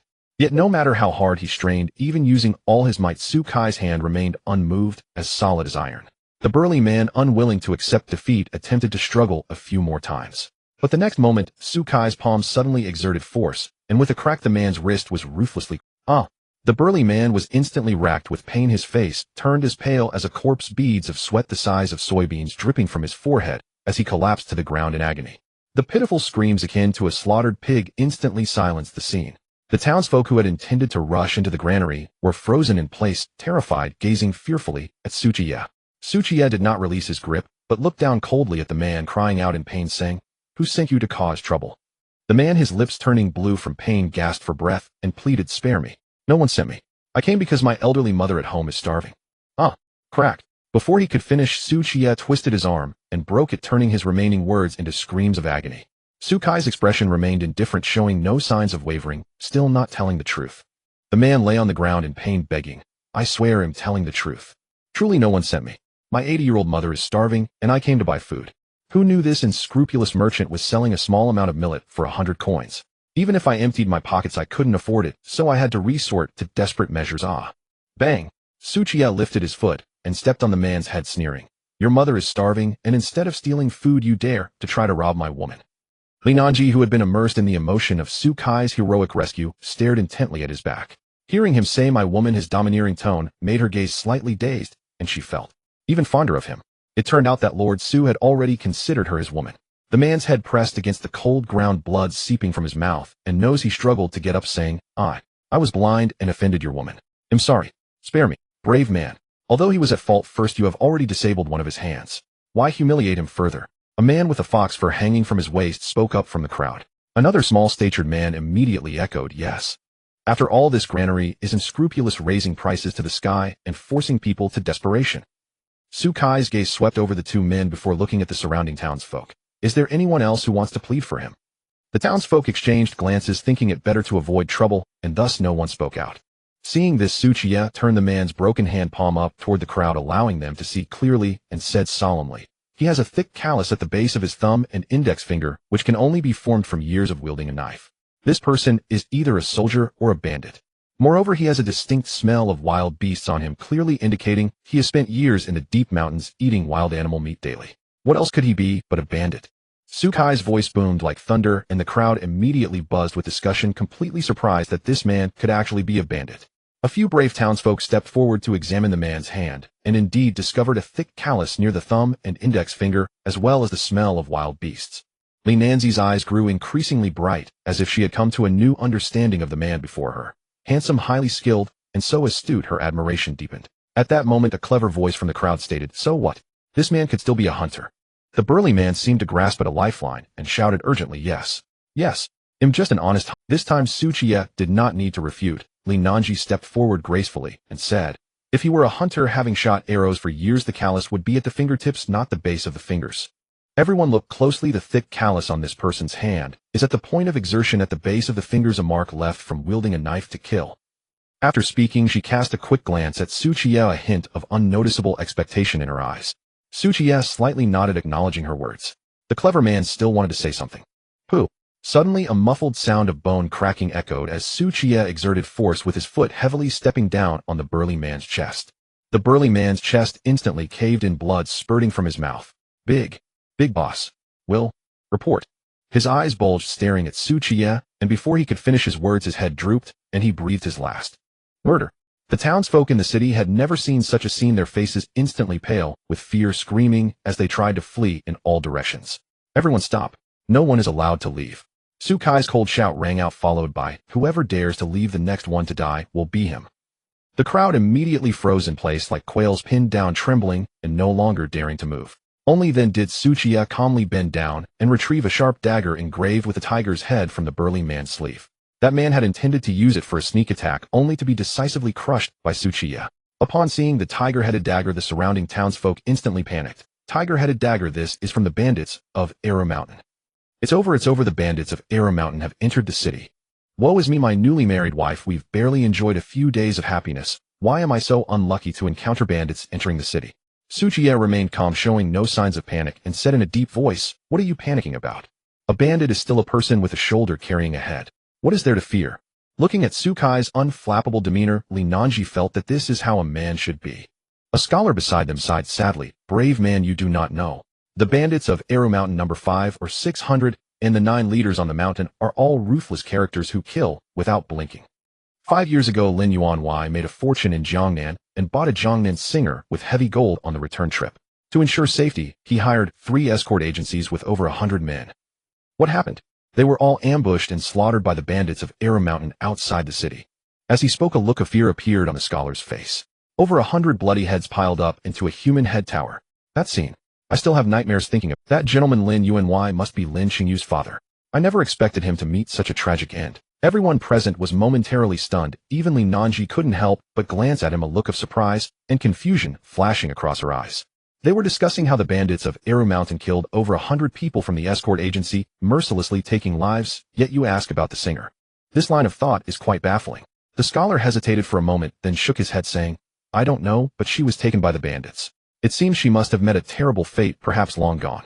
Qiye nodded, no longer pressing the matter, and turned his gaze back to the crowd. Do you know why I won't let you leave? The crowd shook their heads in confusion, their faces revealing puzzlement and a hint of unease. Qiye sneered. The bandits entered the city. How could there be only one? There must be accomplices lurking nearby.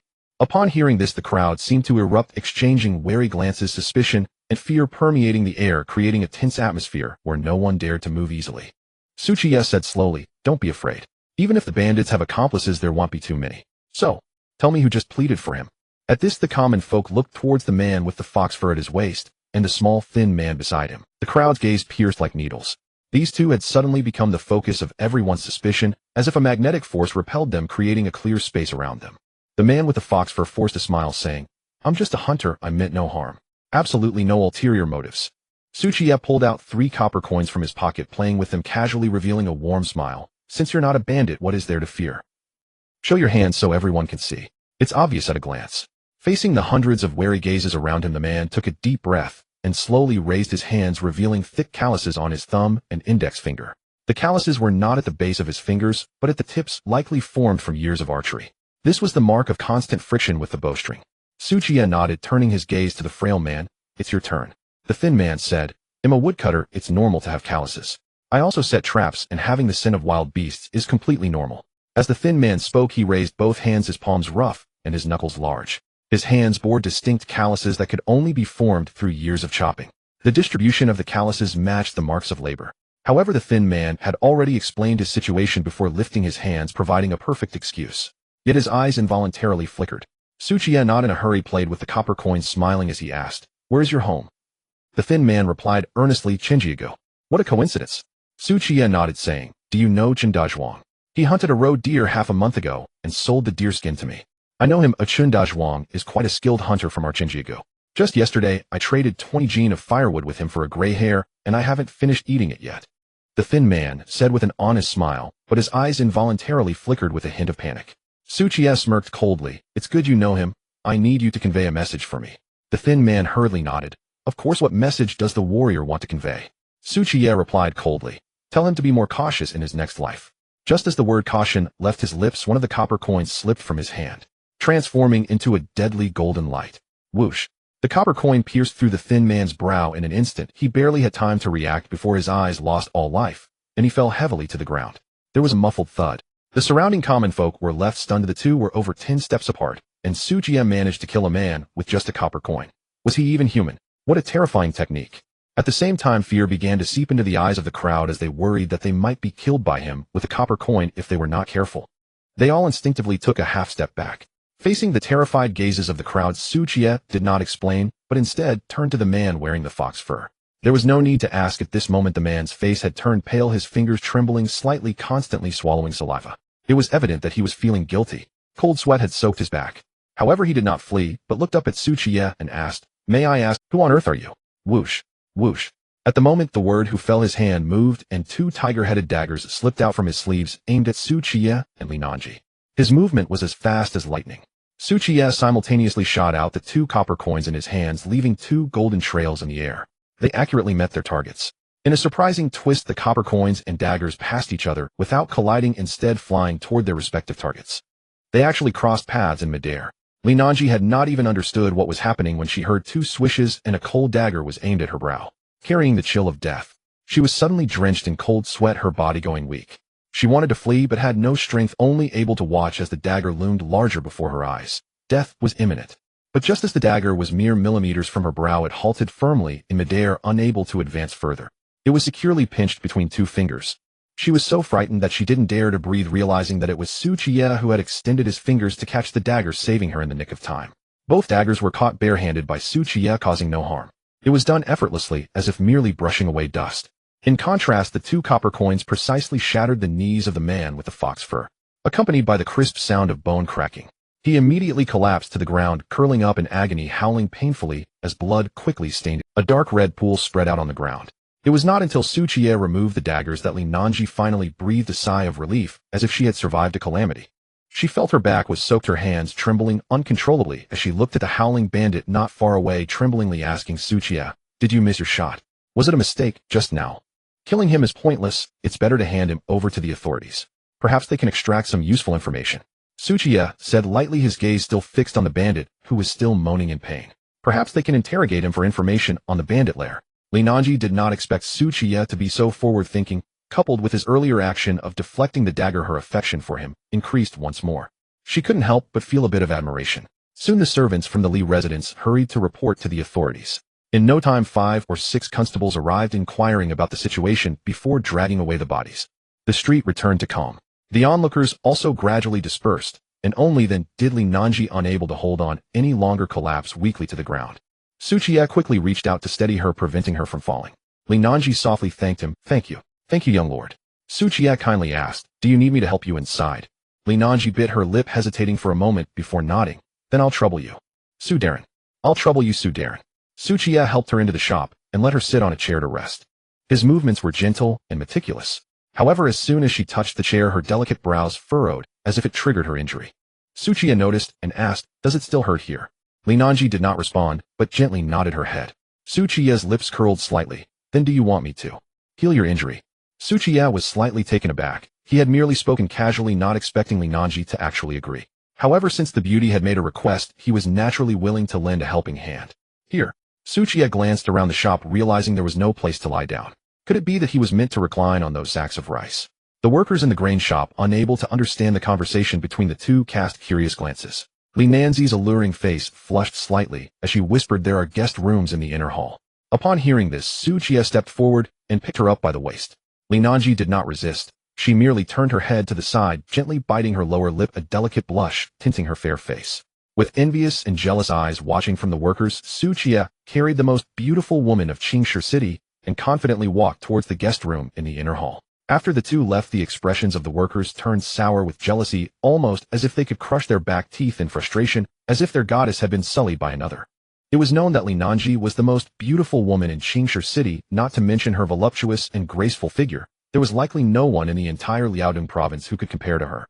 These workers were already satisfied just to catch a glimpse of her each day, but now she was being taken into a room by an unknown pretty boy. How could they not be envious? Qiye, carrying the beauty, passed through the quiet inner hall and entered the innermost guest room, lifting his foot to close the door behind him.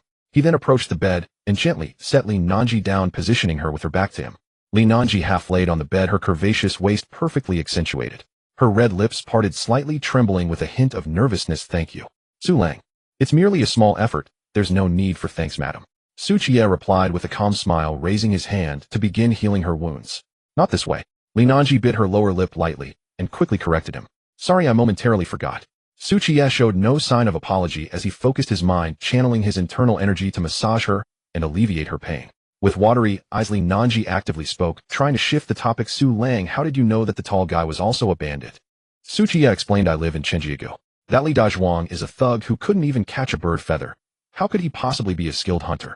Furthermore, several days ago, Li Dazhuang along with 5 or 6 cronies attempted to ambush me in the mountains, and I effortlessly took them down. How could he possibly trade rabbits with the other party?" Killing 5 or 6 thugs was described by Qiye as if it were no more challenging than squashing a few ants. Li Nanji listened intently, her sparkling eyes fixed on him, suddenly feeling a strong desire to understand his thoughts. Qiye, on the other hand, felt that this scenario was all too familiar. It was reminiscent of those massage scenes he often watched. "Madam, this attire seems a bit inconvenient. Please, young lord, make yourself at home." A flurry of rustling followed. This task had been completed quite abruptly. Qiye initially only intended to buy some grain, but who would have thought that by chance? Ding. Is the host binding Li Nanji as a trusted confidant? Binding will allow viewing of her panel. Without hesitation, he chose to bind. Qiye then began to check Li Nanji's information. Name Li Nanji. Gender female. Age 20. Appearance 95. Health status 100. Normal is 100. Skills business beginner needlework beginner culinary arts beginner archery beginner kuju beginner. Martial arts none. Looking at the information on the panel, Qiye couldn't help but chuckle. Li Nanji had many skills, each just at the beginner level. As expected of a noble girl from a wealthy merchant family, she dabbled in everything, yet was merely a novice in all. Sulang, you're laughing at me. I am not. No, dear madam, I'm not laughing at you. Ding. Task released. Please raise the health values of all trusted confidants to 100 and ensure they possess self-defense abilities. Task success. Reward of a level 1 spiritual spring with healing and health benefits. This task came one after another without pause, making it feel utterly exhilarating. Moreover, the rewards were quite generous. With the healing spiritual spring, Qiye could save on medicinal expenses and buy a few more pairs of black stockings. This spiritual spring also had health benefits, so he no longer had to worry about back pain and fatigue. And if a mere level 1 spiritual spring had such extraordinary effects, then what would happen if he were to upgrade its level? Besides, the name spiritual spring sounded incredibly sweet. Raising health values isn't too difficult. Essentially, it begins with ensuring they are well-fed and warmly dressed, followed by supplementing with vitamins and calcium tablets. Then he could invite a specialized doctor to diagnose them, identifying any discomforts so that Qiye could address them accordingly. As for acquiring self-defense skills, that was even easier. Training in martial arts was one aspect, and the other was teaching them to use handguns. Handguns being such lethal weapons, Qiye had no intention of teaching them to anyone outside of his trusted confidants. After all, the human heart could not withstand temptation. As the ancestors used to say, those who harbor blades in their hearts will give rise to murderous intent. No matter how gentle and honest a person may be, once they possess a weapon, one could never know when they might suddenly. This is why it is often said that honest people are not easy to bully. Outside the grain shop, many citizens were complaining verbally, yet their bodies were obediently lining up. Even if the grain prices soared to the sky, they could only grit their teeth and buy, unless they could forego eating. At that moment, Liu rushed over, wielding a wooden stick and leading a dozen servants, shouting even before he arrived, "Damn it, who dares to cause trouble in my Li family shop? Are you looking for death?" He had been distributing porridge outside the city when he suddenly received word from his servants that the grain shop was under siege, and he rushed over in a panic. Yet the scene before Liu left him somewhat bewildered. Outside the grain shop, only a few commoners were lined up to buy grain, and aside from a few patches of dried blood on the ground, there was no sign of an attack. Just as Liu was puzzled, a young clerk from the grain store hurriedly bent down and approached him, saying, "Sir, you finally arrived." Liu glanced at him and asked what happened. "Didn't they say someone was robbing grain?" The clerk nodded quickly and replied, "Yes, sir.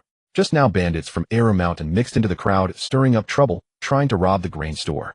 Thanks to the young miss who led us to fiercely resist. Look, I've taken several punches," he said, pulling aside his clothing to reveal fading red bruises on his body. Seeing him ramble without getting to the point, Liu grew anxious and scolded Kong Xuanzi, "Just get to the point." Yes. Kong Xuanzi nodded repeatedly, a vicious glint flashing in his eyes. While the bandits were causing a ruckus, a pretty boy suddenly appeared and drove them off. The young miss went up to thank him, but unexpectedly, after exchanging a few words, that pretty boy directly picked her up and headed towards the guest room. He deliberately emphasized the words picked up, clearly implying that Li Nanji was forced. This was the malicious nature of Kong Xuanzi. He wished Liu would charge in immediately and kill Qiye. After all, Li Nanji was a famous beauty in Qingshi City and their master. A petty clerk like Kong Xuanzi inevitably harbored some thoughts about her. He fantasized about winning her favor to join the Li family and reach the pinnacle of life.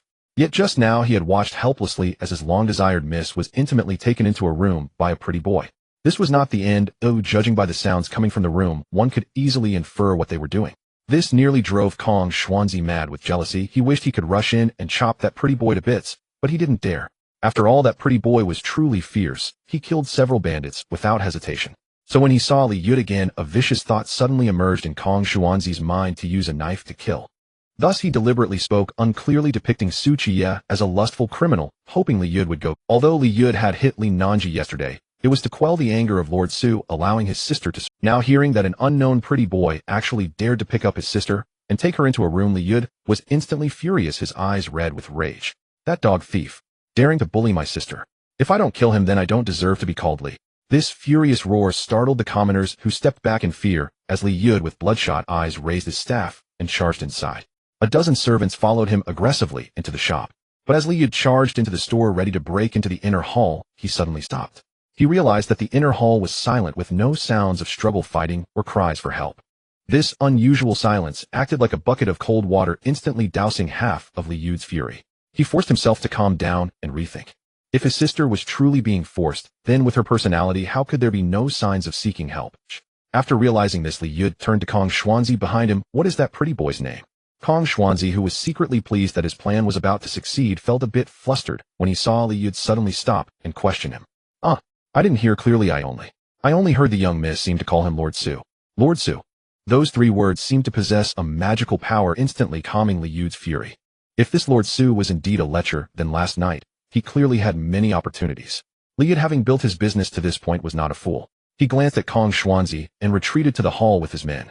Liu sat down on a chair nearby and called for a clerk from the store to inquire about what had just happened. The clerk, seeing Liu with a dark face, did not dare embellish the tale and honestly recounted everything that had just transpired. After listening to the account, Liu's expression grew even darker. He did not look at Kong Xuanzi, who was trembling beside him, but asked the clerk, "You said the young miss took the initiative to say she wanted to go to the guest room with Lord Su." Yes. The clerk nodded repeatedly. Liu then asked, when Lord Su picked up the young miss, did she struggle or resist? No. At this point, Liu had figured out some things. Looking at the commoners outside clamoring to buy grain, he waved his hand and said, "Everyone go outside and move the grain out to sell, and keep an eye on Kong Xuanzi." This sudden order left everyone dumbfounded, especially Kong Xuanzi, whose face turned pale, his legs weak, almost unable to stand. It seemed his little scheme had been discovered. After all the people in the store had exited, Liu also went out, closing the heavy store door behind him and sitting on the cold steps looking exceptionally grim. If he had really rushed in just now, the consequences would have been unimaginable. Leaving aside whether they were a match for Lord Su, if so many people had seen his sister, how would she live afterwards? He grew more and more frightened. But if Nanji was truly wronged and coerced by the formidable Lord Su, then today, even if it cost him his life, he would seek justice for his sister. As Li had thought this, he casually took the long knife from the clerk nearby, gripping the handle tightly, like a silent statue awaiting the final outcome. After a moment, the store door slowly opened from the inside. Li instantly stood up with a knife in hand, nervously watching the person who opened the door. It was Qiye who opened the door, and he was intimately holding Li Nanji, both talking and laughing. Seeing the smile on his sister's face, Li immediately breathed a sigh of relief. As long as his sister was not wronged. At this moment, Li Nanji felt somewhat weak and had to lean on Qiye to stand firm, yet she felt no resentment in her heart, instead feeling sweet, as if she had consumed honey. However, she truly did not expect that as soon as the door opened, she would see her brother with a bunch of servants guarding the entrance, which made her both shy and angry. "Brother, what are you doing?" Qiye was somewhat impressed by his courage, nodding and saying, "I've already discussed this with Nanji. In a few days we will hold a wedding together with Yunyang Meng Xiang and Lian Er." "What a..." Li was astonished, thinking that he intended to marry for at once.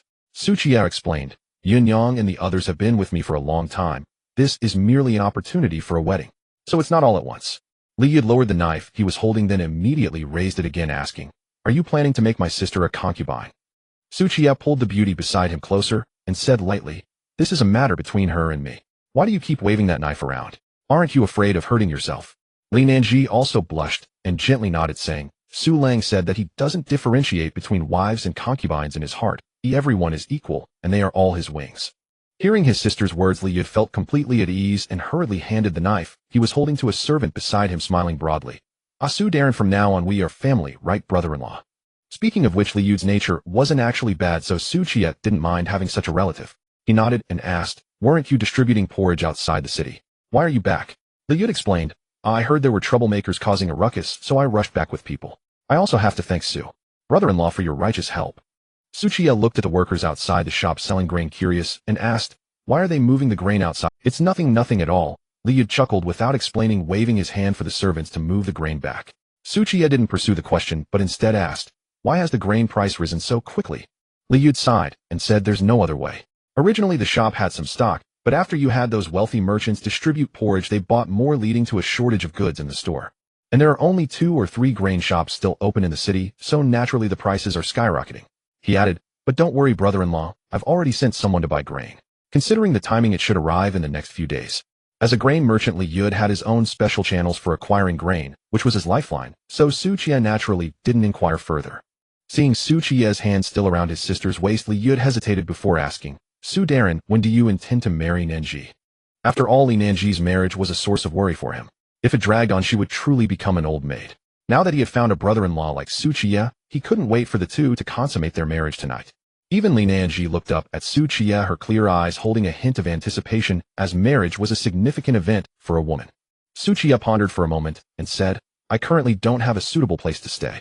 Once I buy a house in a couple of days, I'll find a suitable time to marry her. Li Nanji softly suggested, Su Lang, we are all family now. Why don't you just move into Li Mansion? After all, my house is quite big, and it won't be a problem to allocate a few courtyards for your sisters to live in. She had her own little calculations in mind, thinking that once they moved to Li Mansion, those sisters shouldn't make things too difficult for her, right? Li had also nodded in agreement, saying, exactly, we're about to become one family, so why keep it formal? I'll make the decision. The 6 courtyards and the garden on the east side of Li Mansion will belong to you, brother-in-law. Consider it Nanji's dowry. Su Qiye was also staying at Qinjiaqiao, but this time he had brought Pan Li and heir and Li Nanji back with him, so that small courtyard would definitely not be enough. It would be better to take this opportunity to move into the city. It would be more convenient. So he nodded, saying, all right, since that's the case, in a couple of days it'll bring people to move into Li Mansion. You can even move in tonight. They'll have someone go back and tidy up right away, Li had said enthusiastically. Just then 8 soldiers clad in light armor with knives at their waists approached. The one leading them, who looked like a sergeant, cupped his fist towards Li Yud and said, Li Zhonggui, we have apprehended the troublemakers. They intended to disrupt the grain shop, incite civil unrest, and then take advantage of the chaos to raid the city, so County Magistrate Wang specifically sent us to protect the grain store. Li Yud gasped upon hearing this. Damn it, do these heartless fiends have no humanity? Without the shop, how many people would starve to death? As he spoke, he turned to the sergeant and clasped his hand, saying, Zhang Darren, the safety of this shop relies entirely on you and your brothers. Then he quickly took out a folded silver note from his sleeve and discreetly tucked it into the sergeant's hand, saying, this silver is for you to treat the brothers to a drink. The sergeant named Zhang accepted the silver note with a smile, saying, Li Zhonggui, don't worry. With us brothers watching, we will ensure your grain shop remains safe. He then ordered the 7 soldiers to disperse, each standing in front of the grain shop, their eyes vigilantly watching the passers-by on the street. Li had leaned in closer and slipped another silver note to him, lowering his voice. Brother Zhang, we are all our own people. Is there any other news? Sergeant Zhang tightened his grip on the silver note, quickly scanning left and right before whispering. That kid confessed that the bandits from Arrow Mountain plan to come down for a major sweep before winter. Not only around Qingshi City, but any villages within a 50-mile radius won't be spared. Upon hearing this, a hint of fear crept onto Li Nanji's charming face as she instinctively leaned closer to Su Qiye. Su Kai's expression darkened, realizing the severity of the situation. The bandits from Arrow Mountain numbered over 500. With proper coordination, they could easily take Qingshi City. Let alone the surrounding small villages the bandits would sweep through without any resistance. And what do the bandits want when they come down? Grain, women, silver. As for men and the weak and sick, they would likely be killed off completely. Qinjiaqiao was likely doomed. Thank you for the warning, Brother Zhang. Li Yud quickly expressed his gratitude. This information was incredibly important. He then turned to a tall servant and said, assure you stay behind with 9 brothers and follow Brother Zhang's orders. Be sure to protect the shop. Assure clasped his hands in acknowledgement, following Sergeant Zhang to the front of the shop to join the guards. Su Qiye looked at Li Yud and said, please help me prepare 6 bags of millet and 4 bags of rice husks. I will pick them up later. Additionally, send someone to the refugee piles outside the city to help me find a few women. Li Yud nodded, saying, it's all small matters. What kind of women does brother-in-law want? Are there any specific characteristics? Su Qiye earnestly instructed, there are 4 at the south gate. One should be behind a large stone by the official road named Nangongyu. Tell her that her sister Nangong Shui is looking for her. There are 3 at the west gate. One named Zhang Chunhua, say her daughter is looking for her, and the other is named. Su Qiye recited the names of the 11 women and their approximate hiding places, reminding, you must find them and say that there are relatives who wish to see them. Do not frighten them, and once you find them, wait for me at the north gate with them. The stunning and at the north gate Su Qiye decided to search for personally. Li Yud, sharp-minded, repeated a few key points and committed them to memory, nodding. All right, I will handle this personally. I promise not to miss a single one. Su Qiye nodded and looked at Li Nanji in his arms, saying, there should still be accomplices of the bandits in the city. I fear they will seek revenge, so I have decided to send you to Yun Yang's side. Yun Yang's martial prowess is not inferior to mine, and Meng Xiang also has some skills to defend herself. She should be able to protect you well. Li Nanji's charming face was filled with worry. But Su Lang, what about you? I need to return to Chunjiago to return the borrowed ox cart, and by the way, bring back news about the bandits from Erhu Mountain planning to descend and loot, so that the villagers can prepare in advance.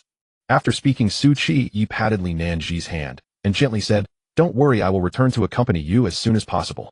Li Nanji gently nodded, though there was reluctance and worry in her eyes. She understood, yet her fingers still unconsciously twisted the sleeve of her clothing, revealing her inner unease. She understood that Su Qiye bore responsibilities, and although her heart was filled with reluctance, she could only transform it into a soft reply. Liu watched this scene, a hint of satisfaction appearing on his face. His sister finally was willing to marry. After bidding farewell to Su Qiye, he took Li Nanji towards the Lin residence. On the long street, the autumn wind swirled around, the fallen leaves rustling over the bluestone pavement. Several shops had closed early, and a few idle men squatted at the street corner, their wandering gazes scrutinizing the passers by, the atmosphere carrying an unusual tension. He wondered what Yunyang and Mengxiang would think upon seeing Li Nanji. Though Yunyang was gentle by nature, and Mengxiang was not unreasonable, the thoughts of women are ultimately hard to gauge. He held Li Nanji's slightly cold hand, signaling her to be at ease. In front of the grain shop, Liu watched them leave with a smile, but once their figures disappeared around the corner, his expression instantly darkened, as if covered by a layer of frost.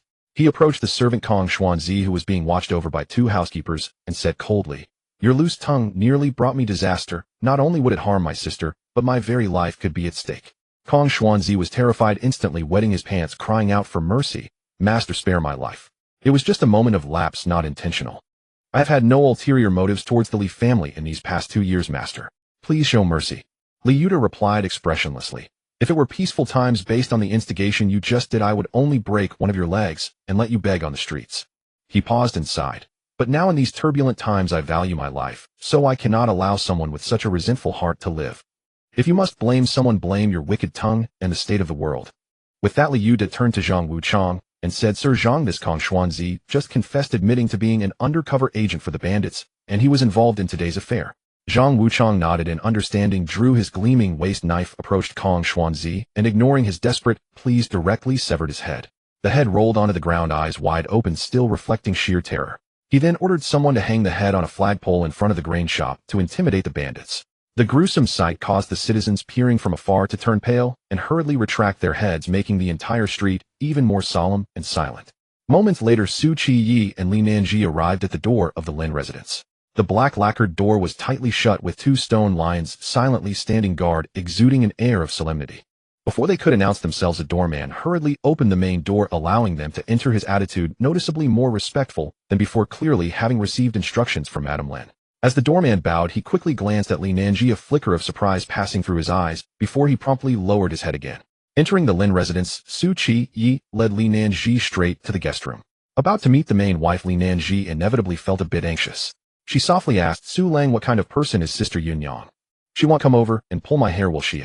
Su Qiye laughed. "Did you not seem fierce when we first met last night? Why is that noblewoman's demeanor gone now?" Li Nanji blushed and retorted, "Su Lang, I just explained that I wanted to get to know you. Who knew you would be so, and you just admonished me. Why are you mocking me again? Quickly tell me, is Sister Yunyang fierce?" Su Qiye reassured her, "Sister Yunyang is very gentle and easy to get along with. She wouldn't dare to be fierce with you, so don't be afraid." His tone was firm, carrying a reassuring strength. As they spoke, the 2 arrived outside the guest room. Looking at the tightly shut door, Li Nanji felt nervous, her palms slightly sweating, and she held her breath. She couldn't help but take a deep breath, trying to calm her chaotic emotions. Su Qiye gently pushed open the door. Just as he was about to enter, he heard a crisp click from inside. It was the sound of a gun being cocked. "It seems Lin Mengxiang is quite alert." Su Qiye coughed and said, "It's me. Su Lang, come in." Lin Mengxiang's voice immediately came from inside, conveying a sense of relaxation and expectation tinged with a bit of post-slumber laziness. Then Su Qiye grasped Li Nanji's nervous hand and led her inside. The room was warm and inviting, candlelight flickering, illuminating the simple yet elegant furnishings, with a screen embroidered with orchids separating the inner from the outer room. Inside, Liu Yunyang and Qin Chun were lying on the bed, covered with thin blankets, evidently in deep sleep, their breathing steady, Yunyang's face serene, while Chun slept soundly. Lin Mengxiang lay on the innermost side of the bed, currently half-sitting, holding a black Glock pistol, looking expectantly towards the door. Upon seeing Su Qiye enter, a smile instantly appeared on Lin Mengxiang's face, but as she noticed Li Nanji behind him, that smile gradually froze. Especially upon seeing Li Nanji's exceptionally beautiful face. Lin Mengxiang was stunned for a few moments. Where did Su Lang find such a stunning and large beauty? Then she looked down at herself, feeling utterly disheartened, and simply lay back on the bed, even too lazy to lift the gun in her hand. Li Nanji had thought that upon entering the room, she would face the main wife's difficulties. Even if she didn't pull her hair, at least she would coldly say, "So you are the one who seduced my Su Lang. Sit tight, they'll go call them." Su Qiye said to Li Nanji, turning to walk towards the bed. Li Nanji, here to meet the seniors, dared not sit, so she clutched her clothing and stood upright. She slightly lowered her head, her gaze fixed on the tips of her embroidered shoes, her ears feeling a bit warm.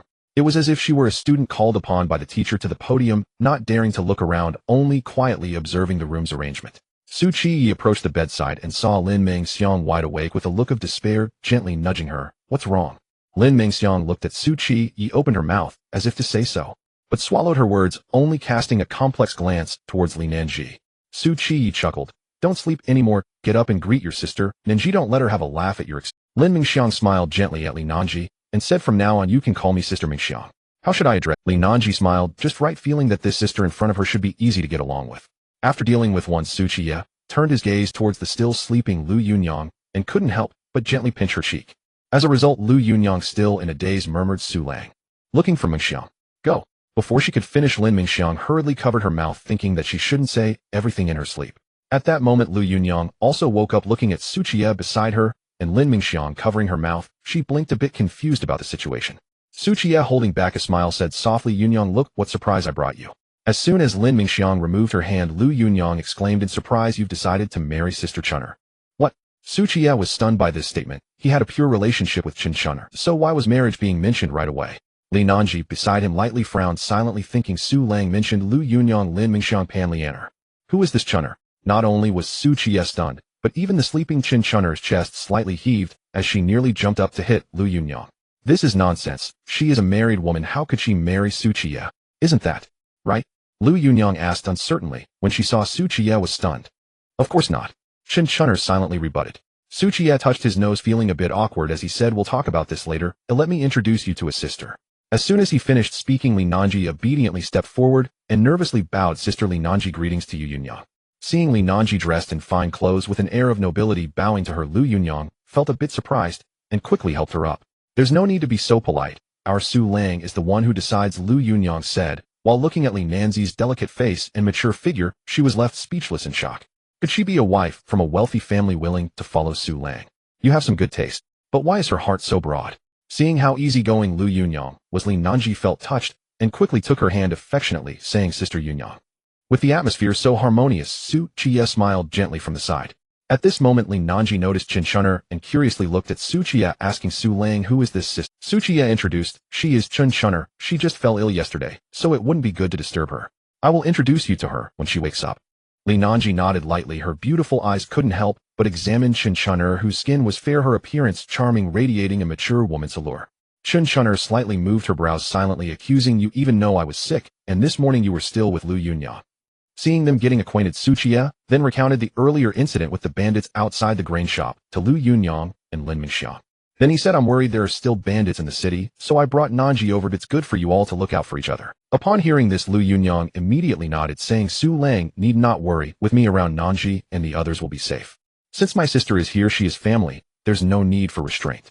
Lu Yunyang stepped forward and gently took Li Nanzi's hand. Lin Mengxiang then looked at him and asked, where are you going, Su Lang? Qiye's expression became serious as he said, I learned from the captured bandit that in a few days the bandits from Eru Mountain will come down to loot. So I want to go back to Chenjigu to inform the villagers of this news so they can prepare early. At the same time, the cow from the village head's family should also be returned. Moreover, I mentioned before that I would lend the villagers a few pounds of grain from the bear we hunted. Ew, I can't go. Hearing the news about the bandits coming down, Lu Yunyang immediately became anxious, unconsciously tugging at her clothing. If the bandits really come down, what will happen to our family? The roe deer skin is still in the house. Qiye nodded and said, don't worry, I will bring everything back after I return. Oh, we will live in the city from now on. Li Nanji also nodded, saying, yes, both of you sisters, Su Lang has already found a house for you. You can move in a few. Upon hearing this, Lu Yunyang and Chun'er looked at Qiye with surprise and astonishment.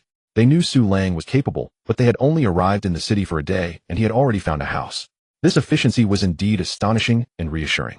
Qiye smiled gently, saying, once we move into the new house, I will arrange another wedding for you. The previous conditions in the village were a bit shabby, and I put you through some hardship. What are you talking about, Su Lang?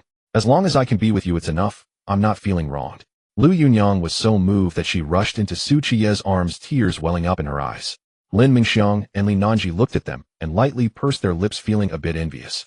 Fortunately, Qiye was not biased and also embraced them in his arms. At that moment, a sound of footsteps came from outside, and soon Mrs. Lin, elegant and graceful, entered with her personal maid. Seeing the subtle atmosphere in the room, a hint of embarrassment appeared on her beautiful face. Su Lang, it seems I arrived at an inopportune time. After Mrs. Lin entered the room. Su Qiye nodded at her and said, "Madam, I'm afraid we will have to trouble you for a few more days in the residence." "You are too polite, Su Lang, Mrs." Lin replied with a gentle smile, her eyes soft. "You can stay here as long as you wish. There's no need to mention troubling us." Upon hearing this, Lu Yunyang, Lin Mingxiang, and Li Nanji all raised their eyes simultaneously, quickly scanning Mrs. Lin's mature and graceful face with a hint of caution. "Though you say you have maintained yourself well and possess some beauty, you are still of elder status. How can you speak so intimately?" Feeling the invisible pressure in the air, Chen Chun'er quietly turned over, burying her face deeper into the blanket, continuing to sleep. Su Qiye did not notice the subtle atmosphere and turned to Lu Yunyang, saying, "Yunyang, later teach Nanji the martial arts passed down in our family, so she can have the means to protect herself." Lu Yunyang nodded gently, since they were now family. An extra bit of strength would mean an extra bit of security. At this moment, Lin Mingxiang hesitated for a moment, mustered her courage, and softly said, "Su Lang, just now you mentioned that bandits are coming down the mountain. I'm worried about my parents and want to go with you." Su Qiye had heard her mention this before. Her parents had treated her well since childhood, and she had planned to visit them before winter, but now. After a moment of contemplation, Su Qiye replied softly, "Let's wait until tomorrow. Tomorrow I will take you to Xinghua village and bring your parents into the city." "Su Lang." Lin Mingxiang's eyes turned red, her heart filled with indescribable warmth and gratitude. If it weren't for the presence of others, she might have rushed to Su Qiye and passionately returned his kindness. It's important to note that in this era, not many would still care about their wives' parents, let alone be willing to bring them into the city. Su Qiye looked at Lu Yunyang again. "Yunyang, you must." Lu Yunyang shook her head, a faint and cool smile appearing on her lips. "My family is all right here." She came from Lishizhuang, and her parents had long passed away. She had been sold off by her ungrateful brother and sister-in-law. There was nothing left to be concerned about over there. Su Qiye understood her resoluteness and did not say much. He had not experienced Lu Yunyang's pain, so he had no right to advise her to be magnanimous.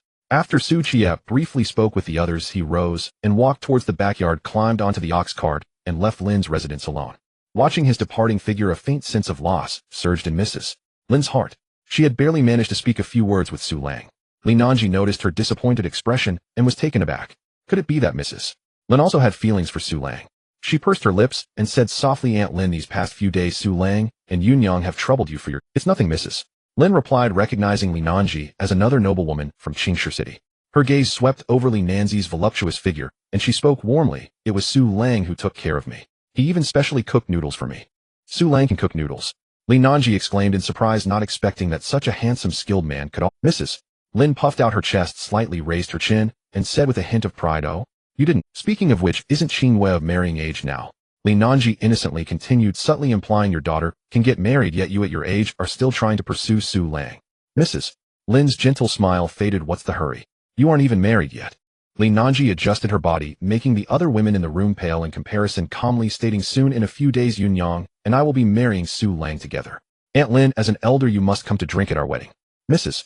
Lin's hand concealed in her sleeve tightened slightly, and her smile completely vanished. If she were 5 or 6 years younger, playing with this group of children would be like child's play. Moreover, I'm only 36. How could I be considered old? Lu Yunyang and Lin Mingxiang silently sipped their tea, secretly giving a thumbs up to Li Nanji. They hadn't expected this younger sister to not only be broad-minded, but also skilled at guarding her territory. The atmosphere in the room gradually solidified.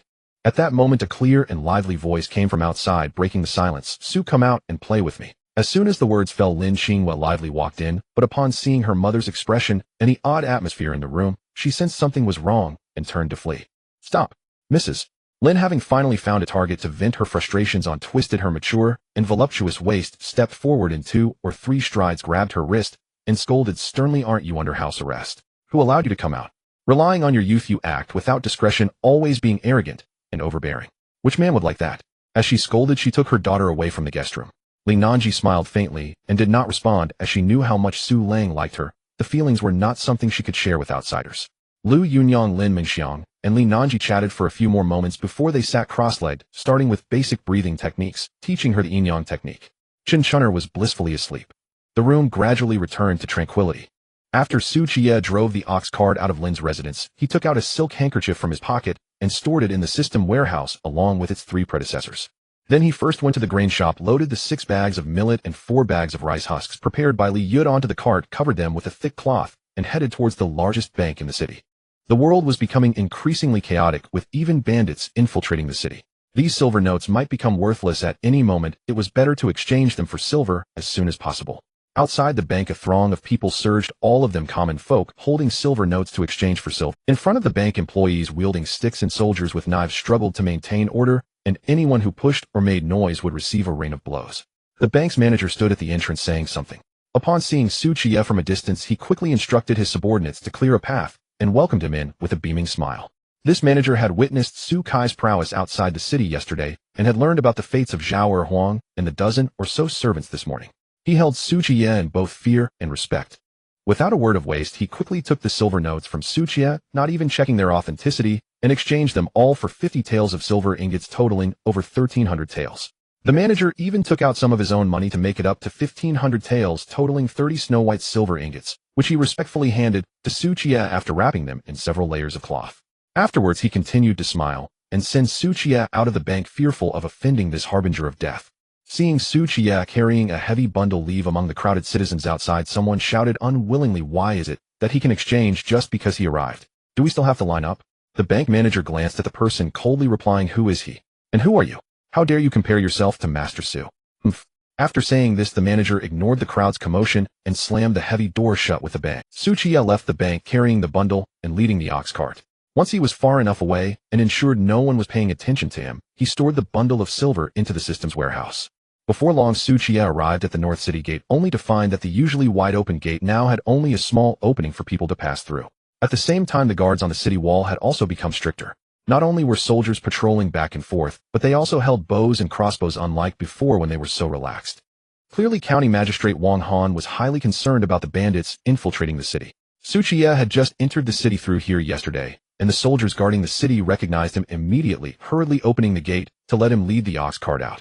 As soon as he stepped out of the city gate, a pungent odor immediately hit him, resembling the smell of burnt corn. Qiye looked up and saw a large awning set up beside the official road with a big pot underneath boiling a semi-viscous thin porridge mixed with a lot of rice husks and bran. A long line of refugees was queuing in front of the pot, their clothing ragged, expressions numb, holding broken ceramic bowls, waiting for the meager charity. Liu sat under the awning fanning himself with a fan while sipping cold tea.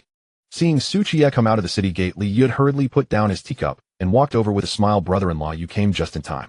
Look at this porridge shed and the pit where they are burning corpses. Everything is done as you instructed." As he spoke, he pointed to several large pits in the distance, emitting thick smoke from which the stench of burning corpses was wafting. Qiye nodded, saying, "Well done, you've done a good job." Liu smiled and leaned in, saying, "I found all the people you asked me to look for, not a single one missing." After saying this, he waved his hand towards the awning, and the servants there immediately understood, calling over a dozen ragged women who walked towards them. They looked haggard with unkempt hair, and it was nearly impossible to tell their ages. Their frail bodies supported each other as they timidly stood in front of Qiye. Qiye looked at the crowd and began to call out names. "Who is Nangongyu?" A tall and somewhat slender woman stepped forward a few paces. She appeared haggard with sallow skin, her hair matted together, looking nothing like a beauty. She looked at Qiye with bloodshot eyes, her voice hoarse. "Do you know my sister?" If he hadn't known what her twin sister looked like, Qiye might not have believed that the person before him was a cold beauty. He nodded and said, "Your sister is already working as a maid in my manor without worries about food and clothing. She is concerned about you, so she sent me to find you. Come with me, I'll take you to her." Nangongyu did not hesitate, dragging her weary and frail body to stand behind Qiye. Qiye continued, "Who is Zhang Chuanhua, your daughter?" 11 names were called out one by one, and these women seemed to have resigned to their fate, each standing behind Qiye. After calling the names, Qiye was somewhat surprised because 2 additional women had appeared. Before he could ask, Liu proactively explained, "Brother-in-law, I saw that you were picking out beautiful girls, so I took the liberty to add 2 more. Qiye glanced at the group of ragged women, wanting to ask, "How could you tell they are beauties?" Liu continued, "Don't worry, I've asked them. These 2 have no attachments, they seem to be disciples of some sect, and have no ties to their master. If you don't take them, they might starve to death." Disciples? Could they be female heroes? Just hearing this sounded promising. It's just a pity that they currently looked haggard, their faces covered in dirt and dust, making it hard to tell what they originally looked like. But once they bathed, changed into clean clothes, and rested for a few days, perhaps they could return to being the heroic female heroes. Then it would be possible to stage the misfortunes of a female hero, the female hero strategy, the legend of the beautiful female hero and her disciple. Qiye looked at them and nodded, saying, "Come here, as long as I have food you won't go hungry." The master and disciple hesitated for a moment, finally letting out a sigh of resignation, supporting each other as they walked behind Qiye. Qiye then turned to Liu and asked, "Have you comforted their relatives?" Liu nodded, saying, "Almost half of them have lost their families. Even those who have family members kicked them out as soon as they heard I was looking for them, only in exchange for a bite to eat." At such times when their lives are almost gone, they naturally won't consider any so-called kinship. After finishing, Liu took a small stack of contracts from one of the servants and handed them to Qiye. Qiye took the contracts, casually stuffed them into his pocket, then took out a glass bead and secretly handed it to Liu as a reward for his hard work. Liu took the glass bead and immediately hid it in his sleeve without daring to expose it, grinning foolishly with excitement. After going through all this, the treasure had returned to his hands. Seeing the silly grin on his face, Qiye thought that if he took out a larger glass cup or a glass bracelet, wouldn't his grin reach his ears? Then Qiye had those women stay by the ox cart while he walked along the city wall, starting to look for Yan's beautiful aunt. After only a few steps, Qiye spotted his target. In a clearing near the city wall, a woman was lying on the ground asleep, shielding her head with a piece of tree bark, her body clad in tattered cloth covered in large patches of dried mud. Moreover, she also emitted a foul odor of decaying animals, which kept most refugees away from her. Wrapped in mud and carrying a dead rat, Qiye was certain she was Yan's beautiful aunt. As Qiye approached her a few steps, the woman on the ground immediately alerted, reaching into her sleeve, likely hiding a dagger or something similar. Seeing this, Qiye had to stop keeping a distance and saying, "Come with me, someone wants to see you." The woman slightly lifted the piece of bark, shielding her head with her muddy hand, glancing at him before letting it fall back down, clearly disinterested in engaging with Qiye. Seeing this, Qiye had to say, "Yan sent me to find you, she wants to see you." The woman continued lying on the ground without responding. "Fine, since you want to die here, I won't bother with it. He'll just go back and tell Shirwan that her little aunt Shirzi starved to death," Qiye said, turning around to leave. Upon hearing the name, Shirzi, the woman who had just been lying on the ground instantly got up and grabbed Sukai's sleeve. Qiye turned back with a hint of expectation, wanting to see what the woman who was even more beautiful than Shirwan looked like. However, upon turning, he was almost startled. Shirzi's face was not only smeared with black soot, but also coated with a layer of dried mud. Her hair was clumped with a bunch of rotten straw, making it impossible to see her original appearance.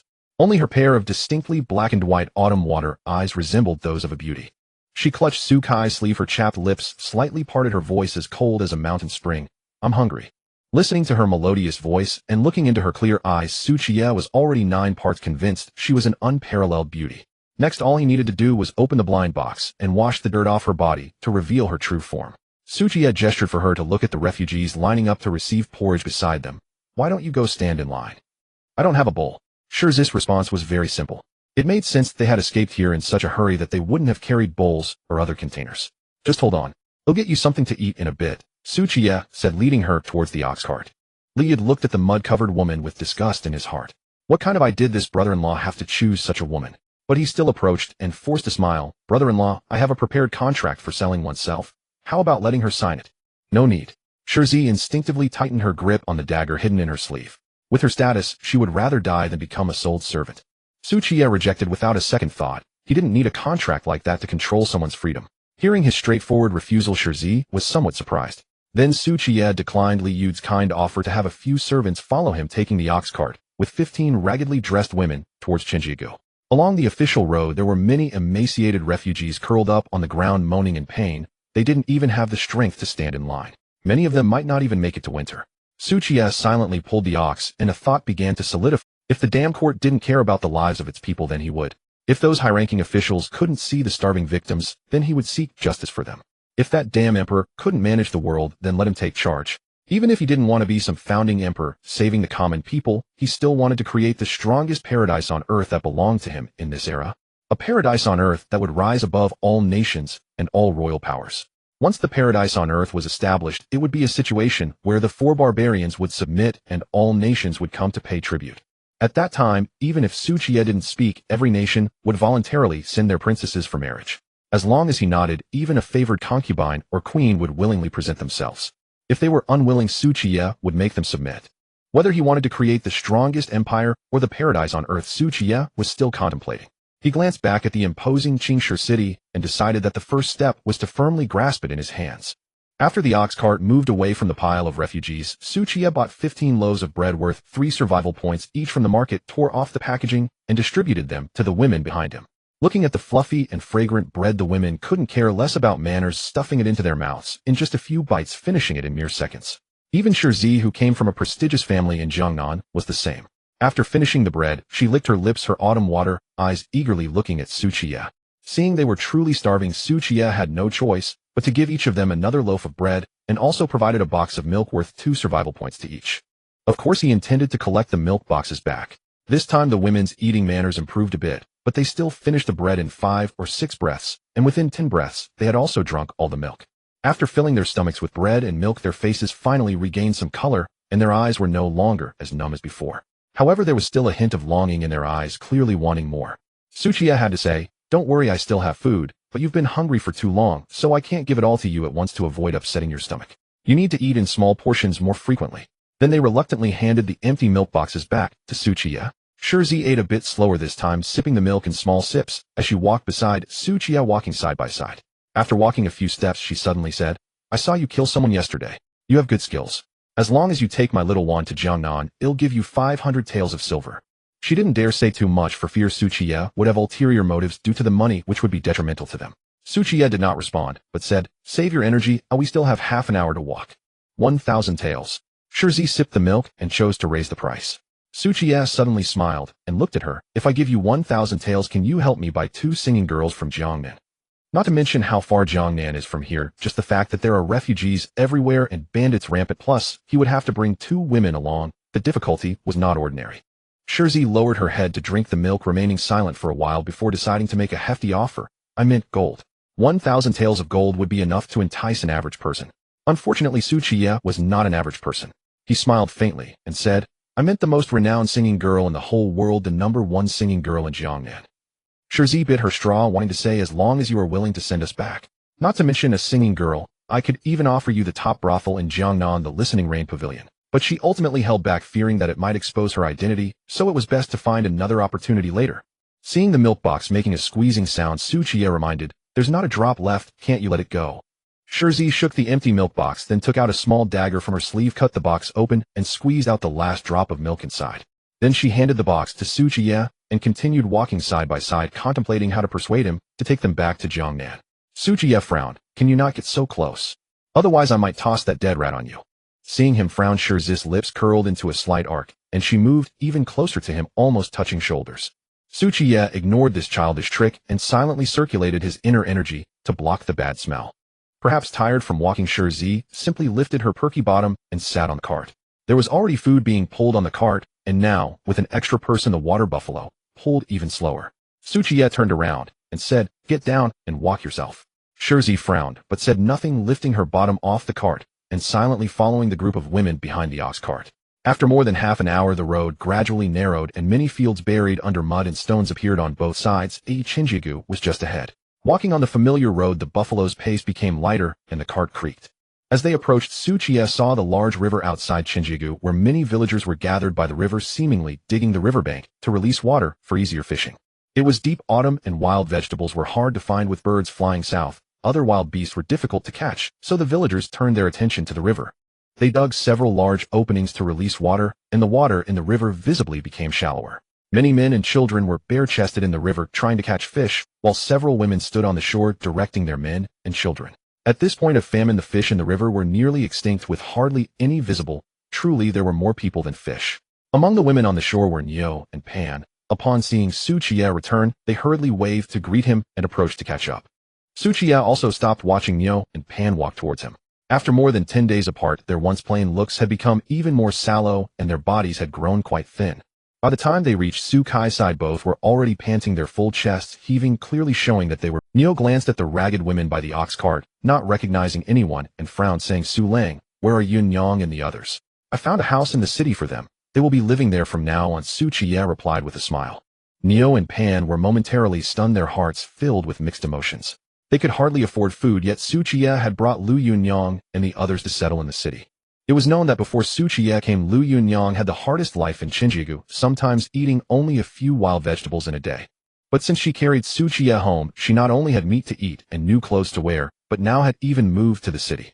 Pan held a small fish about 2 fingers wide, pursed her lips, and looked at the ragged women, asking Su Lang, "Who are they?" "They are those I've exchanged for food. They will help my Su family expand in the future," Qiye said half-joking. Niu and Pan felt even more uneasy upon hearing this. "You actually have surplus food to exchange for, and you exchange for so many. Although Su Lang is young and strong, can he handle it?" Thinking this, they sighed deeply. For the past few months, their minds were consumed with hunger. They had lost interest in other matters. Yet look at Su Lang, not only can he feed and clothe the women, but he also has the energy for other activities. In comparison, their husbands seemed quite incapable. At this moment, Nyo curiously pointed to the goods covered with a thick cloth on the cart, asking Su Lang some millet and rice husks. When I hunted the bear, I told everyone I would sell it to lend some food, and this time I came to fulfill that promise. Upon hearing this, Pan and Nyo's eyes instantly lit up like hungry mother eagles spotting tempting prey. They were nearly starving, so they wouldn't complain about rice husks or bran, they just wanted something to eat. Seeing their eager expressions, Su Qiye smiled. I will deliver this food to the village chief's house, and let him distribute it, and remember to come and collect it later. After saying this, Su Qiye harnessed the ox cart and led the women towards the village. Nyo and Pan stayed behind watching their departing figures with complex feelings. Nyo suddenly said, "What about Sister Chun?" Pan replied with a hint of envy. Since Su Lang has even taken Lin Mingxiang, he certainly won't miss Sister Chun, who I fear Sister Chun will also follow him.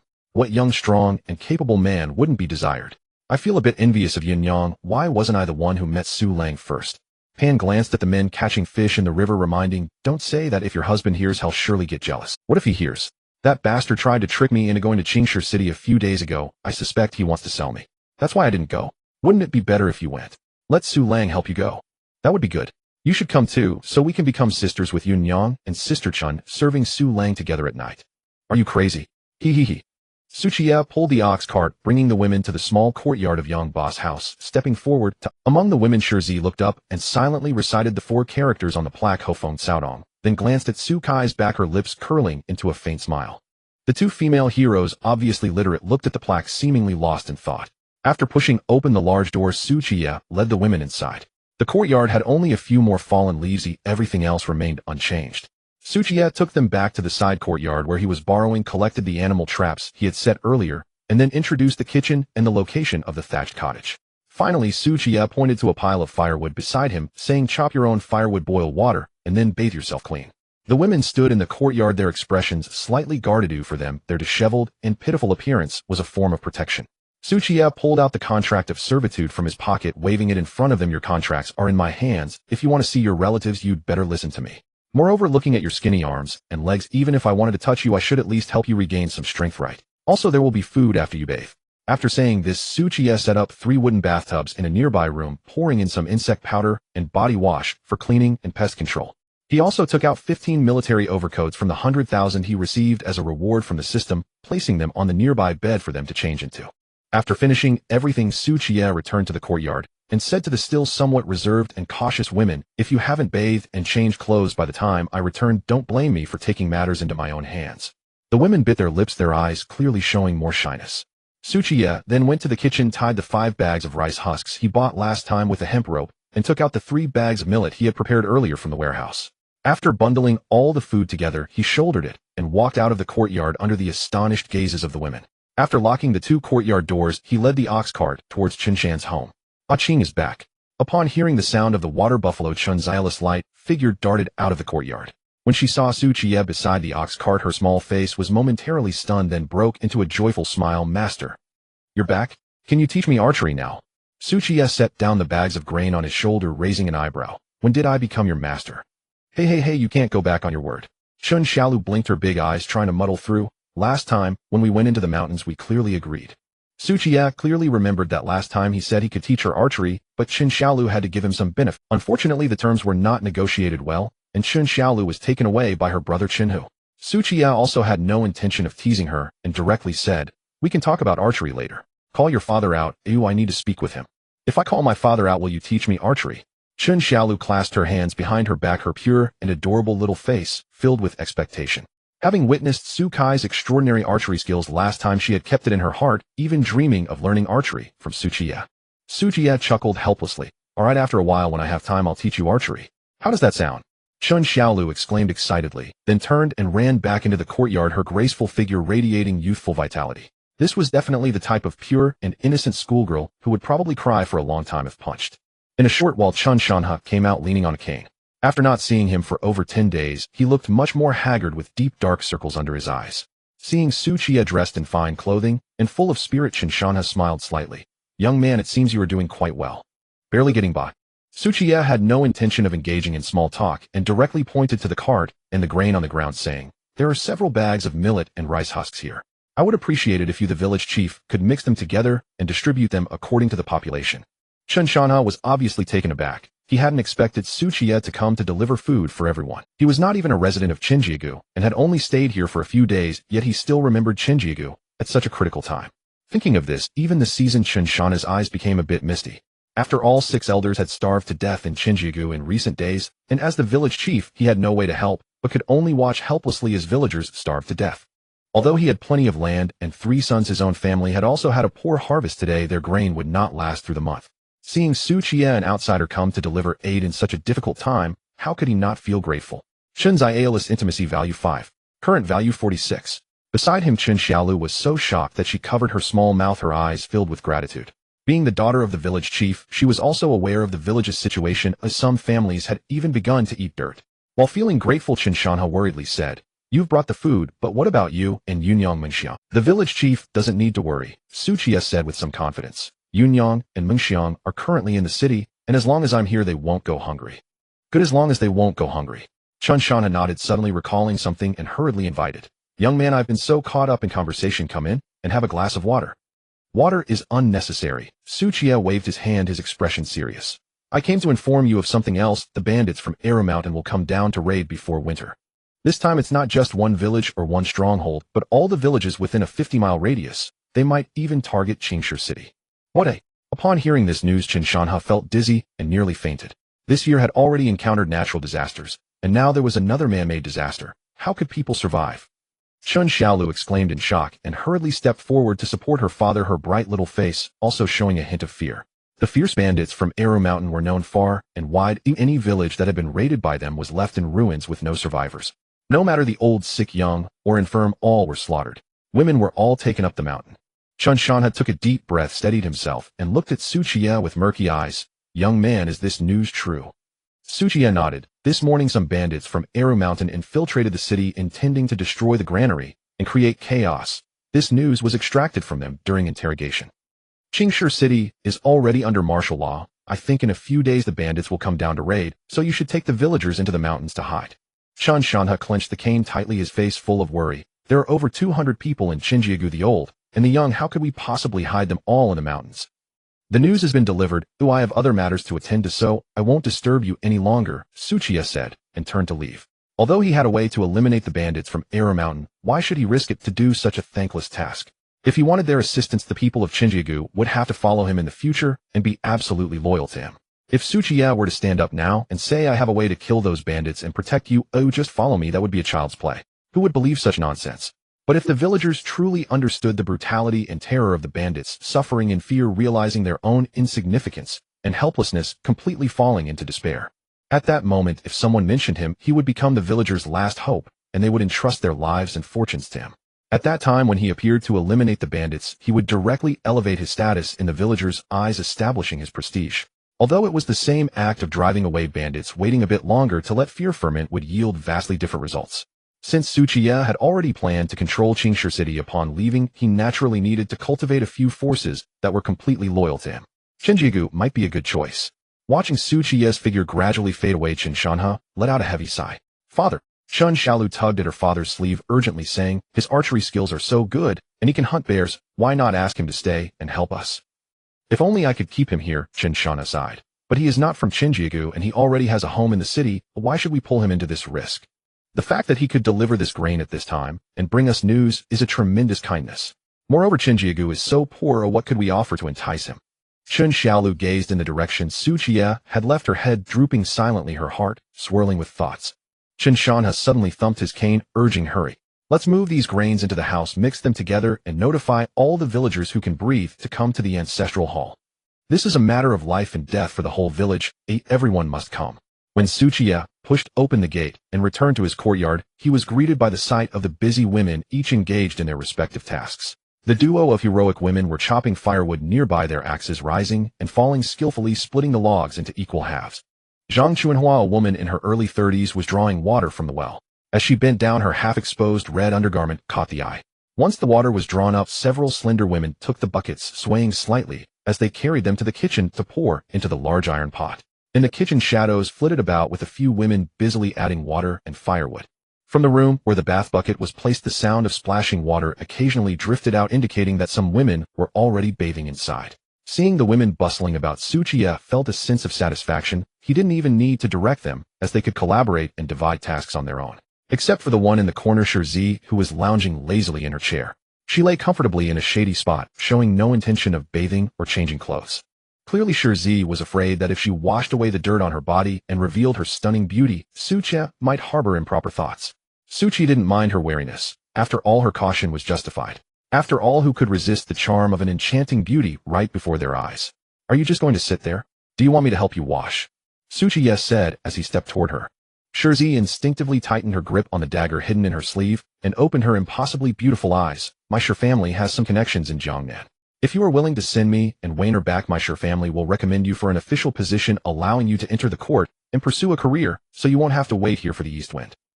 Clearly she regarded Qiye as the master of this Hofling Qiaodang. Qiye stopped, not minding to play along, and smiled. The court is filled with incompetent fools, not a single one recognizes great talent. I have long since lost the desire to be an official. Qiye furrowed her brow slightly and asked, then what do you want?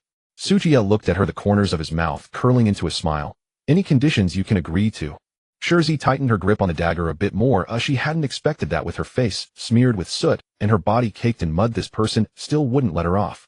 She said warily, any condition is fine, but don't even think about my and Wainer's matters. Qiye had a system with him and lacked nothing except for a breathtaking beauty. He helplessly spread his hands. Then there's nothing to discuss. After saying that, Qiye continued to walk forward. Qiye gritted her silver teeth, swiftly drawing her dagger and pressing the sharp tip against her neck, her eyes filled with determination. Stop. One more step forward, and I will. Clang. Before she could finish, a copper coin flew through the air, striking the dagger and sending it flying. This display of the flying flowers and plucking leaves technique caused the heroic women chopping wood nearby to pause their gazes towards Qiye, now filled with a sense of seriousness. They hadn't expected this young man to possess such high martial skills. The force from the dagger being knocked away made Qiye's wrist tingle. Seeing Qiye still advancing, she sternly warned, if you come any closer, I'll bite my tongue and die. Qiye stopped and said seriously, you should know there's a punishment called tongue cutting, where the criminal's tongue is severed, but those who lose their tongues do not necessarily die. The real reason they die is due to excessive blood loss if not treated in time. So if you bite your tongue off, you won't die, at most you'll faint from the pain. But don't worry, I will help you stop the bleeding and won't let you truly die. Moreover, I am a kind-hearted person. You see, you are covered in mud, so when you faint, I will help you take off your clothes one by one and carry you into the bath. Then from top to bottom, inside and out, I will meticulously help you clean your body. But you don't need to thank me. This detailed description made Qiye's skin prickle with goosebumps, and she shot him an angry glare with her beautiful eyes. What does from inside and out mean? And you say I don't need to thank you? Seeing her flustered, Qiye continued to tease her. You don't need to worry, by then you would have already fainted and won't feel a thing. When you wake up, you will find yourself wearing clean and tidy clothes, lying in an unfamiliar room, but you will never be able to speak again in this life. So do you still want to bite your tongue and die? Looking at the smile on Qiye's face, Qiye silently retracted her tongue from her silver teeth. Biting my tongue wouldn't kill me, but I'd still be subject to your gaze and touch. What use would biting my tongue have? Besides, she didn't truly wish to die. Instead of allowing Qiye to have his way, it would be better for her to wash herself. With that thought, Qiye quietly stood up, walked to the dagger that had been knocked away, bent down to pick it up. As she bent over, her clothing tightened around her hips, accentuating her slender waist and curvaceous contours. Qiye's gaze lingered for a few breaths. Just this waist alone showed she was undoubtedly a beauty. Sensing the gaze behind her, Qiye quickly stood up, tucked the dagger back into her sleeve, walked to the well, and began drawing water slowly with the rope-tied bucket. After some persuasion from Qiye, she finally relented, took the initiative to boil water, and bathed. Seeing them all busy, Qiye also entered the kitchen, found a bowl, and pulled out a pack of instant noodles from his sleeve, tearing open the packaging and adding the seasoning. He even added 2 marinated eggs, scooping some hot water from the nearby pot, and the aroma gradually wafted through the air. Qiye sat in a corner on a chair with the instant noodles, leisurely watching the heroic women chop wood, waiting for the noodles to soften. To be honest, the master and disciple duo had some skills. Their strikes were quick, precise, and powerful, employing cleverness that was both labor-saving and efficient. Before long, the fragrance of the instant noodles filled the courtyard, causing the women in the yard to glance at the bowl of noodles, swallowing their saliva. Once the noodles were ready, Qiye, in the envious gazes of the women, picked up the noodles and brought them to his mouth, the texture soft and chewy, and took a bite of the marinated egg, savoring its salty flavor. Even the child next door couldn't help but drool, and the women in the courtyard were almost brought to tears by the delicious aroma. Just then the door to the room with the bath bucket opened slightly, and Qiye happened to look up, catching sight of several snowy white figures. Unfortunately, one of them quickly dashed out of the room, and the door closed behind her. The one who emerged was Nangong Yu, her hair damp and wrapped in a large military green coat. After bathing, she had washed away the dust and disarray, revealing her exquisite and beautiful features. Although her face appeared slightly waxy due to prolonged hunger, a coolness radiated from her eyes. Indeed, she looked just like Nangong Shui, both tall and elegantly beautiful. Because Qiye only prepared overcoats for them without any lining, Nangong Yu now felt a lack of security as she was equipped only in an empty outfit. She instinctively tightened her sleeves with both hands, her fair face, tinged with a hint of redness, her gaze subtly sweeping over the others. Fortunately, the overcoat was thick, making it hard for outsiders to notice anything. The hem of the overcoat reached her knees, exposing her snowy white straight legs, but unfortunately, she wore mismatched shabby cloth shoes. Nangong Yu approached Qiye, her voice cold, yet tinged with urgency. "Where is my sister? You just said that after the bath I would be able to see my family, right?" It seemed she caught a whiff of the alluring aroma of instant noodles, and she bit her lip, adding, "And you also said we could have a meal. Don't rush. Once everyone is done bathing, I will take you all together." As Qiye spoke, noticing her hunger, he handed her the bowl of instant noodles he had taken a bite from. "Why don't you have this for now? Once they finish bathing, I will prepare a few more bowls for you." Though Nangong Yu wished to wait for everyone to eat together, the delicious smell of the noodles was simply too tempting. Before she could think it through, her hands had already reached out. Having accepted it, she took a small bite, and her eyes instantly lit up. How had she never tasted such delicious noodles before? She couldn't stop taking one bite after another, leaving the broth completely clean. It's truly delicious. The other women watched, biting their lips. Although they had just eaten bread and milk, they were still hungry. They felt they could eat an entire cow at that moment. Seeing Nangong Yu so satisfied with her meal, Qiye smiled and said, "Just wait a bit longer. Once they finish bathing and have eaten, I will take you all to find your family." Nangong Yu held the empty bowl, thinking that it had been used by Qiye, and her cold face flushed instantly. She turned and hurriedly ran to help boil water. As they cooperated, most of the girls quickly finished bathing, changing the water several times. Qiye also added disinfectant powder and shower gel. After cleaning up, they shed their previous disheveled appearances. Though their brows still showed signs of fatigue, their originally beautiful faces emerged. Whether charming, delicate, or alluring, they all possessed the potential of beauty. Dressed in military overcoats, they lounged lazily in the courtyard, basking in the warm sunlight. At this moment, they looked somewhat like living beings. The trio of female knight and disciple, along with Shirzi, were the last to finish bathing. At this moment, the sound of water echoed from inside the room. Qiye sensed the time was nearly right, so he walked into the kitchen and grabbed 14 buckets of instant noodles, specifically choosing the light-flavored shrimp and fish cake variety. Each bucket had a hot dog, 2 marinated eggs, and an appropriate amount of sleep-inducing medicine. This sleep-inducing medicine sold for only 100 survival points in the market, making it very cheap. Qiye had no other thoughts. He simply couldn't let outsiders know his biggest secret concerning the inner city, hence resorting to this desperate measure. Only after they fell asleep could Qiye safely bring them into the inner city. This way he avoided explanations and reduced other troubles.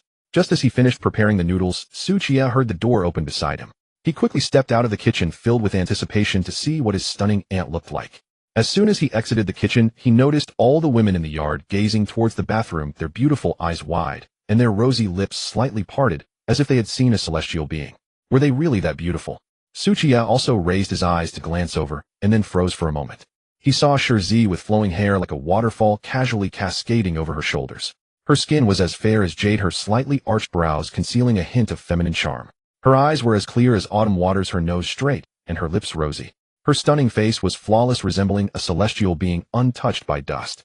Even Qiye, who had seen and encountered many beauties, felt a quiet shock. Even the top actresses from his past life could not compare to her.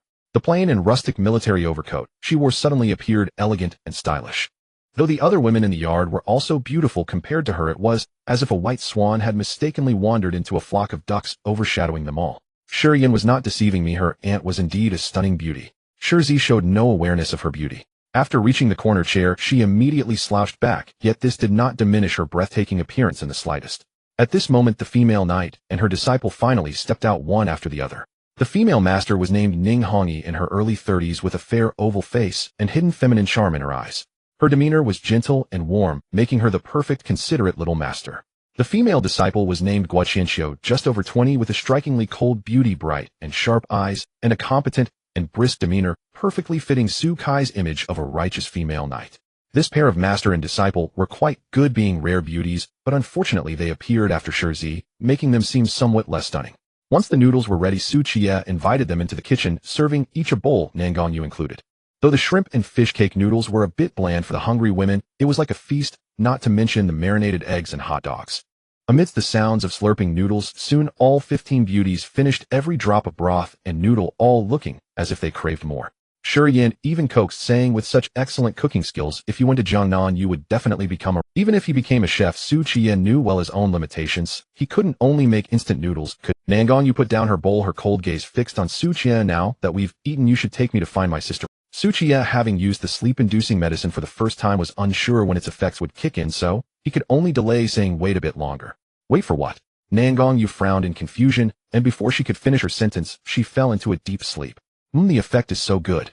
Qiye nodded in satisfaction. The female knight Ning Hongyi felt a heavy and numb sensation spreading within her body and shouted angrily, sleep-inducing medicine. You put medicine in the noodles?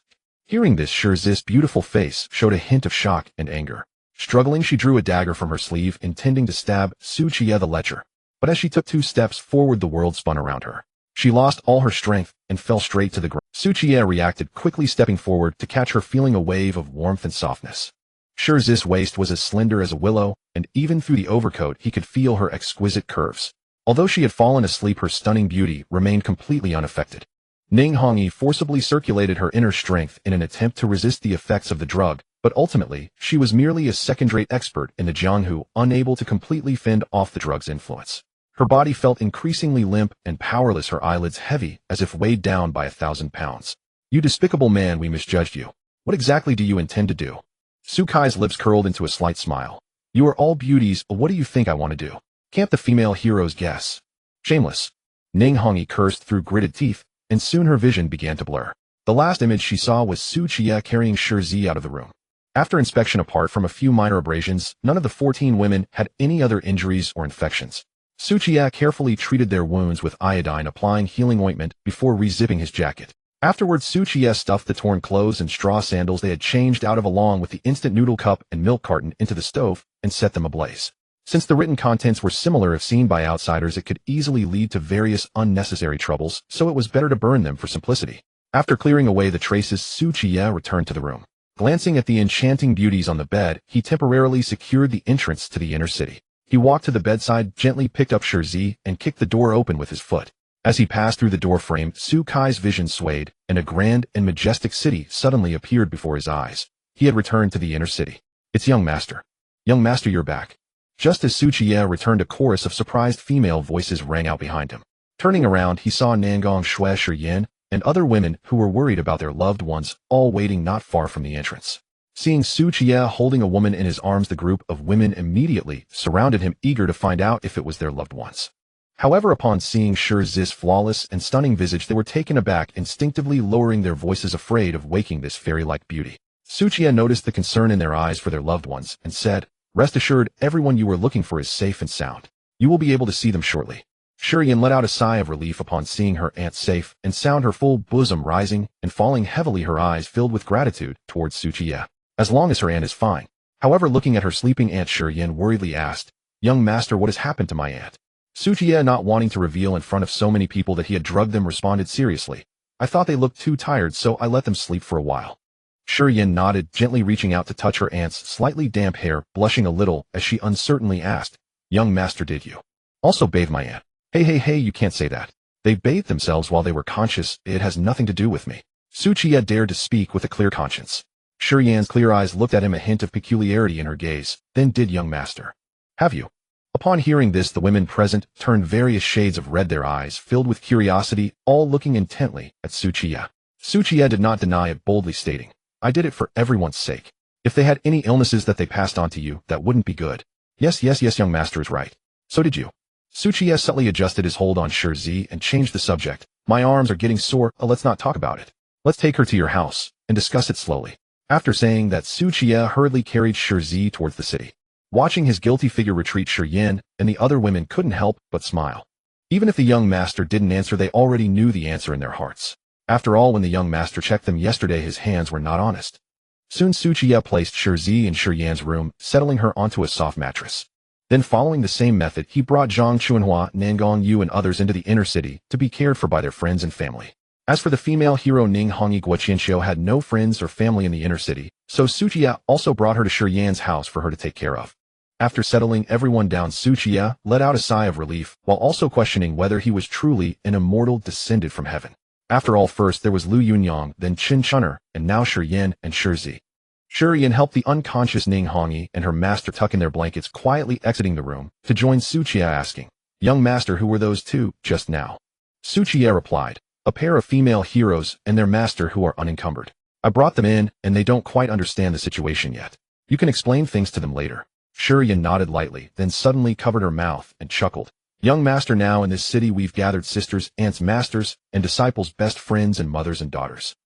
Qiye thought about it, and realized it was indeed true. The Nangong twin sisters, Shi family's aunt and niece Ning Hongyi, and her master, and then there were many best friends like Zhang Chunhua and her mother. It's just a coincidence, merely a coincidence. Qiye felt a little excited inside, but he couldn't show it on his face. He changed the subject, asking, "Why haven't I seen Qin Zhiyu and the others?" Shi Yin glanced to the south and said, "This morning they discovered a hot spring at the foot of the southern mountain, but the opening was too small. They are currently expanding it." A hot spring. Su Kai's interest was piqued upon hearing this. It was simply an unexpected delight.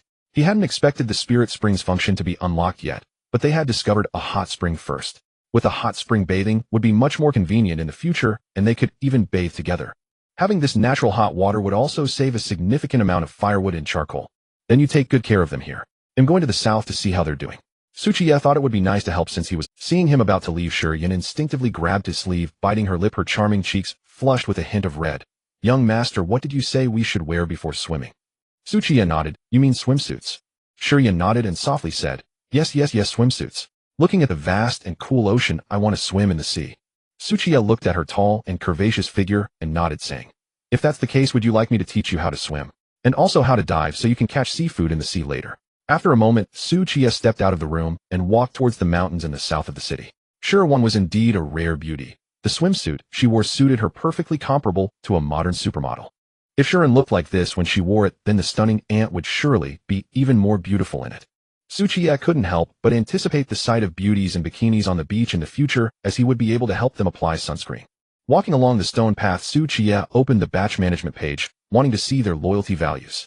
Qin Zhiyu loyalty value, 99. Shirwan loyalty value, 99. Nangong Shui loyalty value, 98. Without exception, the loyalty values of the 26 women in the inner city were above 95, just a little bit away from being maxed out. He curiously flipped through the information pop-up, then froze for a moment, exclaiming in surprise. At 110 AM Qin Zuyu's loyalty value 1. At 110 AM Qin Zuyu's loyalty value 1. At 203 AM Shir ANS loyalty value 1. At 210 AM Luo Xingjius loyalty value 1. In the dead of night, this loyalty value increased on its own.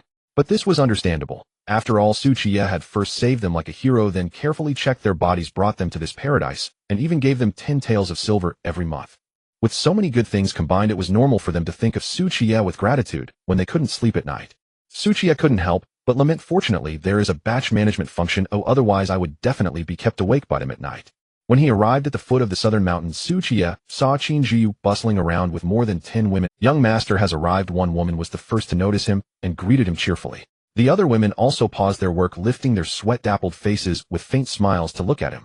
Qin Zhiyu raised her hand to wipe the fine sweat from her forehead and approached him, saying, "Young master, this morning Luo Xingjiu discovered a spring here, and it is emitting hot water. Everyone thought it might be useful in the future, so we came here to try to dig it out." The other women nodded gently. Since the inner city was filled with women and the weather was hot, they had taken off their outer garments, wearing only silk garments that accentuated their voluptuous figures. Adding to that, some sweat had dampened their clothes, making them appear even more alluring. Qiye didn't need to look deliberately. Wherever he turned, it was a spring scene.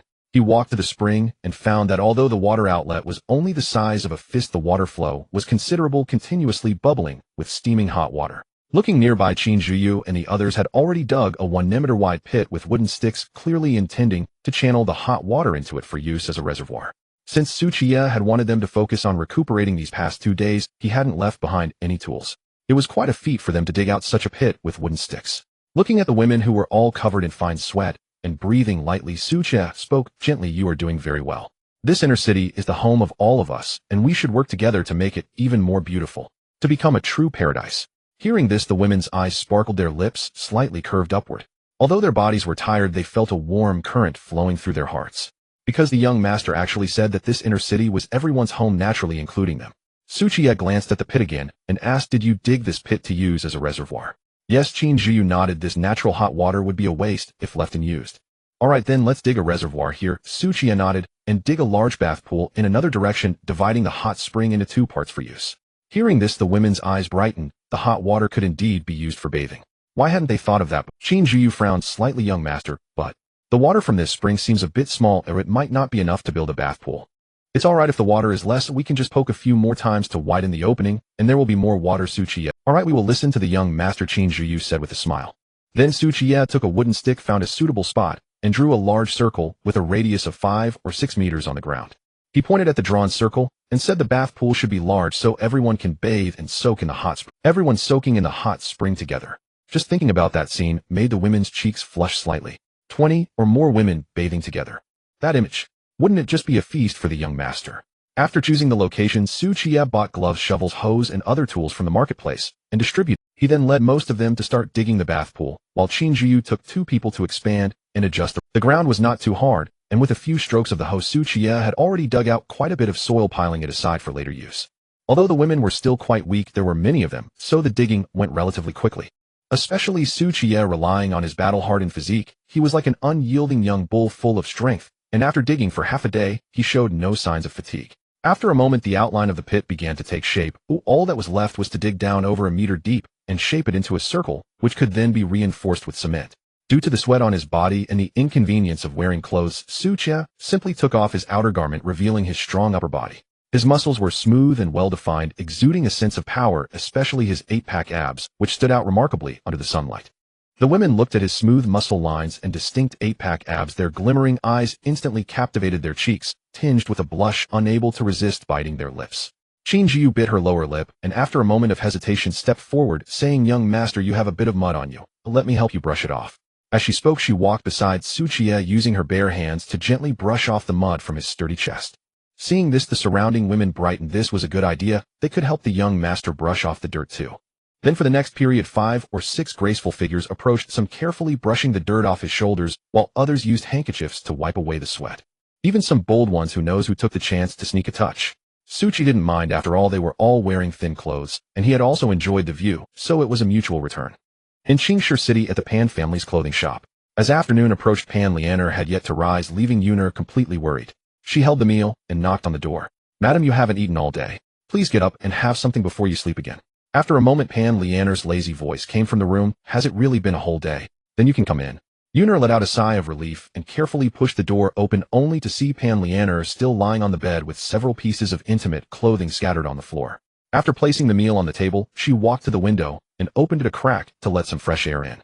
Pan Lianer sluggishly got up, draped a light garment over herself, put on her cotton shoes, and attempted to rise slowly.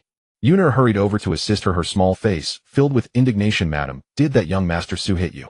What nonsense are you talking about?" Although Pan Lianer's charming face bore signs of weariness, her eyes were still bright and full of moisture as she replied, slightly vexed.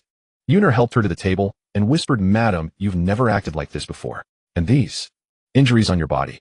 That boy must have hit you." Pan Lianer felt a surge of shame and annoyance, instinctively tightening her clothing. She changed the subject and said, "Yuner, don't think too much. It's not what you imagine. Quickly help me boil some water. I want to bathe. The water has been boiled since early morning.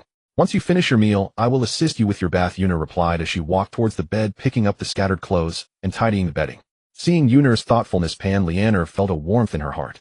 She took small bites of her meal before suddenly saying, "Yuner, you're 18 this year, right? I have been with you for 5 years, and this year happens to be my 18th, Yuner said as she continued to tidy the messy bed without turning her head. Pan Lianer turned to look at her curvaceous figure, sighing in the blink of an eye, "You're already 18. Yuner has grown into a young woman." Yuner trembled slightly, hurriedly turning her head, her small face showing a hint of panic. "Madam, I promise not to disturb your sleep again. Please don't send me away, all right? Who said I intended to send you away?" Pan Lianer took small bites of her meal, her tone teasing. "You are my accompanying maid. How could I bear to send you away? In a few days you will marry young Master Su alongside me. This way I won't have to work so hard." Yuner was startled, her ears turning red with embarrassment as she turned away, flustered, tidying the bed in a flurry. Seeing her flustered demeanor, Pan Lianer chuckled, turning back to eat her meal, while casually chatting, "Yuner, you should thank me, for I have an eye for talent and found a good husband for you, whom you will enjoy blessings in the future." However, when young Master Su came last time, he brought 2 women who were quite charming. "Once we marry into their family, you need to be careful not to let them bully me." Yuner hesitated, thinking to herself, "Madam, young Master Su actually brought over more than 10 beautiful women last night." Seeing that Yuner was silent, Pan Lianer fell silent for a moment, then said if you don't want to follow me to marry young Master Su, I can give you some silver in a few days, and you can go wherever you want. No, madam, I want to marry young Master Su with you. I thought you didn't want to after hearing you silent. I was just thinking that the bedding seems to be different from last night's set. When did you change it? I accidentally spilled something on it, so I changed it. Where did you put it? Let me help you wash it. No need. Well, you should go and help me prepare some hot water first. In the inner city at the Shi family's residence, Shiyan splashed cold water on her face several times, finally calming down a bit, but her face was still flushed. She began to understand why several young ladies from Jiangnan would abandon their luxurious lives to elope with poor scholars. Once love takes hold, it leaves no room for anything else in one's eyes. Things like propriety, righteousness, and friends are cast aside, leaving only the person one likes. Otherwise, she would not have impulsively worn an embarrassing bikini and showed it to young Master Su. After washing her face with cold water again and calming down, Yin returned to her room. Glancing at her aunt lying on the bed in a military coat, she lightly frowned. Although her aunt was stunning and looked good in anything, the style of the coat was quite garish. So Yin pulled out a set of her own clothes, including a lotus-embroidered bellyband silk top and light-colored skirt. After neatly folding these clothes to the side, she approached her sleeping aunt, pinched the zipper, and slowly pulled it down. Just as she was about to continue, her sleeping aunt Shi's eyelashes fluttered, sensing something, and then jumped up in shock, angrily throwing herself at Yin. You lecher, I will kill you. I will kill you. Yin was suddenly tackled by her aunt, and a flurry of punches rained down. She quickly cried out, Hey, hey, hey, aunt. Is it you? Hearing the familiar voice, Shi gradually calmed down, then realized she was indeed on top of her dear niece. She froze for a moment. How could it be you? Yan's hair and clothes were all disheveled from the punches, and with a hint of displeasure, she said, If it wasn't me, aunt, who did you think it was? Of course it was that shameless lecher. He actually drugged me and lied that I could see you. Shi said through gritted teeth, her chest heaving. Yan quietly reminded her, But aunt, you just saw me, didn't you? Shi suddenly realized, then felt a chill, discovering that the zipper of her coat was still undone. Fortunately, there were only the two of them in the room, and she wasn't too shy. Nonchalantly, she zipped it up and continued to glare, But he also drugged us. Shirwan said with a hint of grievance. Didn't they say we were going to be maidservants in a wealthy household? I wanted to find a chance to notify my family, but who would have thought I would be sold to a brothel instead? Upon hearing this, Shi's heart tightened, and she cautiously asked, Then you? Shirwan chuckled. What are you thinking? I'm fine. Someone helped us escape, and then we met young Master Su, and that's how we ended up here. Shi felt a weight lift from her heart as she looked around the luxuriously decorated room, filled with curiosity. Where is this place? Qingstone City. Shirwan shook her head and said, This is my home, a paradise beyond the mundane. And if you're curious, hurry and change your clothes. They'll take you to see young Master Su. Young Master Su. Shi hesitated but nodded, quickly shedding her military coat and deftly changing into a dress. Just as they stepped out of the room, they ran into the stealthy and bewildered duo of the chivalrous woman and her apprentice in the corridor. Then Shirwan contributed 2 more sets of clothing, and after they all changed, she led them to find Qiye. Upon exiting the courtyard, seeing the neat streets, luxurious shops, and taverns on both sides, as well as the vast fertile fields outside the city, Shi and her chivalrous companion were both astonished. How did they not know that the 3 provinces of Liaodong had such prosperous cities? Moreover, why were the wild grasses by the fields just sprouting, looking as if it were spring, when wasn't it late autumn, almost winter? Just as they were puzzled, they saw a group of women gathered at the foot of the mountain, chattering cheerfully. Young Master Su, you must be tired. Come and have some water. Young Master Su, let me fan you. Enough. Everyone's water comes from the same, well, it's all the same. So Su Lang, drink mine. As they got closer, they saw more than a dozen delicate and charming women, surprisingly clad only in revealing garments. This made Shi and her chivalrous companion frown. It was not a boudoir. How could they be so casual? What if they were seen by men? Then they saw a round pit over a meter deep where a robust man was working with a hoe, his smooth muscle lines quite appealing. But appealing or not, Shi still blushed and turned her head away, believing that one should not gaze upon the unseemly. Ning Hongyi and her apprentice were the same, turning their heads to avoid any inappropriate thoughts. Only Shirwan watched with great interest. Young Master Su had quite a good figure. Tsk. Su Qiye was digging the pit when he looked up and saw Shi and the chivalrous duo at the back of the crowd. He stopped to wipe the sweat from his forehead and greeted them. So you're awake. Hearing his voice, Shi and the chivalrous duo turned their eyes toward him as they had not immediately recognized Su Qiye. Shi clenched the fingers in her sleeves, stepped forward, and gritted her teeth. You shameless scoundrel, how can you still have the face to say that? The women by the pit turned at the sound, glancing at Shi and the others, stunned to see such a handsome person. Although Su Qiye had met Shi before now, she wore a fitted plain long dress, standing gracefully, her beauty strikingly exquisite. Even he couldn't help but be momentarily dazzled. He withdrew his gaze, shrugged with a smile. How am I shameless? Ning Hongyi, the somewhat mature mistress, replied sternly. You drugged us, isn't that shameless? If I hadn't made you faint, how could I have brought you into this paradise? Qiye raised an eyebrow. On the way here, One had briefly introduced them to the unique nature of this inner city of paradise unaffected by the outside world. The chivalrous woman Qiye frowned, saying, "But you could have informed us in advance. Oh, why drug us without a word? If I told you, would you have believed me?" Qiye's mouth curled with a hint of mockery. Before they arrived, if someone had told them that a nap could lead to a paradise, they would never have believed it. Thus Qiye instinctively replied, "I don't believe it." "Exactly. Since you don't believe, I had to put you to sleep and then bring you here, and now you believe it." Qiye's smile deepened. This twisted logic left Qiye and her companions momentarily speechless. Though they knew he was grasping at straws, they simply did not know how to refute him. Wainer, take them around to familiarize them with the surroundings. After Qiye said this, he resumed. Qiye furrowed her delicate brows, instinctively wanting to retort, "How could you call her Wainer so intimately?"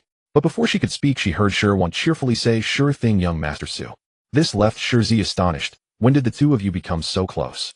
Then Shirwan began to show the three of them around this paradise, and they encountered Zhang Chuanhua, Nangong Yu, and other newcomers along the way who decided to join in the tour. After touring for a while, the women were all astonished. This place had mountains and rivers, trees and fields, cities and houses, resembling a complete small world lacking nothing. They finally arrived at the top of a mountain overlooking the inner city and the vast fertile fields, their minds filled with countless emotions. Qiye looked at this leisurely and carefree inner city, unable to help but ask, "Wainer, where exactly is this place?" Shirwan gently shook her head. "I don't know either, but I guess it's an overseas fairy mountain where young Master Su brought us with some divine ability." Divine ability? Qiye frowned, somewhat disbelieving that such beings existed in the world, and then asked, "When can we leave?" "Leave?" Shirwan looked at her in surprise, fell silent for a moment, and then whispered, "Young Master Su said that once you enter, it's very hard to leave." Upon hearing this, Qiye, Ninghong Yi, and Qiye immediately frowned. It was clearly their first time hearing such news. Zhang Chuanhua, Nangong Yu, and the other women showed no sign of surprise, clearly having learned this news from family and friends long ago. However, they had no resistance. Rather than going back to the outside world to starve, freeze, and live in uncertainty, it was better to spend their lives safely in this paradise. Seeing her aunt frown, Shirwan added, "But young Master Su also said that there will be opportunities for us to breathe fresh air outside in the future. Right? Since he can bring people in, he must have a way to let us leave." Shirz's eyes sparked with a glimmer of hope. Shirwan was silent for a moment, gazing at the distant city and fields, and suddenly asked, "Aunt, do you really want to leave so urgently? Do you want to go back to Jiangnan?" Shirzi seemed to think of something, the corners of her mouth slightly curling. "Yes, I'm not in a hurry to go back. It's fine to live leisurely here for 2 or 3 years. After chatting for a while, the group of women returned to the foot of the southern mountain, where the bathing pool being built by Qiye was also nearing completion. The sun was setting. Qiye, along with more than 10 women, had been busy all day and finally dug a circular pit with a radius of 5 meters and a depth of about 70 centimeters. However, this was clearly just a mud pit, far from a comfortable bath. Afterwards, Qiye spent 5,000 survival points in the mall to buy various materials, including cement, sand, high molecular waterproof coatings, and foam insulation boards. The hot spring contained sulfur and carbon dioxide, and ordinary concrete could not withstand the corrosion, so naturally more heat-resistant and corrosion-resistant materials were chosen. He first laid a layer of stones at the bottom with the women, then covered it with a layer of wire mesh, and finally applied a layer of concrete mortar to smooth it out as the foundation. Next came the high molecular waterproof layer, the foam insulation layer, and another layer of heat-resistant and corrosion-resistant cement. Of course, the drainage outlet had already been reserved, allowing for adjustments to the water flow at any time. Qiye also poured concrete and reinforcing steel along the edge of the circular pit to raise the pool wall by 0.5 meter. Combined with the original depth, the total depth of the bath reached over 1 meter. Next, all that was left was to wait for the cement to dry thoroughly, and he planned to build several steps inside for easy entry and sitting while soaking. Finally, a layer of anti-slip stone tiles would be laid, some decorations added, and then the hot spring could be introduced for bathing. When Shirzy and the others returned from the mountain, they would surely be amazed at Su Kai's impressive initiative in constructing the bath. You have to admit, this lecher was indeed quite capable when it came to work. By this time the sky had darkened, and Qiye, holding tools, walked toward the city amidst the laughter and chatter of the women. "Young master, once that mud you mentioned is dry, can we bathe in the hot spring?" "It's cement. Once it dries thoroughly, and we lay a layer of anti-slip stone tiles, you all can bathe every day. But there's no cover by the bath, bathing outdoors. How embarrassing. There's no one around. What's there to be afraid of? Are you worried I would peek?" "What are you saying, young master? It's not peeking, it's just looking openly." "Young master, she's shy, I'm not shy. How about you come to my room tonight, and I can assist you with your bath? Go, come to my place instead, my house is bigger." This flirty banter made Shirzy and Ning Hongyi frown, secretly feeling increasingly that Qiye was indeed a lecher. Amidst the playful banter, they arrived at the dining hall in the city, which was connected by 3 shops large enough to accommodate everyone for a meal. Qiye brought the women to wash their hands, and upon entering the dining hall, 2 large pots of hot porridge floating with oil were already prepared inside. Since Qiye was injured, Qiye had arranged for her to return early to prepare the meal. Seeing them return, Qiye quickly called everyone to take bowls and serve the porridge. Inside the dining hall there were 2 long wooden tables placed on either side, with 20 women of various temperaments and appearances sitting next to each table, making for a pleasing sight. On the left table sat Qiye, who managed the internal affairs, the coldly beautiful Nangong, sisters the mature and gentle master Ninghongyi, and the chivalrous woman Guqianqiu. On the right table sat the stunningly beautiful Aunt Shizi, her niece Shiwan, followed by Zhang Chunhua and her daughter, and the gentle Luo Xingjiu. Qiye sat at the main seat at his own separate wooden table, resembling a tyrant on a dragon throne with his beloved concubines below him. Having worked hard all day, Qiye enjoyed the porridge immensely, consuming 2 large bowls before slowing down his pace. He looked up at the women below who were sipping their porridge, a satisfied smile on his face. After drinking porridge for 1 more day, tomorrow you can start having some meat. As soon as the word meat was uttered, the eyes of the women brightened instantly, and they subconsciously licked their lips, indeed feeling a bit greedy for meat. Qiye gently set down her porridge bowl and asked softly, "Young master, what will everyone do after the bathhouse is built?"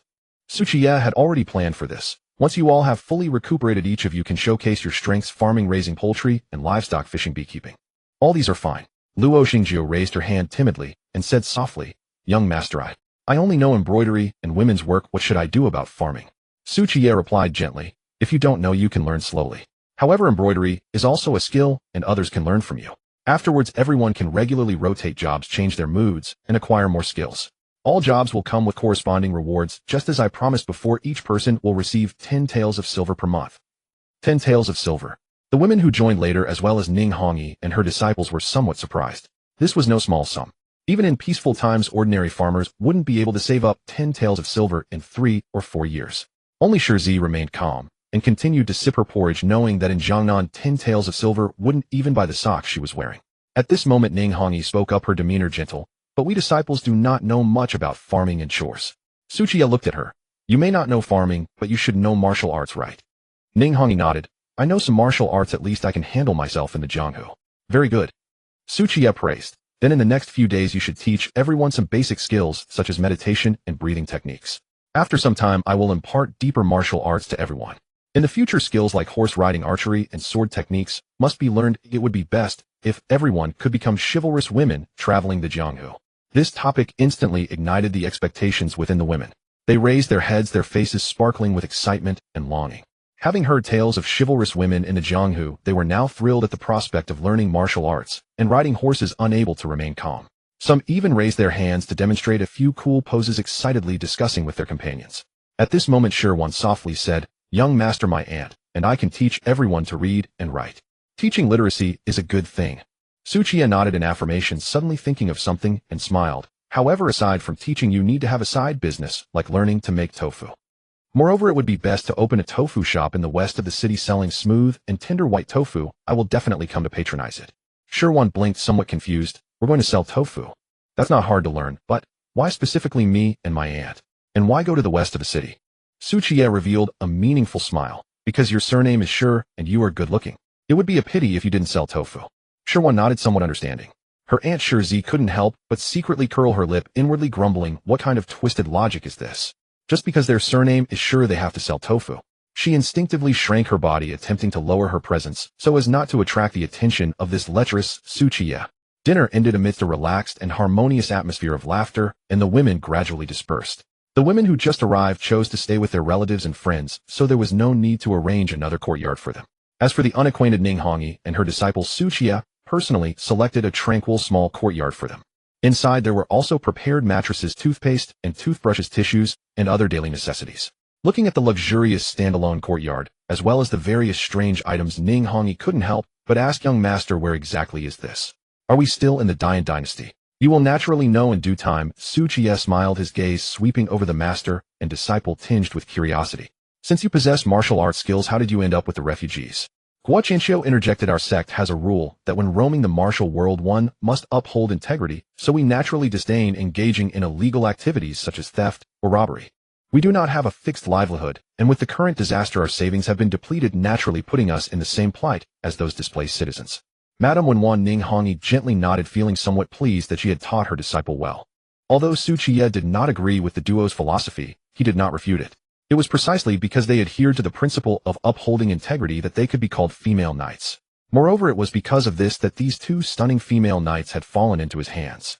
There would be plenty of time to enjoy their company later. Qiye said to the two, "All right, rest well tonight and regain your spirits. Tomorrow you will start teaching everyone some basic martial skills." After saying this, he turned to leave. "Wait." Ning Hongyi's gentle voice rang out, laced with hesitation and anticipation. "Young master, how can we redeem our freedom and leave here?" Qiye paused, turning back to assess her mature and alluring figure, a smirk forming at the corner of his mouth. "If you wish to leave, it's simple. Either defeat me or become my woman." After saying this, he no longer lingered and walked straight out of the courtyard. Watching him leave, Guo Qianxiu turned to Ning Hongyi and couldn't help but ask, "Master, if we join forces, what are our chances of winning?" Ning Hongyi looked at her disciple with a complex expression, shaking her head gently. "Not even 1 in 10. You saw it yourself." He effortlessly flicked a dagger away with a copper coin, and his control over strength, angle, and timing was exceptionally precise. Moreover, he didn't even injure Miss Shirzi. "This level of skill is something I can't even achieve. He must be a top-tier expert in the martial world." "A top-tier expert?" Guo Qianxiu frowned. "Does that mean we have no way to leave here?" "Don't be discouraged. If we immerse ourselves in training for a few years, perhaps one day we will be able to defeat him." Ning Hongyi said this with little conviction herself. The master and disciple exchanged glances, both carrying a hint of defeat. As for the latter choice of becoming Su Kai's woman, they had never even considered it. How could a master and disciple both serve the same man? Such things only existed in the most ludicrous martial arts novels, where even 3 generations of female knights served the same husband. Qiye stepped out of the small courtyard, standing in the empty street, looking up at the starry sky, feeling it was time to go out. He wondered if the villagers of Qinjiagu had come to any conclusions. A gentle figure quietly approached, her voice filled with concern and anticipation. "Young master, you've been busy all day. How about I serve you a bath?" Qiye looked down, realizing it was Qin Zhiyu, who was also looking at him with a hint of expectation in her eyes. Having a beauty volunteer to assist with bathing was undoubtedly a delightful thing, but unfortunately Qiye had no time to enjoy it right now. So he shook his head and said, "There are still matters waiting for me outside. I can't stay here too long, and we can discuss it." "Oh." A flash of disappointment quickly crossed Qin Ziyu's eyes, and she then lowered her gaze, trying to act as if nothing was wrong. Even though she tried to hide it well, Qiye still noticed her disappointment, and he changed the subject. "Let's go to..." Qin Ziyu suddenly raised her head, her eyes filled with mixed surprise and joy. "Young master, didn't you just say you can't stay long?" Qiye chuckled lightly. "I can't stay long, but I still have time to change your medicine. I was supposed to do it this morning, but I got too busy and forgot." "It's all right." Qin Ziyu gently shook her head, a hint of a smile on her lips. "As long as I know you still care about me, I am content." Qiye suddenly smirked. "Are you sure you can be satisfied so easily?" Qin Ziyu was momentarily stunned, initially not understanding what he meant, but upon seeing the mischievous smile on Su Kai's face, she suddenly understood. Her face flushed red, biting her lower lip softly, she said, "Young master, if I haven't tried, how would I know? Do we really need to try?" Su Kai's smile was almost uncontrollable, and he quickly cleared his throat and said, "In that case, let's go." Qin Ziyu felt a flicker of joy in her heart as she quickly led the way, guiding Qiye to her small. Once in the courtyard, they headed straight for the room to begin their business. After closing the door, Qiye approached the table, magically pulling out iodine cotton swabs, healing ointment, and disinfectant gauze. Qin Ziyu walked slowly to the bedside, watching Su Kai's back as her hands moved to her waist, untying her belt and shedding her outer garments, revealing her snow-white skin and form-fitting undergarments. A faint sound of fabric brushing against each other. "Young master, I'm ready." Her voice trembled slightly.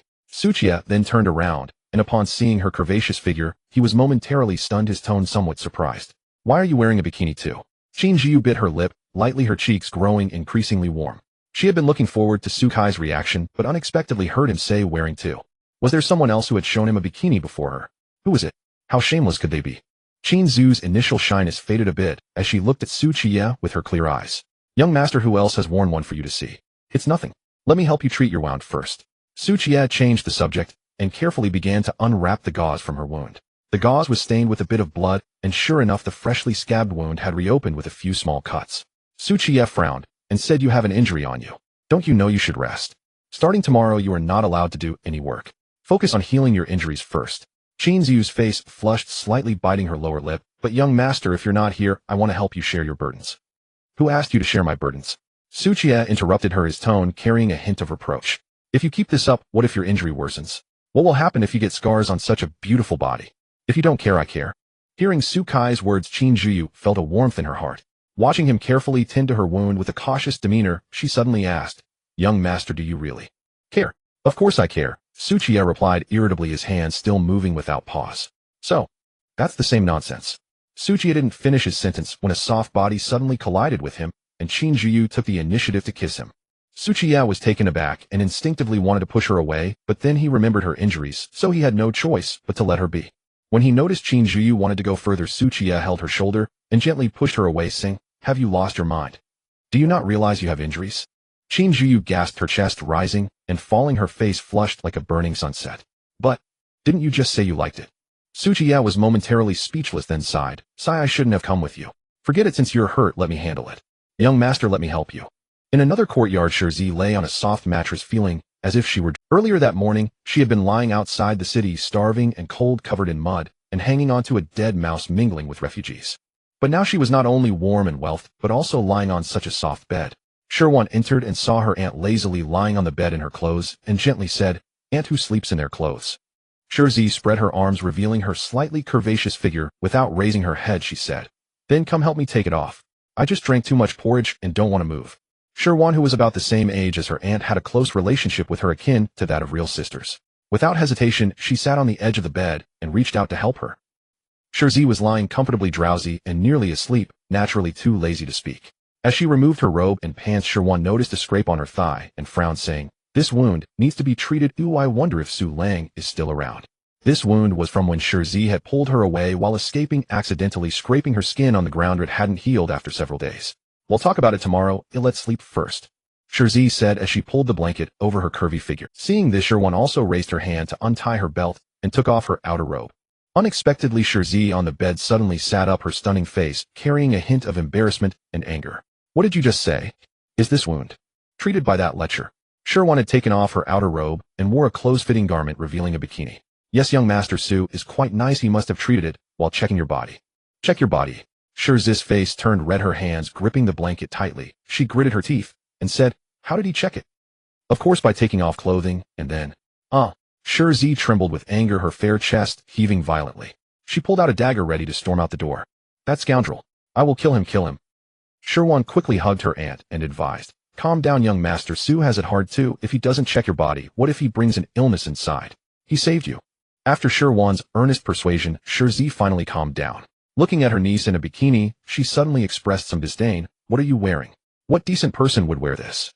Shirwan smiled and said, "This is what young master Su likes, that's why I wore it." "What young master Su? He is clearly a lecher. Who would like this kind of thing?" Shirzi looked at the scanty bikini with extreme disdain. She suddenly said, "When I see that lecher tomorrow, I will confront him. You will help me, right?" Shirwan blinked and softly nodded, saying, "Don't worry, aunt, I will definitely help you." Shirzi felt somewhat reassured, believing her niece was reliable. However, Shirwan's next words instantly infuriated her. "I will definitely help young master Su hold you down, aunt. Have you forgotten that a drop of kindness should be repaid with a fountain? Young master Su saved you, so it would only be right for you to marry him. Oh dear, you crazy girl, I think you've lost your mind." Soon the two began to playfully tease each other, and such antics occurred in many courtyards. "You were to ensure young master takes you, and I told him that we sisters will serve him for life. Do you blame me?" "I don't blame you. Without young master Su, who knows what kind of tragic fate we sisters would have faced. We might never have had a chance to meet in this lifetime. I am also willing to serve young master Su." "Mother, young master Su saved you. Shouldn't you show some gratitude? How about you have a child for him?" After a playful tussle, Shirwan and her aunt lay on the bed, both covered with a light blanket.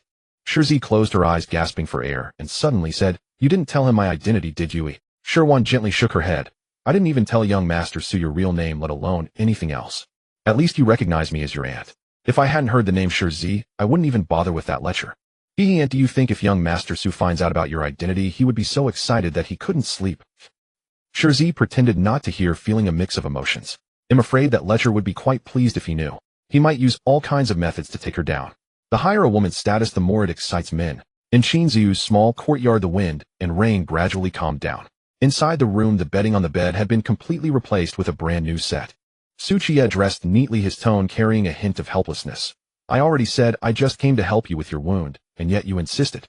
Qin Zhiyu lay under a thin blanket, her eyes glistening, feeling a bit of triumphant excitement in her heart. Seeing that she had not yet regained her composure, Su Qiye softly said, "You sweated again. Just lie down, and I will clean around your wound and apply the medicine again." Qin Zhiyu looked at his serious, yet caring expression, obediently lay down, and softly responded with an Su Qiye turned to fetch water from outside, found a clean towel, then pulled back the thin blanket carefully, avoiding the wound. After wiping his body, he began to tend to the wounds. Once again he disinfected with iodine, applied the wound ointment, and covered it with sterilized gauze. After treating all the wounds, Su Qiye washed his hands, and reminded, "No moving around tomorrow. Leave any tasks to others, just focus on healing." Qin Zhiyu, covered with a light blanket, revealed only half of her rosy face, gently nodding. "Young master, will you come again tomorrow? Weren't you satisfied just now?" Su Qiye chuckled, a mix of amusement and helplessness on his face. "Don't even think about anything until you're healed. I didn't expect you to be so serious before." Qin Zhiyu, embarrassed, buried her entire face in the blanket. Noticing this, Su Qiye approached the bed, gently lifted the blanket, leaned down, and kissed her forehead softly, saying, "Rest well, I'll come tomorrow to change your dressing." Qin Zhiyu responded softly, her eyes filled with the happiness of a woman being cherished. Su Qiye tucked the blanket around her snugly, exited the room, and gently closed the door before hurrying towards the exit. After passing through the exit bound to the door frame, Su Qiye returned to reality. The first thing he did was to undo the binding. He then looked around and found that the courtyard was no different from when he had left at noon, and no outsiders had come during. Next, Su Qiye took out a piece of red cloth cut from the blanket, carefully stored it in his warehouse, placing it together with its 4 predecessors. Then he stored all the bedding, roe deerskin, charcoal, and other items from inside the house into the warehouse, not even sparing the kitchen's bowls, chopsticks, salt, and seasoning. Soon the secluded courtyard was empty, returning to the state it was in before Su Qiye and the others moved. After confirming that nothing was left behind, Su Qiye left Qinjiago, without looking back, channeling his inner strength and sprinting towards Qingshi City. Since the people of Qinjiago hadn't come looking for him, it indicated that they were either not in a hurry or had found another way. After all, he wasn't afraid of bandits. The presence or absence of villagers from Qinjiago didn't significantly affect him. After all, there were so many refugees outside the city, all of whom could be cultivated. Soon Su Qiye had sprinted 5 or 6 miles, thanks to the continuous supply of inner strength from the heaven and earth yin-yang technique. He wasn't too fatigued. While he was focused on his journey, a notification suddenly echoed in his mind. Ding! Congratulations, host. Qin Zhiyu has become the first resident of the inner city, willingly choosing to live within, rewarding you with 100,000 survival points. Su Kai's lips curled into a smile, surprised that recruiting a single resident would yield 100,000 survival points. Adding to the 80,000 he accumulated from staying in the mountains for 4 days while burning charcoal, plus today's 20,000. After deducting the expenses for cement, hose, gloves, and various tools, he currently had around 190,000 survival points left. For now, that was more than enough. Even if it wasn't sufficient, there were still 39 women in the inner city. If he made them all residents, that could amount to nearly 4 million survival points. With these survival points, he would lack nothing. But there was one problem: his waist was sore. 39, even with a body forged through countless battles, it still ached. Looks like I need to unlock the first level of the spiritual spring first, which can heal wounds and strengthen the body, so I won't have to worry about excessive fatigue in the future. Su Qiye made up his mind and focused on his journey. In Qinjiago, at the ancestral hall, the flickering firelight illuminated the weary and somewhat fearful faces of the villagers. Regardless of age or gender, each person's emotions were quite complex. The village head Qin Shanha was utterly exhausted. They had been discussing for nearly a day, yet they still had not come up with a solution. With 215 villagers, each person only cared about their own interests. They argued back and forth for most of the day, and no one could convince anyone else. "Village head, are we to hide or flee? What is your decision?" A voice from the crowd asked anxiously. "Flee. Where shall we flee to?" A young man full of vigor stood up and clenched his fists, saying, "With so many of us, are we still afraid of a few mountain bandits? Let's fight them." "All right, you Qinshi, go and challenge the 500 bandits of Era Mountain alone. This time next year, I'll bring your mother to burn paper for you." The people beside him scoffed. "Qinjuzi, keep your mouth clean. If you disagree, go out and compete." "Sigh, enough noise. There are too many people who won't survive this year. Many must have run up the mountain. There are likely at least 800 or 900 bandits on Era Mountain this year. If it really comes to a fight, it would mean each of us would have to take on 4 or 5 bandits. Then let's flee. We can escape to the mountains. Winter is approaching, and those who go into the mountains will surely lack clothing and food. Isn't that a dead end? Let's surrender and join the bandits of Era Mountain." Indeed, Li Dazhuang and the others suddenly went missing over 10 days ago. Did they also go up the mountain to become bandits? They are just a few single men with no family ties. Even if they don't become bandits, where can't they find food? Why concern ourselves with them? You men speak so easily, but if we do go up the mountain, what will happen to us women? Are we to lie down and let those bandits ravage us? Niu Biaozi, manage your wife. Why is she interrupting when men are speaking? Thus, with over 200 voices, the bickering continued without resolution. "Everyone quiet down. Chun Shanha struck the ground heavily with his cane, shouting in frustration. The ancestral hall, which had just been noisy, gradually quieted down. The villagers still held some respect for the village head Chun Shanha. He scanned the crowd and said in a deep voice after arguing for half a day, "Have you reached a conclusion? Since there's nowhere to flee, we can't fight back, and we don't want to be bandits, then there is only one path to survival before us." The villagers who had not been paying much attention suddenly raised their heads, some curious about what the village head's path to survival might be. After all, he had been a soldier and had seen the world. Chun Shanha enunciated clearly, "That path is to enter the city. Once we are in the city, we need not worry about bandits anymore. Enter the city." This was undoubtedly the best option, relying on the city's walls for protection and the soldiers stationed there. Could the bandits really attack the city? The villagers below immediately began to discuss, realizing this might indeed be a path to survival. Yes, we can enter the city. There are granaries in the city, so there shouldn't be a lack of food. Moreover, there are officials guarding the city, making it not so easy for bandits to rush in. This plan is feasible.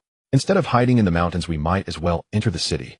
Just as they were discussing this enthusiastically, someone poured cold water on their excitement, saying, "What happens once we enter the city? Do you have a place to stay? Do you have money to buy food?" This remark gradually calmed the crowd, and the ancestral hall fell silent once more. The young man named Chun Shi broke the silence, saying, "Village head, since that young Master Su was able to send so much grain at this time, and knows the bandits are coming down the mountain, he must have some connections in the city, right? Yes, I saw him return to the village at noon today, followed by a dozen women, each with a curvy figure. He must have spent quite a bit of silver. Since he has spare money to buy women, he shouldn't lack food. Why not we go and ask him to take us in?" Seeing that the topic had finally shifted to Qiye, and Shanha let out a slight sigh of relief, but still maintained a stern expression as he said, "With over 200 of us, why should they take us in?" The villagers immediately wilted again. After all, Qiye had only been in Qinjigu for half a month and had no ties with them. Why would he help them? Suddenly Yang Shuhua, who had previously been throwing a fit to return to her courtyard, exclaimed, "We can ask Yun Yang. If the Su family won't help us, surely Yun Yang can't just watch us die?" Yes, Yun Yang has been married to Qinjigu for half a year, so she's one of us. She wouldn't refuse to help. Niu Shi then coldly laughed. "Yes, but when you were ostracizing her and secretly cursing her as a calamity, did you think of her as one of your own? Now that you're in trouble, you remember her, huh?" Yang Shuhua, upon hearing this, immediately put her hands on her hips and started to curse. "What are you so proud of, you shameless slut? What if you're close to Yun Yang? She's living it up in the city while you're still here in the cold wind with us. All day long you just know how to cozy up to that Su pretty boy. If I didn't know better, I'd think you wanted to have his baby. With that face of yours, it's strange he even looks at you." Niu Shi immediately got angry and rushed over to pull her hair. "I like him. What business is it of yours?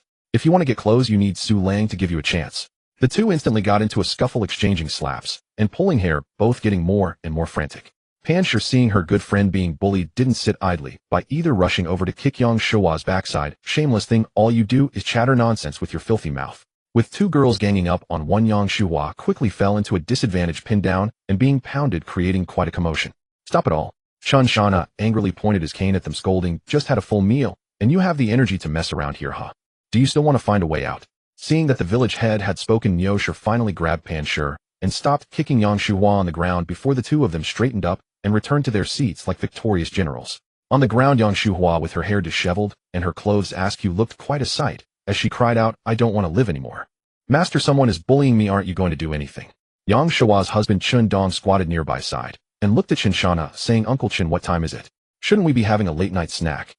Chun Shanha glared at him, nearly losing his breath.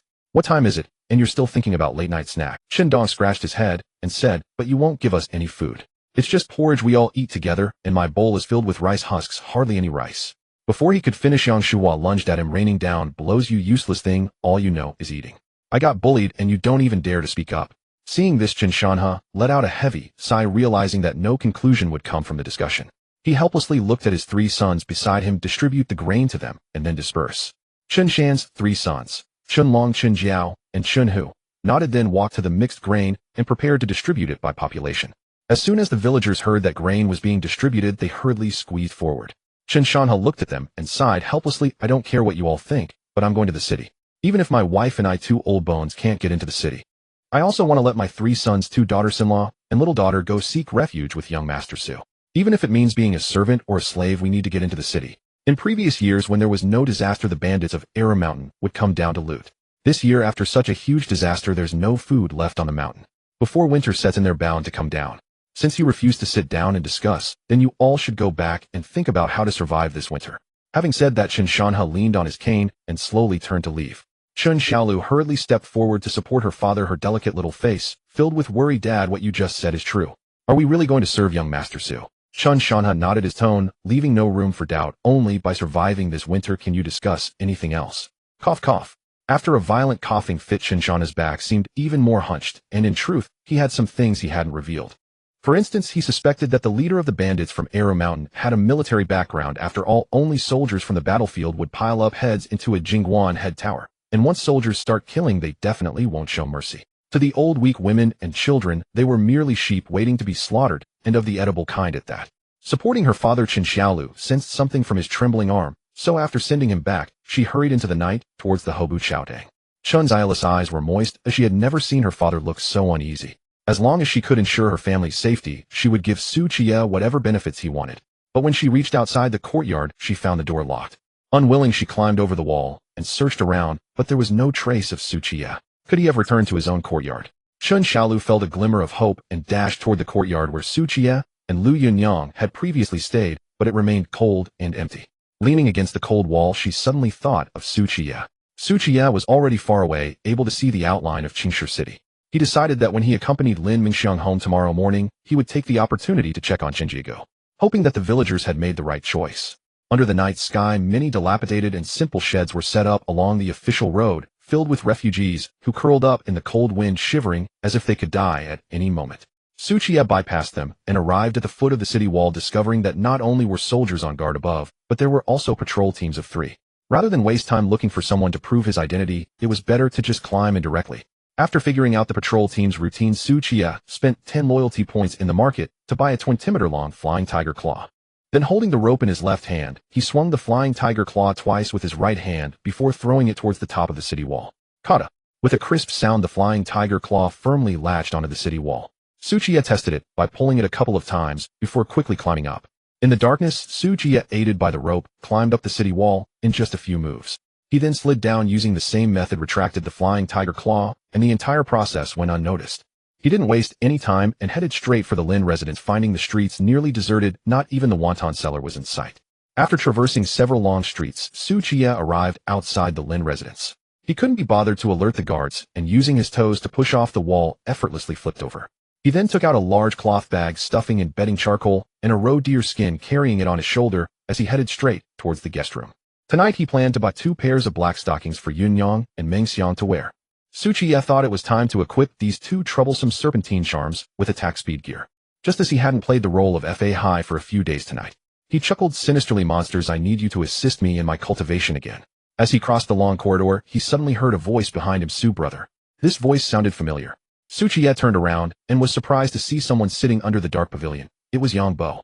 Yang Bo sat alone in the pavilion without lighting any candles. On the stone table in front of him were a pot of wine and several exquisite dishes. Sitting in the pavilion at night, without candles, this person must be unwell, Su Qiye thought to himself, but said, Is that you, brother Yang? It is me, Yang Bo replied, pulling a fire starter from his sleeve and skillfully blowing out a flame to light the candle on the table. The flickering candlelight illuminated Yang Bo's fair and handsome face. Dressed in a blue long robe, he smiled invitingly. I wonder if Brother Su would do me the honor of joining me. Oh dear, this looks like a candlelit dinner. Looking at the carefully prepared dishes and the smile on Yang Bo's face, Su Qiye felt somewhat reluctant to agree. But after considering it, he nodded, placed the bag on the side, and walked towards the pavilion. After all, young Master Su was still taking care of the other party's wife, so refusing would indeed be a bit rude. Moreover, he was confident in his drinking capacity, so he wouldn't end up drunk and suffering the next day. Upon reaching the pavilion, Su Qiye glanced at the dark corner before taking a seat. Brother Yang, such elegance. Were you waiting specifically for me? Yang Bo nodded. Indeed. I had my people seek you multiple times during the day, but couldn't find you, so I had no choice but to wait here. I returned to Qinjiagu today to inform the village chief about the bandits' plans to descend the mountain. I only managed to return before the city gates closed, keeping you waiting, Brother Yang. Su Qiye said apologetically. Yang Bo seemed to have guessed Su Kai's whereabouts and smiled as he poured him a glass of wine. Since you were concerned about those commoners, why not simply recruit them under your command? What do you mean, Brother Yang? Su Qiye frowned slightly. Yang Bo spoke straightforwardly. You are a smart person, why pretend to be foolish? To be frank with you, the envoy sent by the court to quell the southern wilderness, Liu Xiang, has rebelled and seized control of 6 cities in the southwest. In Guangzhou, the hero Li Fuming rallied thousands to form an army, capturing 6 cities and 7 prefectures, growing the force to over 10,000 men. The nomads from the grasslands raided 5 counties along the border, killing the court's chief commander and slaughtering over 3,000 of our Yan dynasty's citizens, yet the court cannot send anyone to deal with it. There are many similar incidents. In short, the world is becoming unstable. Brother Su, with your ability to capture dragons and subdue tigers, why not take the opportunity to rise? Qiye silently drank a cup of wine and looked at him. So, is the world truly on the verge of chaos? Yangbo nodded. Without this year's natural disaster, perhaps we could hold on for 3 to 5 more years, but alas, heaven wishes to destroy that Emperor Wu Xing. At this, Yangbo took a bite of food, shaking his head and sighing. Just a young lad, and he hasn't even addressed internal troubles, yet he is eagerly trying to engage with both the southern wilderness and the northern desert. If he succeeds, that would be one thing, but after 2 to 3 years of fighting, the court's treasury is nearly depleted, yet there's still no sign of success, and they can only drag it out. Qiye clinked his cup with him, feeling somewhat sentimental. He doesn't know, do so many ministers in the court not? I believe there must be someone secretly pushing this. Yangbo silently drank, withholding his comments. Qiye suddenly said, since the world is in chaos, can you tell me to whom do you pledge your loyalty? Yangbo hesitated for a moment before slowly saying King Liu Ruyu of Jinshan. Qiye thought Yangbo's backing would be a prominent family, but he didn't expect it to be a prince. Yangbo continued, the current king of Jinshan, Ren Xian, is renowned for his benevolence, and has worked hard for many years being kind to the people. Who in the 3 provinces of Liaodong does not know him? If it weren't for him guarding the land, Liaodong might have already fallen into chaos. How could we enjoy drinking here as we do now? Qiye nodded thoughtfully. So Brother Yang used to serve as a student beside him. Not exactly. Yangbo shook his head, smiling slightly. I had the fortune to accompany His Highness the Crown Prince in studying for a few years, so we share a bond. A bond, you say? Is it a genuine one? Qiye hurriedly drank a cup of wine to suppress his internal complaints, fearing he would blurt out who was dominant between you and the Crown Prince. After a few rounds of drinks, both of them had let down their guard and began discussing increasingly audacious topics. Yangbo said, Brother Su, as long as you agree, provisions will naturally come. You just need to recruit the refugees, raise your troops, and in the future you will follow the king's commands. With your skills, and with my recommendation, becoming a general within 2 years will be no problem, and in the future establishing a new dynasty and being conferred as a marquis or minister will also have your share. After saying this, he poured Qiye another glass of wine. If Brother Su is interested, then drink this cup with me, and let us embark on a grand undertaking. Qiye played with his wine cup, not rushing to reply, but asked, are you sure that as long as I nod there will be a large supply of provisions? Naturally, Yangbo nodded, casually adding, as long as Brother Su does not forget the king's kindness in the future. Whether it is the king or not, Qiye truly did not care. All he saw was free provisions. He raised his wine cup just as he was about to bring it to his lips, when he suddenly paused and looked at Yangbo across from him, asking, Brother Yang, may I ask how much these provisions are? 500 loads of millet, 500 loads of wheat, and 50,000 taels of silver. 1,000 loads of grain plus 50,000 taels of silver is already quite a lot for Qiye, who is still a country bumpkin. This shows Yangbo's sincerity. Qiye placed his wine cup down again, somewhat dissatisfied. Brother Yang, do you look down on me, thinking I cannot raise an army of over 100,000 people? Yangbo's lips twitched. If you could raise an army of over 100,000, you would have the capital to conquer Liaodong. He hesitated slightly and added, this is merely the first batch. Once you raise your army, there will naturally be a constant flow of provisions to come. That would be excellent. Qiye nodded with a smile and downed his wine in one go. He certainly wouldn't pledge allegiance to that king of Jinshan, nor would he listen to anyone's orders in the future. Right now, as long as he drank this cup of wine, there would be a large supply of provisions, and he wouldn't have to repay it. Essentially free, so why not drink? Even if Yangbo came to find him later, the wine would have been consumed by the Qiye of today. What does it have to do with the future Qiye? After all, he drank the wine, and he would take the provisions. As for that so-called prince who recognizes him. Although Qiye had been drinking, Yangbo's face bore a little smile, as he sighed softly. Su, brother, it seems that you do not genuinely wish to submit to the prince, do you? Having had his thoughts laid bare, Qiye showed no embarrassment, smiling calmly as he replied, I have no habit of being a pawn for others. I simply wish to be a wealthy man and create my own paradise here. Yangbo took a light sip of his drink and said blandly, in this chaotic world, where is there truly a paradise?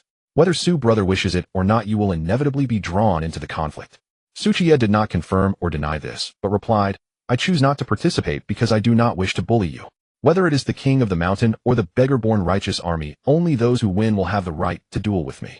If someone dares to provoke me recklessly, I will not hesitate to deal with them. Such audacious words only amused Yangbo, who found it somewhat laughable. What did it mean to say, only after one of us wins will we qualify to duel with you?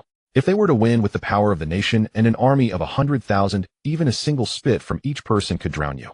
Yet Yangbo did not laugh. Instead, he raised his cup to Qiye, thinking that it was good for a young man to have dreams, even if they were mere daydreams. The two continued to drink, chatting freely, and when they found that drinking from cups was not satisfying enough, they directly switched to large bowls with the wine jug replaced by a 20-pound large jar. Although the alcohol content was low, the sheer volume was overwhelming, and Qiye started to feel a bit tipsy. He also suspected that Yang Bo was intentionally trying to get him drunk. This realization startled him, causing a significant portion of his intoxication to dissipate, yet he could not afford to show weakness, so he resolutely avoided getting drunk in front of Yang Bo. However, Qiye also wanted to see what Yang Bo was really up to. So after drinking a few more bowls, he drunkenly began to ramble. For thousands of years, young brother, what you all have done is just to pull down someone with the surname Zhang and elevate someone with the surname Wang. Switching back and forth only leads to the same outcome. There is no eternal dynasty, nor is there an emperor who is not tempted by beauty. If I were to become emperor, the first thing I would do is order all the beauties in the world into my harem, sleeping with dozens of them a day. Yang Bo, also somewhat tipsy, could not help but say, what use are women? If it were me, I would get rid of all the men. With a clang, Su Kai's hand trembled, and the wine bowl fell to the ground. Goodness, this Yang Bo is utterly shameless. Yang Bo was also startled, realizing he had misspoken, and awkwardly looked at Qiye, Su brother. Fortunately, Qiye reacted quickly, lying flat on the table and pretending to be drunk. I want my beloved. My beloved. Seeing him fall into a drunken stupor, the awkwardness on Yang Bo's face gradually faded. After finishing the wine in his bowl, he stood up with a candle and slowly walked over to Qiye. He leaned down slightly, observing Qiye in the candlelight. Don't come any closer. Su Kai's heart tightened, and he decided that if Yang Bo dared to make any improper moves, he would spring up and break his 3 legs. Fortunately, Yang Bo was only checking if Qiye was truly drunk. After confirming he was indeed intoxicated, Yang Bo stood up and nodded towards the corner. From the dark corner, a figure quietly emerged and approached Qiye, none other than Zhao Yu. Take him away. Yang Bo instructed Zhao Yu, who nodded and helped the drunken Qiye toward a nearby guest room. Seeing an outsider come to assist him, Qiye sighed in relief, but continued to ramble. Who are you? The new eunuch? Where are you taking me? Eunuch. Zhao Yu's body stiffened, his expression turning a bit unpleasant, but he did not retaliate. Instead, he brought Qiye to a guest room, opened the door, pushed him inside, and then closed the door. Upon entering the guest room, Qiye immediately became alert, quickly scanning the room. It was pitch black inside, yet he could see clearly. This was the same guest room they had borrowed before, but now there were no traces of Liu Yunyang, Lin Minxiang, or Li Nanji. Only Qin Shun'er lay on the bed. Yang Bo had gone to great lengths to get him drunk, only to bring him to this room. You can bring me here, but why is your wife still on the bed? Qiye quickly understood Yang Bo intended for him to treat Qin Shun'er. This is absurd. Yang Bo was clearly trying to take advantage of his drunken state to force something to happen between him and Qin Shun'er, so he could use it to blackmail him. Blatant honey trap. Qiye stood in place, silently contemplating how to break free from this situation. Perhaps he should just dive right in. Who is there? Just as Qiye was pondering, Qin Shun'er on the bed had unknowingly woken up. After sensing someone had entered the room, she quickly curled up in the corner, gripping the blanket tightly, her beautiful face filled with fear. Seeing her awake, Qiye coughed lightly and said, It's me. Upon recognizing his voice, Qin Shun'er immediately sighed in relief, relaxing her guard slightly. Su Lang Yunyang and Mengxiang went to another room. You must have taken a wrong turn. I did not take a wrong turn. Your husband brought me here. Now I see. I was wondering why I did not see Yunyang. Qiye remarked, yet he remained still in his place. Seeing him not move, Qin Shun'er cautiously clutched the blanket in front of her and quietly asked, Su Lang, do you have something to discuss? Yes, I specifically came to find you, Qiye replied as he walked toward the bed. No. Qin Shun'er, with a mix of shyness and panic on her face, shook her head and said, Don't come over, we can't do this. We can't betray Yunyang and the others. Qiye paused, partially amused, and said, What are you talking about? I'm just here to deliver medicine. After taking it, you should be able to get out of bed tomorrow. Saying this, Qiye pulled out 2 capsules from his pocket and placed them on the table, then quietly retreated to the corner. Seeing that he seemed to have no malicious intent, Qin Shun'er remembered the words she had just spoken, her cheeks flushed with embarrassment, feeling utterly ashamed. Here was Su Lang delivering medicine, yet she had thought of something entirely different and of a very inappropriate nature. Thank you, Su Lang. Qin Shun'er spoke, her voice laced with embarrassment. She put on her outer clothing and cotton shoes before cautiously feeling her way toward the table. Qiye watched her awkwardly navigate through the darkness and suddenly spoke. Wait, there's a chair in front of you. Upon hearing this, Qin Shun'er immediately stopped, then reached out to feel in front of her. Sure enough, she found a chair. Without Su Kai's reminder, she would have likely tripped over it. Thank you, Su Lang. Qin Shun'er quickly expressed her gratitude and walked around the chair. But after taking just 2 steps, she suddenly asked, Can you see things in the dark? Qiye nodded. That's one of the benefits of the martial arts manual I have. If you practice for a while, you will also be able to see in the dark. Not only had he seen it, he had seen it with perfect clarity. It was none other than the white feline, one of the 4 sacred beasts. Qiye dared voice this thought only inwardly. Speaking it aloud would have been unwise. After a moment's careful consideration, he replied, I only realized these past 2 days that I could see clearly in darkness. I saw nothing that night. Chun'er instinctively tightened her grip on her sleeve, her full bosom rose and fell rapidly. She hadn't even specified which night, yet Su Lang knew precisely what she meant. So he truly had seen everything. She had foolishly assumed his decision to enter without a lamp marked him a gentleman, only to discover he needed no light at all to see. Though outwardly calm, her husband still watched from outside. Since I'm already here, I might as well take your pulse. As Qiye spoke, he stepped forward toward her. Open your mouth. I must examine you first. Outside the guest chamber, Zhao Yu retreated beneath the pavilion and stood silently behind Yang Bo, murmuring, What shall we do next? Yang Bo gazed at the darkened guest chamber, his tone detached. Do nothing. Merely watch. If Su Xiong emerges from the room shortly, we may depart tonight. If he remains inside, then in a few days we shall bring back a formidable warrior, one the prince will surely welcome with delight. Zhao Yu knew the woman within was Yang Bo's wife. His lips parted slightly, yet no words followed. Yang Bo raised his wine cup, drank slowly, and said with serene indifference, He who aspires to great deeds must not be fettered by trifles. A mere concubine means nothing. Why dwell upon her? Have you forgotten Emperor Mingzong? To secure the crown prince's title, he willingly sent his wives and concubines to serve his father. After his principal wife bore a son, he treated the child as his own, lavishing affection, attention, and favor upon him. It was precisely this profound endurance that enabled him to surpass all his imperial brothers, ascend as crown prince, and ultimately inherit the throne, ushering in the prosperous Zhengxian era. Zhao Yu remained silent, head bowed. How could he not know Emperor Mingzong? Upon ascending the throne, the emperor's very first decree was to execute every wife, concubine, and child he had ever sired, his sole stain upon an otherwise illustrious reign. Zhao Yu stole a quiet glance at Yang Bo's back, and wondered coldly whether he too would one day eliminate Su Qiye and Chun'er at some opportune moment. I shall not kill them. Yang Bo seemed to sense Zhao Yu's unspoken thought. With a sigh, he admitted, Truth be told, I have wronged Chun'er. I left her in chaste solitude for far too long. All these years she has upheld wifely virtue, managed the hermitage with unwavering diligence, and uttered not a single word of complaint. Su Qiye is my recompense to her. With that, he drew a sheet of paper from his sleeve and placed it gently upon the table. Zhao Yu glanced at it instinctively, recognizing it at once as a formal letter of divorce. The two men stood in silence, watching the guest chamber. Over a quarter of an hour had passed since Su Qiye entered, and yet not a single sound of argument or commotion had escaped from within. It appears we should congratulate His Highness, the Prince, on gaining a new talent for his retinue.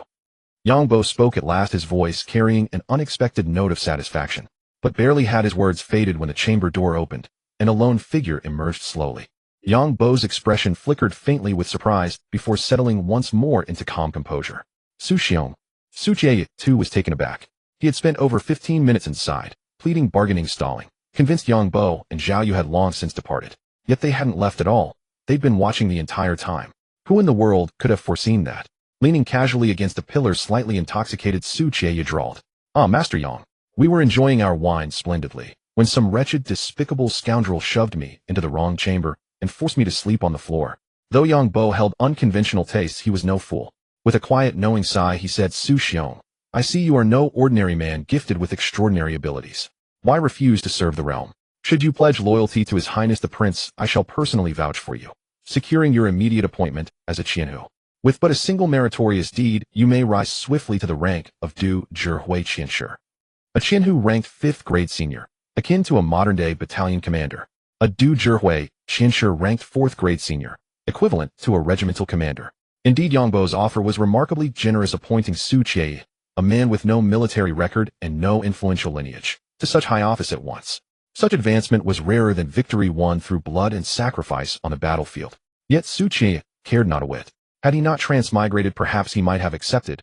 But now that he had, why should he surrender his life to another's ambition? To transmigrate only to become someone else's foot soldier, that would render his rebirth utterly meaningless. Thus he abandoned pretense entirely and straightened his spine. If Master Yang wishes me to become the prince, then perhaps I might consider it. Outrageous. Zhao Yu barked low, and instinctively stepped forward, ready to chastise this arrogant, reckless youth. But Yang Bo raised a hand, halting him. His face darkened. This was the third time he had extended increasingly lavish terms, yet Su Qiye remained unmoved. And now came outright disrespect toward the prince himself. Softness indeed only invited further presumption. Yang Bo's voice lowered, grave and final. Very well. If Su Xiong lacks ambition, then let tonight's matter be erased, as though it never occurred. Zhao Yu's sharp cry had stirred the chamber within. Candlelight now flickered to life. The door swung open and Chun'er emerged, fully dressed, holding a candle, her brow furrowed with quiet confusion. Su Lang, what has happened? Qiye wished to shield her from tonight's truth, especially Yang Bo's scheme to intoxicate him and deliberately place him in her chamber. Softly he said, nothing at all, only wind outside. Your illness has not yet fully passed. Return and rest. Before Chun'er could nod, her gaze fell upon Yang Bo and Zhao Yu beneath the pavilion, their expressions clouded with unmistakable displeasure. In that instant, comprehension dawned. Had they witnessed Su Lang emerging from her chamber late at night and leapt to mistaken conclusions? Was that why they had quarreled? She hurried toward Yang Bo, hastening to explain, Su Lang only just entered. He gave me medicine and nothing more. Yang Bo's face betrayed no emotion. Calmly he replied, I myself intoxicated him and delivered him to your chamber. Do you imagine I do not know what transpired, or did not? Qiye froze, utterly dumbfounded. Was he serious? Not even pretending anymore, just openly confessing. Stunned disbelief flooded Chun'er's beautiful face. Her clear eyes widened in incredulity as she stared at Yang Bo, tears welling shimmering like morning dew. She had always believed him emotionally distant, indifferent perhaps, but never imagined he was monstrous. Yang Bo appeared wholly unaware of her anguish. He gestured for Zhao Yu to hand her the divorce letter lying upon the table, and declared cold as winter frost, this letter was written before our marriage. Now it is yours. Chun'er took the paper divorce letter, her fingertips trembling slightly, as she looked at Yang Bo with a complicated expression. You want to divorce me? Yang Bo nodded slowly, his tone calm and unruffled. The wind has risen. Should I soar through the 9 heavens with you? It would be better to let you go early. Chun'er suddenly clenched the divorce letter, her expression growing serious. Since I married into the Yang family, have I violated even a single one of the 7 reasons for divorce? Never. Yang Bo shook his head. Although he felt no affection for her, he could not find a single fault. Fine. Since there is no blame today, it is not you divorcing me, but I am divorcing you. Before he finished speaking, Chun'er ignored him and held the divorce letter toward the candle flame, the fire instantly consuming the thin paper. As the ashes fell, she looked at Qiye and said solemnly, Su Lang, prepare paper and ink. Qiye was somewhat stunned. Not only he, but even Yang Bo and the onlooking Zhao Yu were taken aback. She actually wanted to turn the tables and divorce her husband.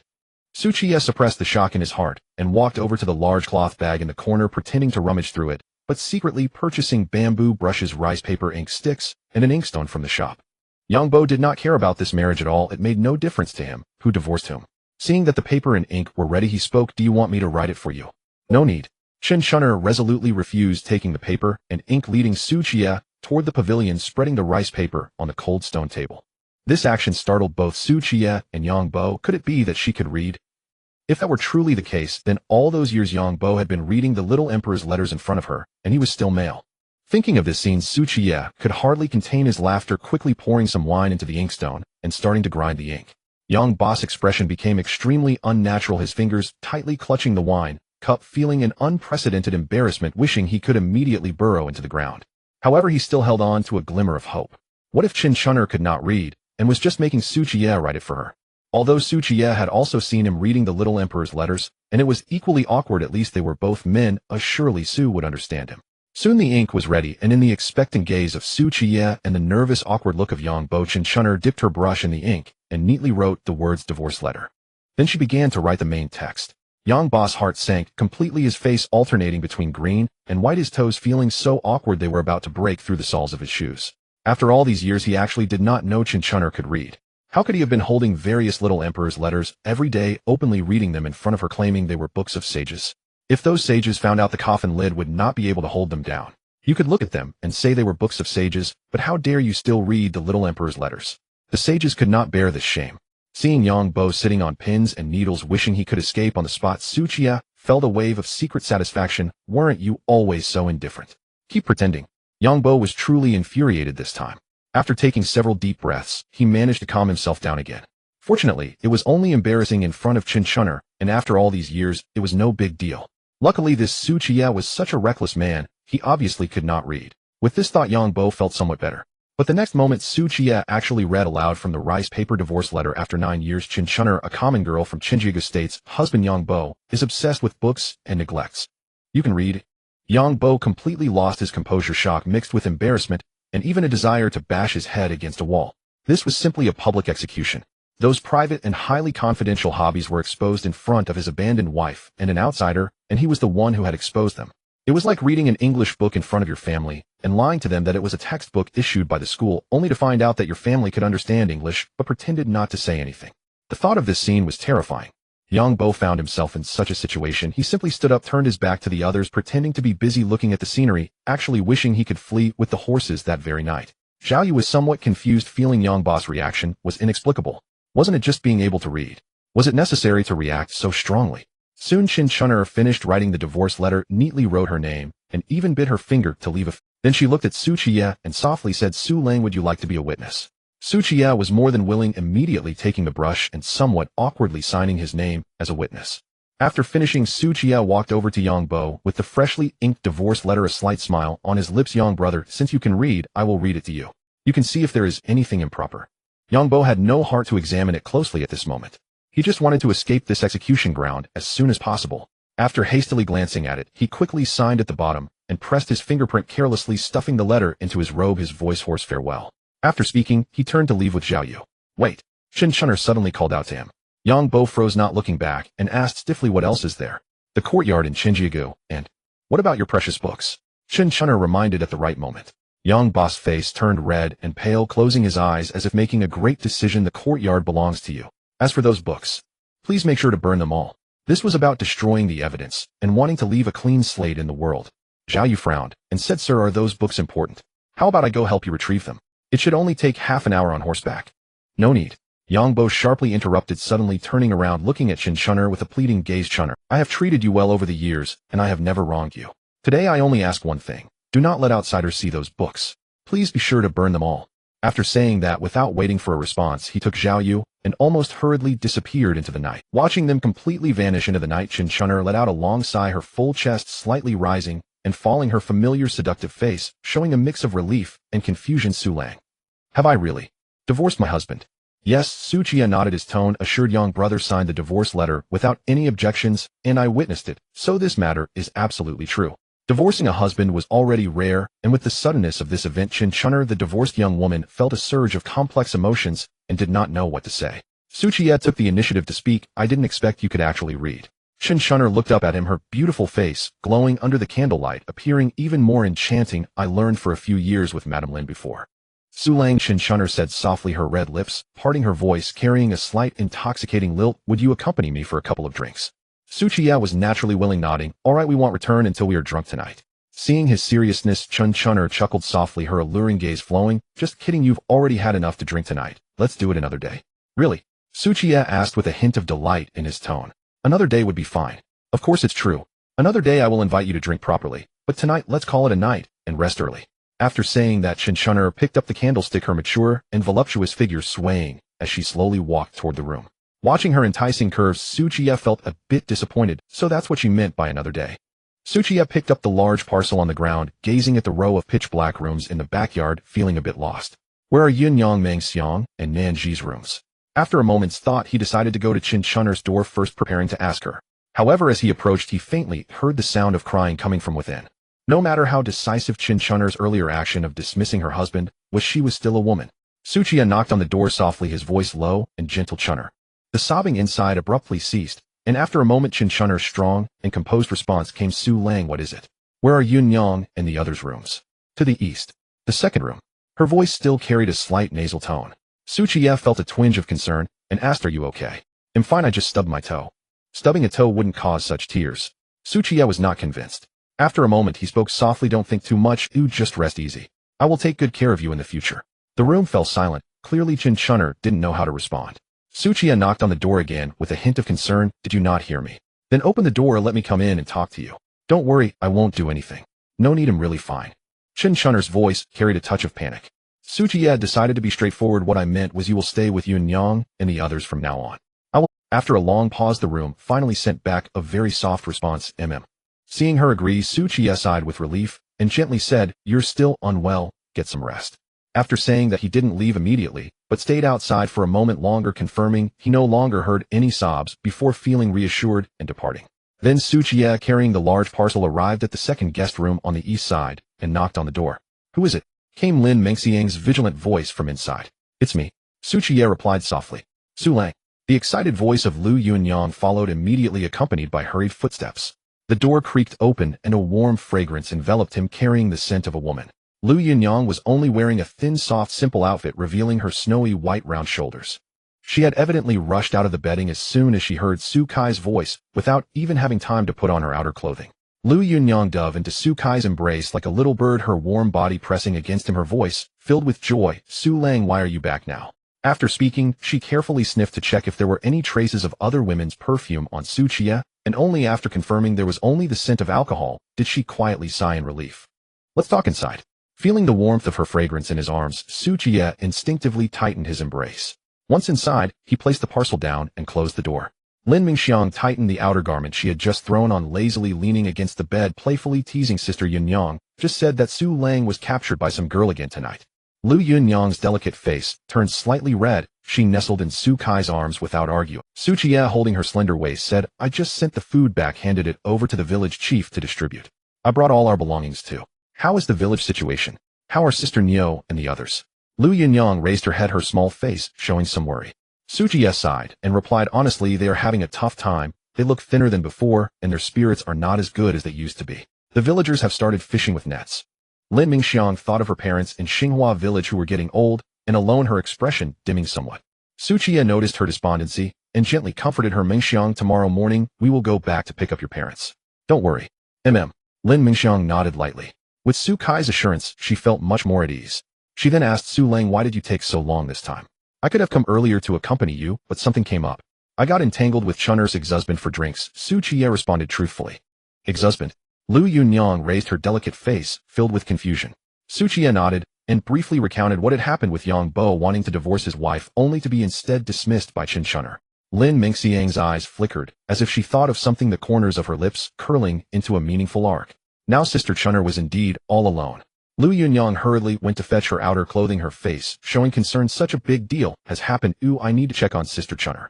Seeing this, Su Qiye pulled her back into his arms again, gently saying, don't rush, it's not too late to go. Liu Yunyang's ears turned red, all of a sudden, a hint of shyness blooming on her lovely face, as she bit her lip, softly responding with the Some were joyous while others were troubled. After Yang Bo left Lin's residence with Zhao Yu, his face still wore a hint of embarrassment. He never expected Su Qiye and Qin Chun'er would both be literate. The man lowered his head further, a fierce glint flashing in his eyes. Sir, my brothers acted according to the plans laid out by the chief, who knew that a little white face would suddenly emerge to meddle. No need to say more. Yang Bo coldly interrupted him, saying, relay the message to your chief. 3 days later, we descend the mountain. Do whatever you want, but do not touch Qingshu City. This? The man suddenly raised his head, his face filled with anxiety and reluctance. This is Qingshu City, the largest and most prosperous city within 60 miles, the target that Eru Mountain has coveted and plotted for a long time. How could they let it go so easily, especially after sacrificing several brothers? Yang Bo, disinterested in explaining directly, pulled out a sealed letter from his bosom and threw it to him. Relay my words to your chief exactly. If he does not listen and insists on touching Qingshu City, show him this letter. Understood. The man respectfully accepted the secret letter, tucked it into his bosom, and silently retreated back into the dark alley. Yang Bo said no more, sweeping his sleeve as he strode into the heavy night with Zhao Yu. After walking for more than 10 zhang, Zhao Yu quietly asked, why can't they touch Qingshu City? Yang Bo smiled faintly. The city is already on alert. Trying to capture it would take too much time and effort. It's better to go to Yong City, 80 miles away. Although it's farther, it is far more prosperous than Qingshu City. He paused, turned to look in the direction of the Lin residence, his expression shifting. Keeping Qingshu City is also giving Wang Han and Su Qiye one last chance. As for whether they can catch it, that depends on their own fortune. Zhao Yu, seeming to ponder, suddenly asked, what about the food and silver we just mentioned? Will they still be delivered? Yes. Why wouldn't they? I want to see how Su Qiye will create a paradise in this chaotic world. The two walked farther into the night. After a while, 2 fast horses burst out from the south gate, the crisp sound of hooves echoing down the official road, leaving behind only the shivering refugees in the autumn wind. After a long time, Liu Yunyang's complexion was rosy as she leaned against the wall outside Qin Chun'er's door, raising her hand to knock. Su Lang. Inside there was silence for a long time before Qin Chun'er's uncertain voice came through. Liu Yunyang adjusted her breathing, her tone carrying a subtle languor. Sister Chun'er, it's me. The wind is strong at night, come in quickly. Qin Chun'er hurriedly took her arm and led her inside, then firmly shut the door. Once inside, Liu Yunyang's gaze swept over a neatly packed bag in the corner, her brows immediately furrowing. Sister Chun'er, are you planning to leave? Qin Chun'er nodded with an awkward expression, softly sighing. I am better now. It's time for me to return. Liu Yunyang pulled her hand to sit beside the bed, worry etched on her face. Return. Sister Chun'er, didn't you hear Su Lang say that the bandits are about to descend the mountain? Qin Chun'er whispered then. I'll just find another place to stay in the city. Why Liu Yuniang's voice rose slightly, filled with confusion and urgency. Su Lang just said that you should stay with us and move to the Li residence. No, I can't. Su Lang, and you have already helped me with coal and treated my illness. How can I impose on you? Sister Chun'er. Liu Yunyang interrupted her expression serious. Just come with us to follow Su Lang. I can make you prominent. Chen Chun'er was taken aback, her familiar charming face instantly flushed red. She hurriedly waved her hands anxiously, saying, Yunyang, what nonsense are you saying? This is absolutely not possible. Why not? Liu Yunyang retorted, her tone carrying a hint of complaint. Could it be? Sister Chun'er, you look down on our Su Lang. Not really, it's just that Yunyang, we are sisters. How could I compete with you for Su Lang? Chen Chun'er stammered, lowering her head, saying whatever came to mind. What do you mean by competing? Liu Yunyang retorted, her gaze sincere. I just want to ask you to help me. Share the burden, yes. It's to share the burden. If you're willing to come Meng Xiang, and I would be grateful to you. Share the burden. Chen Chun'er was stunned by this inexplicable statement, looking confused. What kind of statement was that? Being with your man is helping you share the burden. And you're grateful. Liu Yuniang's face turned even redder. She bit her lower lip quietly, saying something not suitable for children. Listening to her, Chen Chun'er's familiar beautiful face also flushed, although she knew Su Lang was young and strong. Then the two lay on the bed whispering about some blush-inducing pillow talk. Meanwhile, in the next room, Qiye was getting dressed nearby, saying softly, Behave and rest. I'm going to find your sister, Nanji, now. Lin Mingxiang could barely lift her heavy eyelids, only letting out a lazy hum through her nose, as if to say, hurry up, hurry up, hurry up, hurry up. Qiye smiled knowingly, tucking her blanket in snugly, and quietly closed the door. He walked to the door of Li Nanji's room, and knocked hard a few times. Inside there was silence. He knocked again with more force. This time finally Li Nanji's voice, thick with sleep and a hint of displeasure from being abruptly awakened, came through. Who is it? It's me, Su Lang. The voice instantly shifted from drowsy to delightfully surprised. Wait a moment. The door swung open with a creak, revealing Li Nanji's enchanting face, her eyes carrying a hint of a smile. Soon the two entered the room, and the door was heavily shut behind them. A loud clap suddenly echoed in the darkness. Liu jolted awake from his dreams, sitting up and gasping for breath, a bright red handprint visible on his face. He had dreamed again of the scene when he had pleaded for Ma Yuanwei. Instinctively he slapped himself hard across. Upon waking, his first reaction was to frantically reach for a personal pouch hanging around his neck. After finding the hard crystal bead inside, he finally sighed in relief. Immediately a wave of regret and unwillingness surged within Liu. Damn it, if I hadn't spoken up for Ma Feng that day, I would have had 2 crystal beads now. With this thought, Liu felt a deep bitterness, unable to restrain himself from slapping his face again. Those beads were invaluable treasures worthy of being family heirlooms. Yet it was precisely because of this loose tongue. The plump concubine Ryu was awakened by the commotion, rubbing her eyes in confusion. Master, what has happened to you again? Liu valued the crystal bead greatly, not even telling his favorite concubine, so he hastily fabricated an excuse. I was just angry at myself for forgetting to buy medicine during the day, disappointing you. When she heard Liu ask her to serve him tonight, Ryu was overjoyed, thinking that she would finally enjoy herself again. So she meticulously bathed and perfumed herself, chose the most revealing outfit, and carefully applied her makeup. But when the moment came, Liu did nothing and just fell asleep beside her. How could this not disappoint her? But as a concubine, Ryu dared not show it, immediately moving closer and softly saying, Master, you know, I want nothing, just having you by my side makes me content. Although she knew it was just comforting words, Liu felt a wave of warmth in his heart and promised, don't worry, I will go to Su brother-in-law during the day to buy medicine. I will definitely not let you sleep tomorrow night. Master, Ryu said sweetly, feeling a glimmer of anticipation. Liu patted her shoulder gently, saying sleep. Just as they lay down, the pain of losing the crystal bead surged back, leaving Liu completely unable to sleep. He tossed and turned, unable to find rest. A ridiculous thought suddenly popped into Liu's mind. He sat up and said, Ryu, how about you slap me once? Ryu widened her beautiful eyes, thinking she had misheard, a hint of fear in her voice. Master, how could I dare? You should slap me. If you don't, I will feel uncomfortable and won't be able to sleep. Liu sat up again, his expression somewhat serious. Seeing his insistence, Ryu cautiously confirmed, Master, are you sure you want me to do this? Just do it. Liu rubbed his hot face, his expression somewhat strange. Wait, why does this feel surprisingly good? Ryu, hit me again. Master, I dare not. If I tell you to hit me, then do it. Later I will buy you that piece of Jiangnan Shuiyuan silk you wanted. Slap. Before he finished speaking, Ryu eagerly raised her hand and slapped him. The morning breeze of late autumn carried a biting chill. Qiye tightened his clothing, feeling that it might snow in a few days. In a peaceful year, snow might be a symbol of good fortune. But in this era, it could only mean a white disaster. Qiye grabbed his toothpaste and toothbrush, washing up while contemplating how to seize control of Qingshi City. Force was the simplest method. Directly kill the county magistrate Wang Han and take his place. Or bribe him with some glass products to make him work for himself. Or use both kindness and cruelty. As Qiye was lost in thought, a sudden notification rang out in his mind. Ding. Congratulations, host, for surviving 15 days in this chaotic world. Daily survival points increased by 1,000. Ding. 5,000 survival points have been credited to your account today. Current balance 253692. Looking at the newly credited 5,000 survival points, Qiye's lips curled up.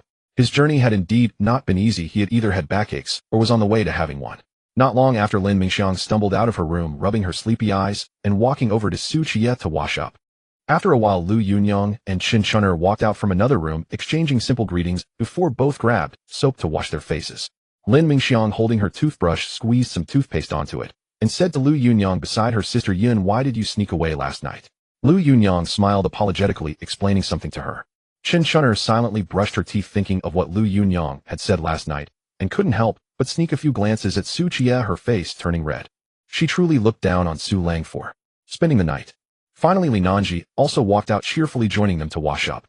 Amidst the lively chatter, the somewhat cold courtyard was brightened with life. Looking at the several charming figures beside him, gentle Liu Yunyang, alluring Lin Mingxiang, radiant Li Nanji, and the mature Qin Chun'er, Qiye felt a sense of peace in his heart, believing this was the meaning of life. Yes, he was still missing the enchanting Pan Lianer. Just as they finished washing up, Madame Lin, the somewhat older beauty, gracefully approached, her gaze falling on Qiye as she softly said, "Su Lang, breakfast is ready in the kitchen. Would you like to join us? Since it's free breakfast, we might as well enjoy it." "Thank you, madam, we will be there shortly," Qiye replied, then returned to the room to fetch 8 boxes of milk from his bag, leading the group towards the dining hall. In the dining hall, a redwood round table was placed in the center. Lin Xingyue was slumped over the edge of the table, playing with an empty bowl, her lips pouting high, clearly sulking over her confinement. Seeing Qiye enter with the group, she instantly perked up, casting several meaningful glances at him, probably hoping to have instant noodles. Madame Lin graciously guided everyone to their seats. She took the main position with her daughter Lin Xingyue on her left and Qiye on her right. Next to Qiye were Liu Yunyang, Lin Mingxiang, and Li Nanji, with Qin Chun'er beside Lin Xingyue, forming a Russian doll arrangement.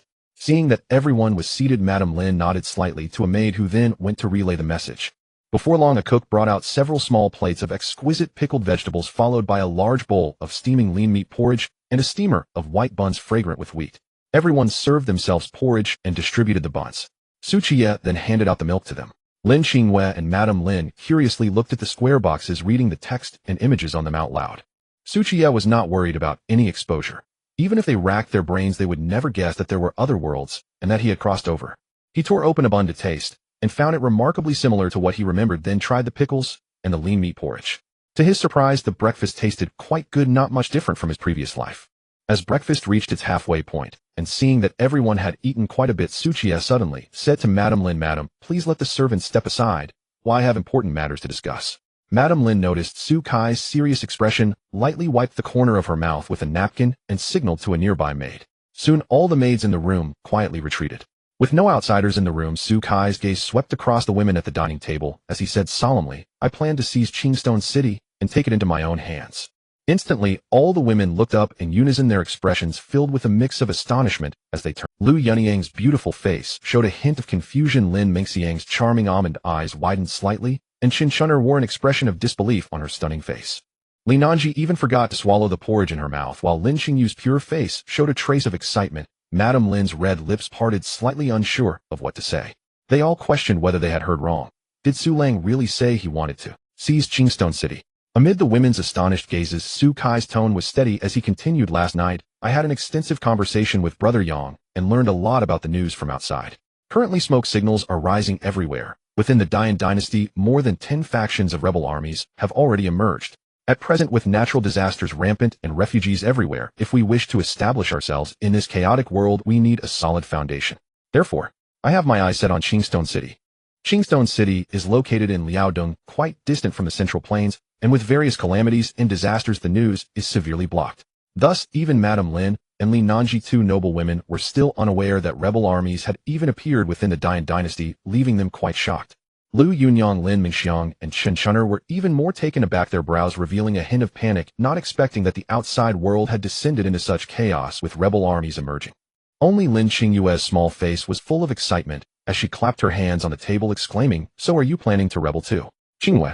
Madame Lin's ample bosom heaved in shock, hurriedly reprimanding, "Young lady, you cannot interrupt when the gentleman is speaking. Can one casually speak of rebellion like this?" A careless word could implicate family.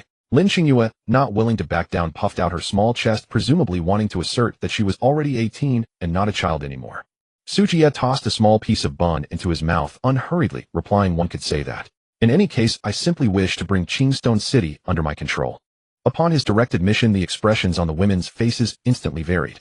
Madame Lin, this middle-aged lady, lightly pressed her red lips together, her gaze lingering on Su Kai's face as she pondered. Liu Yunyang's delicate face tightened, her eyes fixed on Qiye with unwavering determination. No matter what Su Lang did, she would face it alongside him. Lin Mingxiang frowned slightly, as she had long known that Su Lang was destined for great things, so she wasn't too surprised, but she wondered how she could assist. Shen Chun'er's red lips parted slightly in shock as she looked at Qiye in disbelief. She knew Su Lang was extraordinary, but she hadn't expected him to dare rebel.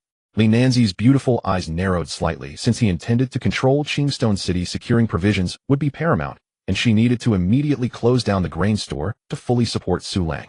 Lin Xingyu's small face was filled with excitement as she exclaimed, wonderful. In the future, let's charge into the Central Plains together and topple that Emperor's Golden Hall. At this moment, Madame Lin was too shocked to care about her unruly daughter. Her eyes were filled with disbelief as she looked at Su Lang. Are you truly serious about this? Qiye nodded, saying, in these chaotic times, I am merely going with the flow. What I do is also to secure a stable home for myself. But isn't your home a bit too large? You're talking about taking an entire Qingstone City. Shen Chun'er said. Su Kai's gaze swept across the women, a slight smile on his lips. Who told us that our family has many members? Therefore, a larger home would naturally be better. Shen Chun'er's stunning face flushed slightly as she quickly lowered her head to drink her porridge. She was an innocent person. When had she become part of Su Lang's family? Madame Lin pressed her lips together, feeling a surge of strange thoughts. Could it be that Su Lang considered her family as well? Qiye looked at Madame Lin, who was lost in thought. Madam, having lived in the city for so long, you should know County Magistrate Wang Han. Could you introduce me to him? Madame Lin quickly snapped back to reality, nodding. Of course, County Magistrate Wang has been in office since the beginning of this year. He has been diligent and responsible these past 6 months without indulging in corruption or malpractice. Nonsense. Li Nanji interrupted her ample bosom slightly, rising instantly, quieting the women in the room. She spoke calmly. It seems that Aunt Lin has grown old and doesn't go out often, so she doesn't know Wang Han. His wife casually spends hundreds or thousands of taels. How could the meager salary of a mere county magistrate support that? Madame Lin straightened her back further, her tone calm. Sister Nanji, you are still young. Don't you know that Wang's wife's family is the governor of Jinju? What is a little silver matter? Li Nanji glanced at her relatively ample bosom disdainfully. Then, Aunt Lin, do you know that County Magistrate Wang was seen flirting with Zhao Dawan's wife behind the rouge shop for half a day last month? Madame Lin frowned slightly, as she truly did not know this, but then fiercely continued to argue. The two exchanged barbs, and various tales about Wang Han were continuously brought up, such as how he had once made the famous Dr. Dong from Bai Chao Tang create a recipe for enhancing vitality. Qiye and the other women silently watched the spectacle, simultaneously lamenting how informed the wealthy circles were, even knowing such matters. Just then a maid came to knock on the door. Li Nanji and the others finally stopped their argument, and Madame Lin gestured for the maid to enter. She hurried in to report Madam County Magistrate Wang is urgently seeking an audience with young Master Su. Qiye was somewhat surprised he hadn't sought out Wang Han, yet Wang Han had come to find him. This was truly serendipitous, like a pillow being delivered when one was sleepy. He smiled as he looked at Lin Mingxiang. When I return, I will accompany you to Xinghua village. Lin Mingxiang nodded at him. Su Lang, you go ahead with your business. I will wait for you. Alright, enjoy your meal. After Qiye finished speaking, he stood up preparing to leave. However, as he walked past Madame Lin, Qiye paused slightly, his right hand naturally resting on her rounded shoulder. He leaned slightly, whispering in her ear, Madam, you are a wise person and should know your limits.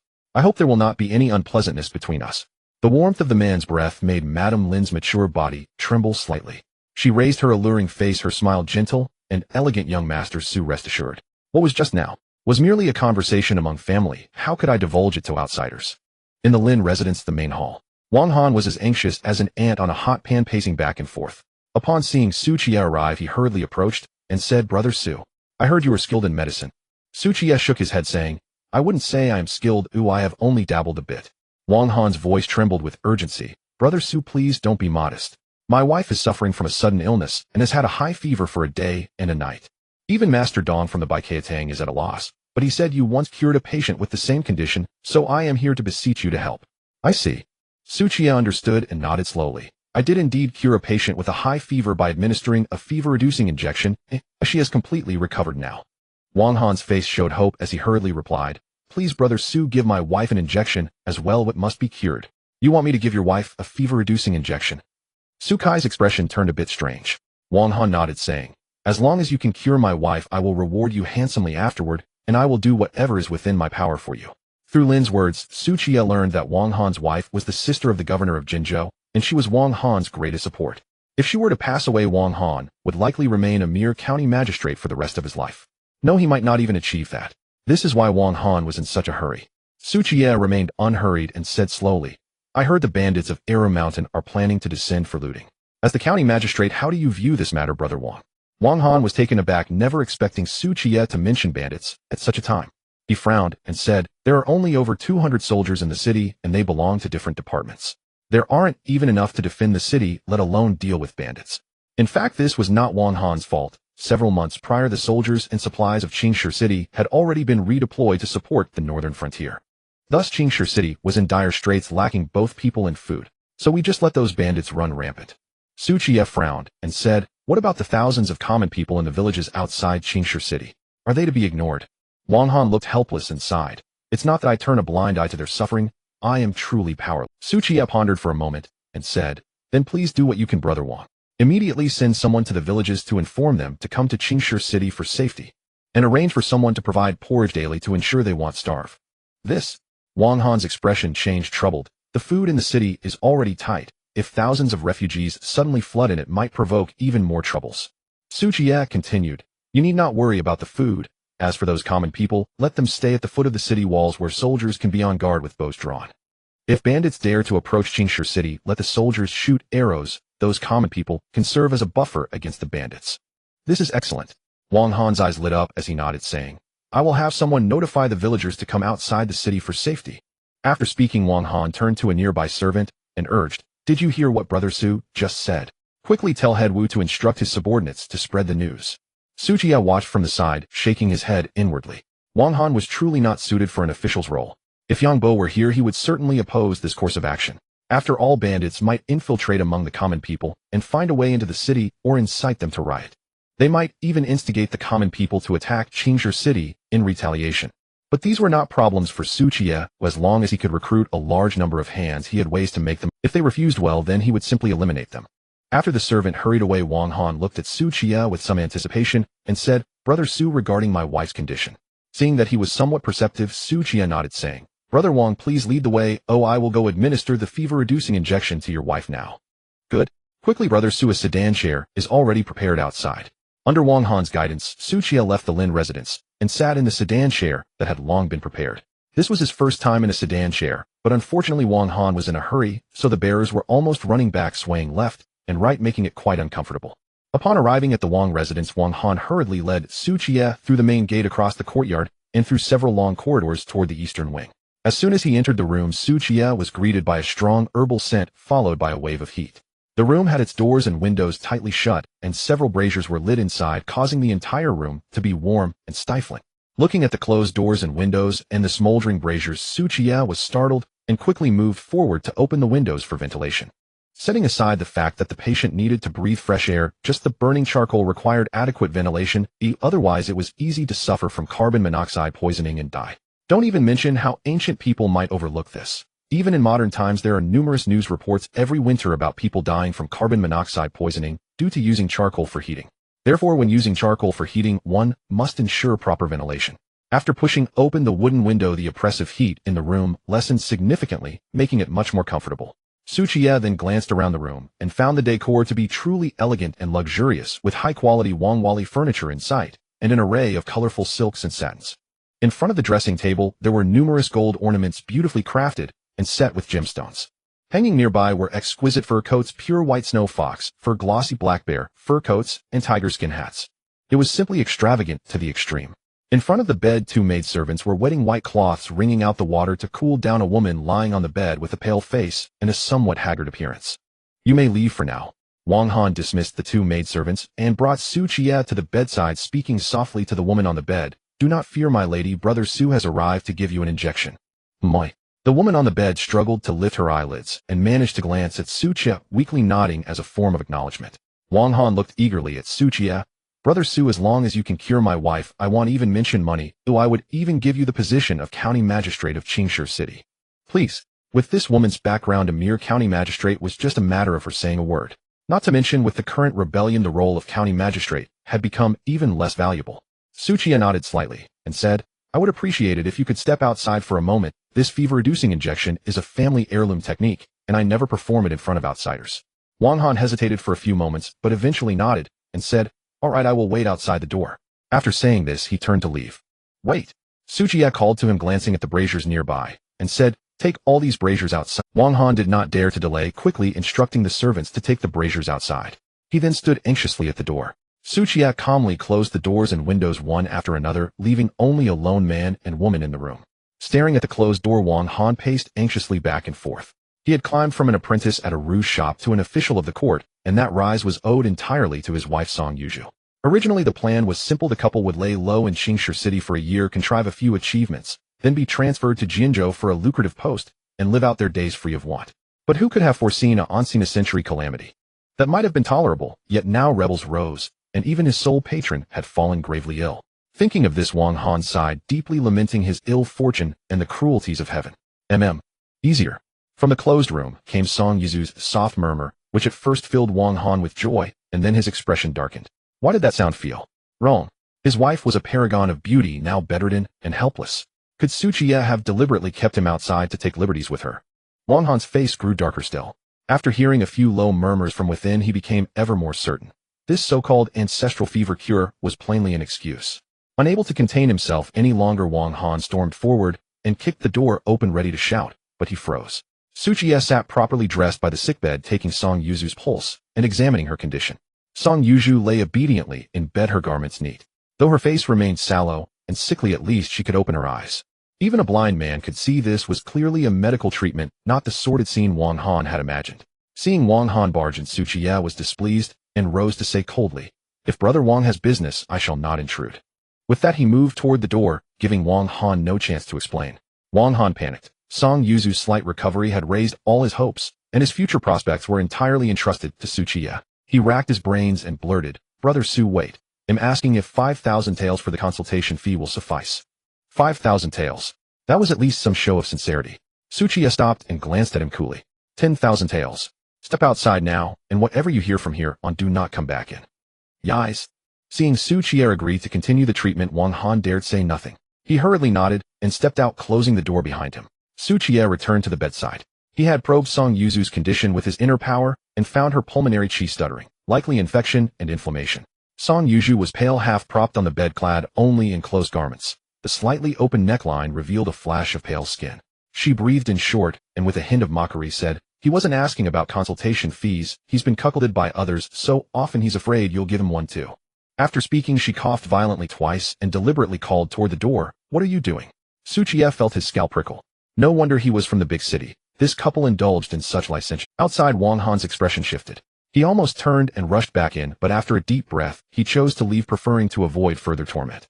As for the couple's private predilections, Qiye had no desire to comment. He said to Song Yuzu, close your eyes and open your mouth. At his words, Song Yuzu leaned forward, her neckline falling a little more open. She closed her eyes and opened her mouth to Qiye. Qiye produced 2 ibuprofen capsules from his bosom, expertly dropped them into her mouth, and said coolly, do not look. Swallow them all. After all, Qiye did not wish to expose ibuprofen capsules in front of others, hence his manner. Whether deliberately or not, Song Yuzu swallowed the capsules, sighed twice, and then took a cup to drink. Undeniably, Song Yuzu was a beauty. Though illness had hollowed her features, it only stirred a protective impulse in others like a wounded fox. Qiye withdrew his gaze and sat on the stool by the bed. Hold out your hand. They'll use inner power to relieve your condition. Take 2 more days of medicine and you should recover. Song Yuzu held out her pale wrist and appraised Qiye. I've heard the merchant's wives whisper, Li Nanji is involved with you. Between her and me, who is more beautiful? While channeling inner power, Qiye glanced at her neckline and offered a faint sneer. With that, what could you possibly compete with Nanji on? Song Yuzu bit her lip in displeasure. Who could match Li Nanji's figure? She drew her garments a little closer, then changed the subject, eyeing the bearskin coat beside them. I hear you hunted that bear yourself. Qiye was there to treat the illness, not to amuse the patient, and he made no effort to engage. Song Yuzu, born of privilege and unaccustomed to such coldness, lightly frowned. Why aren't you speaking? Brother Wang gave me 10,000 taels to treat you, not to keep you company, Qiye said quietly, increasing the flow of inner power. Huh, it's just money, Song Yuzu replied with a nonchalant tone, her coquettish eyes on Qiye. Strip. Each piece you take off, and he'll give you 10,000 taels. Qiye regarded her evenly. Is that how you test a man? Wang Han had been gone for more than half an hour. When he returned, his face bore a flush of excitement, as if he had accomplished some great deed. Staring at the closed door, he took a deep breath. His hands trembled with eager anticipation. Soon a corner of the window opened inward, and Qiye stepped out of the room, closing the door behind him. Seeing him emerge, Wang Han hurried over and asked anxiously, "Brother Su, my wife's condition?" Qiye nodded slowly. "Her condition has stabilized. Take 2 or 3 more days of medicine, and she will be completely well." "Thank you." Wang Han was elated and quickly produced a silver note from his bosom to hand to Qiye. Su took it, confirmed it was for 10,000 taels, tucked it into his robe, and prepared to leave. But Wang Han grabbed his sleeve, looking oddly embarrassed and hesitant, as if he had something awkward to ask. "Brother Wang, what is this?" Qiye asked with a slight frown. Wang Han glanced about to ensure no one overheard, then lowered his voice. "I've heard, Brother Su, that you have a miraculous elixir that restores virility. So that was the reason for all the secrecy." Su nodded. "Indeed I do, but it is an ancestral elixir and rather expensive. How many would you like to buy?" Wang Han produced another silver note, eyes bright with expectation. "How many can 10,000 taels buy?" Su was surprised. He had not expected the Xiaolan pill to bring such a 10,000 tael sale on its first offering. Nor had he imagined that this little county magistrate would be so flush with cash, producing 20,000 taels at once. Su considered his words carefully. "The ancestral elixir is 100 taels per pill. Your note will buy 100 pills. Are you sure you wish to purchase them?" Wang Han was taken aback. Wasn't that pill supposed to cost only 10 taels? A wealthy merchant had gifted him one recently, and even hosted him that night. The effect had been astonishingly potent. Having tried it, Wang Han could not forget it. He gritted his teeth and nodded. "Very well, ill by 100. Qiye accepted the silver note, then reached into his bosom and fumbled, actually manipulating his system repository, and began placing the Xiaolan pills one by one into a bamboo tube. In no time, Su produced a bamboo tube and handed it to Wang Han. "Brother Wang, count them. I just happen to have 100 on me." Wang Han took the tube and stared at the gleaming blue pills within. A smile tugged at the corner of his mouth as he imagined the power he would wield. After sending Qiye out of the mansion, Wang Han touched the bamboo tube in his sleeve, and the smile on his face never faded. How could the heavens hinder him? Wang Han could still defy fate. He hurried back to the room, eagerly glancing at the bed. To his surprise, the pallor of Song Yuzu's illness had miraculously brightened with a hint of rosy hue, her eyes glistening with moisture, and her breathing had become much steadier. Her condition must have stabilized. Wang Han felt secretly delighted. It seemed that Su indeed had some skill. He approached the bedside and gently said, "Yuzu, you've had a high fever for a day and a night. You must have sweated a bit. Do you want the servants to help you bathe and change your clothes?" Song Yuzu's voice was weak and feeble as she replied, "As you wish, my lord." Wang Han immediately turned to call a maid and instructed, "Quickly boil some water to attend to the lattice bathing and changing." The maid was startled and hurriedly said, "But the lattice illness isn't fully cured yet. What if she catches a chill?" Wang Han replied nonchalantly, "Then just prepare several braziers. Won't that do?" "Hurry up." The maid nodded and quickly went to prepare. Wang Han glanced at the bed again and noticed that after her fainting spell, Song Yuzu had discreetly taken a delicate golden hairpin from her vanity and quietly exited the room. After tucking the hairpin into his bosom, Wang Han, feeling a bit excited, rushed straight to Yechen Tower. Qiye hadn't expected that such a delay would take over half an hour, but this trip brought unexpected joy. He didn't need to worry about how to deal with Wang Han, at least for the next few days. If Wang Han wanted to treat Song Yuzu, he would have to listen to him. He was using the wife to command the county magistrate. As for what would happen after Song Yuzu recovered, Wang Han's role as county magistrate would come to an end. Qiye looked up at the sun and noticed that it was still early, so he headed towards Pan's tailoring shop. It was time to bring back the persistent Pan Lianer, letting her stay close to Liu Yunyang, which would put Su Kai's mind at ease. It would also be good to have her join in the evening. He first went to a corner where no one was watching and took out the 1,500 silver ingots he had exchanged last time from the warehouse, a heavy bundle that was just enough to settle the debt. Although Pan Lianer was now his woman, the tailoring shop was her hard-earned business over the years, and he couldn't let her suffer losses. When Qiye arrived at the shop, the doorman greeted him with enthusiasm, as if he had seen a long-lost father. Qiye nodded slightly before walking straight into the store. The atmosphere in the shop seemed a bit heavy. Pan Lianer sat behind the counter, her embroidered brows furrowing as she flipped through the account books while calculating on the abacus, a hint of worry clouding her beautiful face. Yuner, her personal maid, stood beside her, her lips tightly pressed together, looking like a wilted eggplant. On the chairs on both sides of the shop sat 5 or 6 women dressed in coarse cloth. They were chattering animatedly, expressing sharp grievances. "Manager Pan, it's not that we sisters are trying to make things difficult for you, it's just that this cursed world is forcing people to live in hardship." Qiye just happened to walk into the store at that moment. The voices of the women suddenly stopped, and they all turned to look at him, their expressions brightening. What a remarkable and handsome young gentleman. Moreover, 2 or 3 ladies instinctively straightened their backs to accentuate their ample bosoms. Seeing them, silent Pan Lianer also lifted her head, and when she recognized Su Qiye, a smile instantly blossomed on her enchanting face. Su Lang. Yuner, hearing this, also lifted her head to look at the door, her previously troubled face now showing a hint of youthful shyness. Upon hearing Pan Lianer's affectionate address, the flickering thoughts of the women were instantly extinguished, and their straightened backs slumped. Why are there so many people? What's going on? Su Qiye looked at Pan Lianer, asking with concern. Pan Lianer gazed at him with shimmering eyes and softly said, "It's just a small matter. You go with Yuner to the backyard for some hot tea and rest. I'll be there once I finish handling things here." Upon hearing this, a round-faced woman immediately became displeased and sarcastically remarked, "Manager Pan has a big business, so naturally the livelihood of our 10 or so households doesn't count for anything in your eyes." Yuner immediately raised her delicate brows and retorted crisply, "If you're going to speak, then speak. No need to be so sharp-tongued."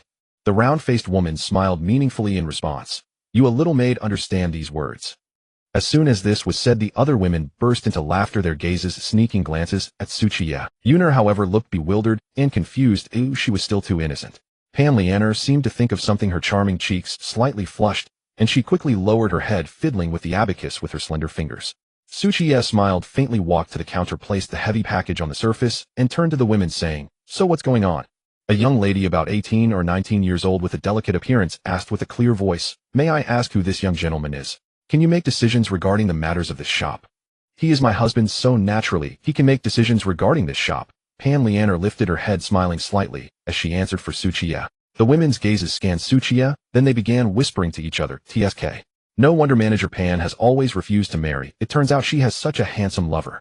Look at that figure, broad shoulders, and a slim waist. He must have great strength. His nose is quite prominent, and the tip is plump. They say this type." As the conversation went further off track, the round-faced woman cleared her throat and finally said, "The clothes from this tailoring shop are usually made by us. This morning Manager Pan ordered over 300 pieces, including belly bands and underpants among others. Normally we would require a 30% deposit first, but in this current situation with grain prices skyrocketing almost 200 per liter, we would like to ask for a 60% deposit first, and the prices should also be increased. Indeed, everything is rising now.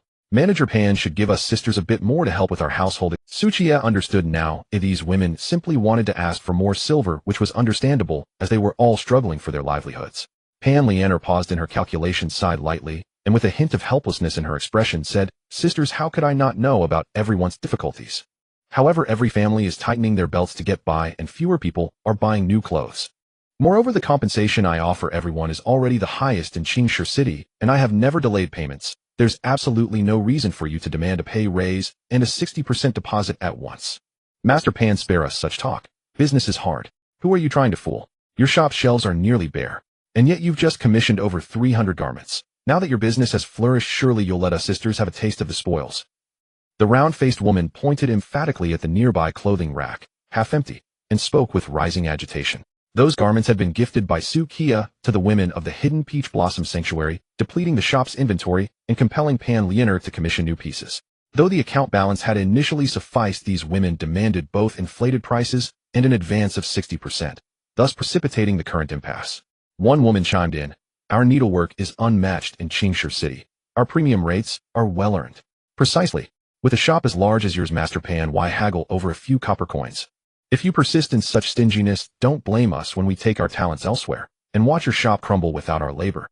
Indeed, Master Pan, your stock dwindles by the hour. To remain deadlocked like this serves only your own detriment." Amid their clamorous voices and veiled threats, not a trace remained of genuine negotiation. Su Qiye's gaze darkened slightly as he swept his eyes across them, then spoke calmly.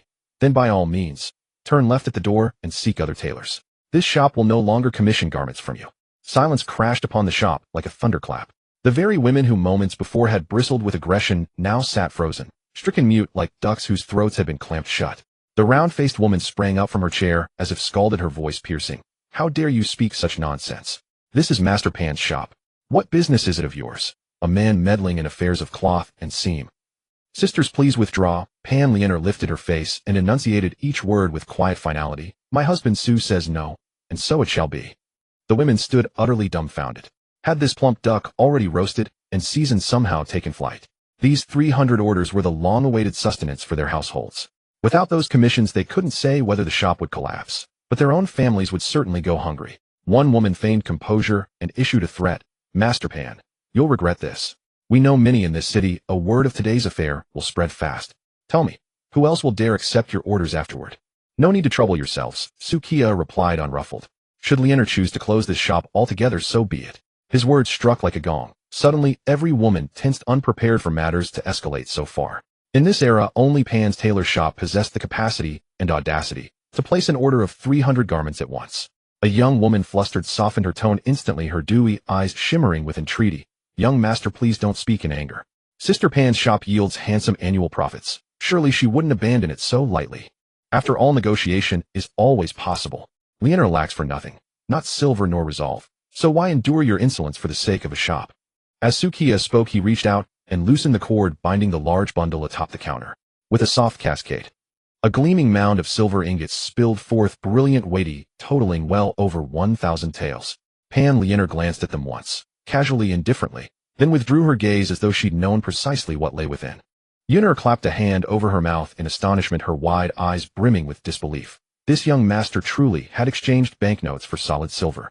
Already uneasy, the women now shifted restlessly on their chairs. With such wealth, how difficult could it be to find skilled embroiderers? The round-faced woman swallowed hard, clinging stubbornly to pride. Humph, mere silver. Do remember, our craftsmanship alone earns Master Pan 3,000 or 4,000 taels yearly. Her voice choked off mid-sentence, for Qiye had drawn slowly from his robe a slender banknote and placed it with deliberate nonchalance atop the pile of ingots. Necks craned, gazes locked, and every woman froze, speechless, utterly disarmed. It was a 10th sandtail note, colossal and unmistakable. Its crimson seal and intricate anti-counterfeit markings bore absolute authenticity. That single note struck like a stinging slap across their faces. It was not Pan Liu who needed them, it was they who needed her. They sat rigid in their chairs, mouths agape, wide enough to swallow an egg whole. Their eyes burned with raw shock and a searing, corrosive envy. This sum eclipsed everything they might earn in several lifetimes. Yet here it lay absurdly, effortlessly before them. Once the initial shock subsided, several quick-witted women straightened their spines, their eyes blazing with renewed hunger, as wolves spotting tender lamb.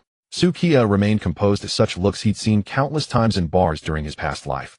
If he gave the slightest nod, they'd throw themselves into his arms. Liu gaped bewildered. How could this man, who'd arrived just days ago in tattered rags, now produce 10th sandtail notes as casually as pulling lint from his sleeve? Pan Liu's gaze lingered on the banknote, then rose to rest upon Qiye's upright back, her thoughts churning. In all her years of commerce, she'd never profited so richly, and she'd gained it simply by choosing Qiye as her husband. Watching the women stricken into silence, Qiye lifted his hand once more toward his robe. Having begun a reckoning, he intended to deliver it fully. He would strike until the memory seared their souls, until they wept and begged, until they scattered like fallen blossoms. So he drew forth a second 10th sandtail note, placing it beside the first with utter indifference. This time their expressions turned spectral, eyes bulging, lips sealed tight.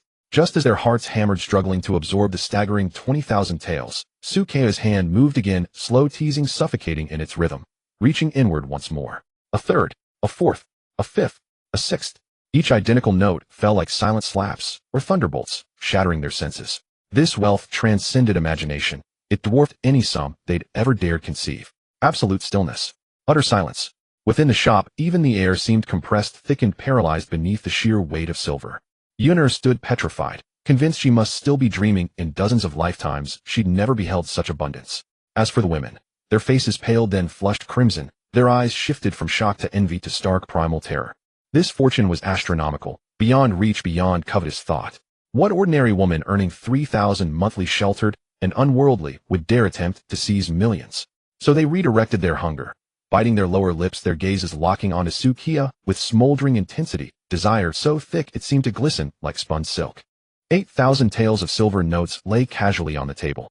Seeing the shock and admiration in the women's faces, as if they were eager to submit immediately, Qiye felt a sense of delight. He enjoyed their naive expressions. He said lightly, with this money, even if my Liu doesn't run this shop, she should be able to live without worry. What do you mean by should? It's an absolute certainty that she will live without worries. And moreover, she will enjoy a luxurious life of gold and silver every day. The women recalled their earlier threats and felt their faces burn with shame. Their hearts were filled with extreme regret.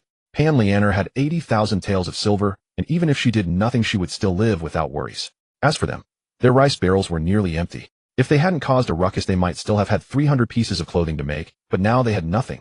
However, a young woman stood up first, her voice trembling slightly. Sister Pan, as you said before, I will go back now, and sew the clothes, working overnight to ensure the delivery is on time.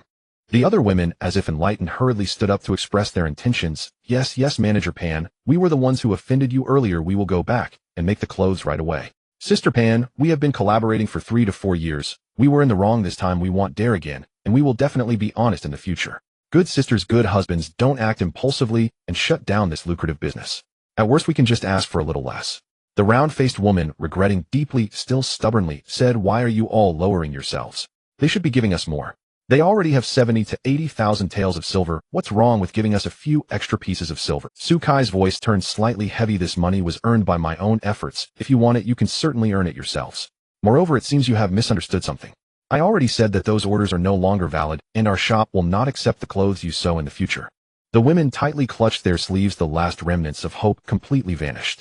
The round-faced woman wanted to say something, but the young woman coldly said to her, Aunt Ma, don't you have something to attend to? Hurry and go. Don't delay your important matters. Indeed, if it weren't for you leading us, how could we have come here? You said Manager Pan is all alone, easy to manipulate.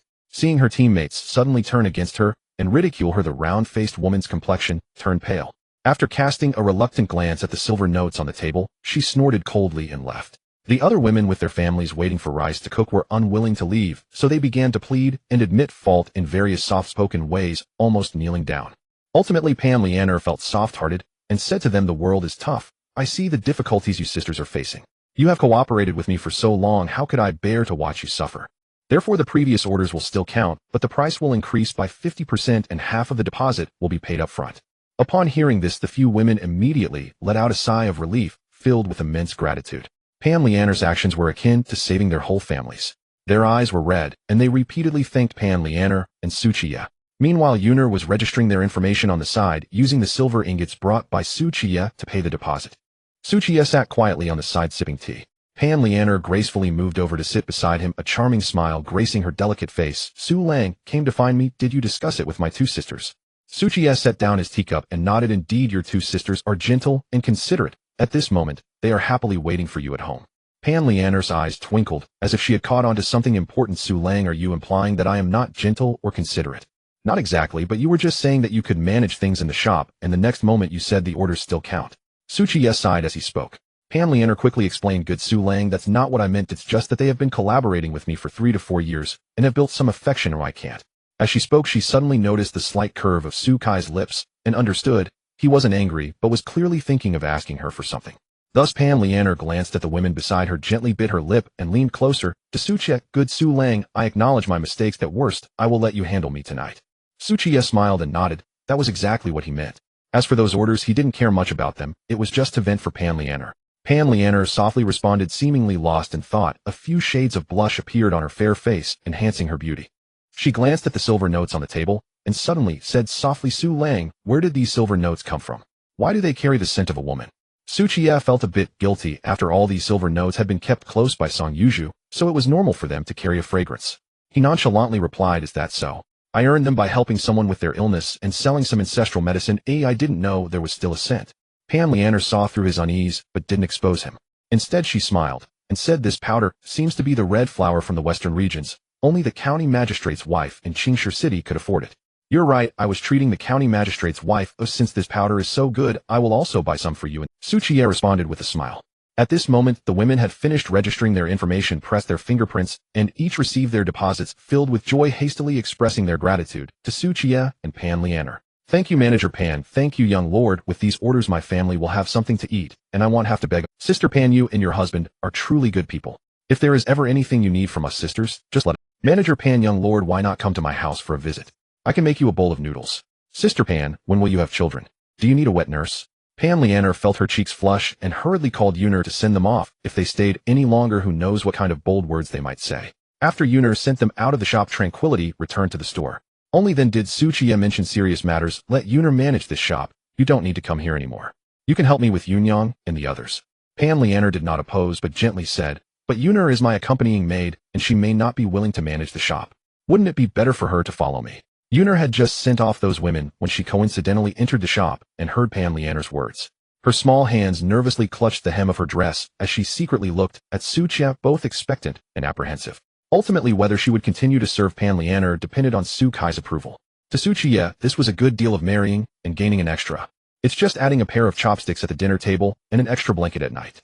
So he turned to Yuner and gently asked, "This is fine, but how do you feel, Yuner? Do you want to manage the shop, or do you want to redeem yourself for freedom?" Yuner raised her little face to glance at Su Qiye, then hurriedly lowered her head to look at her toes. With all her courage, she whispered, "I am willing." "Willing to do what?" Su Qiye looked at her with a half smile. "Willing." Yuner's ears turned red, and she still didn't say the rest of her words. After all, she was just a young girl. Pan Lianer smiled gracefully and helped her out, saying, "Of course she is willing to marry Su Lang. Don't you think Yuner is very considerate?" Su Kai's gaze instinctively swept over Yuner's somewhat innocent figure. Indeed, she was quite thoughtful. But she was still developing, there was potential for the future, and she might not be so thoughtful later. He nodded, his tone a bit serious. "As long as you are willing, when we get married, Yuner can come with us." Hearing the words "come with," Yuner quietly breathed a sigh of relief, her heart feeling as if it was flowing with honey, and her lips couldn't help but gently rise. After chatting for a while, Su Qiye said, "Pack your things. In a while you will come with me. We will find a trustworthy person to take over the shop in a couple of days." Pan Lianer smiled sweetly and nodded obediently. "All right, I'll listen to Su Lang." Saying this, she led the slightly shy Yuner toward the boudoir to start packing the dowry. Over the years, Pan Lianer had accumulated quite a fortune, and her dowry filled 12 heavy redwood boxes. Fortunately, there were 2 horse-drawn carriages in the backyard. Su Qiye loaded all the boxes onto them and secured them tightly with ropes. Pan Lianer patted 2 other more exquisite small wooden boxes on the carriage, her girl's heart feeling a bit anxious. "I prepared some gifts for my 2 sisters. I don't know if they will like them." "Only 2 gifts?" Su Qiye asked in surprise. Pan Lianer's beautiful eyes flashed with a hint of confusion. "Then how many should I prepare?"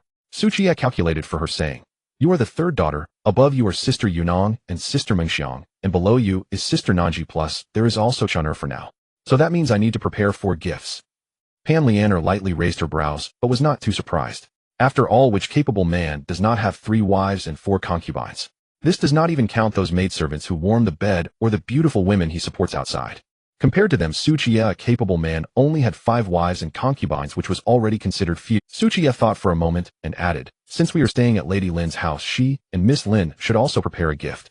We can't favor one over the other, can we?" Yuner listened from the side, and her expression suddenly became a bit strange. Was Su Gongzi referring to Lady Lin and her daughter? If we add 2 more, that makes a total of 7, and Pan Lianer took a small breath. But then she thought 7 is just right for 3 wives and 4 concubines, so she felt relieved. Seeing their expressions were a bit strange, Su Qiye smiled and explained, "There is nothing between me and the Lin mother and daughter. It's all clear, so don't think too much. Even if there is something, as long as Su Lang can handle it, I am not the kind of person who competes for favor," Pan Lianer said, covering her mouth and chuckling softly. Su Qiye couldn't help but pat her ample rear, and then helped seriously select a total of 6 gifts. After giving the shop's workers a few days of paid leave, Pan Lianer closed the clothing store and first went to the bank with Su Qiye to exchange silver. When the bank owner saw 8 banknotes of 10,000 taels each, he was immediately dumbfounded, and almost, let alone now, even in peaceful times, no one in this small Qingshi city has ever exchanged such a large amount of silver at once. The owner had a bitter face as he took Su Qiye to see the almost empty silver vault, repeatedly apologizing. Given that there were refugees outside the city and bandits roamed this bank, hadn't exchanged banknotes for at least half a year, and the silver reserves were low. Su Qiye didn't press him hard. He simply exchanged 5,000 taels of silver ingots and left, intending to exchange the remaining banknotes at a larger bank later. Afterwards, Su Qiye took the horse-drawn carriage leading Pan Lianer and Yuner towards the Lin residence. Just as they arrived outside the Lin residence, the servants hurriedly opened the main gate, taking the carriage from Su Kai's hands and starting to unload the wooden boxes. It was clear that these servants had received orders from Lady Lin. Before too much had been moved, Liu unexpectedly ran out from the Lin residence, hurriedly shouting to Su Qiye, "Su, brother-in-law, the city gate is under martial law. I wanted to go outside the city to distribute porridge this morning, but the guards wouldn't let me out no matter what." Pan Lianer was somewhat astonished. This Liu was a wealthy man who controlled all the grain shops in Qingshi city, who didn't know him within the city. He actually called Su Lang brother-in-law. Could it be that the sister Nanji Su Lang mentioned earlier is Liu's sister, the #1 beauty in Qingshi city? Unexpectedly, Su Lang had even taken her in. Pan Lianer looked at Su Qiye with a bit more admiration. Su Qiye nodded, saying, "There are bandits mixed into the city. Martial law is necessary. You wait in the city, and once I finish my business, I will take you out to distribute porridge." Liu was taken aback. "Huh? Brother-in-law, where are you going?" "Xinghua village to pick up Mengxiang's relatives," Su Qiye replied truthfully. Liu quickly nodded, saying, "Oh, it's time to pick them up. Should I send a few nimble servants with you?" After Su Qiye declined, Liu looked at the servants who were moving boxes and asked, "Then what are these?"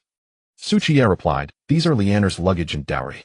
Liu did not ask further, knowing that Lianer referred to the charming woman beside Qiye. He waved his hand saying, "All right, we are all family, so let's move them directly to Li's residence." "No, to Lin's residence.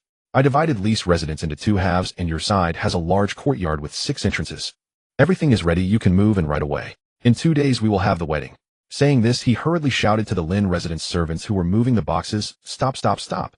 Don't move anymore. Move it back. Put it back."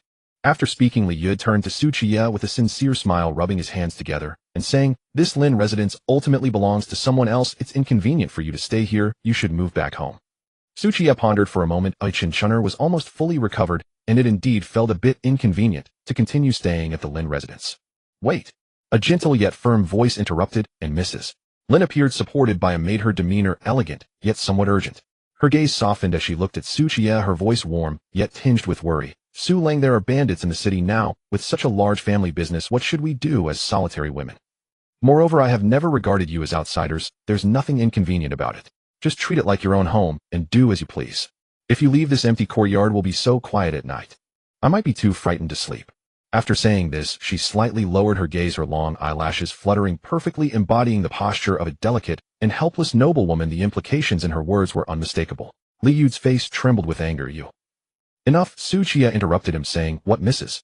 Lin said makes sense. We can move over once the city settles down in a few days." Lianer discreetly sized up Mrs. Lin, her figure voluptuous and curves maturely enchanting, her hips like a full moon, indeed a charming middle-aged beauty. She immediately took a delicate wooden box from the carriage, gracefully walked up to Mrs. Lin with Yuner, her face adorned with a warm yet polite smile. "Greetings, Mrs. Lin. I am Lianer. I apologize for any disturbance these days. This small token is a humble gift, and I hope you won't mind." Mrs. Lin was also subtly assessing Lianer, inwardly praising what a captivating beauty. This jest is ample, the waist is slim, and even as a woman herself she felt, "Wow, Su Lang is truly fortunate." Mrs. Lin elegantly replied with a smile, "Sister, you're being too kind. May I ask how to address you?" Lianer. "So you are Sister Pan then. In the future you can call me Sister Lin or Sister Ruyan, either will do." They exchanged warm smiles, engaging in flawless pleasantries. "So Mrs. Lin's original name is Lin Ruyan." Qiye understood in his heart. After getting acquainted, Mrs. Lin gently said, "Su Lang, Sister Pan, please follow me into the residence. Yun Yang and the others have been waiting for a while." She then glanced at Liu with a faint smile. "Manager Li is a busy man, so we won't keep you. Oh, please feel free." After that, Mrs. Lin warmly led Qiye, Lianer, and Yuner into the courtyard. Liu was so angry that he ground his teeth. He had finally managed to bring Su Darren home, but unexpectedly Mrs. Lin appeared out of nowhere. If she wants him to go home, he won't leave now. Liu simply sat on the stone steps in front of the Lin residence, unable to help but mutter to himself, "Could it be that Lin Ruyan has taken a fancy to my brother-in-law? No, it should be to find a husband for my niece Qiye. That girl Qiye is of age now." Mrs. Lin took Lianer's hand, enthusiastically leading her towards the guest room. The two were as affectionate as real sisters. Yuner, holding several gift boxes, lagged half a step behind, quietly observing the layout of the Lin residence. It was her first time visiting such a large family. Qiye walked last, watching the swaying figures of the 3 women, and couldn't help but compare. Mrs. Lin truly was a charming middle-aged woman, her figure graceful and captivating with every step. Lianer was slender as a willow, gently swaying with each step, exuding femininity. As for Yuner, her future is promising. Soon the group arrived at the guest room where Mrs. Lin and Lianer instinctively stopped, looking at Qiye with a hint of nervousness. The door was not closed. Qiye stepped forward and gently knocked before leading the 3 women inside. Inside the guest room, Liu Yunyang was teaching Li Nanji to sit cross-legged and cultivate, while Qin Chun'er and Lin Mingxiang were seated on the bed, meditating with their hearts directed to the heavens.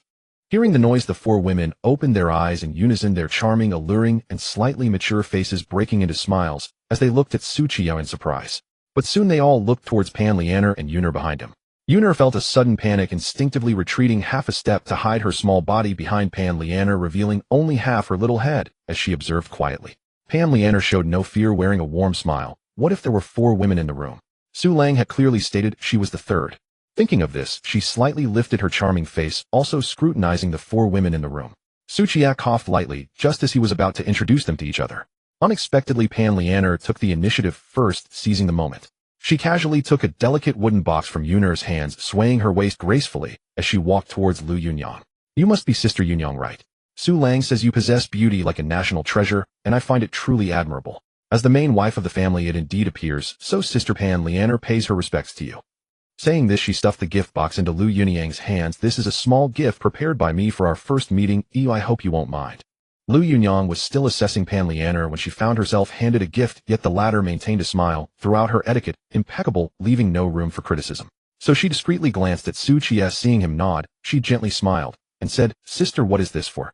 In this household Su Lang has always been the one to call the shots. I follow his lead. Pan Lianer exchanged a few pleasantries with her, then turned to Lin Mingxiang, holding another equally exquisite brocade box. Sister Mingxiang, Su Lang often says you are clever and kind-hearted, beautiful and talented, so I will trouble you to take care of me in the future. As she spoke, she handed the brocade box to her. Lin Mingxiang accepted the gift, raising her gaze to look at her, a meaningful smile playing on her lips. Sister Pan truly has good taste. Who would have thought that after such a short separation, we would meet again as family? Pan Lianer felt a warning bell ringing in her heart. Liu Yunyang was innocent and pure, while this Sister Mingxiang seemed to be quite perceptive. It is an honor for me to serve Su Lang alongside you, sister. She maintained her flower-like smile on the surface. When it came to Li Nanji, Pan Lianer added a hint of ease to her smile. After all, they were both from Qingshi City, and she had naturally interacted with her a few times. I didn't expect that we would end up as family, Sister Nanji. Li Nanji accepted the gift, blinking her beautiful eyes with a hint of warmth. I truly didn't expect this Sister Pan, such a skilled and talented woman, would eventually end up with Su Lang. Chen Chun'er quietly watched from the side, feeling that Su Lang was truly impressive, managing to win over such a charming young lady. With so many women around, the courtyard would surely become lively. Little did she know Pan Lianer gracefully approached her holding a brocade box. Is this the little Sister Chun'er? Truly a beauty. No. Chen Chun'er was startled and repeatedly waved her hands, her face slightly flushed. Sister Pan, you misunderstand. Su Lang and I are clear. Innocent. I can't accept this gift. Saying this, she quickly glanced at Su Qiye, hoping he would clarify the misunderstanding. However, Su Qiye didn't help at all. Instead, he just laughed and watched the drama unfold. Pan Lianer had already tucked the brocade box into Chen Chun'er's arms, her eyes sparkling, her red lips curving into a smile, whether innocent or not. It doesn't matter, it's just a meeting gift. Leaning closer to Chen Chun'er's ear, she whispered in a voice only the two could hear, Sister Chun'er, being this lovable, you will inevitably enter someone's home, whether it's early or late. It makes no difference. Chen Chun'er's fair face instantly flushed like fire upon hearing this, holding the burning brocade box, unsure whether to keep it or return it, feeling utterly uncomfortable. In the end, she could only lower her head shyly, almost burying her face in her ample bosom. In no time, Pan Lianer had familiarized herself with the four women in the room, chatting amicably. Yuner watched nervously from the side, fearing that Yunyang and the others would immediately assert their dominance as the main wife and the rightful wife, intimidating her own lady. But it seemed these ladies were quite easy to get along with. Madame Lin observed this scene, surprised and astonished that Pan Lianer's actions had dispelled the other women's wariness and fostered a friendly atmosphere. Learning from this, she thought she could do the same in the future. Seeing the women chatting pleasantly, Su Qiye also breathed a sigh of relief. He had planned to intervene if things went awry. At this moment, a small head poked in at the door, curiously observing the situation inside. Qingyue, come in quickly, Li Nanji called out with a smile. Hearing this, everyone turned to look at the door. Lin Qingyue, realizing it was too late to hide, stepped into the room and laughed to ease the awkwardness. Why are there so many people here? In front of so many people, Madame Lin couldn't scold her, so she gently said, in the future, just come in whenever you want. Why linger at the door? This must be the eldest daughter of the Lin family, right? Pan Lianer took the last brocade box from Yuner's hands and smiled as she handed it over. Lin Qingyue, having just arrived and not knowing the situation, expressed her thanks and accepted it. At this moment, Liu Yunyang, Lin Mingxiang, Li Nanji, and Chen Chun'er all noticed that Madame Lin also had a brocade box in her hands. Why did she have one too? Moreover, both mother and daughter had one. Su Qiye certainly had no other intentions, it was just a very ordinary meeting gift. Seeing everyone acquainted, he looked at Liu Yunyang. Yunyang, later please help teach Lianer and Yuner our family's martial. Liu Yunyang nodded gently, then looked curiously at the timid Yuner beside her. You are Yuner. Upon hearing the main wife speak, Yuner instantly tensed up, blushing as she stammered. Madam, I am. Su Qiye raised his hand and patted her back, smiling. Don't be nervous, Yunyang, and the others won't make things difficult for you. Yuner's face turned red, wanting to rub, but not daring to. She could only hold back her embarrassment and nod. Yes, madam, I am Yuner. Pan Lianer softly added, Sister Yunyang, Yuner is my maidservant, not an outsider. Liu Yunyang was merely curious, but she hadn't expected Yuner to be so nervous, quickly reassuring her. Yuner, don't be afraid, we will be family from now on. Nearby, Lin Xingyu's face was filled with excitement. What is your family's martial arts? Can I learn it? Su Qiye shook his head. Family martial arts, as the name suggests, can only be learned by members of the Su family. For a technique like the heaven and earth yin-yang art, which is so powerful, Qiye had never thought of passing it on to outsiders. Lin Qingyu's face clearly showed a hint of disappointment.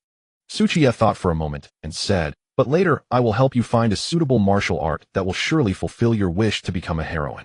Lin Qingyu's face immediately broke into a smile. "Thank you very much, young Master Su. It's just," Qiye said this looking at the gentle Madame Lin. "Madame can also try practicing martial arts. It's always good for strengthening the body." Madame Lin looked at Qiye with soft eyes. "I am naturally dull. Why fear I will trouble young Master Su in the future? It's just a small matter." Qiye casually replied. Li Nanji smiled lightly. "It's a good thing that Aunt Lin is eager to learn, but Sister Yunyang is also a martial arts genius. If there are any problems, asking her would be just the same." Lin Qingyue interjected, "Sister Yunyang practices your family's martial arts, which cannot be shared, so it's still better to trouble young Master Su." Madame Lin looked at her daughter with an exceptionally gentle gaze. This little cotton-padded jacket was indeed quite considerate, knowing to help her mother. After chatting leisurely with the women for a while, as Qiye prepared to leave, Madame Lin took the initiative to ask to borrow a fine horse from him. Qiye was just worried that he had no place to showcase his perfect riding skills, and upon hearing about the fine horse he gladly agreed. Thus everyone followed Madame Lin to the back courtyard of the Lin residence, where they saw the fine horse in the stable. The horse was completely snow white with only a hint of dark black above its hooves. Its muscles were well defined, and its coat was sleek and shiny, clearly a fine steed. Lin Qingyue lifted her small face a bit proud. "This is a top-notch horse that my mother specially bought for me from the grasslands, named Treading Snow and Seeking Plum. Isn't it impressive?" Madame Lin chuckled from the side, saying, "Unfortunately, this horse has a very fiery temperament and has injured several grooms. Without being tamed, so it has just been kept." Pan Lianer expressed some concern. "Su Lang, since this horse is so fiery, why not change to another?" Qiye saw such a fine horse and immediately felt the urge to conquer it, shaking his head. "No need, this one will do. I love riding fiery horses. The fiercer the better." Lu Yunyang, Lin Mingxiang, and Qin Shun'er were not worried at all. After all, Su Lang could hunt bears and wolves, so how could he fear a fiery horse? Madame Lin gently pursed her lips, casting a peculiar glance at Qiye, realizing that he has such a preference. After the stableman had fitted the saddle on Treading Snow Seeking Plum, he led it in front of Qiye. After ensuring the safety of the ladies, Qiye took the reins and brought the horse to an open area. Then with a push from his left foot against the stirrup, he nimbly flipped over and firmly settled onto the horse's back. Sensing the intention to tame it, Treading Snow Seeking Plum snorted, its hooves hammering the ground like iron, twisting its waist and swaying its hips, trying to throw its rider off. However, Qiye was no novice. His riding skills were perfect, and he could ride not only a gentle mare, but also a wild stallion. He held the reins firmly with both hands and clamped his legs around the horse's belly, allowing the spirited stallion to thrash about. It jumped and bucked, swayed violently from side to side, suddenly charging forward at full speed before coming to a screeching halt or raising its front legs in a showy display. Yet Qiye remained utterly still, sitting firm in the saddle with no sign of being thrown off. In the sunlight, his handsome face was calm as water, his figure rising and falling with the wild horse's dance, exuding an air of composure. The unity of man and horse, radiating with vigor, was filled with strength and beauty, captivating the ladies nearby, who gazed at him with admiration. Lu Yunyang unconsciously held her hands to her heart, her eyes sparkling like stars. Lin Mingxiang gently pursed her lips, her gaze never leaving Qiye. Pan Lianer also looked at Qiye with burning eyes. Li Nanji was filled with joy, her breathing becoming softer. Qin Shun'er slightly parted her plump red lips, revealing a hint of uncontainable astonishment. Even Yuner was mesmerized, her small hands tightly clutching her clothing, her heart racing like a drum. "Mrs." Lin's face was full of appreciation. Lin Qingyu's little face was brimming with excitement, as if the person on horseback were herself. After a long struggle, Treading Snow Seeking Plum was finally tired, panting heavily, and suddenly turned to bite Su Kai's calf, showcasing its fiery temper. Su Kai's expression darkened, his right hand suddenly tightening the reins, forcing the horse's head to straighten, while his legs pressed gently, sending a surge of skillful strength into the horse's belly. With a painful cry, Treading Snow Seeking Plum let out a long neigh, and its fierce spirit seemed to deflate like a punctured balloon. It finally recognized reality, lowering its head and breathing heavily, its four hooves settling down, completely tamed by Qiye. At this moment, Treading Snow Seeking Plum was exceptionally docile. It obeyed Su Kai's commands to walk. This made Lin Qingyue incredibly envious. She had also tried to tame this wild horse, but had failed every time, and now it had actually been tamed by Qiye. Riding the majestic white horse, Qiye approached the ladies, exuding an aura of a war god stepping out of a painting. He extended his hand, his voice deep and pleasant come up. This scene was utterly captivating. The ladies felt as if something had gently nudged their hearts. They gazed at Qiye, dreamily aware that he wasn't inviting them, yet they couldn't help but want to reach out. Not to mention the eager Mrs.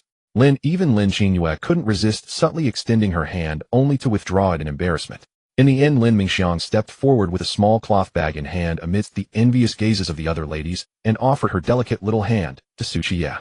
Qiye extended his arm, exerted a slight force, and smoothly lifted her light body into his embrace, settling her onto the saddle in front of him.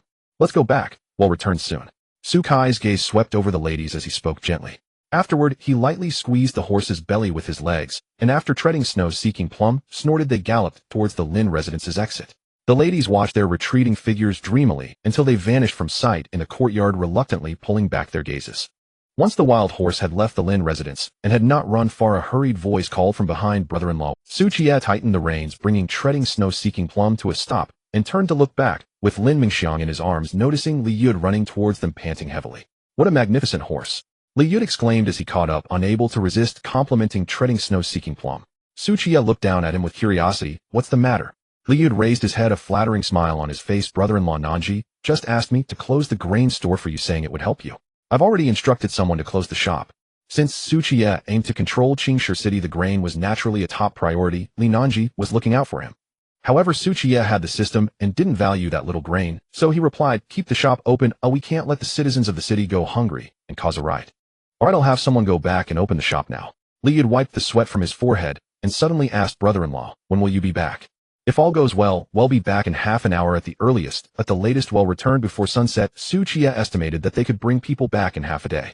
Hearing this, Liu's lips moved as if he wanted to say something, but hesitated, seemingly troubled by something. Qiye held the reins, pretending to leave. If you have no other business, we'll be on our way. No, don't go. Liu hurriedly waved his hands, glancing around before lowering his voice awkwardly. Brother-in-law, do you have any ancestral miraculous medicine left? I was asking for a friend. Qiye raised an eyebrow. Oh, a friend. How much do they want? I remember it was 10 taels of silver per pill, right? So let's start with 5, no 10 pills. Liu said eager. 10 taels was the previous price. Now it's 100 taels per pill. Does your friend still want it? Qiye replied leisurely. 100 taels. Liu gasped, contemplating the price of 1 or 2 hours of pleasure. This price was a bit much even for him. Sai, who said Lord Su couldn't do business. He had initially been given a taste only for the price to skyrocket tenfold, even more merciless than his own unscrupulous dealings. Just as Liu hesitated, Qiye pulled out a small blue pill from his pocket and tossed it to him. Tell your friend, they can only take one at a time. This one is a gift. If they want to buy more later, they will be at 10 taels per pill. Thank you, brother-in-law. Thank you, brother-in-law. Liu was overjoyed, stowing away the pill with a beaming smile.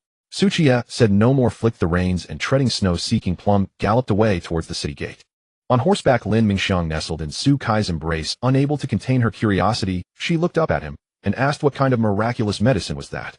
That could be worth 100 taels of silver. Qiye tightened his hold on her, a faint smile curling at the corners of his lips. A medicine that brings joy. Lin Mingxiang blinked, a bit confused, pondering what joy at night could mean. Upon reaching the North City Gate, the guards saw Qiye and didn't dare to question him.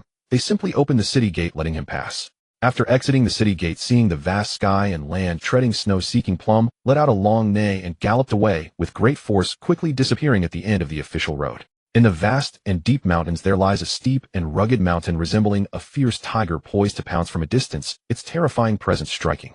Within the mountain dwells a band of ruthless bandits, even more ferocious than the bloodthirsty white-eyed tigers, hence the name Arrow Mountain. The stronghold of Arrow Mountain is built against the mountain, primarily constructed from massive green oak stones towering over 3 zhang high, impossible to ascend without aid. On the walls, fierce bandits armed with powerful bows and crossbows patrol back and forth, their gazes fixed on the valley below, exuding an aura of lethal intent. The path leading to the stronghold is filled with countless sentries, both visible and hidden, with death lurking everywhere, making it impossible for ordinary people to approach. In the training field of the stronghold, a towering apricot yellow flag stands erect, emblazoned with the bloody characters acting for heaven's justice. Under the flag, over 1,000 robust bandits wield wooden spears, practicing in unison under the booming shouts that echo through the air.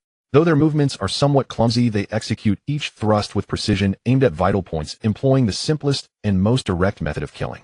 On a high platform beside the training field, 6 or 7 men sit majestically, each exuding a heavy aura, their eyes glinting with ferocity, clearly seasoned veterans of battle. The man at the forefront sits in a large chair made of tiger skin, his imposing figure resembling an iron tower, in his 40s, with several ghastly scars on his face akin to centipedes crawling across his cheek. His eyes are sharp as knives, scanning the training field with a suffocating sense of pressure. This man is the chief of Arrow Mountain Blood Tiger, Yin Luo Yuan Kadi.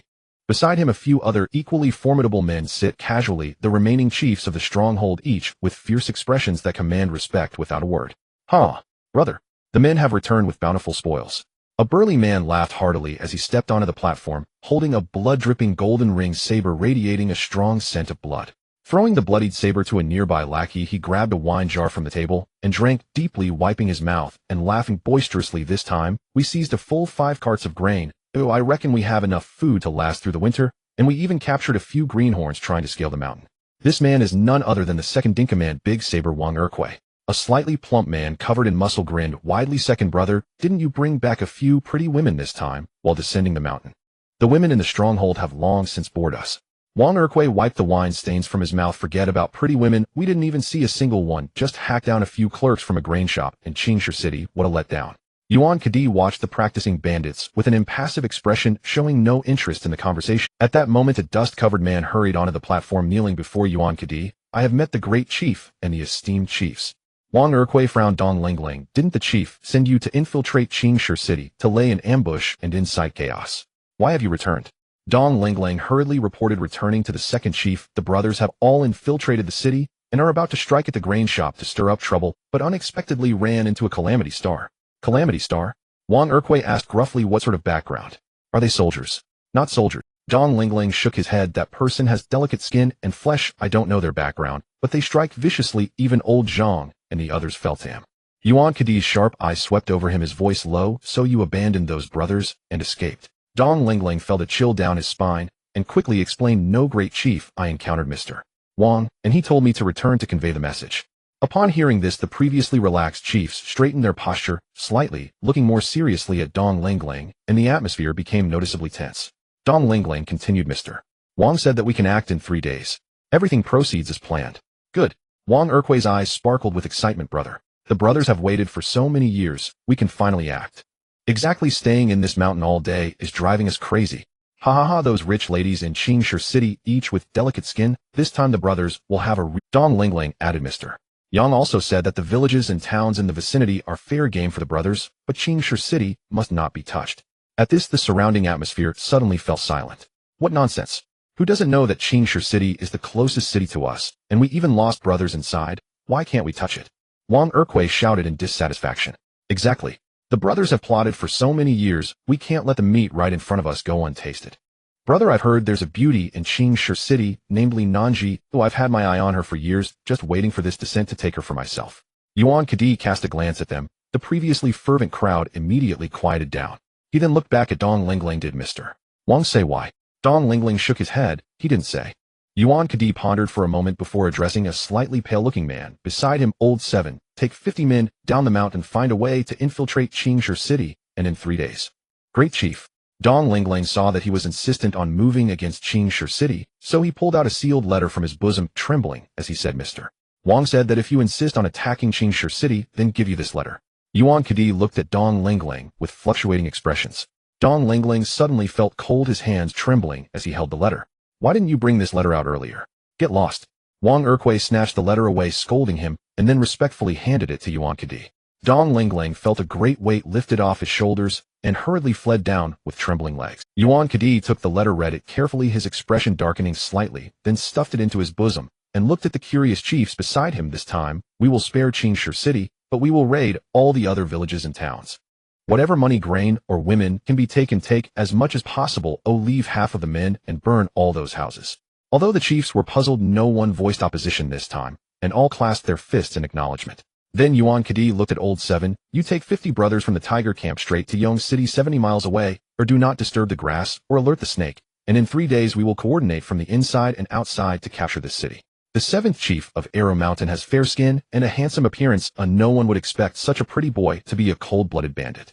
"Understood." The 7th chief rose and cupped his hands, a glint of sharpness flashing in his eyes before he hurriedly left to prepare. After Old 7 left in haste, Yuan Kadi's gaze turned to Wang Erquay. "Go release all those women from the dungeon, let the brothers relax a bit." He paused, a flicker of cold light flashing in his eyes. "We descend the mountain in 3 days. Before we leave, kill them all and burn the village." "Big brother." Wang Erquay's heart tightened, somewhat unwilling. "Those women can be killed, but this village is the result of the brothers' hard work over the years, just like that." "Burned." "Yes, big brother." The somewhat plump fifth householder quickly echoed, "Leave a way out for the brothers. In case something goes wrong in the future, we can return to the mountain and continue to live freely." Yuan Kadi's expression darkened. "What we are doing is a major event of changing dynasties, execution and annihilation of clans. It is either success or death. Where is there any retreat?" The remaining householders were shaken, exchanging glances. Having enjoyed a carefree life in the mountains for so long, they felt somewhat reluctant to undertake such a deadly task. Seeing the atmosphere grow heavy, Wang Erque smiled and tried to ease the mood. "Big brother, how about I bring the young lady from the Pei family to warm your bed? It's also a way to make use of her." "No need." Yuan Kadi raised his hand to interrupt him, his voice indifferent. "Let the brothers amuse themselves." The fifth householder chuckled. "Big brother wants to preserve his energy for enjoying those deplocked women and young ladies in Yong City. Then I won't use it either. This time I must go to the city to find a few tender-skinned mothers and daughters. Yes, the women in the mountains have bored the brothers. It is time to taste the flavor of those noble ladies. Ha! I've heard those noble ladies even smell fragrant from their toes."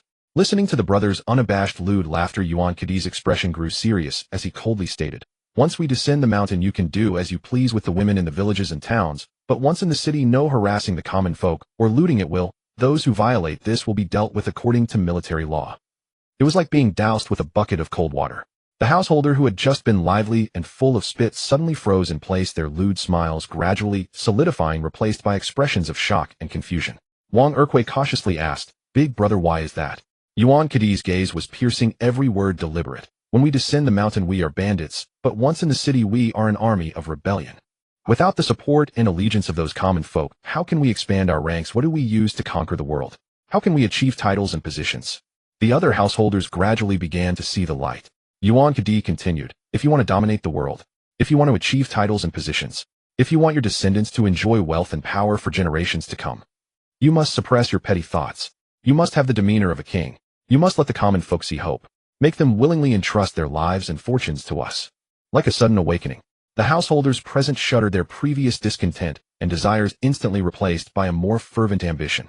Indeed, achieving titles and positions, dividing territories and sealing borders, wealth and power for generations. Compared to this overwhelming wealth and power, what are a few women worth? If we don't play, then we won't play. Yuan Kadi observed the changing expressions of the crowd, a cold smile playing at the corners of his mouth as he slowly added, his voice laced with temptation, "As for those wealthy households in the city, once in the city, we can send people to visit, appealing to their emotions and reason, asking them to voluntarily donate military supplies and food. If anyone is ungrateful enough to resist, then we will raid their homes and annihilate their families to set an example. Understood?" The six householders showed no hesitation, rising in unison, cupping their fists and bowing deeply, their voices echoing, eyes ablaze with a fervent desire for power and wealth. Su Lang slowed down. Lin Mingxiang clutched the small cloth bag tightly nestled against Su Qiye, her face flushed with excitement. There was no other reason. It was simply because treading snow in search of plum had run too fast, in the blink of an eye, covering 7 or 8 zhang, and the speed was only increasing. A fierce horse that had been confined in the stable for so long finally had the chance to gallop free. How could it not let loose? Soon, treading snow in search of plums, speed reached 60 miles an hour. The howling cold wind rushed at them, nearly making it impossible to open their eyes, but fortunately Su Qiye used his internal energy to shield the two from part of the cold wind, preventing them from looking too disheveled. "It's fine, I'm here." Su Qiye held Lin Mingxiang, tightly pressing her soft body close to him, especially her plump and perky form. Leaning against Su Kai's solid and warm chest, Lin Mingxiang felt an unprecedented sense of safety. She suddenly said, "Su Lang, let's have a child." Su Qiye did not expect her to suddenly bring this up, so he gently replied, "Why did you suddenly mention this?" Lin Mingxiang bit her lip and softly said, "Su Lang's sister Yunya is a martial arts genius with 30 years of experience, and sister Nanji is a young lady from a wealthy family who can give you everything. Even sister Lian has a shop and can help you with business, but I can't do anything to help you, so I want." "Don't think too much, we can talk about having children later," Su Qiye interrupted her gently, saying, "And who says you're useless? Your meticulous thoughts can help me greatly in the future." Soon, under the full gallop of treading snow in search of plum, a dilapidated small mountain village appeared before them, with walls mostly made of yellow mud and roofs covered in straw. On the dirt path at the village entrance, several ragged villagers carrying baskets were moving home to cook. Their baskets were filled almost entirely with coarse tree bark, large clumps of dirt, and occasionally a few wild vegetables. Hearing the sound of hooves, they looked up in confusion. Their eyes swept across the magnificent treading snow in search of plum, finally resting on Su Qiye and Lin Mingxiang, who were sitting on the horse, their faces flushed and their eyes widened in disbelief. "Oh, isn't this the niece Mingxiang?" An old man's voice was hoarse. You look like those ladies from the city. Didn't I remember you were married off to that poor place in Qinjiu? Seeing the familiar villagers again, Lin Mingxiang's heart warmed, but she didn't bother with pleasantries and quickly reminded Uncle Lian Zhao. Hurry, quickly pack your things and go to Qingshi City to hide.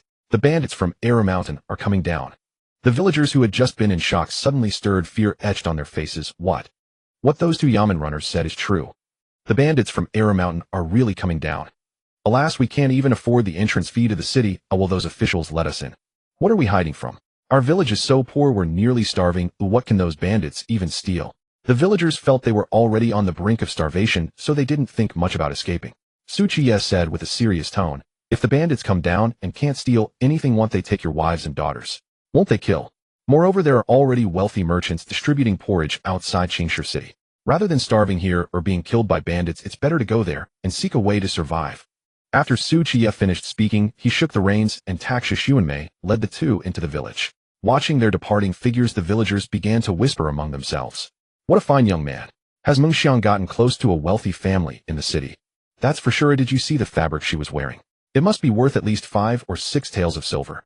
Are you going to Qingshi City? Let's go take a look. We have no way to survive here anyway. After chatting for a while, the villagers dispersed, leaving only 2 or 3 men behind, whispering and conspiring with greedy looks in their eyes. Under Lin Mingxiang's guidance, Taxia Xuanmei walked through several small paths and finally stopped in front of a house. Mom and Dad. Lin Mingxiang eagerly dismounted, pushed open the courtyard door, her voice tinged with urgency. Qiye also dismounted and led Taxia Xuanmei inside. The small courtyard was not large, with dirt walls and a dirt house and a bare tree, giving it a desolate appearance. Hearing Lin Mingxiang's voice, a woman dressed in tattered clothes and with a sallow complexion came out from the house. She looked to be in her 60s, her face bearing the marks of hardship. Mom.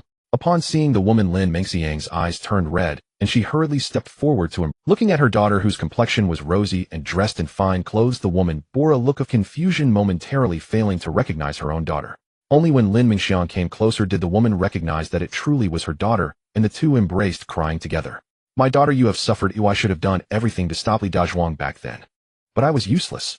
Mom, it's okay. It's all in the past. Hearing the mother and daughter weeping together, an old man in his 50s or 60s leaning on a cane came out from the shabby hut. The old man was thin and emaciated, his yellowed face covered in wrinkles, his cloudy eyes filled with disbelief as he looked at the embracing pair. Mingxiang. Dad. Hearing the voice behind her, Lin Mingxiang turned around with a hint of joy, but upon seeing the old man leaning on a cane, she rushed forward anxiously. Dad, what happened to your leg? Looking at his daughter, who was rosy and dressed well, the old man felt a sense of relief in his heart, and he perfunctorily replied, It's nothing. I accidentally got hit by a falling rock on my leg while going up the mountain.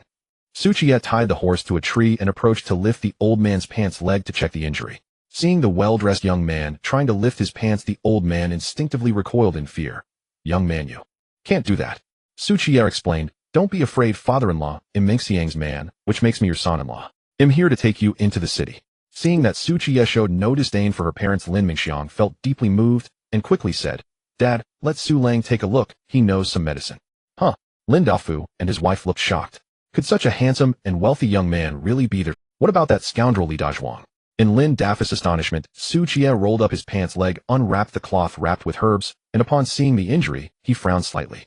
On Lin Dafu's calf there were 4 or 5 red swollen bruises, clearly caused by a club. It was not a result of a falling rock. He gently touched it twice, and Lin Dafu immediately gasped in pain, staggering and nearly unable to stand. Clearly someone had maliciously broken his calf. Lin Mingxiang's tears streamed down her face, and she covered her mouth with her hand to stifle her cry. Qiye took out iodine-disinfected gauze and bandages from his pocket and began to treat the wound. Soon the wound was disinfected and bandaged, and after they returned, they could find a doctor to reattach the leg. With a few months of rest, it should heal. After putting everything away, Qiye stood up and asked, Father-in-law, who did this? Lin Dafu's expression was somewhat panic-stricken, and he hurriedly waved his hand. Young man, it's fine, really fine. I was truly hurt by a falling rock. Seeing that he didn't dare to speak, Qiye decided not to press him further and resolved to investigate this matter later and then pay them back 100-fold. Beside them, Lin Mingxiang's mother Lu Guifang sighed and changed the subject. Mengxiang, are you hungry? They'll go up the mountain and dig some wild vegetables for you. Mom, there's no need to busy yourself. Oh, I brought food. Lin Mingxiang wiped her tears and quickly took off a small cloth bag from her front. When the small cloth bag was opened, there were several steamed buns and some cooked meat inside, all of which she had asked Lin Foran to help prepare in advance.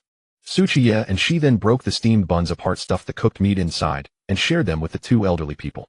Lin Dafu and Liu Guifang looked at the large white steamed buns filled with meat, their eyes filled with emotion, unable to believe it.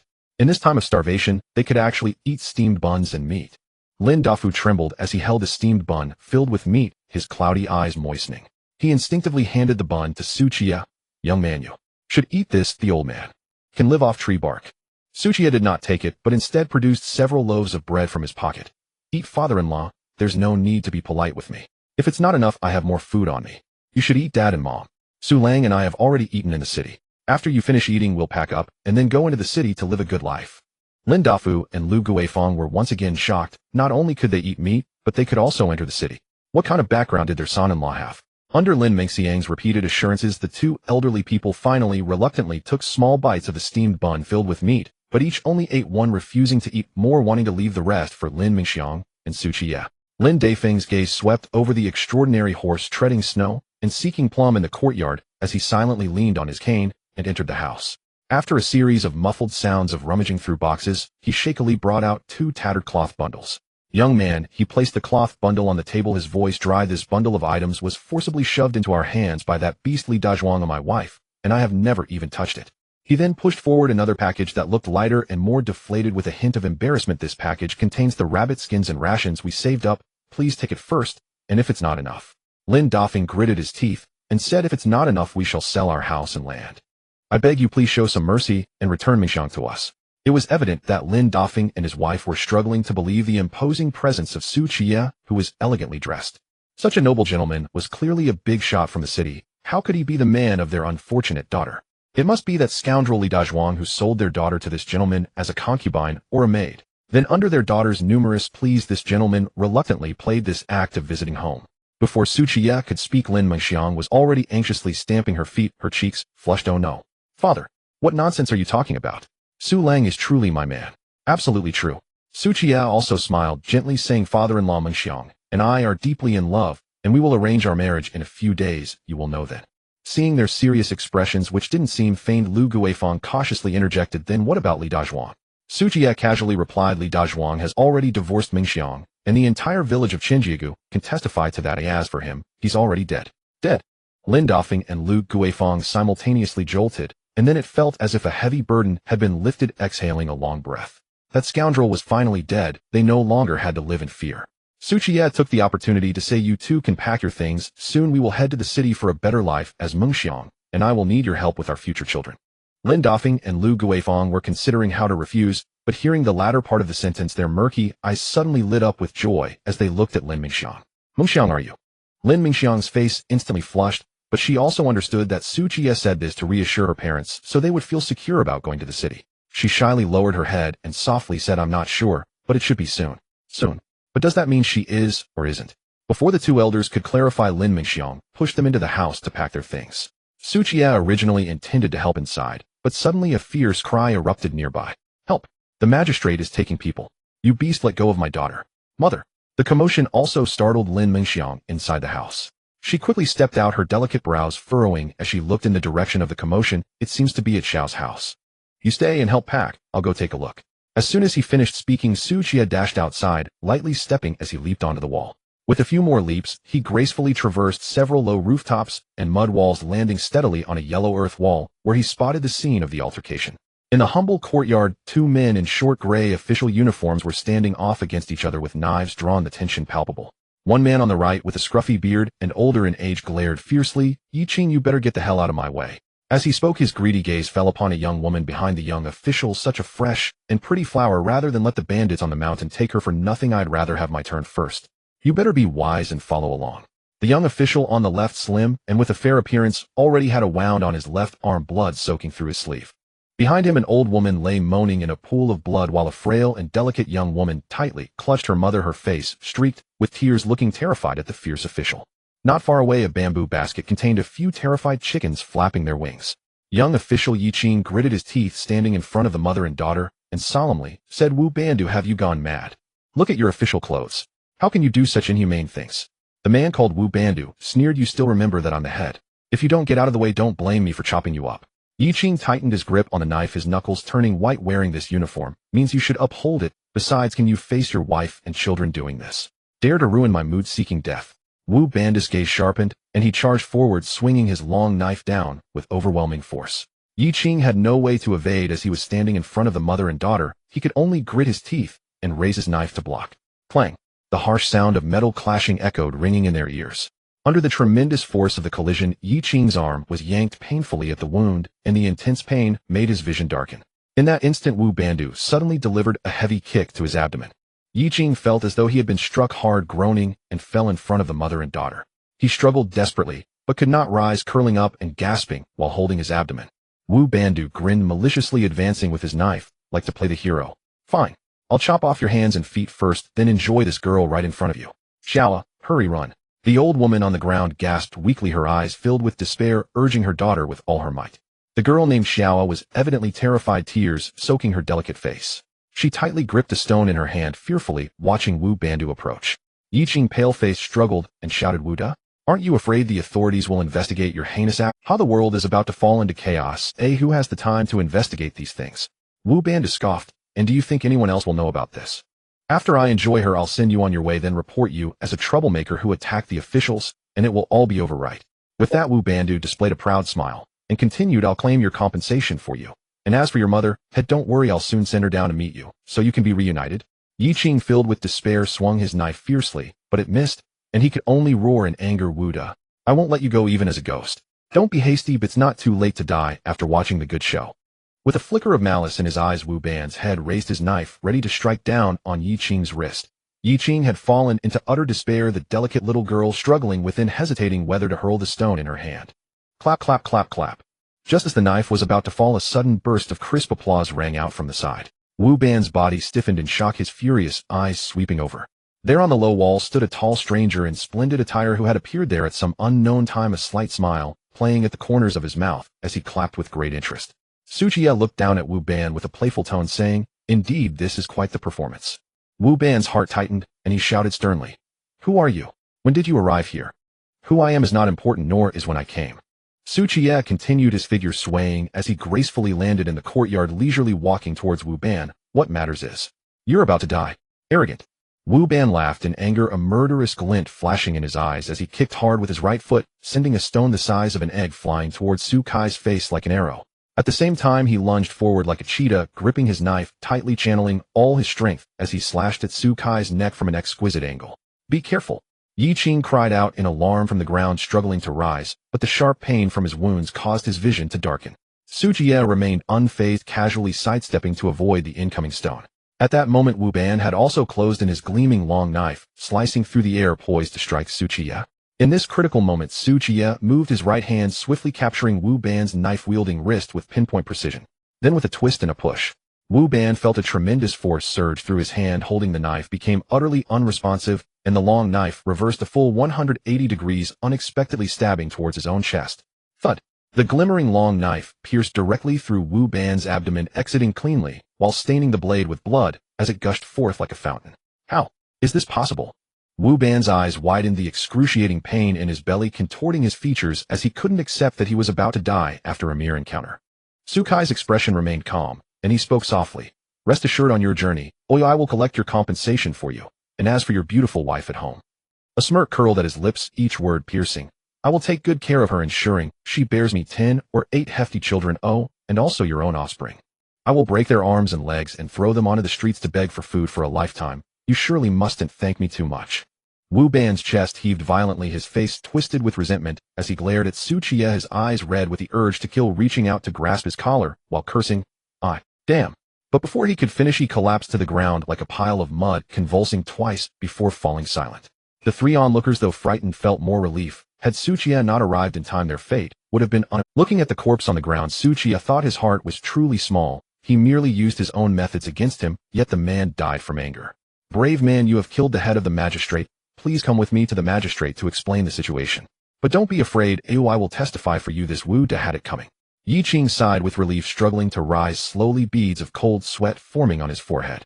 Qiye paid him no mind, instead walking towards the mother and daughter, taking out a bottle of healing ointment from his pocket and handing it to the little girl. First apply it to your mother to stop the bleeding, then take her to the city to see a physician.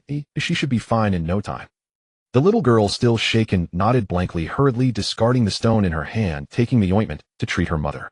The woman lay in her daughter's arms. Though weak, she still mustered the strength to say, "Little girl.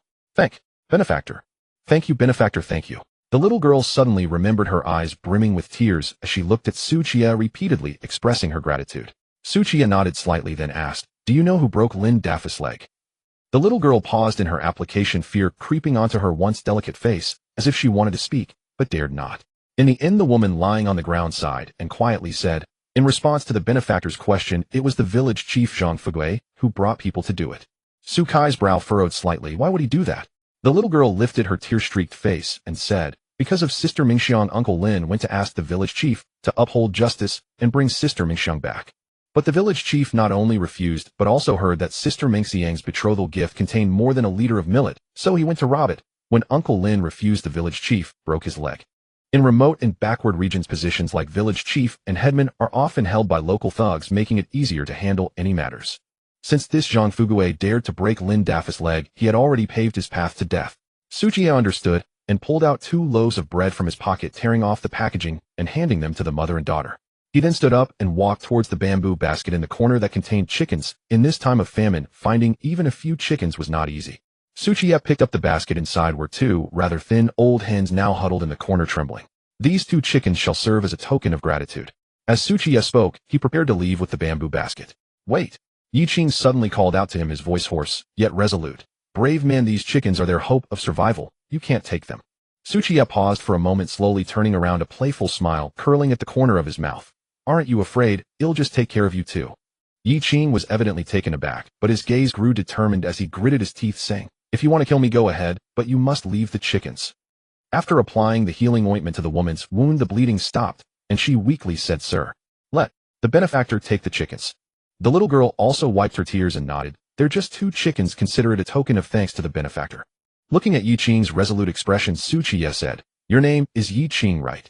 If you want to get the chickens back, bring them to the city and come find me at Lin's residence." As soon as he finished speaking, Kai's figure flickered easily, leaping over the wall, vanishing from sight. "Hey you!" Yiqing tried to say more, but Qiye had already vanished without a trace. Thud! At that moment, a tintal silver ingot plummeted from above, landing squarely before the mother and daughter, gleaming unmistakable. Yiqing gazed at the silver ingot on the ground and smiled with quiet relief. 10 taels would more than suffice to buy 2 chickens. Xiao Yi clutched a jar of wound-healing ointment and approached Yiqing with a faint blush. "Senior brother, Yi, let me apply this for you." "Ah, no, let me do it myself," hiss. "Senior brother, Yi, did I hurt you?" "No," hiss. Qiye stood behind the wall, watching Yiqing grimace in pain, yet stubbornly feign composure, and offered a faint serene smile before turning away. Though Yiqing's martial prowess was unremarkable and his temperament stubbornly inflexible, his moral character was impeccable, his spirit unbending. Truly a rare talent worthy of recruitment and careful cultivation. Qiye carried the bamboo basket toward a secluded corner, musing that he ought to slip back into the inner city, soon to raise the 2 chickens there. Perhaps even procure new medicine for Qingjiu. With a subtle shift of will, he fixed his awareness upon the inner city's entrance and dissolved into its threshold. Within the inner city, spring light bathed the land, a gentle breeze stirred the air. Carrying the basket, Qiye strolled slowly into the city.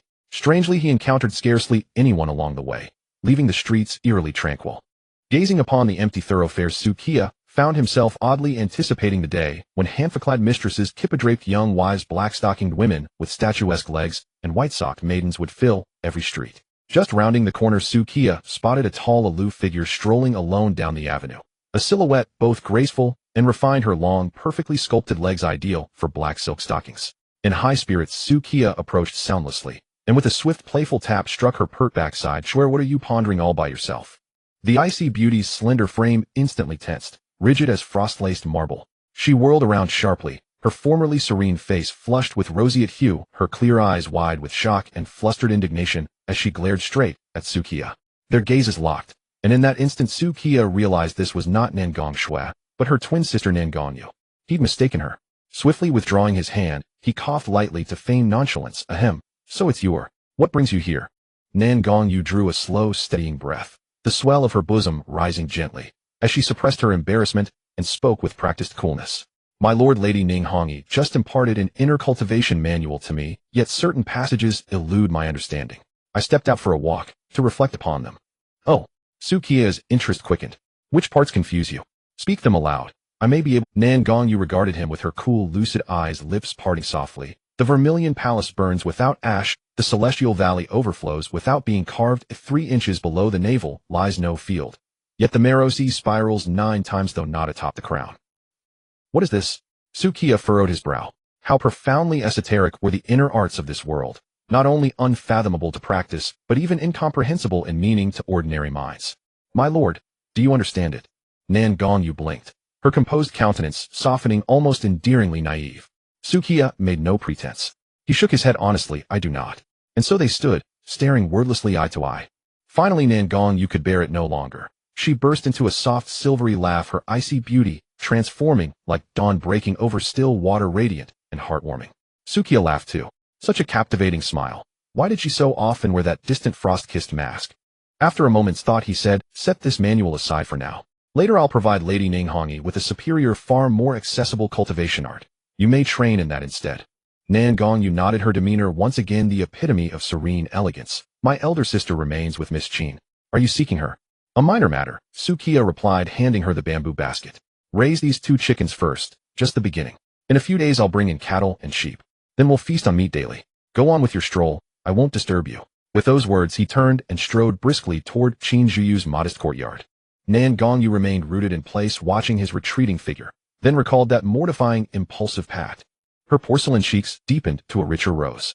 After a long silent pause, she bit her lower lip and let out a soft, indignant hum, before lifting the basket and walking toward the poultry sheds beyond the western city gate. The inner city's infrastructure was meticulously planned. Livestock enclosures, including chicken coops and pigsties, were situated exclusively outside the western gate in designated zones separate from residential areas. Parting from Nan Gongyu, Qiye reflected inwardly, it truly wasn't his fault. How could anyone distinguish between twins who were mirror images of one another? Soon he arrived at Qin Zhuyu's small courtyard. As he drew near, lively melodic laughter spilled from within, like songbirds in full chorus. Senior Sister Qin, last night after dispersal, I saw Lord Su accompany you home, and remain inside your room for half a day before departing. Tell us, what did you 2 do? Nothing. He merely helped me change my medicine. Oh really? Then why did he rub his waist as he left? Qiye paused silently outside the gate, drawing a slow, deliberate breath. Who dare slander me? He had not rubbed his waist, not at all. Senior Sister Qin, we need no confession, we know well enough. A man and woman alone together. Hee. Senior Sister Qin, now that you're a woman of experience, do tell us, how is Lord Su in truth? Hearing their talk grow increasingly suggestive, Qiye cleared his throat and pushed open the courtyard gate. Instantly the chatter softened to hushed murmurs.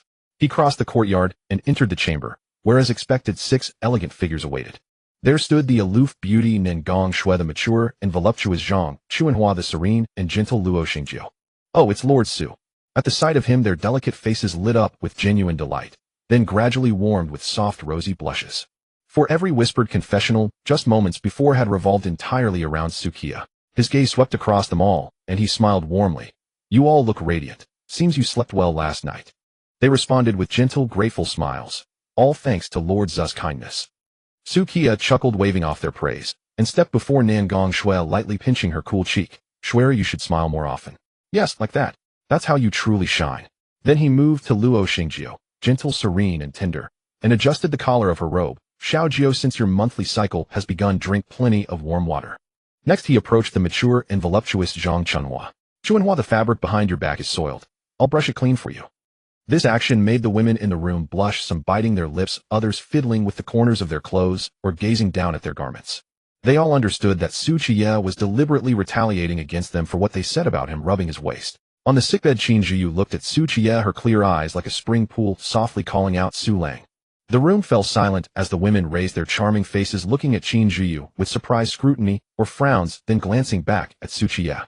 Ah, you truly have a situation. They didn't even know Su Kai's name, only calling him Su Gongzi. Now Su Lang was being called. What other names might he have in other situations? Qiye, however, dared to take responsibility, saying to the women, you may leave for now. Oh, I will change the medicine for you, Zhu. Just yesterday Zhang Chuanhua, who had just entered the inner city, immediately twisted her waist and obediently exited the room. In contrast, the women like Nan Gongshui and Luo Xingjiu, who had arrived earlier, showed no intention of leaving and lingered in the room. Nan Gongshui spoke softly. Gongzi, we are all women, it's just changing medicine for Sister Qin. What's there that we cannot see? Luo Xingjiu nodded, her voice sweet and soft. Yes, we have learned this. Perhaps in the future we won't need to trouble Gongzi. We can help Sister Yu Zhu change her medicine ourselves. Exactly. Upon hearing this, Qin Zhuyu instinctively tightened her grip on the quilt, realizing that these good sisters were here to stir trouble, fearing that she would monopolize Qiye. She hurriedly said, "What's so interesting about changing medicine? Moreover, handling this wound is a technical job. How could you learn it just by watching a few times?" The charming women blinked their eyes, gazing at her, without any intention of moving. Then Zhang Xuanhua, who had just stepped out, quietly entered the room again. Seeing this, Qiye had no choice but to helplessly close the door, picking up the iodine and wound medicine from the table beside him and walking over to the bedside. With so many good sisters watching, Qin Zhuyu dared not let Gongzi help her with her clothes. She could only blush, gritting her teeth as she quietly unfastened her collar, revealing her snow-white skin. Qiye carefully unwrapped the bandage and gauze, exposing the already healing but grotesque wound, meticulously wiping it with iodine for disinfection, then applying the wound medicine. Because there were a few supervisors behind him this time, Qiye was very obedient and did not touch, recklessly focusing intently on treating the wound. Qin Zhuyu gently bit her lip, her watery eyes gazing at his handsome face, then casting a resentful glance at the few good sisters beside her. Soon all the wounds were treated, and Qin Zhuyu took her undergarment and quietly dressed herself. Qiye returned the remaining wound medicine and gauze to the table, washed his hands in a basin of water, and looked at the women. "You all saw it right. This is the process of treating a wound. In the future, if I am not able to come in time, you can help Yu Zhu change." Nangang Shui glanced at Qin Zhuyu, who was getting dressed, and said softly, "It's better if Gongzi handles the changing of the medicine. If we really intervene, I fear it would be an effort in vain. You all know." Qin Zhuyu silently complained in her heart, tying the small strings of her undergarment, accentuating her curvaceous waist. Qiye explained, "There are many trivial matters outside. Sometimes I may not have time to come in, so I will have to trouble you all with this." Upon hearing this, the women gently nodded. They also understood that the outside world was currently experiencing famine and unrest. Qiye split his attention and quickly browsed through the marketplace, ultimately spending 50,000 survival points to purchase a 9 true classic. Feigning to pull it from his bosom, he quickly skimmed through it, using his photographic memory to remember it, then handed it to Nangang Shui beside him. "This manual is my family's unique skill. Hand it to Ning Hongyi and let her comprehend it thoroughly before passing it on to you. If there are any unclear parts, come back to ask me later." "All right." Nangang Shui took the manual, her eyes gleaming with expectation as she asked, "Then Gongzi, should we continue handling the hot spring or go busy with other things?" Upon hearing this, Qin Yuzhu quickened her dressing, evidently wanting to join too. Qiye shook his head. "The cement should not be dry yet. Let's go in a couple of days. I have just found time to come in. There are still matters to attend to outside. You all continue to rest and take care of your health. In a few days you will have things to do." After saying this, he turned to Qin Zhuyu and said softly, "You rest well and don't overexert yourself. They can help with your wounds later."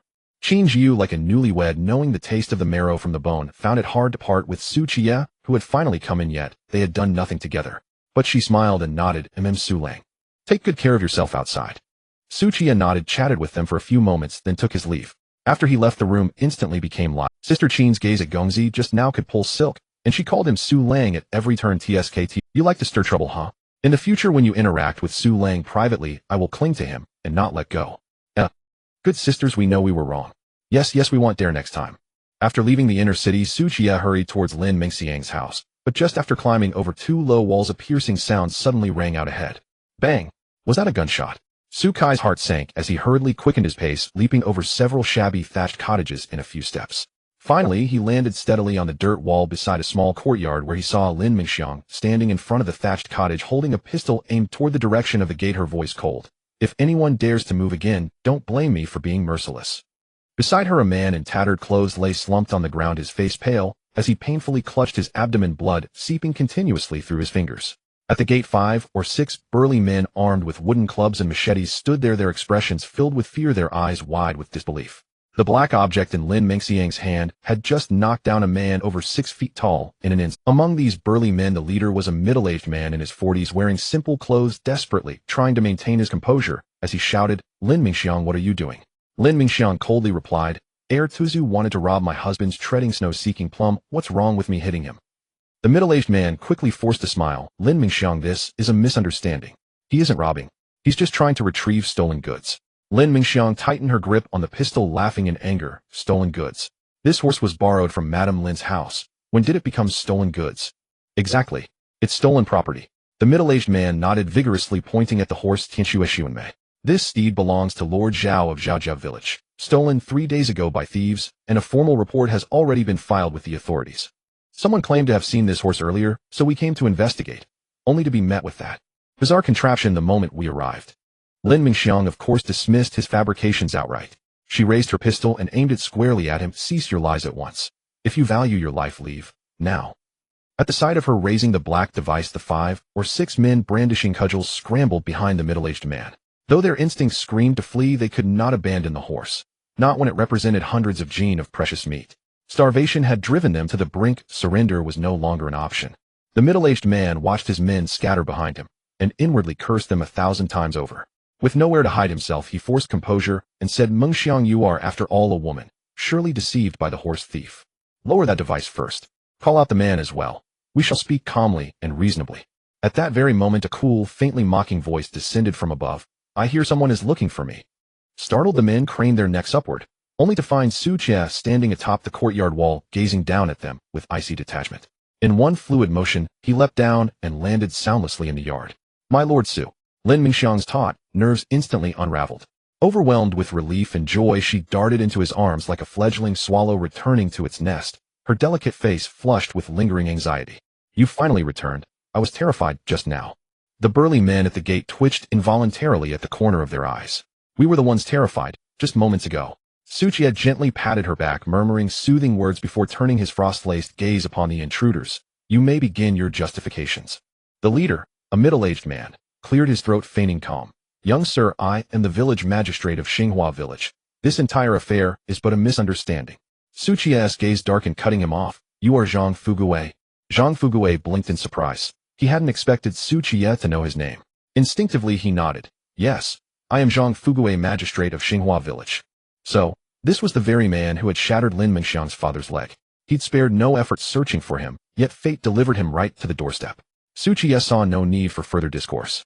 He took the pistol from Lin Mingxiang's hand and fired without hesitation. Bang! The gunshot cracked like thunder. Arg, my leg! Zhang Fuguwei shrieked, clutching his right calf as crimson blood bloomed across his trousers. His features contorted in excruciating agony.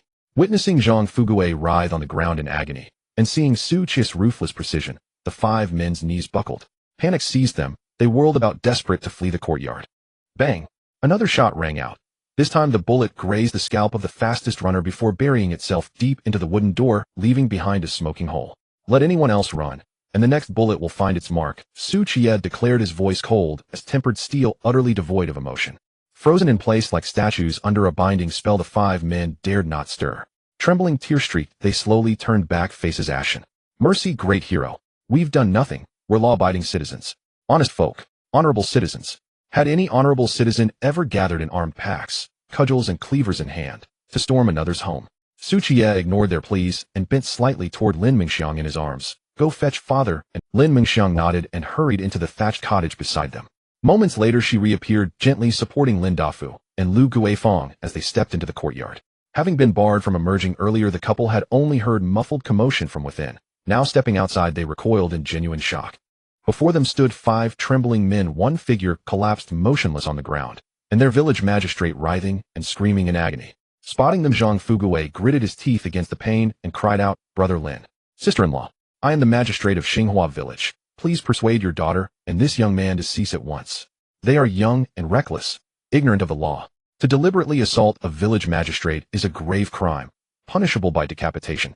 For heaven's sake, prevent them from committing such a fatal error. Lin Dafu and Lu Guifang, simple law-abiding farmers, paled at the words law and execution. Flustered and helpless, they turned to Su Qiye. Young sir, this. Lin Mingxiang swiftly clasped her mother's hand and whispered reassurance. Father, mother, don't believe his lies. They came here to seize us first. We bear no guilt. Su Qiye added calmly. There's no need for concern, elders. I hold certain ties with the county magistrate's wife. I'll handle this matter with full discretion. Hearing this, Lin Mingxiang glanced at Su Qiye with quiet surprise, and softly pressed her lips together. Knowing Su Qiye was a prominent figure in the city, and witnessing his unshakable composure, the couple gradually relaxed.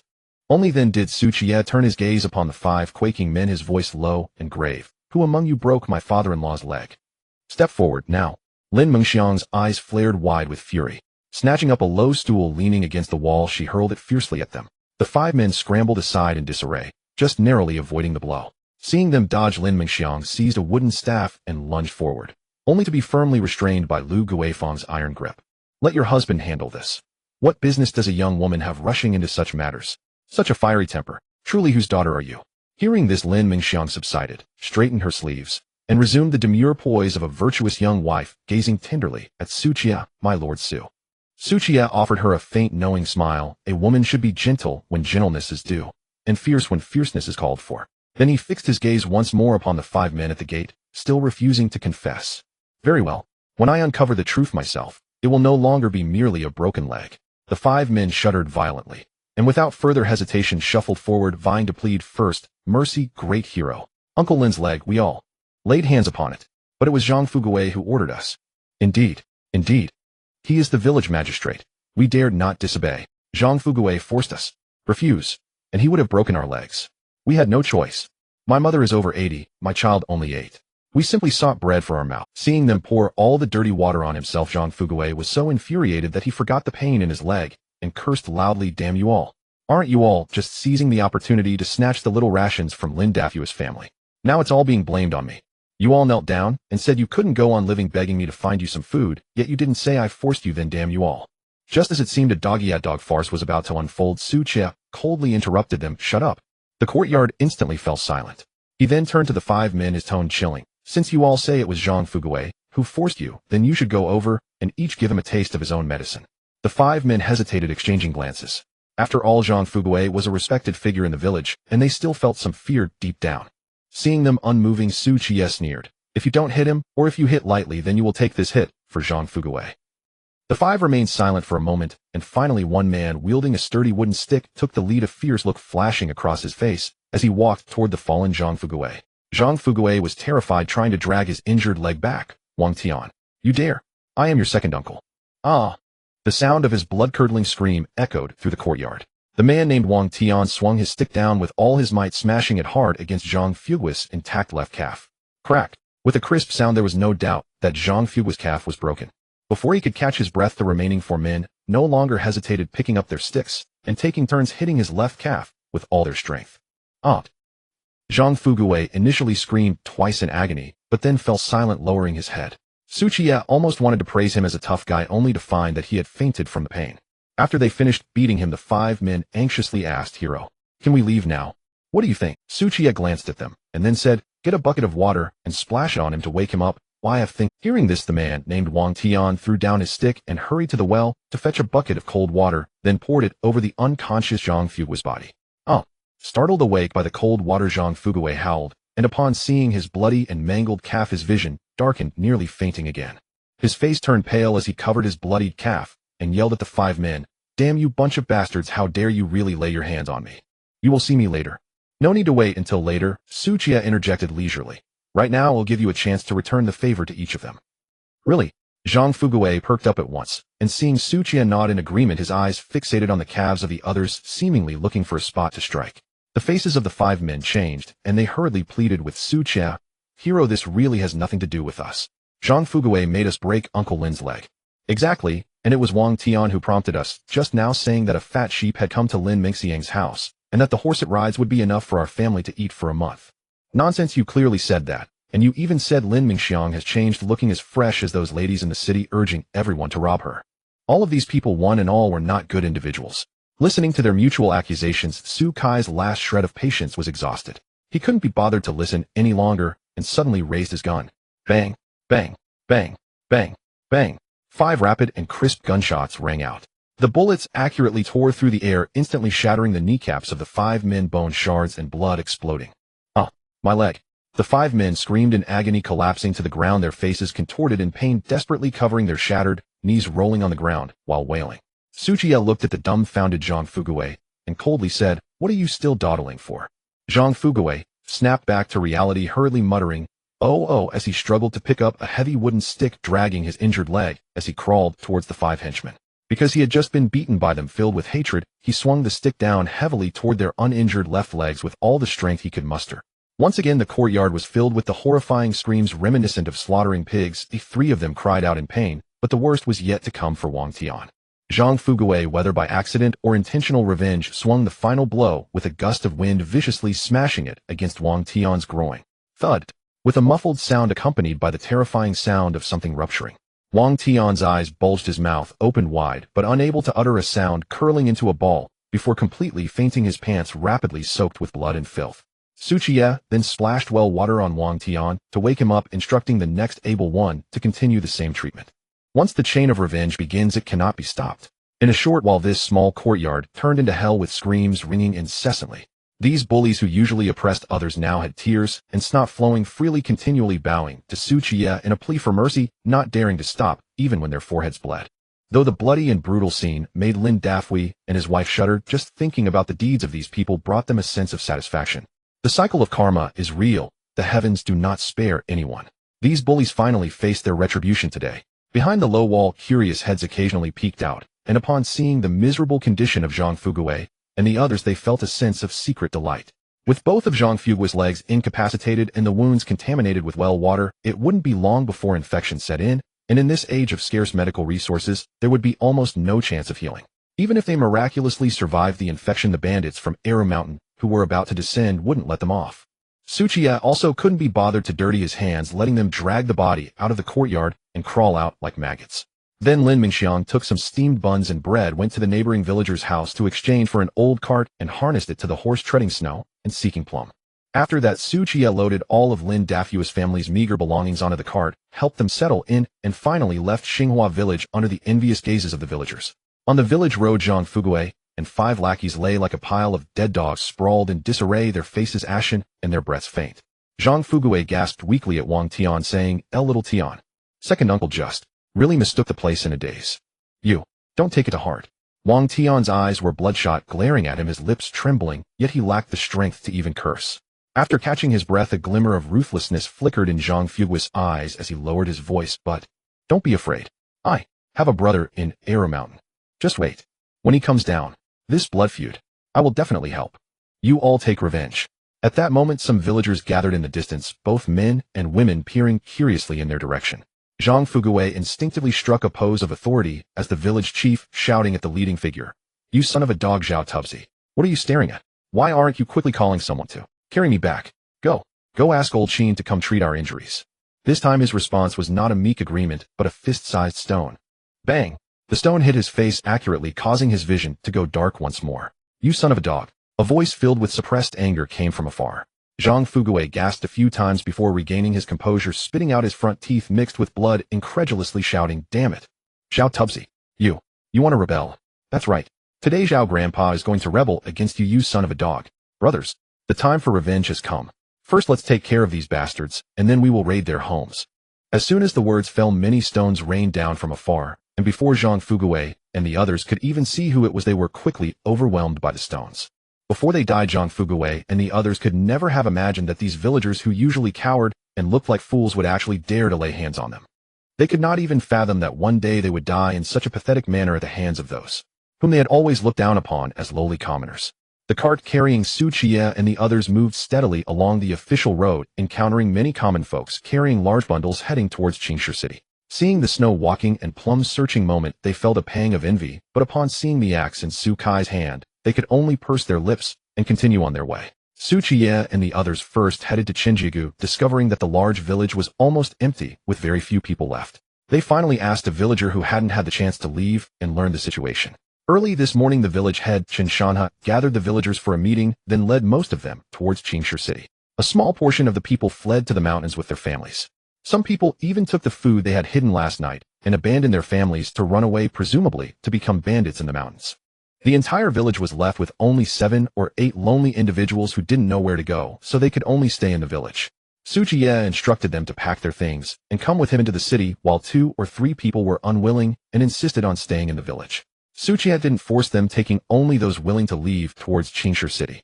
The journey was not peaceful, as they encountered 5 or 6 waves of refugees attempting to rob their horses. This time Qiye showed no mercy, directly shooting them all down with his pistol, including several women. Due to this delay, by the time they saw the outline of Qingshu City, over an hour had already passed. Upon glimpsing the city's outline, Lin Mingxiang's heart finally steadied a bit. Those refugees trying to rob them had indeed startled her. Even though they were shot, they kept coming, crazed as they rushed forward without care. Qiye then handed her 2 pistols and 5 magazines, his tone carrying a hint of seriousness. It seems something has happened in the city. Lin Mingxiang took the pistol and raised her head to look towards Qingshu City in the distance, where she saw thick black smoke billowing seemingly from a fire.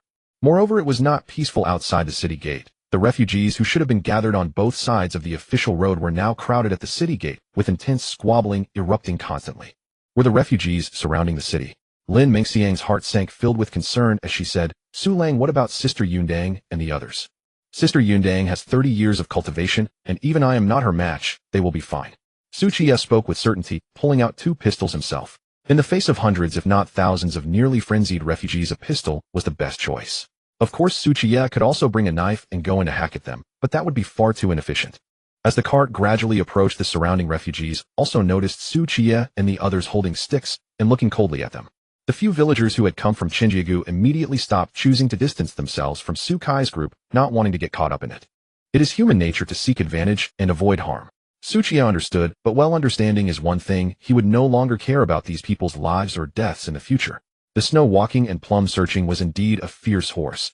Even when faced with hundreds of refugees wielding sticks, axes, or bows and arrows ahead, it showed no signs of retreat and continued forward.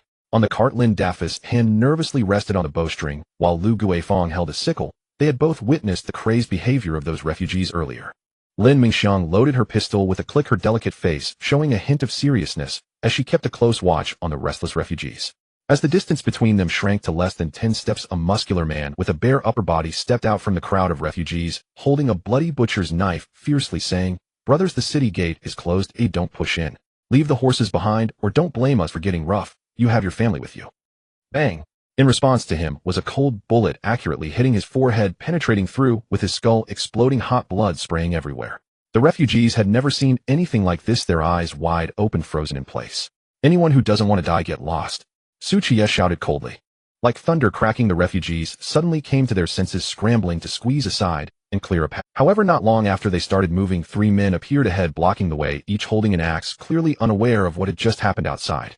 Su Qiye couldn't be bothered to waste words, raising his gun and shooting. 3 bullets accurately pierced their heads, and they died without ever knowing how it happened. Su Qiye raised his hand and killed 3 people, momentarily suppressing the situation as the crowd ahead parted swiftly.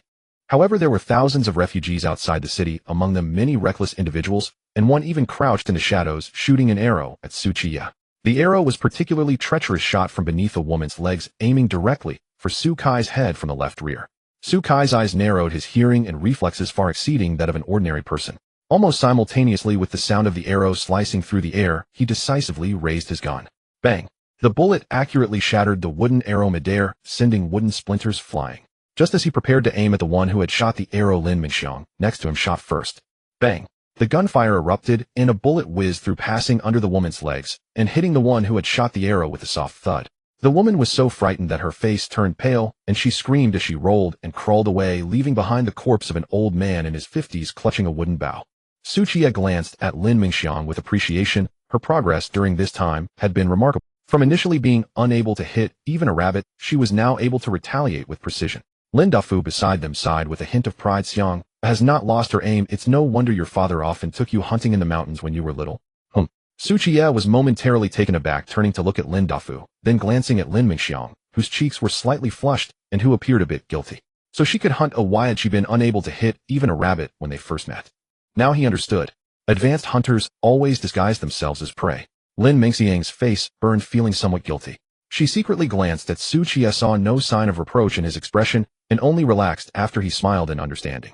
At the same time, with her little secret exposed, a vague sense of indescribable shyness surged within her. At worst, she would make amends with Su Lang tonight. The rest of the journey went much more smoothly, with no one else jumping out to cause trouble. Su Qiye and the others quickly arrived at the city gate, unexpectedly spotting the villagers of Qinjiagu. They were seen leaning against the city wall, nervously confronting a number of refugees far exceeding their own, led by the village chief Qinshanha. The refugees wielded sticks, machetes, and even hoes, their eyes gleaming with hunger as they stared intently at the water buffalo guarded by the villagers, itching to pounce. "Damn it! It's just a beast. Why are you protecting it so fiercely?" "Exactly. Instead of guarding it, you might as well let everyone butcher it for meat to survive this famine. We can compensate you with 10 or 8 heads later." "Qinshanha, my child is starving. If you don't move aside, I'll fight you." Over here at Qinjiagu, many people were already injured, their wounds bloody and mangled. They formed a simple defense line with wooden sticks, hoes, and rakes firmly guarding the water buffalo, women, children, and their belongings behind them. Su Qiye also spotted Qin Xiaolu among the crowd, The young girl tightly gripped a worn bow, her pale face filled with tension and fear, yet she stubbornly stood beside her father and brothers. Chen Shanha struck his cane and shouted angrily in broad daylight, "You are robbing us. Are you trying to rebel? We are all suffering refugees. With thousands of mouths here, how can one cow suffice?" A fierce-looking man among the refugees wielding a hunting bow shouted, "Stop the nonsense. Are you going to let us through or not? Damn, what's the point of talking to them? Let's grab it." Someone shouted angrily, and the starving refugees surged forward like a flood breaching a dam. The villagers of Qinjigu turned pale, and their defense line was on the verge of collapsing. Bang! At that critical moment, a sudden gunshot rang out. The leading refugee who had shouted the loudest had his head explode like a rotten watermelon, blood and brains splattering everywhere as his body fell back stiffly. The refugees who had just been shouting for blood and robbery suddenly fell silent, looking at the corpse on the ground, all gazing in horror towards the direction of the gunfire. Qiye raised his gun at the refugees and said in a deep voice, "Whoever wants to die can continue to stir up trouble." "Lord Su." Chun Shan's eyes lit up, instantly filled with surprise and excitement, nearly dropping his cane as he pushed aside his son and stumbled forward. "Lord Su, you must save us from Qinjigu." As he got closer, Chen Shanha speaking was about to kneel down. Qiye hurriedly jumped off the cart and supported him, saying, "Uncle Chen, what are you doing? Please get up." Chen Shanha grabbed Su Kai's arm, tears streaming down his face, and bluntly said, "Young Master Su, all 130 people from Qinjigu behind me are willing to follow you. Whether as servants or slaves, as long as there is a way to survive, we are willing to sign a contract of servitude." Qiye quickly helped him up, looking at the group of Qinjigu villagers behind him. Chun, who with blood on his forehead, the worried Pan and Nyo families, a pregnant woman, and that girl holding a bow now gazing at him with hopeful yet anxious eyes, Chen Xiaolu. Qiye spoke softly, "Uncle Chun, we are all from the same village. There's no need to speak of servitude, and such as if we are strangers." Chun Shanha grew anxious hurriedly, saying, "Lord Su, in this world, as long as we can live, it doesn't matter if we become servants or do anything else. As for this old man's bones, if you do not think highly of them, I only ask that you can give a path to my pregnant daughter-in-law, my son and daughter." As he spoke, over 100 villagers from Qinjigu, regardless of age, even the pregnant woman, all knelt down in unison, silently pleading. Ding! Detected a large number of potential loyal subordinates. Would you like to activate the subordinate function module? After acceptance, you can view their loyalty in real time. Hearing the prompt in his mind, Qiye felt a stir in his heart and quickly chose to activate it.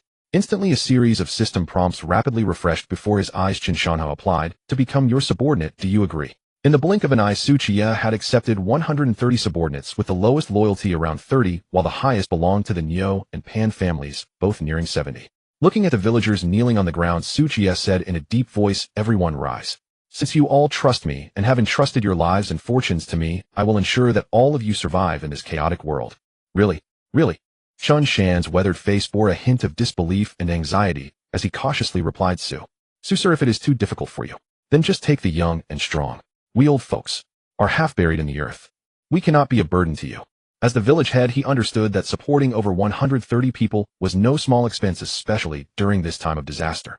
Upon hearing this, the villagers of Qinjigu who had just risen felt a tightness in their hearts, looking at their relatives with reluctance and worry. Qiye, however, smiled calmly and said, "Uncle Chen, don't worry. Since I said that everyone would survive, I mean everyone. There will not be a single person missing."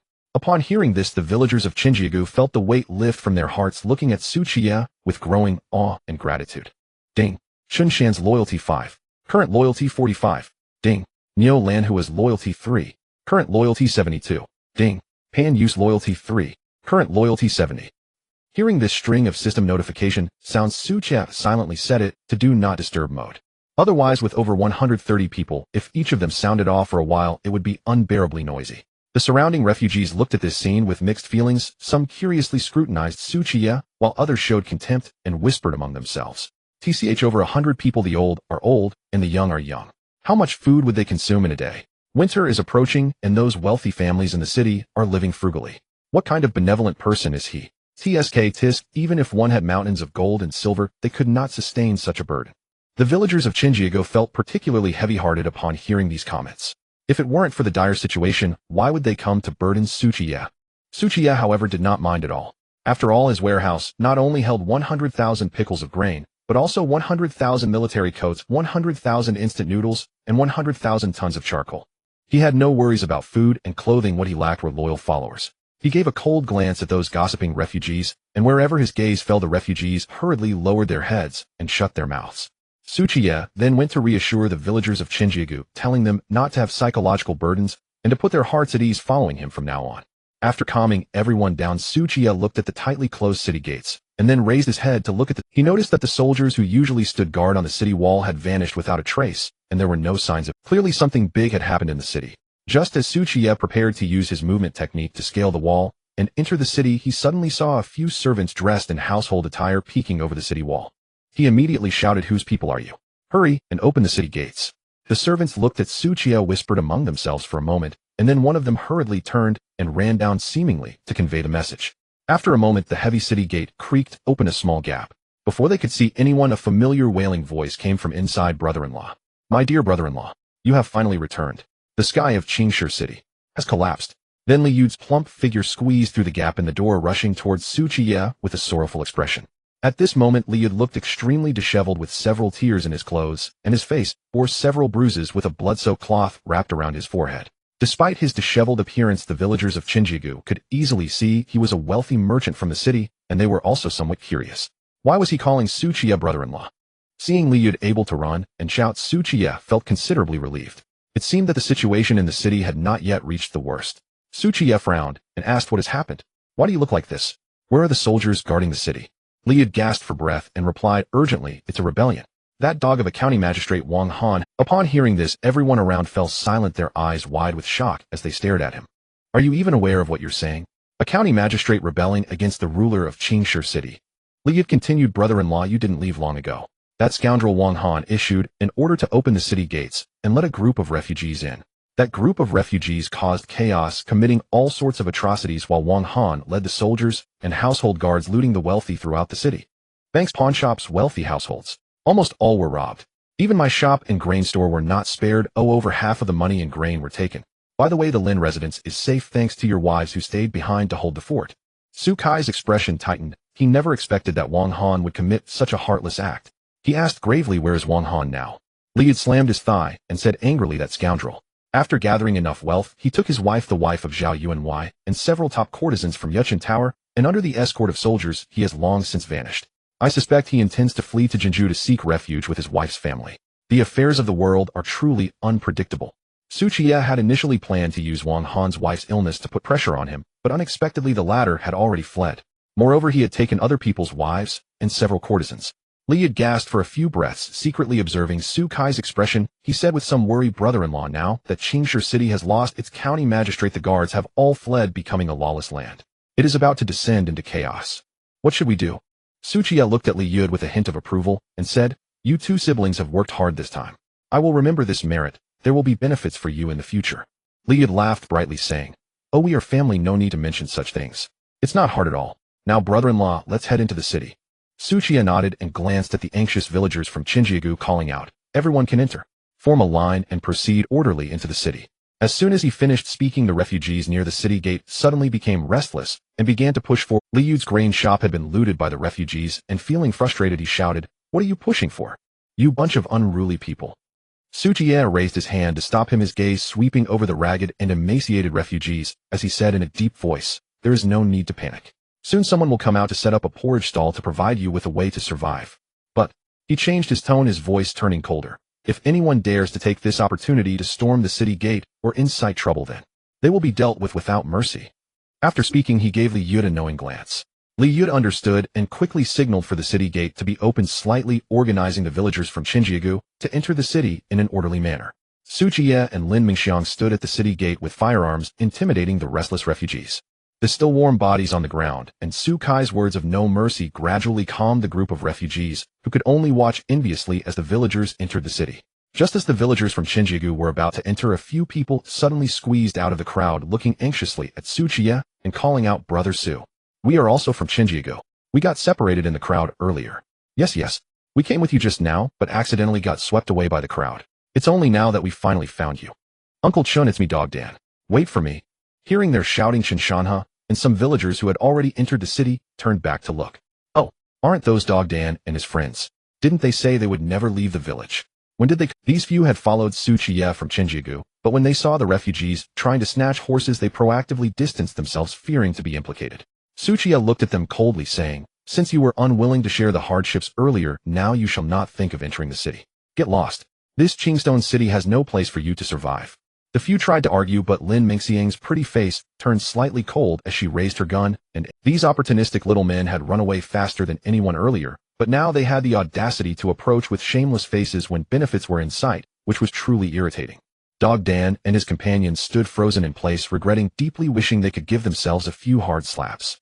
If they hadn't backed down earlier, they could have entered the city with the others. Unfortunately, there are no ifs in this world. In the end, they could only watch helplessly as their fellow villagers slowly entered the city. Boom. The heavy city gate closed with a loud sound in their desperate eyes, as if it had separated two. After entering the city, the villagers from Qinjiagu gathered in the street, looking a bit lost and unsure, all gazing at Qiye, not knowing what to do next. Liu stepped forward and suggested, "Brother-in-law, why not? Let the villagers stay at my residence for now. It should be able to accommodate everyone if we squeeze in a bit."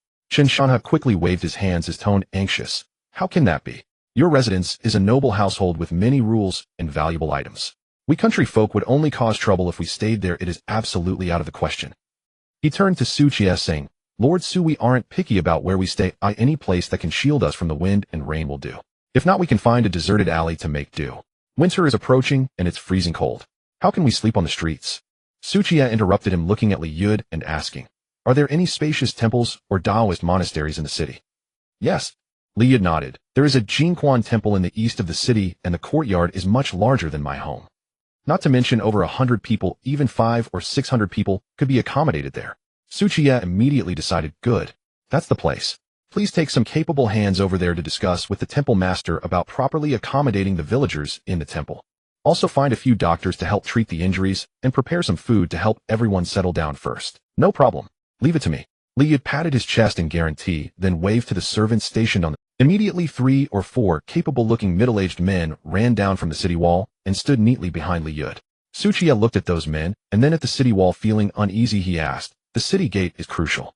Can you trust these people you are leaving behind?" Liu, with a hint of pride in his tone, nodded and said, "Brother-in-law, rest assured. These are my old comrades who have been with me for over 10 years. Each of them has settled in the city with wives and children. They are honest and reliable, absolutely trustworthy." Qiye nodded in acknowledgement, and then turned to Chen Shanha, saying, "Uncle Chen, I have one more thing to." Chen Shanha straightened his back and quickly replied, "Lord Su, you flatter me. It is my duty to assist you. Calling it asking is just putting too much pressure on me." Qiye, not being polite, directly stated, "I know you have a military background and have fought in battles, so I would like to ask you to select a few clever young men from the villagers. Lead them to train simply according to military rules. In the future, they will be needed in the city and outside." Upon hearing this, Chen Shanha's expression became serious, and he lowered his voice. "Lord Su, are you really planning to take this city and establish your own authority?" He didn't dare to mention the word rebellion, and used a more euphemistic expression instead. Qiye looked into his murky eyes and nodded calmly. "Yes, chaos has arrived. Only by possessing certain power can we lead everyone to survive." Chen Shanha took a deep breath and nodded solemnly. "I understand. Good, I will take this matter on. Since I have entrusted my life and property to you, there is no need to hesitate." Seeing that they had discussed enough, Lu Guifeng also helped Lin Dafu to come over. "Young men, we old couple also want to go stay in the temple with the villagers from Qinjiagu. We are all fellow villagers. Staying together would provide mutual support and make it livelier and more comfortable. After all, they came from the village, and if they were really made to stay in a noble household, they would feel somewhat restrained and uncomfortable." Qiye wanted to persuade them a bit more, but Lin Mingxiang gently tugged at his sleeve and said softly, "Su Lang, let them go. After all, they are in the city where they are comfortable, and it's convenient for me to visit them." Seeing her say this, Qiye did not insist any longer and turned to look at Liu beside him. Liu chuckled, "Brother-in-law, don't worry. I will send someone to invite the best doctor in the city. Our Uncle Lin's leg injury is on me." As expected of the city's large grain merchant, Liu had the insight, and Qiye felt increasingly satisfied with him. Qiye nodded, saying, "That's best. You first take the villagers to settle down, and I will go check on Yunyang and the others." Lu Yunyang and the others were currently dealing with the unruly refugees in the city, and Qiye was genuinely concerned. Afterwards, Qiye stood up and advised the villagers of Qinjiagu to rest assured in the city, promising that he would visit them in the evening. Then Liu called his servants and led over 100 people from Qinjiagu to the Jingquan temple in the east. In the crowd, Nyolanhua looked back at Qiye, exclaiming, "I never noticed in the village that Su Lang is so capable. Even the city officials listened to him." Pan Yu nudged her shoulder, teasingly saying, "Wasn't your husband the one who ran off with the grain to become a bandit? This just happens to fulfill you and Su Lang's fate. Don't think I wouldn't dare. If Su Lang likes me, I would keep him warm at night and have a few children with him. It's a pity he doesn't fancy me. Hee, aren't you afraid Yunyang will pull your hair?" Hearing their whispers, Chen Xiaolu felt a lump in her heart for some reason. After glancing at Qiye, she lowered her head and trudged on with a gloomy expression. After watching the villagers leave, Qiye reached out to wrap his arm around Lin Mingxiang's waist, lightly stepping, and the two gracefully leaped onto the roof beside them. Then the two listened to the commotion in the city heading towards the loudest place. On an unknown official road, a large group of soldiers was escorting a luxurious convoy slowly along. The convoy consisted of more than 20 vehicles heavily laden with goods, the wheel tracks deeply embedded several inches into the earth. On either side of the official road, ragged and emaciated refugees merely cast curious glances, but immediately were sternly reprimanded by soldiers on horseback. Cough, cough, cough. From within one of the carriages came the weak, violent coughs of a woman, causing listeners to feel a pang of sympathy. Inside the carriage, thick cloth was used to block the entrances to prevent the cold wind from entering, while a pot of warm charcoal was burning in the middle. A delicate maid took down a small copper kettle from the charcoal pot, brewed a bowl of honey as thick as amber, and brought it to the soft couch beside her. "Madam, this is excellent honey. It will soothe your throat."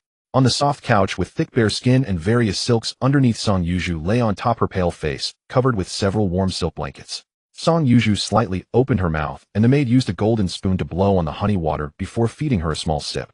After drinking the honey, Song Yuju's pale complexion improved a bit, her weak voice saying, "Linger, you've worked hard taking care of me all the way. It's my fortune to serve, madam, but I feel wronged for you. If only young Master Su could check your health again, you would be better off. But the master insisted you travel while ill, and even brought those unsavory women." Song Yuju slowly closed her eyes, her tone filled with resignation. "That's how it is for women. You marry a chicken, you follow the chicken. You marry a dog, you follow the dog. It's my own fault." Saying this, she took out a warm silk pouch from her bosom, feeling the capsule inside, and a meaningful smile appeared on her lips. The maid, though puzzled, did not ask further, fearing to disturb her mistress' rest. In the carriage behind, another extravagant scene unfolded. Wang Han lay leisurely on a low couch with a plump, mature woman in his arms, the lady of the Zhao family, who was gently feeding him grapes with her delicate fingers. On his right was a charming young woman, the top courtesan of Yechen Tower, Xiao Lanhua, softly singing opera.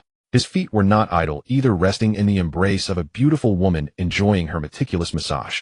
After carefully peeling a grape, the Zhao lady gently placed it into Wang Han's mouth, softly saying, "Wang Lang, when we reach Jinju, we will be counting on you." Wang Han slightly lowered his head, and Xiao Lanhua quickly reached out to catch the grape seed he spat out. After spitting out the grape seed, Wang Han's hands wandered freely, laughing, "Madam, don't worry. Just this haul of silver is enough for us to not worry about food and clothing for our next life. However, Jinju is Lady San's family home. If we get there, we might be in for some trouble." Wang Han confidently replied, "When we reach Jinju, I will first settle you outside, and then send that sickly one back to her family. At that time, looking at the severely ill Song Yuju, they will surely be in a flurry to get her treated, and they won't have the time to worry about other trivial matters. After a few months, when Song Yuju is dead, I will take you down south, and we will live a carefree life like immortals there in the future." This is why Wang Han is unwilling to stay a few more days for Qiye to completely cure Song Yuju. He only wanted to send the half-dead Song Yuju back to Jinju, preferably to let her die in her family home, so that everything would have nothing to do with him.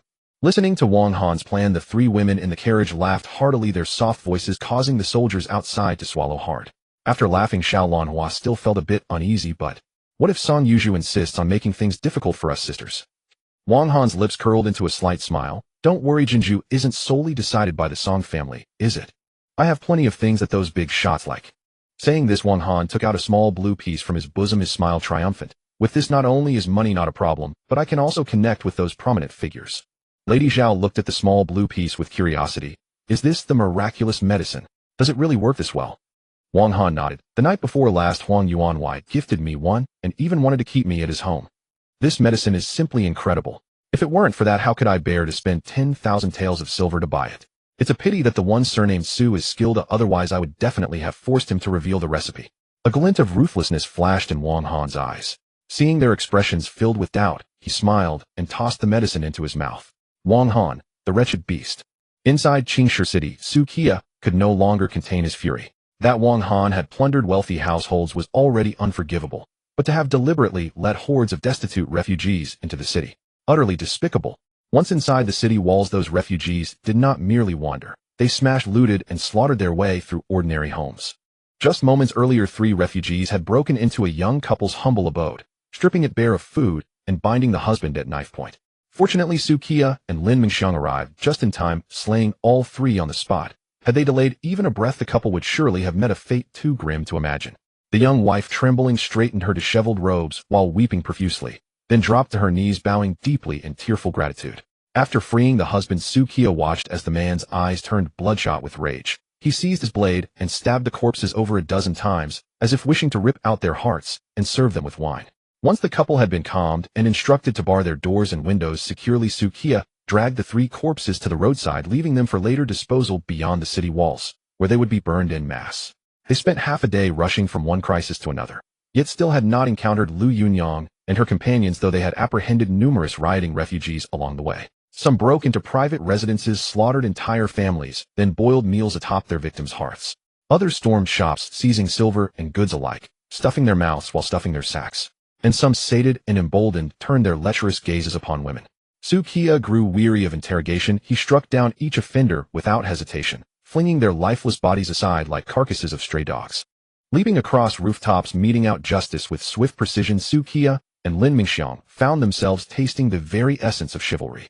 Wherever they appeared, survivors fell to their knees in reverent thanks, bowing until their foreheads touched the earth. To each, Qiye and Lin Mingxiang offered only a serene, unhurried nod, then cast the corpses aside and sped onward without pause. As they raced tirelessly across the city, the chaos gradually receded. Then, drawn by sudden clamor, they bounded onto rooftops and beheld from above a heart-stopping scene.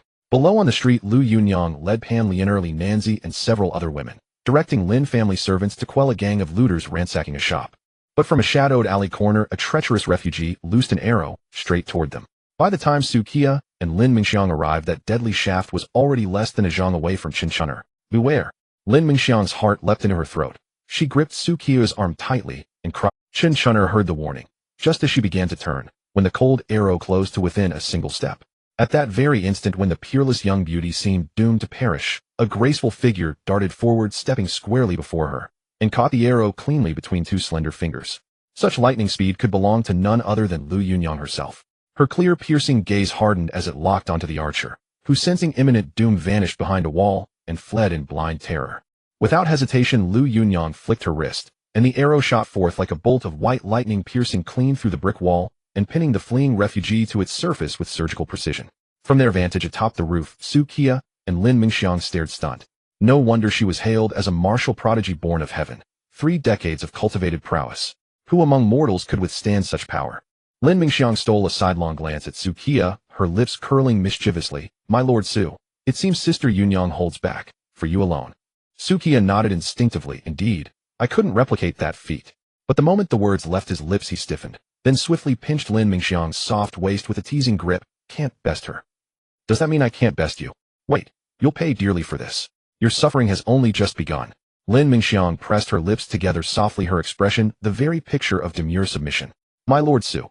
Below, Liu Yunyang, Pan Lianerli, Nanzi, Qinchun'er, and Lady Lin with her daughter all looked up, waving eagerly upon spotting the pair atop the roof. Qiye gently guided Lin Mingxiang downward. Together they descended with effortless grace, his bearing noble and commanding, hers radiant and exquisite, like celestial lovers sprung from the pages of ancient romance.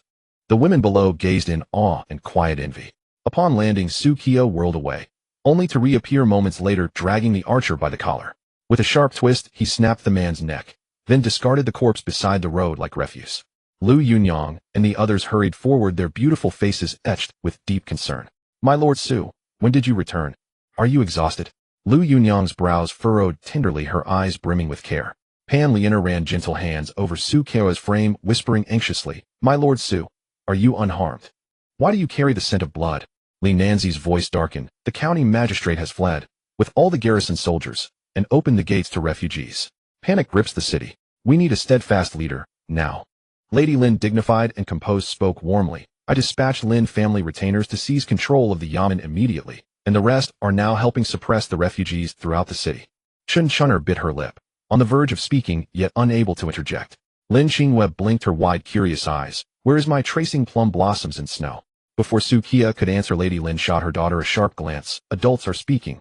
What business has a child interrupting?